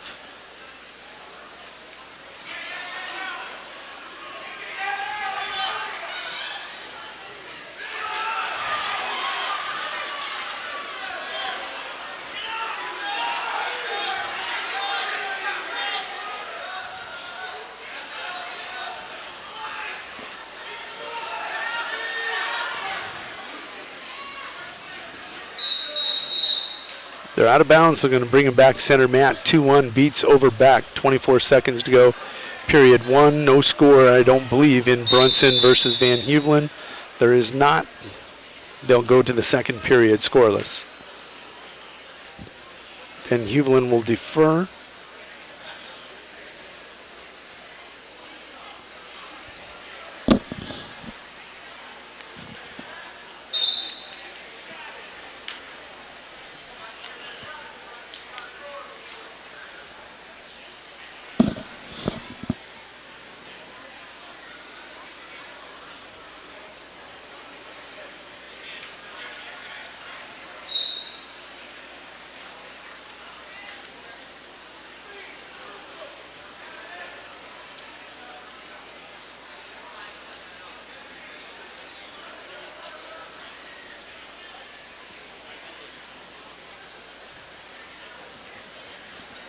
Five seconds to go. Beck Beats will go to a period 2.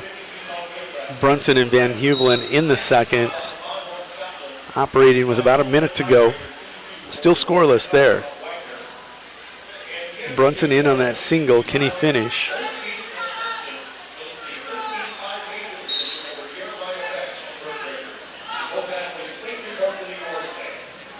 Interesting. 152 and 160. Championship matches were Beats versus Beck. Beats versus Beck. Brothers. Noah throwing in double hooks. Can he hold it? Beats showing that he is as strong as Beck. Will power through.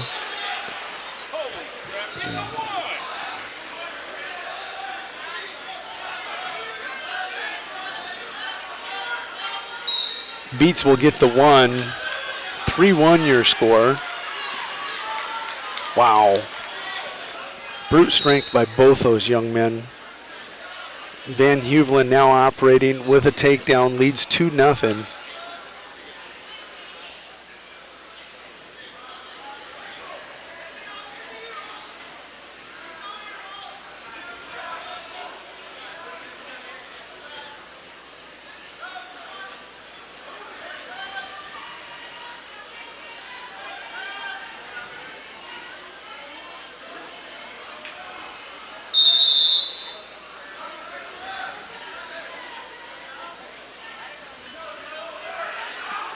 Van Huvelen will go down, leading 2-0.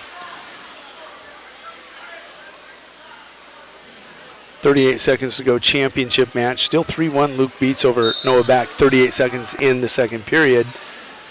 Took me 8 seconds to say it, 30 seconds to go.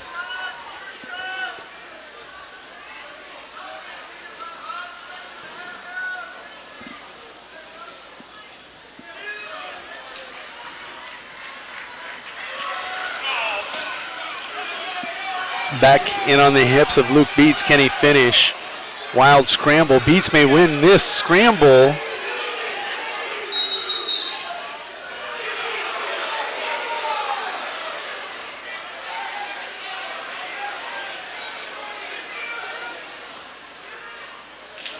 Two-point takedown, Luke Beats. Make your score 5-1 championship match. That with 5 seconds to go on a scramble on the edge of the mat in front of the Parkston coaches. Van Heuvelin on his way to a consolation championship match, leads 5-0. Controlling that match on Brunson.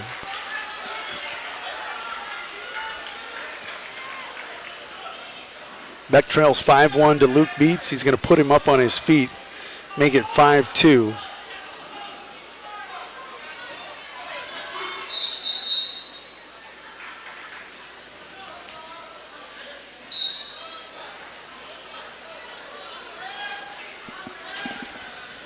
.30 seconds to go, consolation championship match. Still 5-0. Van Heuvelin trying to become a consolation champion here at 160 in Region 3.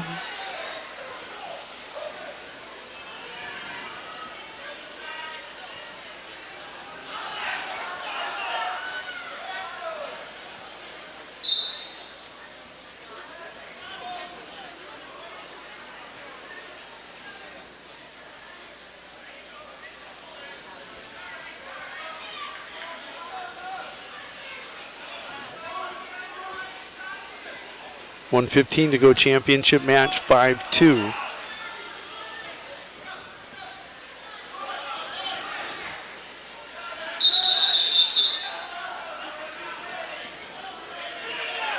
Clock's at a minute. Noah's got to make some noise.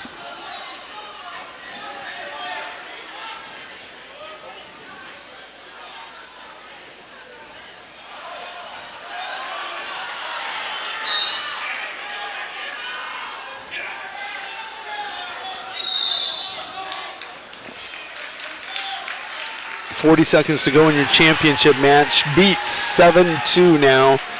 35 seconds to go. Taking a look at that bracket. Beck came in as the top seed.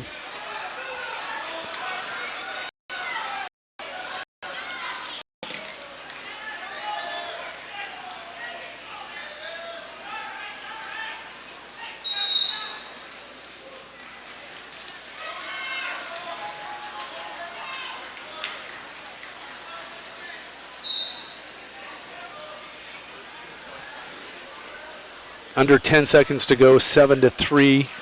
Luke Beats going to be your 160-pound champion here in Region 3.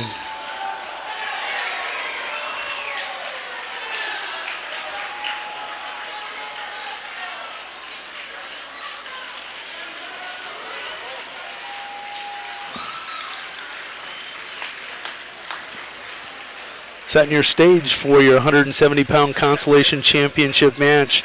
Fifth ranked in 170 in Class B, Jesse Mikret, the senior out of Woolsey, Wessington, 38-10, taking on the junior out of Winter Area. Caleb Brozick, 42-11. Mikret owns 2 victories over Caleb, the 2 most recent. That's number 5 versus number 6. In the championship match, Austin Rip, number 2 ranked in Class B, is going to be taking on Tanner Rizou, 7th ranked in 170. So here we go.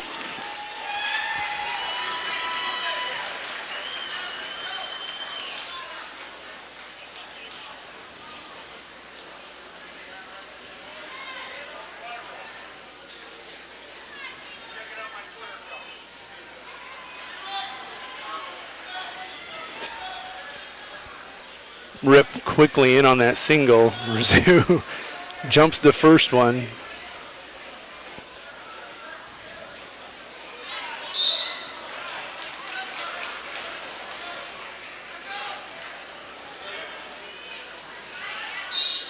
Jesse Mikret, Coach Peters in here, and told me was a Greco-Roman national champion.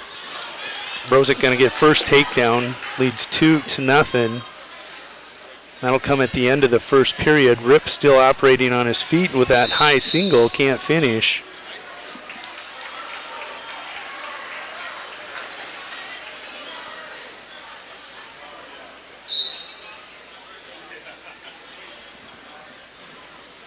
Microt will go down, and he is going to be very dangerous for a Peterson roll. Really quick with that. Caleb's going to have forward pressure constantly.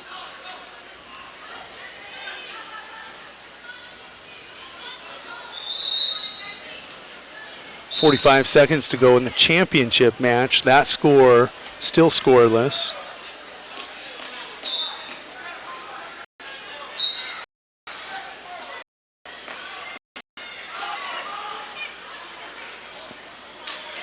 Caleb with the leg thrown in, going to try leg riding with Microt.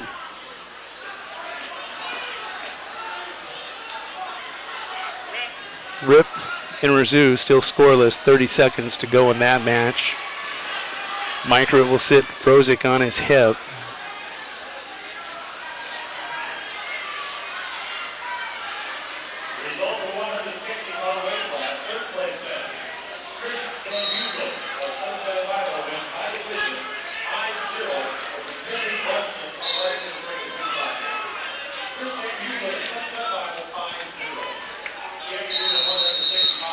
Under a minute to go, 2-0, Microt Brozic. Razoo and Rip, they go to the second, scoreless.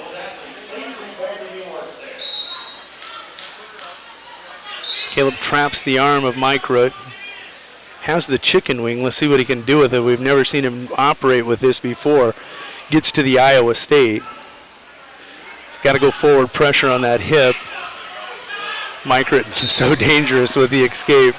2-1 score. Razoo and Rip. Razoo goes up in period 2. I think that's a great decision.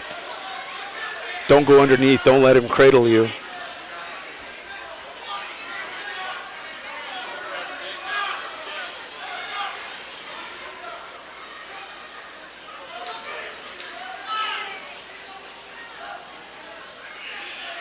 Talking to Jesse and not trying to jinx Caleb, my son, by any means between sessions.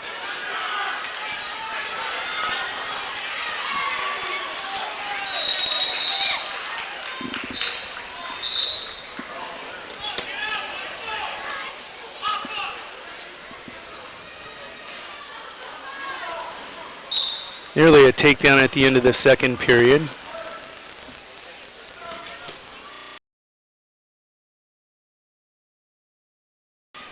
Two nothing to Rip.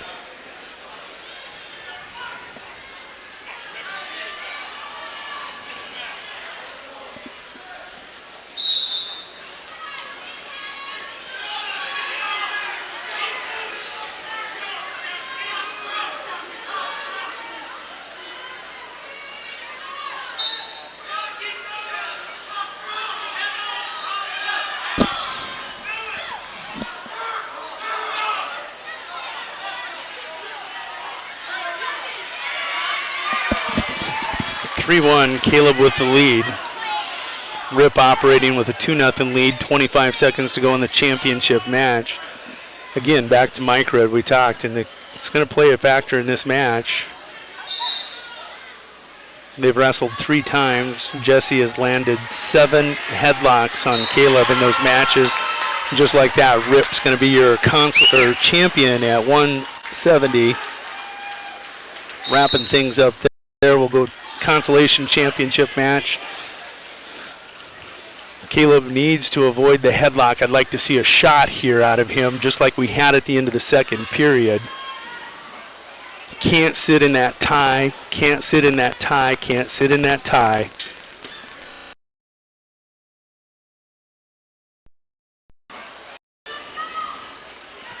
Microt going to the edge.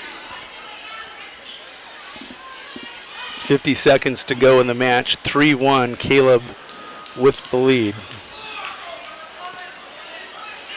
Caleb in on single. Can he finish? There's 2. Caleb's got it. 5-1, pull him back on, keep the clock ticking.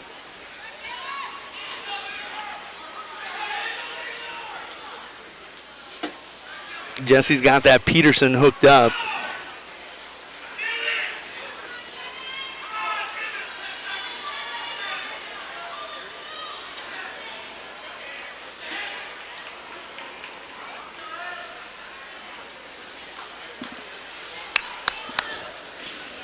Huge, huge victory for Caleb Brozick and the winner area wrestling team.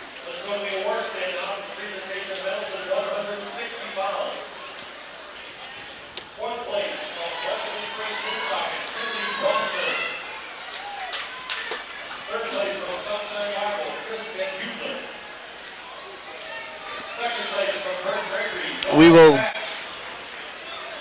go to your 182-pound matches.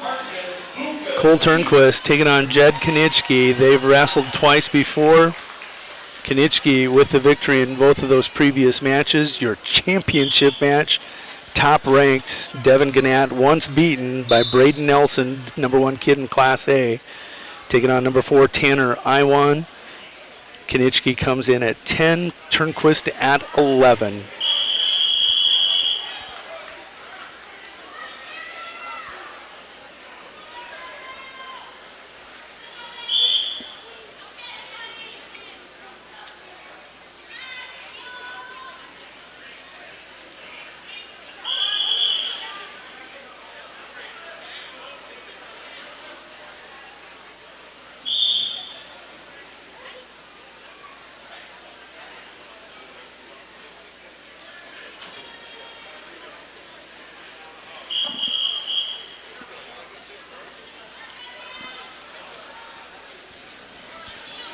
Taking a look at their records, Cole Turnquist comes in 21-28. The senior really coming on here at the end of this season. That's courtesy of Coach Patrick Flinchick. Taking on Jed Konitschke, 25-12 for Sunshine Bible. First time he's ever qualified for the state tournament. Cole with a nice little shot. Iwan comes in with a record of 35-9. Turnquist got the take. Oh, his foot was out. I see what he's saying.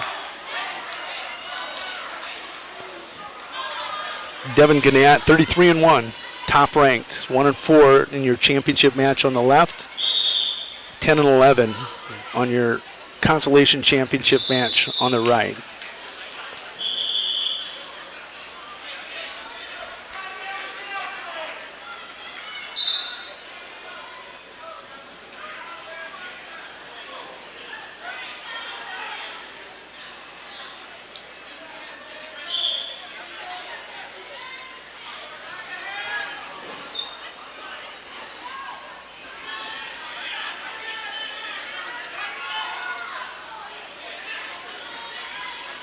Konitschke with first escape leads 1-0. Gannett and Iwan scoreless at the end of one.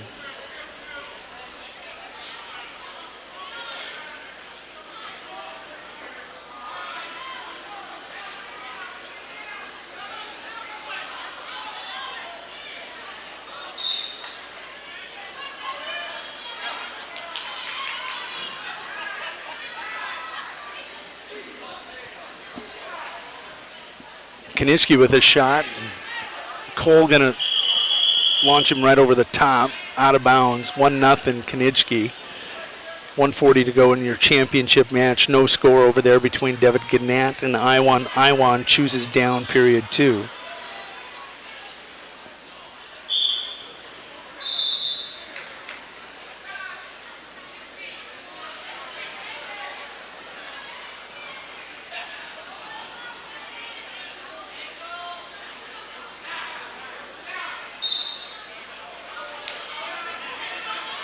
Jed gonna get the takedown, 3-0 now. Cole discouraged, he's gotta get busy. Can't quit right now. He's got a lot of work to do, trailing by 3 to Konitschke. Gannett gonna get the no reversal, he retains control. Cole does his work, gets the escape, 3-1.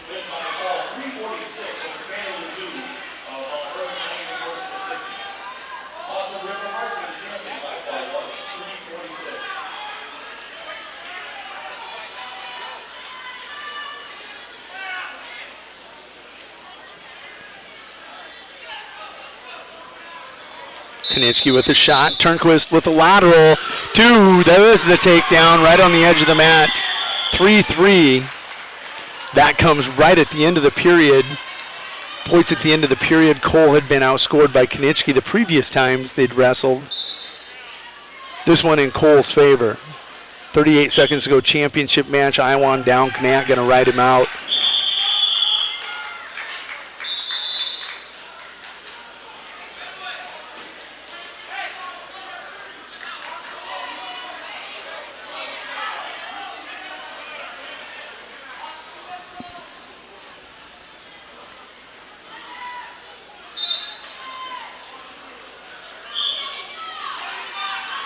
.25 seconds to go, period 2. Iwan trying to hit the switch. Gannat going to counter. Turnquist going to get the reversal. Now leads that match 5-3. Konitschke with the reversal. Going to tie it up at 5. 5-5. Konitschke, Turnquist. Really no difference here. Except now you're flat on the mat and you got to build back up and hit it again. 3 seconds to go, 2 seconds in championship match. Gannat, Iwan. Iwan not able to score. Gannat does his job. He smiles and points down.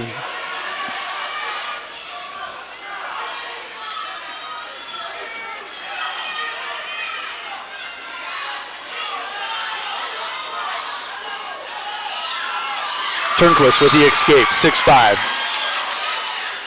That with about a minute to go in the match. Him and Konitschke. Every one of the matchups that have happened previously this year, the third time or fourth time here at the Regions, has been different. A lot different intensity and more at stake here in this tournament. Gannat's down. He's got a Peterson hooked up.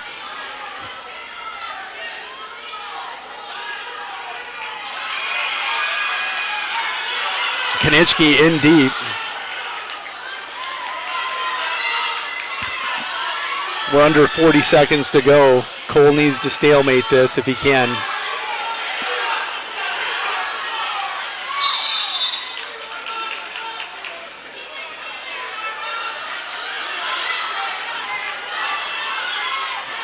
Cole going to win that scramble. Does not give up the takedown. 20 seconds to go. Konitschke with another shot. There's a takedown. Gannat has the escape with 1 minute to go in the third period. Turnquist trails now 7-6. He still has 10-15 seconds to go.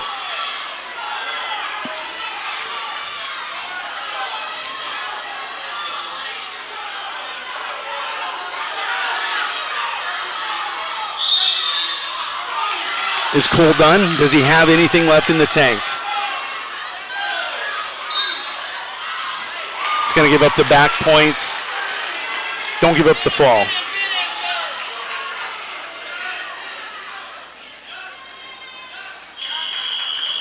Nice effort by Cole Turnquist.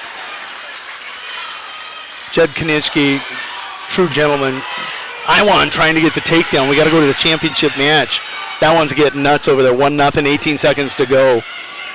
Cole Turnquist with a great match against Jed Konitschke, and he is a true gentleman. Gannat holding on. He's in on that single. He puts Iwan to the hip. Can he collect the takedown, or Iwan going to come hip over? That's going to be all she wrote. That's your championship match. Gannat 1-0 over fourth-ranked Tanner Iwan of Bonholm, Scotland. We're going to go back to 195. Our last competitor for the winner area is going to be Jaden Schroeder. Winner area sending 8 to the finals. We'll set your matchups here.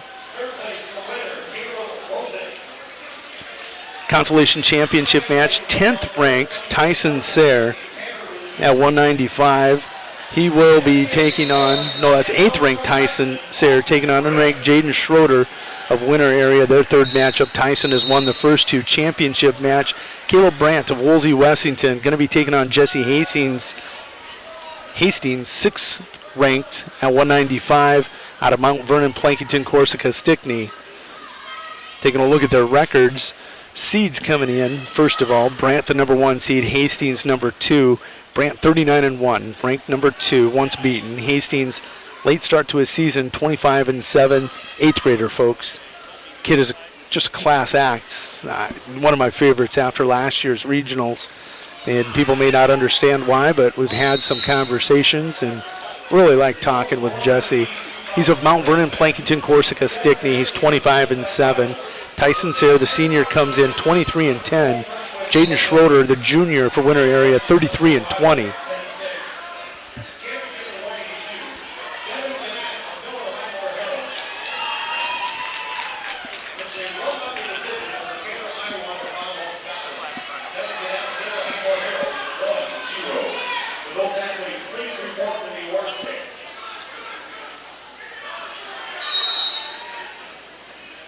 Schroeder bleeding bad.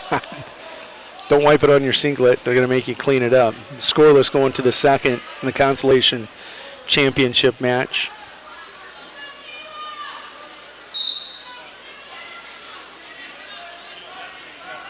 And this is a story I'm going to share with everybody. Not everybody knows this about Jesse Mickrut. He wrestled Caleb after the Huron Invitational last weekend as Caleb Brandt collects a takedown on Hastings. Wyatt Turnquist, Winter Area's 106-pounder, was choking on a piece of steak and turning blue to the point where it was past the point of being dangerous. After that piece come free, Jesse immediately come run over when he saw what was going on, and Jesse was like, "Hey dude, are you okay?" And Jesse Mickrut really showed a lot of compassion in that situation for Wyatt Turnquist in a very dire moment. I don't know a lot about Jess, but that told me a lot about his character as a human being. And as we watch him compete, oftentimes we forget. In the battle of competition, a lot of stuff sometimes gets done. It happens. Emotions run high, especially in 16, 17, 18-year-old men. Well, these kids are humans, and bottom line is, at the end of the day, we want to make sure that they grow up to be quality young men. And I've met so many, so absolutely blessed to have the relationships that I have with so many of these kids. Judd Konitschke helping up Cole Turnquist, pat on the back. That's awesome. Schroeder leads 1-0 in his match, back to the battle of competition. Brandt 4-1 in his battle with Jesse Hastings in the battle of 2 versus 6.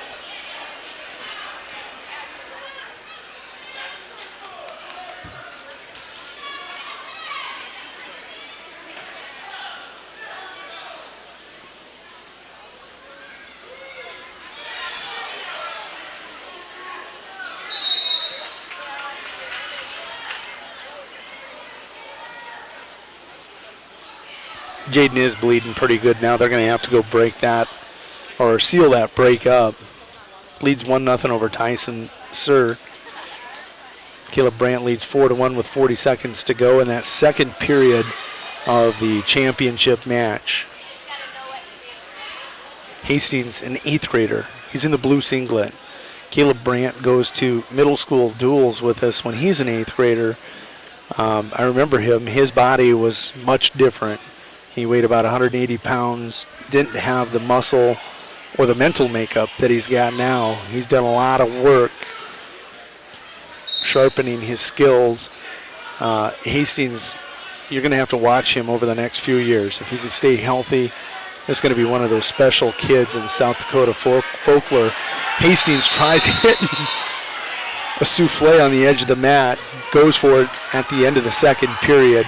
4-1, Brandt with the lead. He is a special kid. Caleb Brandt, just a quality guy. Jaden Schroeder, didn't see what happened there. He does lead now. Had a 1-0 lead. We're going to check to see if he got a takedown. Nope, we're in the third period. He leads 1-0 with the legs thrown in. We're going to take a look at the team scores. Hastings going to get a monkey roll. Got it for a reversal on Brandt. 4-3. That one getting interesting. The youngster not willing to surrender anything. Takes nothing for granted.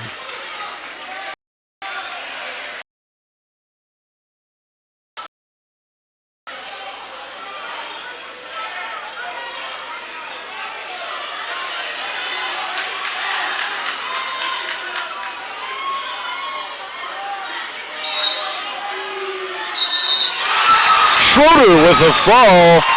Winner area goes 7-1 in championship rounds. One champion, 6 consolation champions, and a 4th place finish. That is huge in the team race. Winner area with that will finish in 3rd place and make a push at number 2. Cannot get there, but what a night for the winner area wrestling team.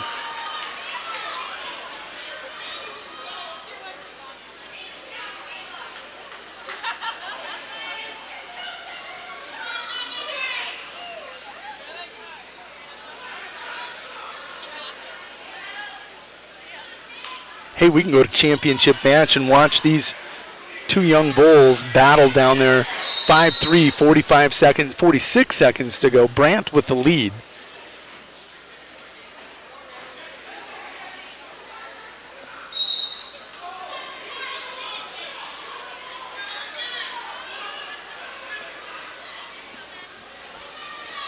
Watching the clock for you, 35 seconds to go. Hastings has already shown he's not afraid to make the throw against Brandt.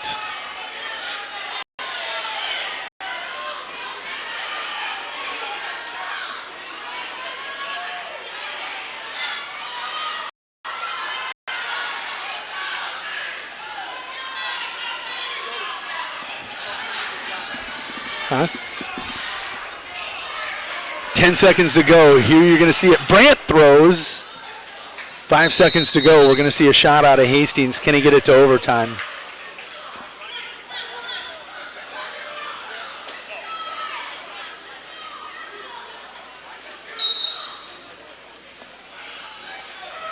Hastings going to try a throw. That's going to be it for your championship match. Caleb Brandt going to be your Region 3 champion at 195. Jesse Hastings entertained us during that medal round. Fourth place from winner area, Paul Turnquist. Third place from Sunshine Bible, Jim Konechny. Second place from Mount Hope, Scotland, Tamara Iowa. And the champion, 180 pounds from Middle of the High Water Herald, Devin Gunnack.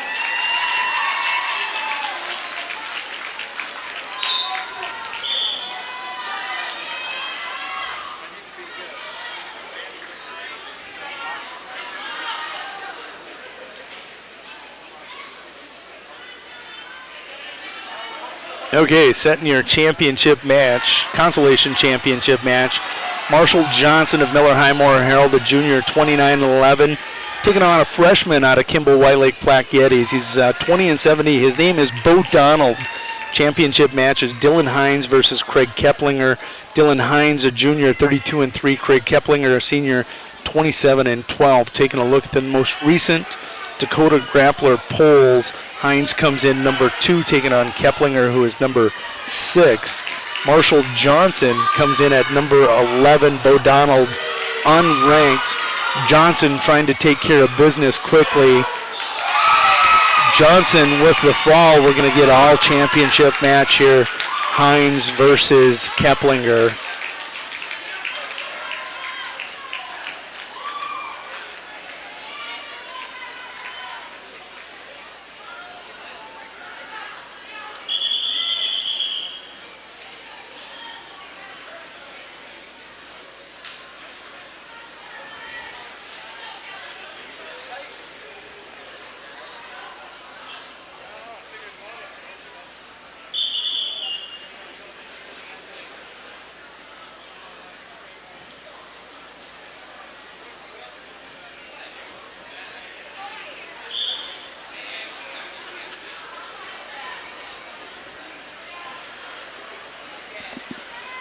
Two nothing. Hines with the lead. 35 seconds to go in the first period.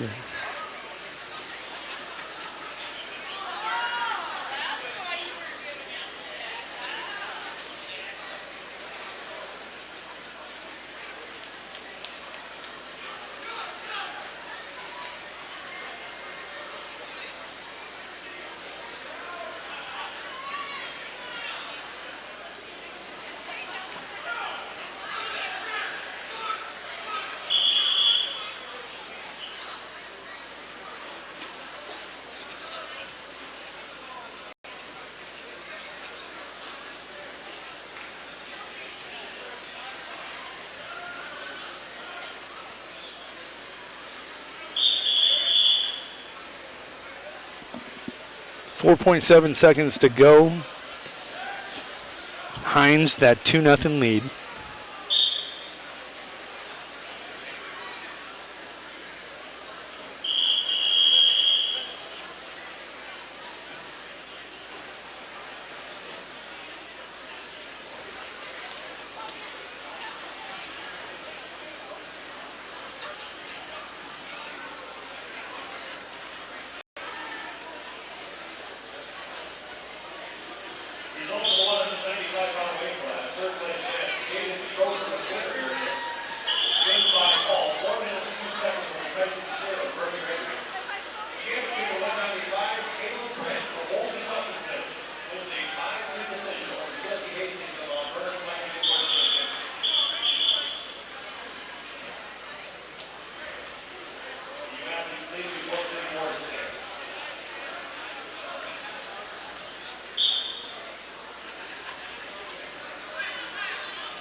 Hines now leads this one 4-0. 1:15 to go here in the second period. I take them all the way through. They can hear you chewing on that cookie bar right here. The mic's on. Huh?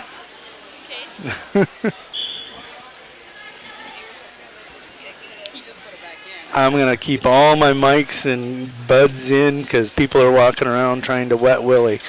By far and away the best round of the season for the Winter Area Wrestling team, and it comes in the Region 3 medal round. They go 7-1. They have one Region 3 champion at 126, 6 consolation champions, and Cole Turnquist in 4th, but it absolutely left it on the mat. Was 10 seconds away from being a consolation champ himself. What a great day of wrestling. What a great testament to the coaching staff for Winter Area Wrestling team. Matt Chambers, the head coach, Jade Schuyler, the assistant coach, the middle school head coach, Daryl Ledoux, and Spencer Novotny coming up to help. So integral in the rebound of Winter Area Wrestling last year, qualifying 5 for state and placing 2. A tumultuous off season, and here we are. We get 2 of our 3 seniors through. We lose Cameron Biggins at 132, but he wrestled great, was injured all season.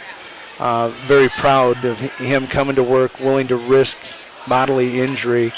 4-1, Keplinger trails Hines. 2 seconds left here in the second period. Very proud of Cameron. Landon Debus, 138. We told you, had to eat brownies to make weight. He weighed 125 and a half. Had to put on weight to wrestle 138. Future's bright for that 8th grader. He's really developed since he's got into that wrestling room with the coaches. At 152, Riggin Shippey wrestles 49 matches on the year. Gets beat out in the win and you're in round, but a freshman taking on a seasoned junior and does a great job coming out of that Clome School District in the co-op. His future is very bright. Going to need to put on some muscle, but he is now ready. He knows what it takes to wrestle at the varsity level. Proud of the job Riggin Shippey has done for Winter Area Wrestling, scoring so many points this year and surprising even, I think, himself at the beginning of the year. Taylor Watzel, an unfortunate ankle injury, 2 weeks out from regionals. I think that really hampered him. Trinity Brunson in the 4-5 matchup defeats him, and that was a match that Taylor, first tournament of the season, had won that one. Taylor's got a bright future. He's a sophomore. Taking a look at Damian Bingen, another young man weighed 182, wrestled 82 earlier in the season. Here at the end of the season, he bumps all the way up to 220, giving up 38 pounds, but he goes out there and gives it a go for the winter area team, trying to score points for the team. Very proud of him. I hope he doesn't go to Aberdeen. I heard there's a possibility he does. I'd like to see him stay in the program, continue to learn the sport of wrestling, the art of wrestling.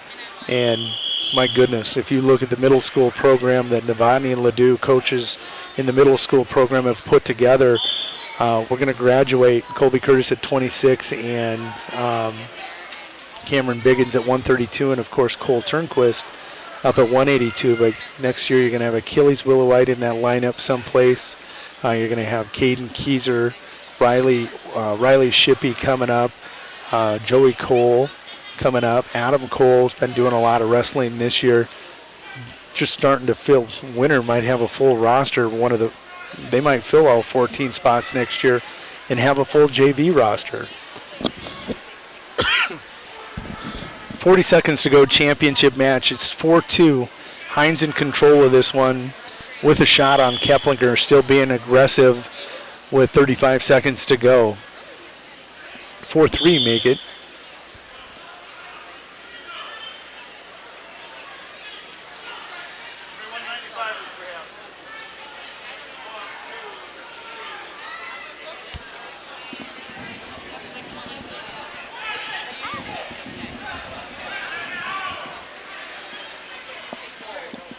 We're down to about 12 seconds, 11, 10.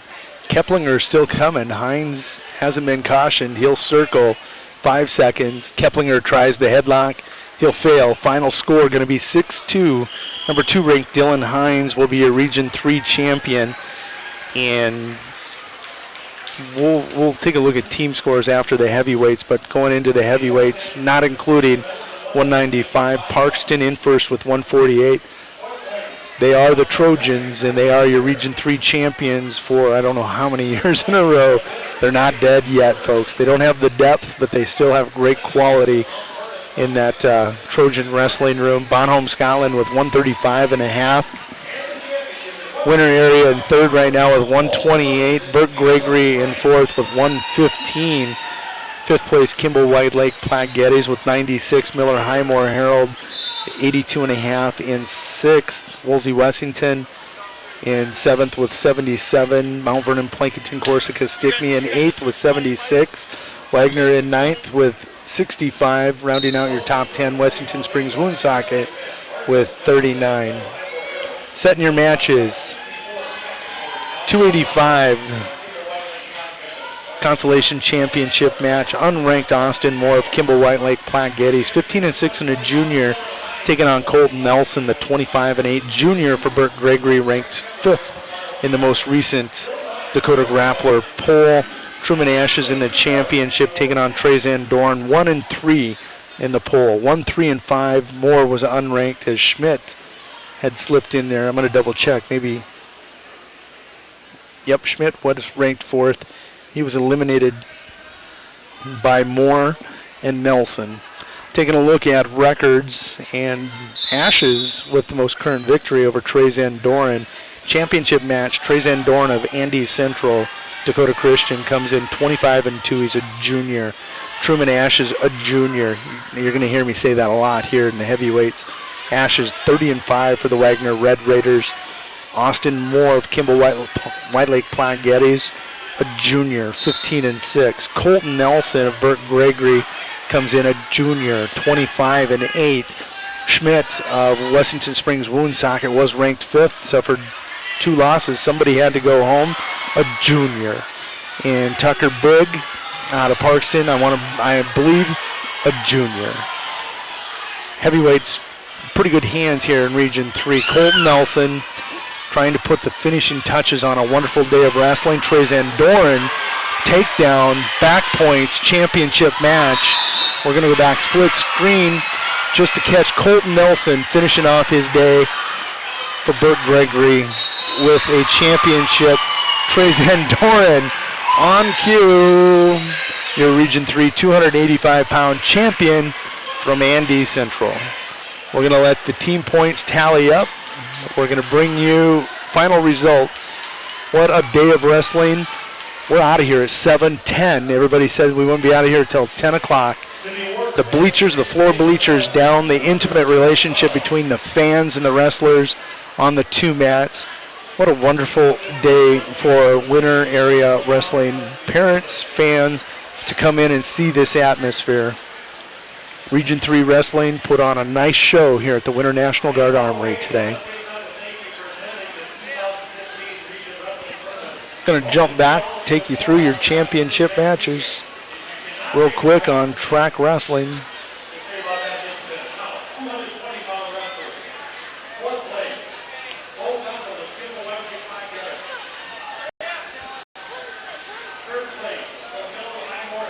At 106, Sam Kruger in the rematch defeats Tate Hayter. He wins by fall in 5:24 at 106. It was Caleb Crown over at 113.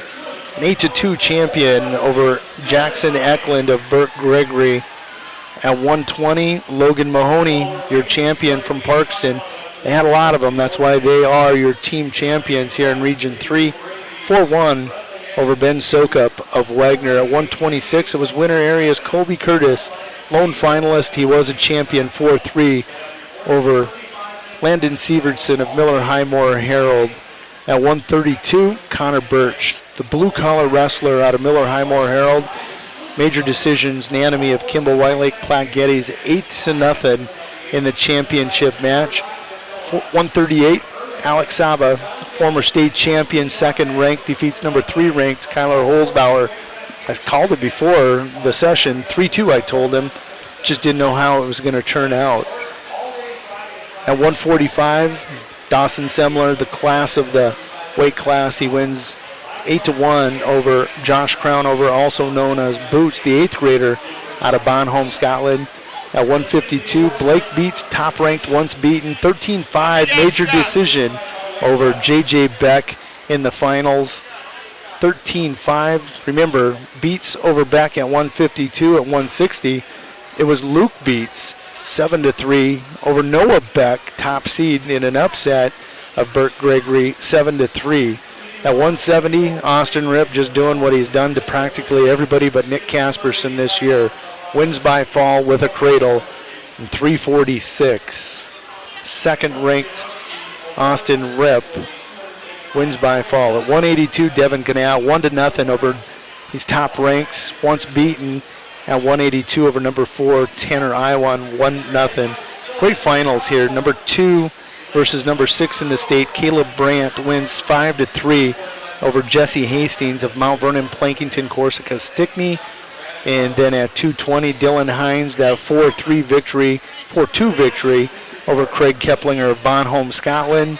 And finally at heavyweight, in the championship match, Trazen Doran, he is your champion as he wins by fall at 152. It's going to wrap things up here from the Winter National Guard Armory. I'm done for the year when it comes to high school wrestling. Who knows, we may do some AAU duels later on, maybe some AAU tournaments. But as far as high school tournaments, we're wrapping things up. Next week, take it to South Dakota Public Broadcasting. They will have coverage of your Class A and B championship tournament at the Rushmore Civic Center in Rapid City. Going to be a great one. Again, Winter area with their best round of wrestling this season in the middle round, or any round practically. They go 7-1. Colby Curtis, a champion, 6 consolation champions, and Cole Turnquist 10 seconds away from being a consolation champion himself. He'll finish 4th. This is Jody Brozick saying thank you for watching and listening to Winter Warriors live coverage of the Region 3 Wrestling Championship. Good night.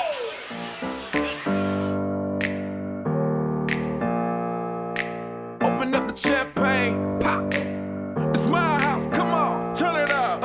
Hear a knock on the door and the night begins. Cause we've done this before, so you come on in. Make yourself at my home, tell me where you been. Pour yourself something cold, baby, cheers to this. Sometimes you gotta stay in, and you know where I live. Yeah, you know what we is. Sometimes you gotta stay in. Welcome to my house, baby, take control now. We can't even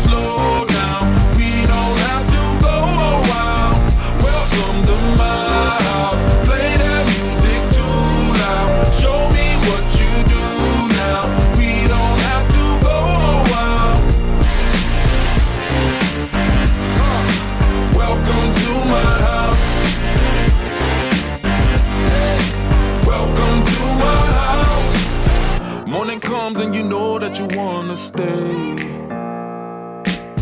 Close the blinds, let's pretend that the time has changed.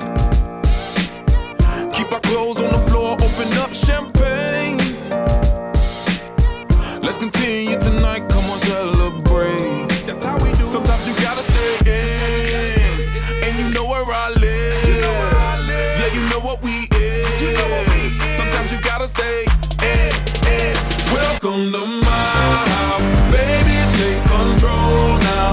We can't even slow down. We don't have to go out. Welcome to my house, play that music too loud. Show me what you do now. We don't have to go out. Welcome to my house. Welcome to my house. Welcome to my duck off the crib, the spot, the pad. But my house is your house if you throwing it back. Excuse me if my home draining the sand. Soon as these happy faces land, you can run with the cash. Home run, slam dunk, touchdown pass. Mi casa es tu casa, so it ain't no holding back. Another shot of vodka, you know what's in my glass.